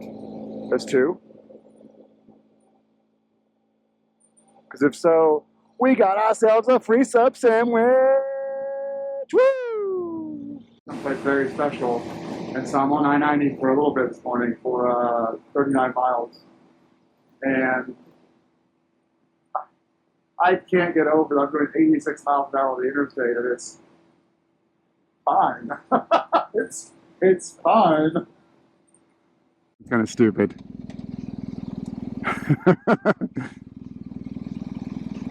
This is kind of dumb. I don't really think it's the world's smallest. I'm not getting much world's smallest biker bar vibes, but it's still funny to take a picture at it. Hopefully no one is living here. I'm not here to go to Badlands Harley and get a t-shirt. I'm here to see a dinosaur. Is this all one store, or is this like a strip mall that they lease out to different people? It's hard to tell. The ice water store? What the hell? I'm just here to see the dinosaur. There's that damn dinosaur. Look at that big ass dinosaur.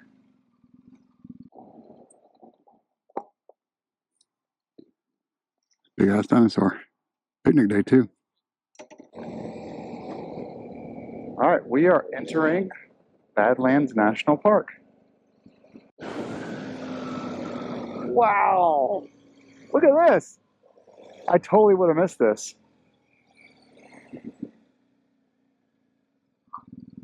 Wow, that is so cool. They're all prairie dog holes. Ah! Oh, little fucker. Sorry. Get out of here, buddy. What's up, dude? I'm gonna go down past the entrance and go to one of the overlooks, take some pictures. I'm gonna keep going to the end of this road and go meet back up at the end of the parkway, I guess you can call it, and head back to the interstate. This is a great drive. It's really nice.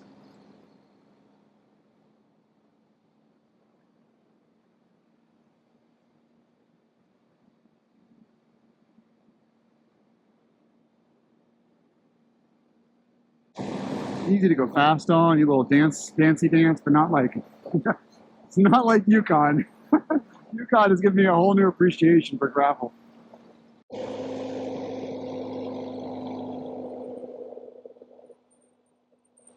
Once again, I'm so glad this is protected as a national park.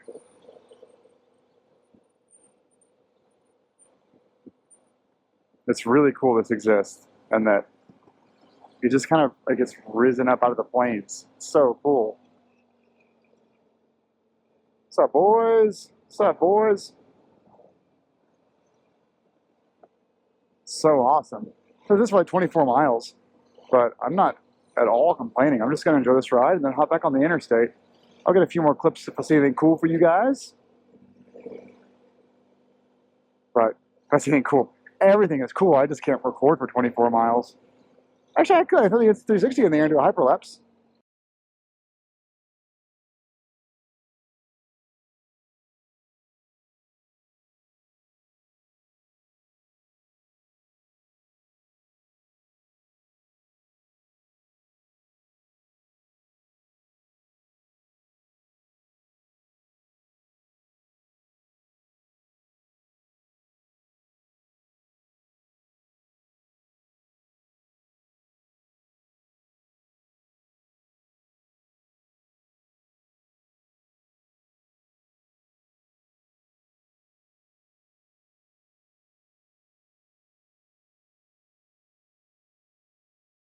On the NPS app, there's a prairie dog holes over there. On the NPS app, they call this road four-wheel drive. I'm like, well, I have one-wheel drive, but the prairie dogs, I have one-wheel drive, but some close encounters here, and it's kind of fun to see the prairie dogs. And I thought, well, I'm gonna try and just see, like, is it a rock pile or is it just advised four-wheel drive? Oh, they're so cute. Oh, prairie dogs. But so far, I'm not really seeing the four-wheel drivedness of this road. I could just be. I mean, I'm happy to have just seen some little dogs of a prairie. 24th Avenue up here. Yeah, we'll go down this road and then we'll connect back with the national park here in a second. But this was not a four-wheel drive road at all. This was This was just an unpaved road. NPS app, you have failed me. Oh, okay. So high clearance beyond this point. Okay. I'm going right though, so.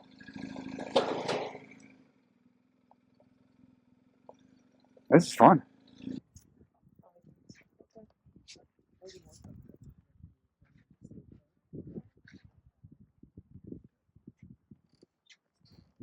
All right, 250 miles to our next destination, including like 15 more of this. I'm doing great though, guys. It's like 90 degrees outside. It's gonna be like 110 here in a couple of days. So I am happy to be heading east. There is no denying though that the whole world is heating up. Some of these temperatures are unreal.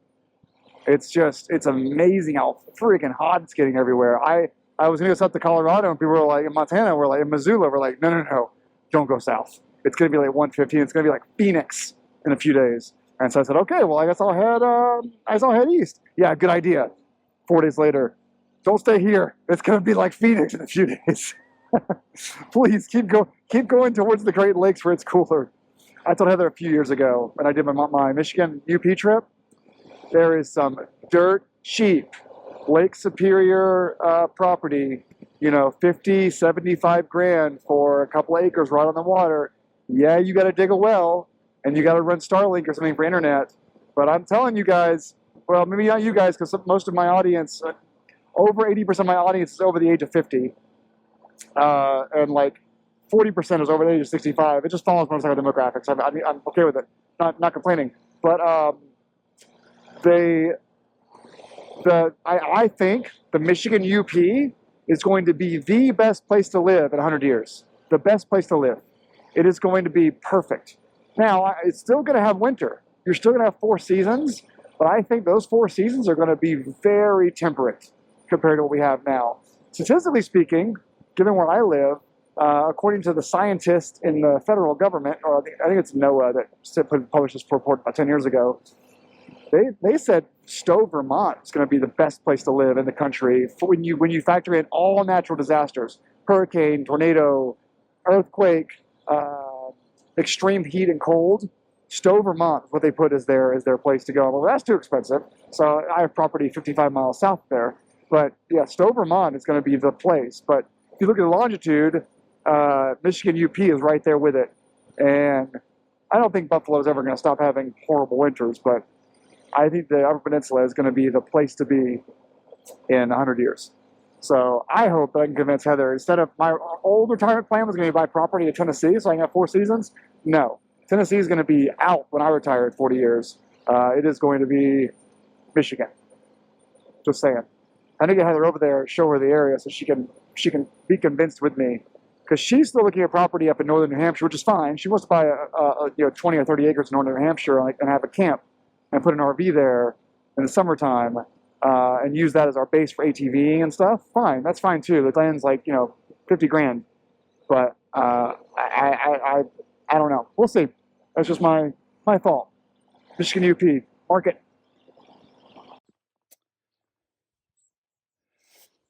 Two quick things. First, Badlands National Park is pretty cool. It's small, but it's really, really cool. I'm just wondering where the Badlands Pro National Park is. I searched the map, I can't find it. Maybe it's in Idaho. Second of all,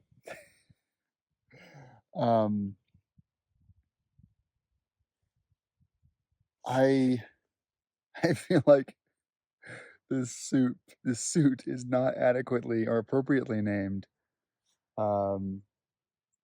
It's hot here. I have every vent open, and the Badlands Pro suit. Like, I'm not gonna walk around here all day in this suit. I know that you can take these guys and you can like strap them over here, these little things. You can kind of do that, but what's that gonna do? Nothing. I'm not even wearing my Badlands Pro gloves. I'm wearing my Dakar gloves. So All right, well, this was fun.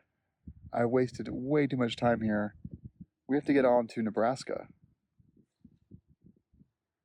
252 miles to the spot in Nebraska that Heather sent me. Again, it's just an address on a map. She said just get there before like 6 p.m., I think.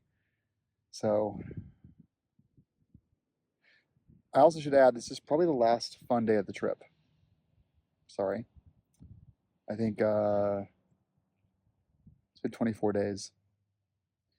And I knew I wanted to do 4 to 5 weeks.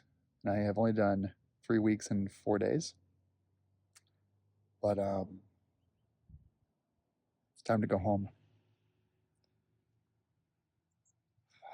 It's hot. Climb.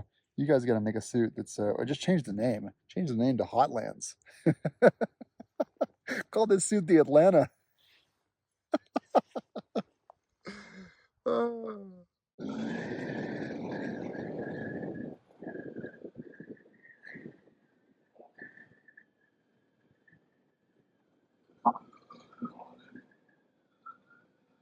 What the hell? Did I go into the right entrance? This is the main entrance. I went in the north entrance, and like I had to because I was going not north, west entrance because I was going west east anyway. So this is amazing. F. Yeah, we're losing fuel at an alarming rate. Going 90 miles an hour for an hour now. It's just freaking it. Next gas station is 22 miles and 300 miles in range. But the counter is dropping slower than usual, more faster than usual. So I'm gonna drop here and get some fuel, get some more water. It is hot today, so I'm gonna keep drinking water. Woo! Man, we've crossed 9,100 miles in the GS. Not bad for a 2-month-old motorcycle. Like I said, I just added that 7-year warranty to it. Unlimited mile warranty too. There's got to be some guys out there that totally abuse that, like 100,000 mile GSs. Oh, cute little town actually. There's a lot going on here. I should go on the next exit. The gas station I went to is up there. Well, we'll just go up to Murdo. Murdo.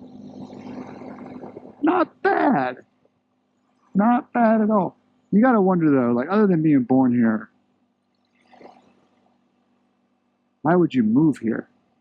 Other than start a hotel or a gas station or something, like that was your like retirement plan, and then sort of gas station, a little roadside motel and run it.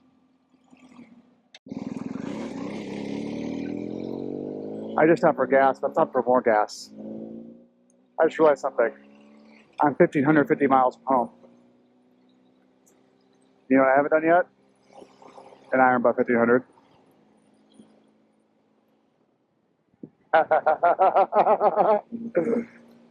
Why not, right?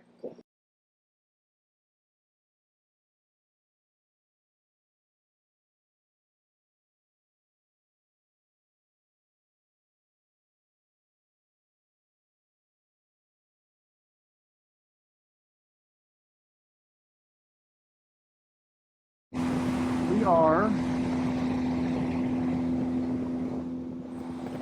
1,540 miles from home. You can do iron butt 1,500 in 36, 30, or 24 hours. It's a 22-hour drive. That allows 2 hours for stops. The problem is, I've been riding since 9 a.m. It's 3 p.m. So I've already ridden all day. So I can't do a 24-hour one.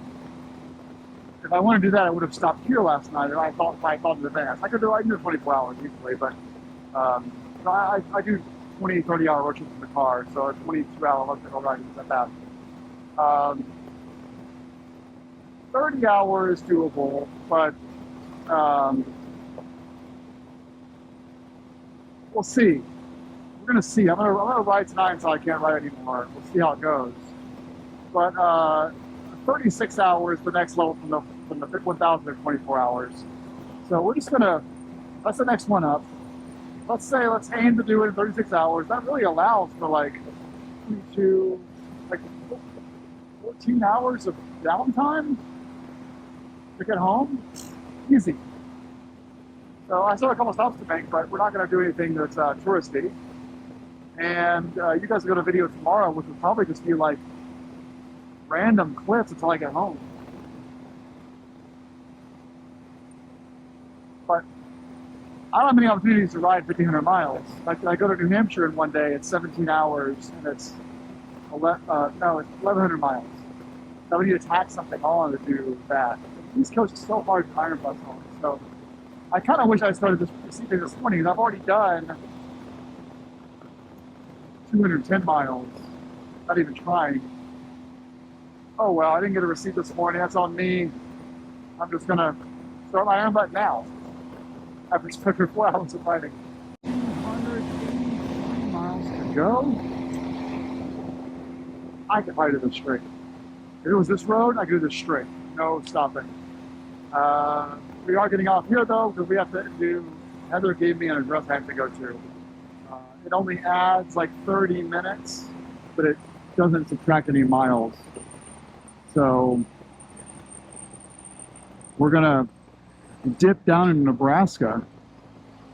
And you know what's funny about this actually? I'm not bored at all. I'm listening to old school hip hop and R&B and Quiet Storm music. You should look up Quiet Storm on Spotify or Apple Music. Great stuff. I love Quiet Storm music. And I'm not bored at all. What drives me crazy is like crowds, stoplights, speed limit signs, yield signs. Like that to me is the mental like exhaustion of motorcycle riding, is all of the hazards.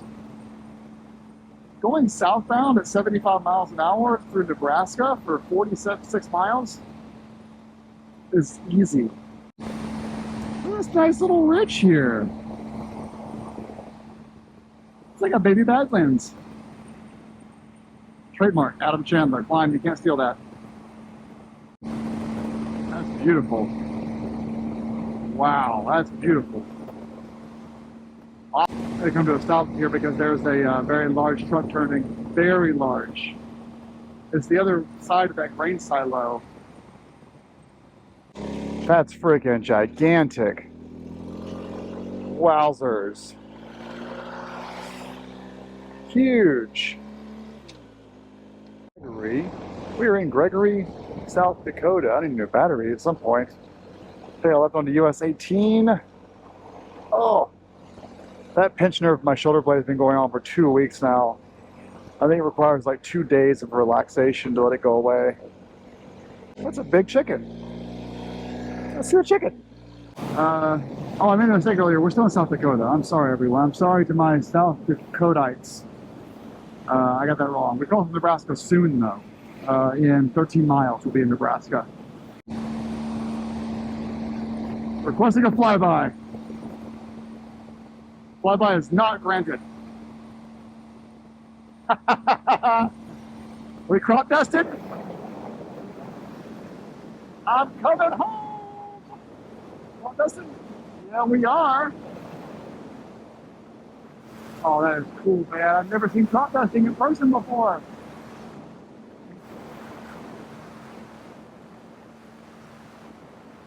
Mr. President, I'm a pilot. I'm a crop duster. Woo!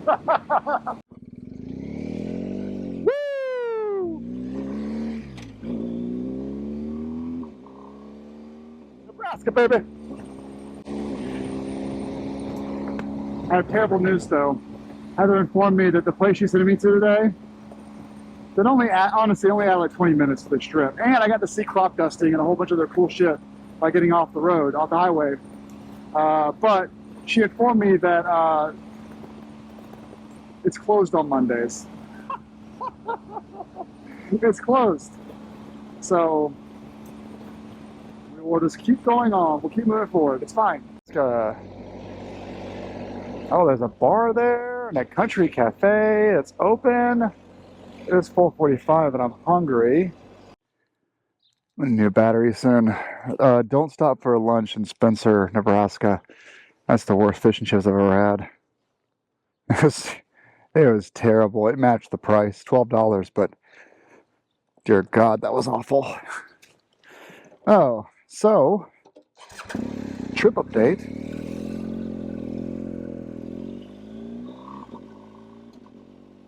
I just learned I haven't had any news, no news in weeks now.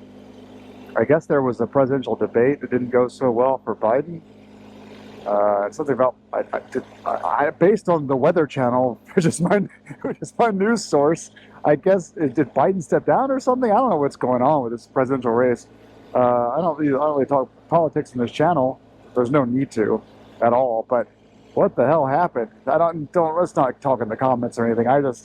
That's how disconnected I've been. I guess there was a debate like 2 weeks ago or something.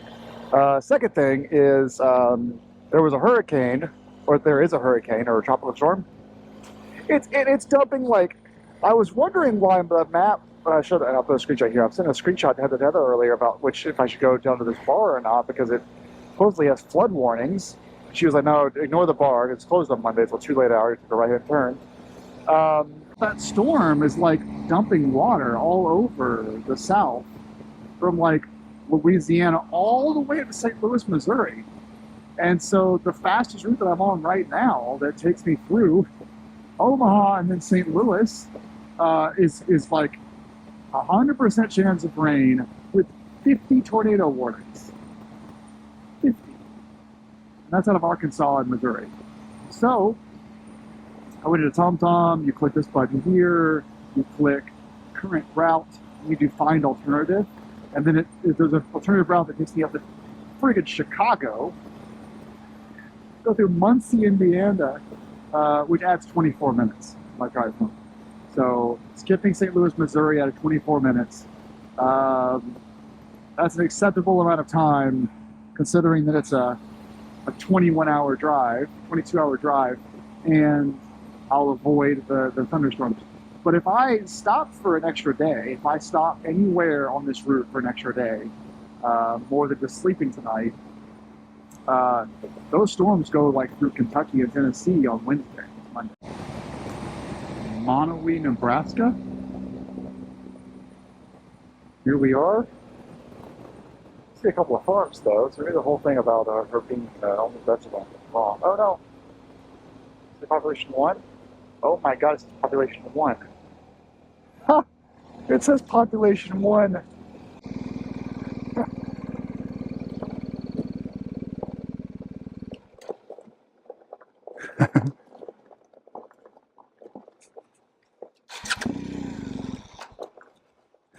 I guess she got the day off, but she deserves it, you know?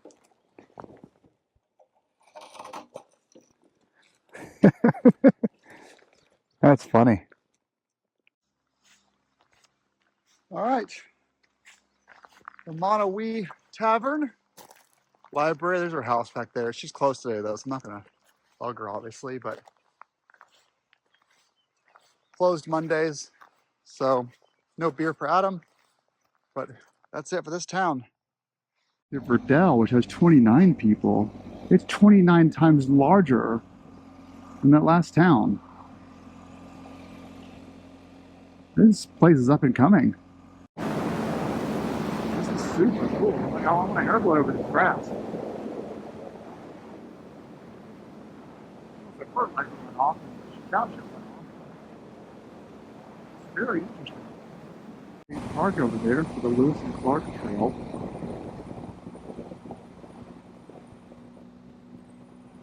You know, I don't know. I didn't get into in school. I don't know what the Lewis and Clark thing is.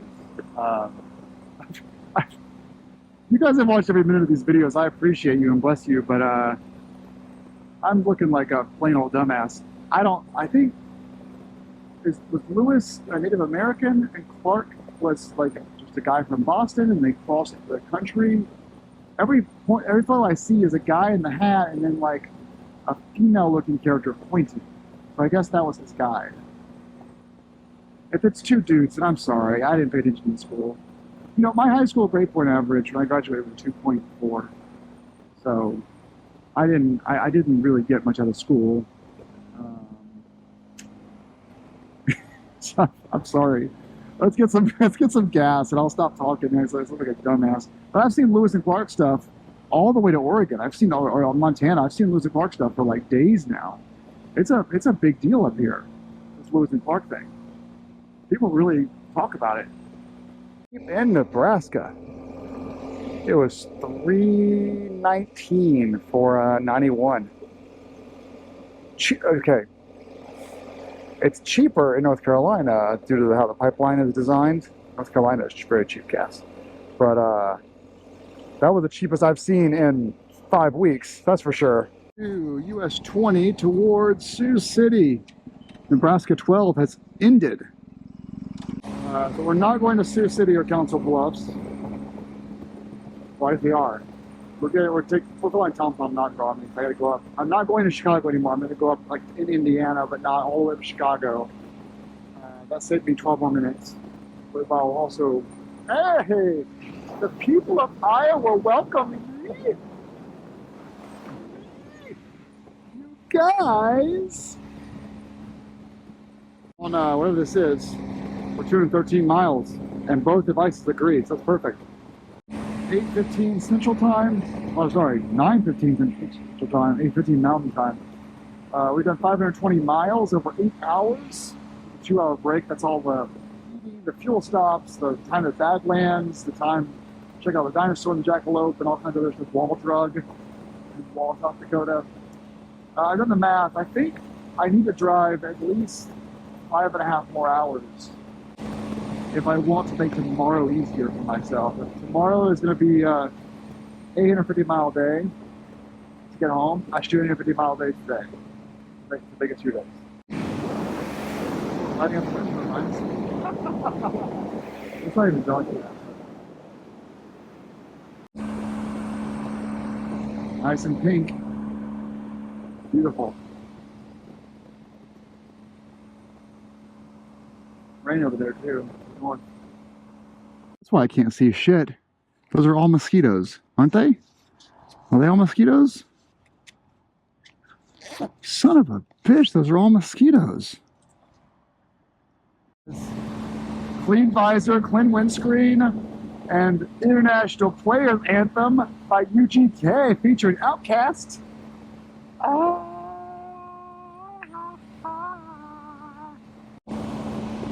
That's better. I wish I could tell you what Iowa looked like. I'm sure it's really pretty, but I can't tell you. Can't see it. It is midnight though, Central Time, and we've done 671 miles. With 1,044 to go before we get home. So we're doing really well. Great job, guys. Well, at the moment where we are under 1,000 miles to go to my house in North Carolina. This is 991. So far today we've done 724 miles. Not really a big day, but big considering when I started. I woke up at 9 a.m. and spent all morning exploring Badlands National Park and a couple other tourist traps. I didn't seriously start getting into this ride until like 1, 2 o'clock. Iowa things. I can only get 87. I can't get any premium gas. What the hell? Also, no kidding. I mean, these bugs are insane. I couldn't see. I had to like stop to clean my shit off. Try my best at dinner with the resources that I have. Oh well. All right, we are. Let's see. Yep. Interstate 80 East. Single highway crew person in the state of Iowa is here.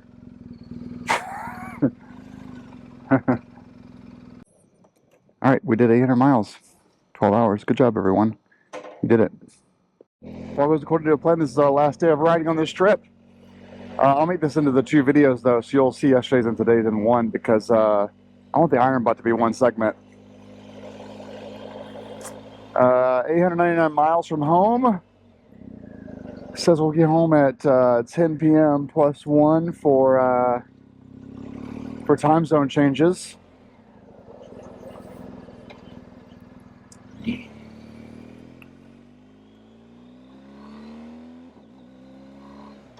One of those kind of days where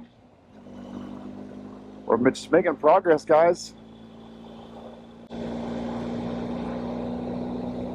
Got to bed at 3:30 a.m. Woke up at 8 a.m.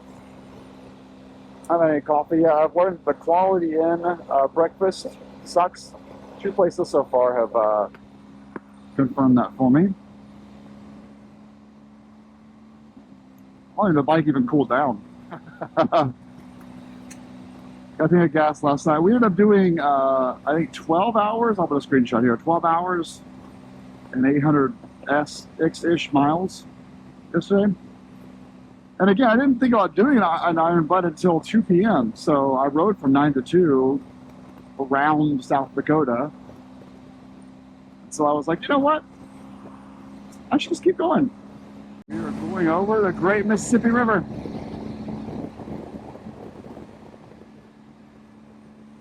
And we're in Illinois.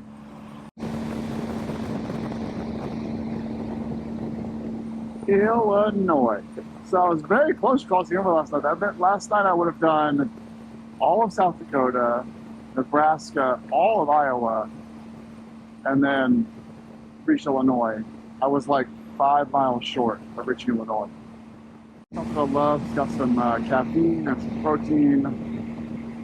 I put another gallon of gas in because we were stopping in an area where there was no rain, and I don't want to, once the rain starts, I don't want to deal with gloves. You can't get them back on once your hands get a little bit wet.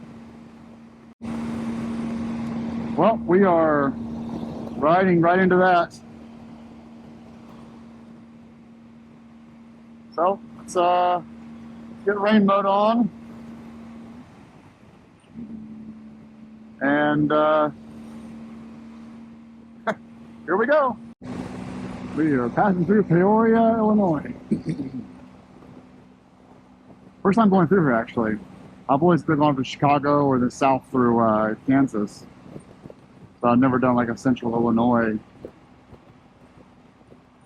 ride before. The problem with this rainstorm, it does not like wait an hour or wait a day and it ends. This rain's going up to Ontario, the tropical storm path. And so I looked at the weather on the way app, and which is a great, I highly recommend it, by the way, for road trips. The rain hits 0% chance if I leave this area at Thursday at like noon. And by the way, it's Tuesday at 10 a.m. So it really is a situation where I either wait for 2 days for the entire storm to pass, it's going to rain for 2 straight days. Or I just push through to Indianapolis or Ohio, in which case I'll be out of it completely. And that's what I've chosen to do. Literal dumpster fire. We have hit 1,003 miles. In an inefficient 24.5 hours because I took lots of breaks yesterday, the first 4 hours. It was really at a breakneck pace, but we did 1,000 miles in 24.5 hours. And so now we have 10.5 hours to go to do 711 more miles, which will put us at 34 hours if we don't stop again. So 36 hours. 36 hours, 1,700 miles. We are in Indiana. So we cross Illinois in 4 hours. The route was going to take me, I was going to take a route that went through Indianapolis, across Ohio, and then down West Virginia to Staunton, and then down through Salem to Charlotte. I've done that ride before. I've just done it so many times.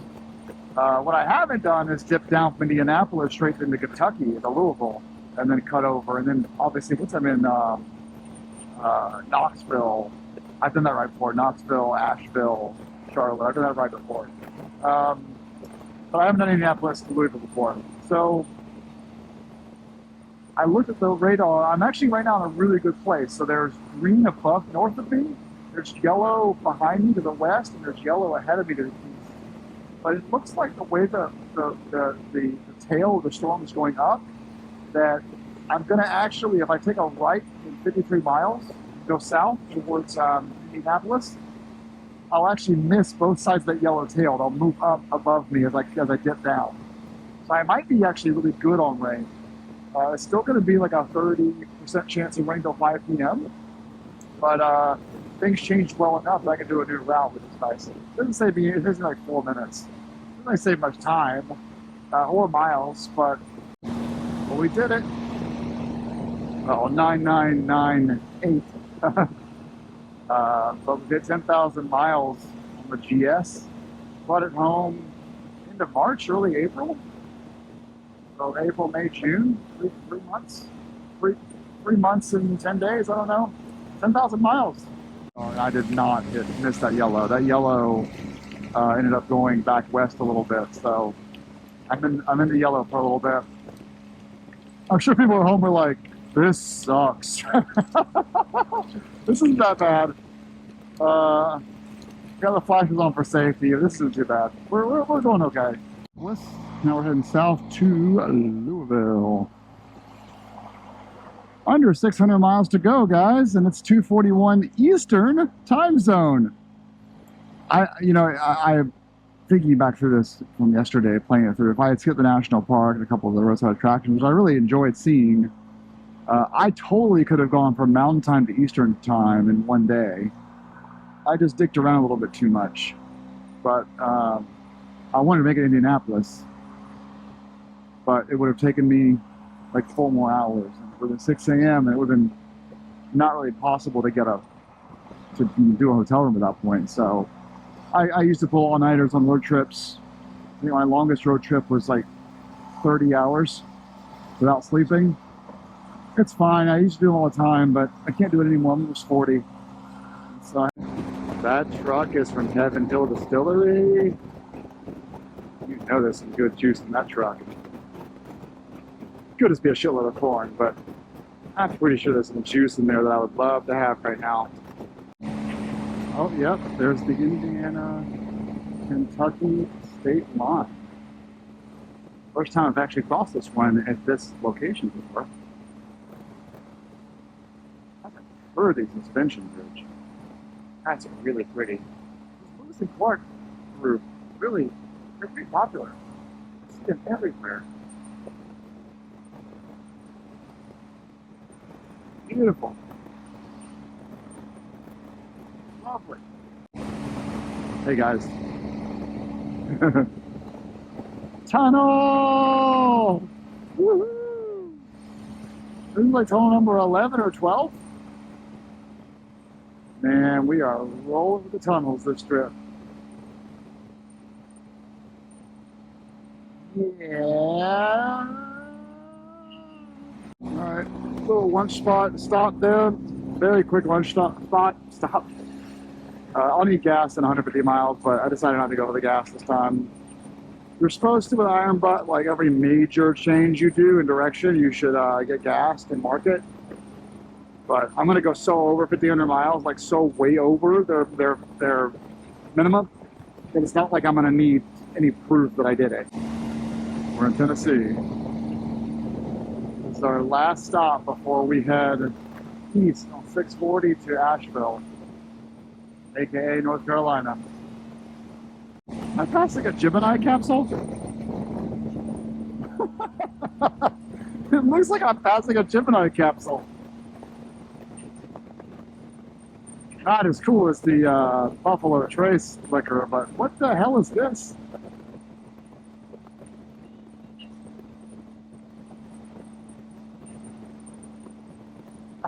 If I saw this in a parking lot, I would like try to find a magnet NASA sticker that can be peeled on and off. Oh, it's not really a capsule. It's some kind of like little flume thing. All my vents are open, but I don't care at all. It's going to be over 80 the entire way I stay home, so get a little, what do they call it, hydrothermal venting, just get some water under my shirt.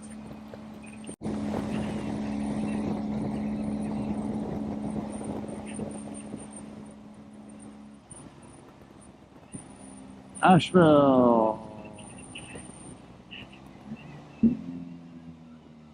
Woo! 1,501.6 miles. 8:36 p.m. Mark it. We did not do it in 30 hours. No, we did not do it in 24 hours. 32. We did it in 32 hours. Remember though, 4 or 5 hours was spent just like looking at roadside attractions and walking around the national park. And then 6-7 hours was spent sleeping. So I did it in 36 hours, which is still qualifies for a patches, but I didn't do it in 30 or 24 hours. It would have been, it's 22 hours straight driving. So I would have to only stop for 2 hours to do it in 24. Impossible for me, from a safety perspective. 30 hours, I totally actually could have done 30 hours if I had not done Badlands National Park yesterday. And then lastly, yeah, 36 still qualifies. So it's like a butt burner silver. Look how beautiful this is. This is the French, what? This is the French Broad River. What? What a gorgeous sunset, guys. Oh, man. Lovely. Leave, burrito, water, electrolytes. 200 miles to go.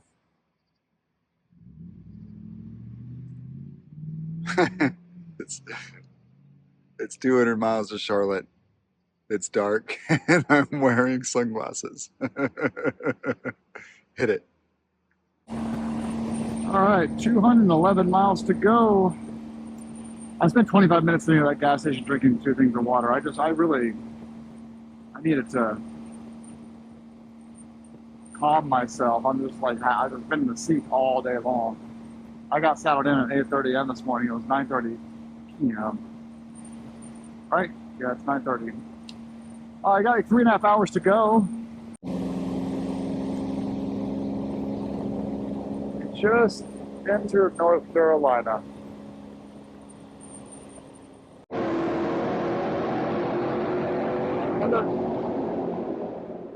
Another tunnel just for me? Just for me. Woo! This excitement keeps getting better and better, guys. We got some Moby playing. We got some Moby. We're out in Ojai. We're out in the woods, riding down the hills of Tennessee into Asheville. That's some light right there. And I've got some great news for you.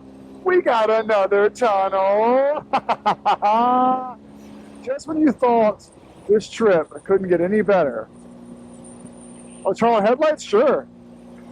We got tunnel mode activated.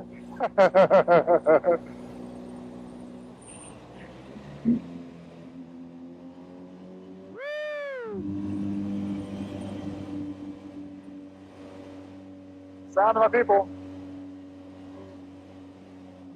53 minutes. Oh, sorry, 53 miles to go. I did realize, though, I have to stop to get gas because I have to have a final receipt for the Iron Butt folks of the timing. So I have to get gas by the house, but that'll be pretty quick. Get some gas. But we're basically home. Oh, man. What a trip. What a trip.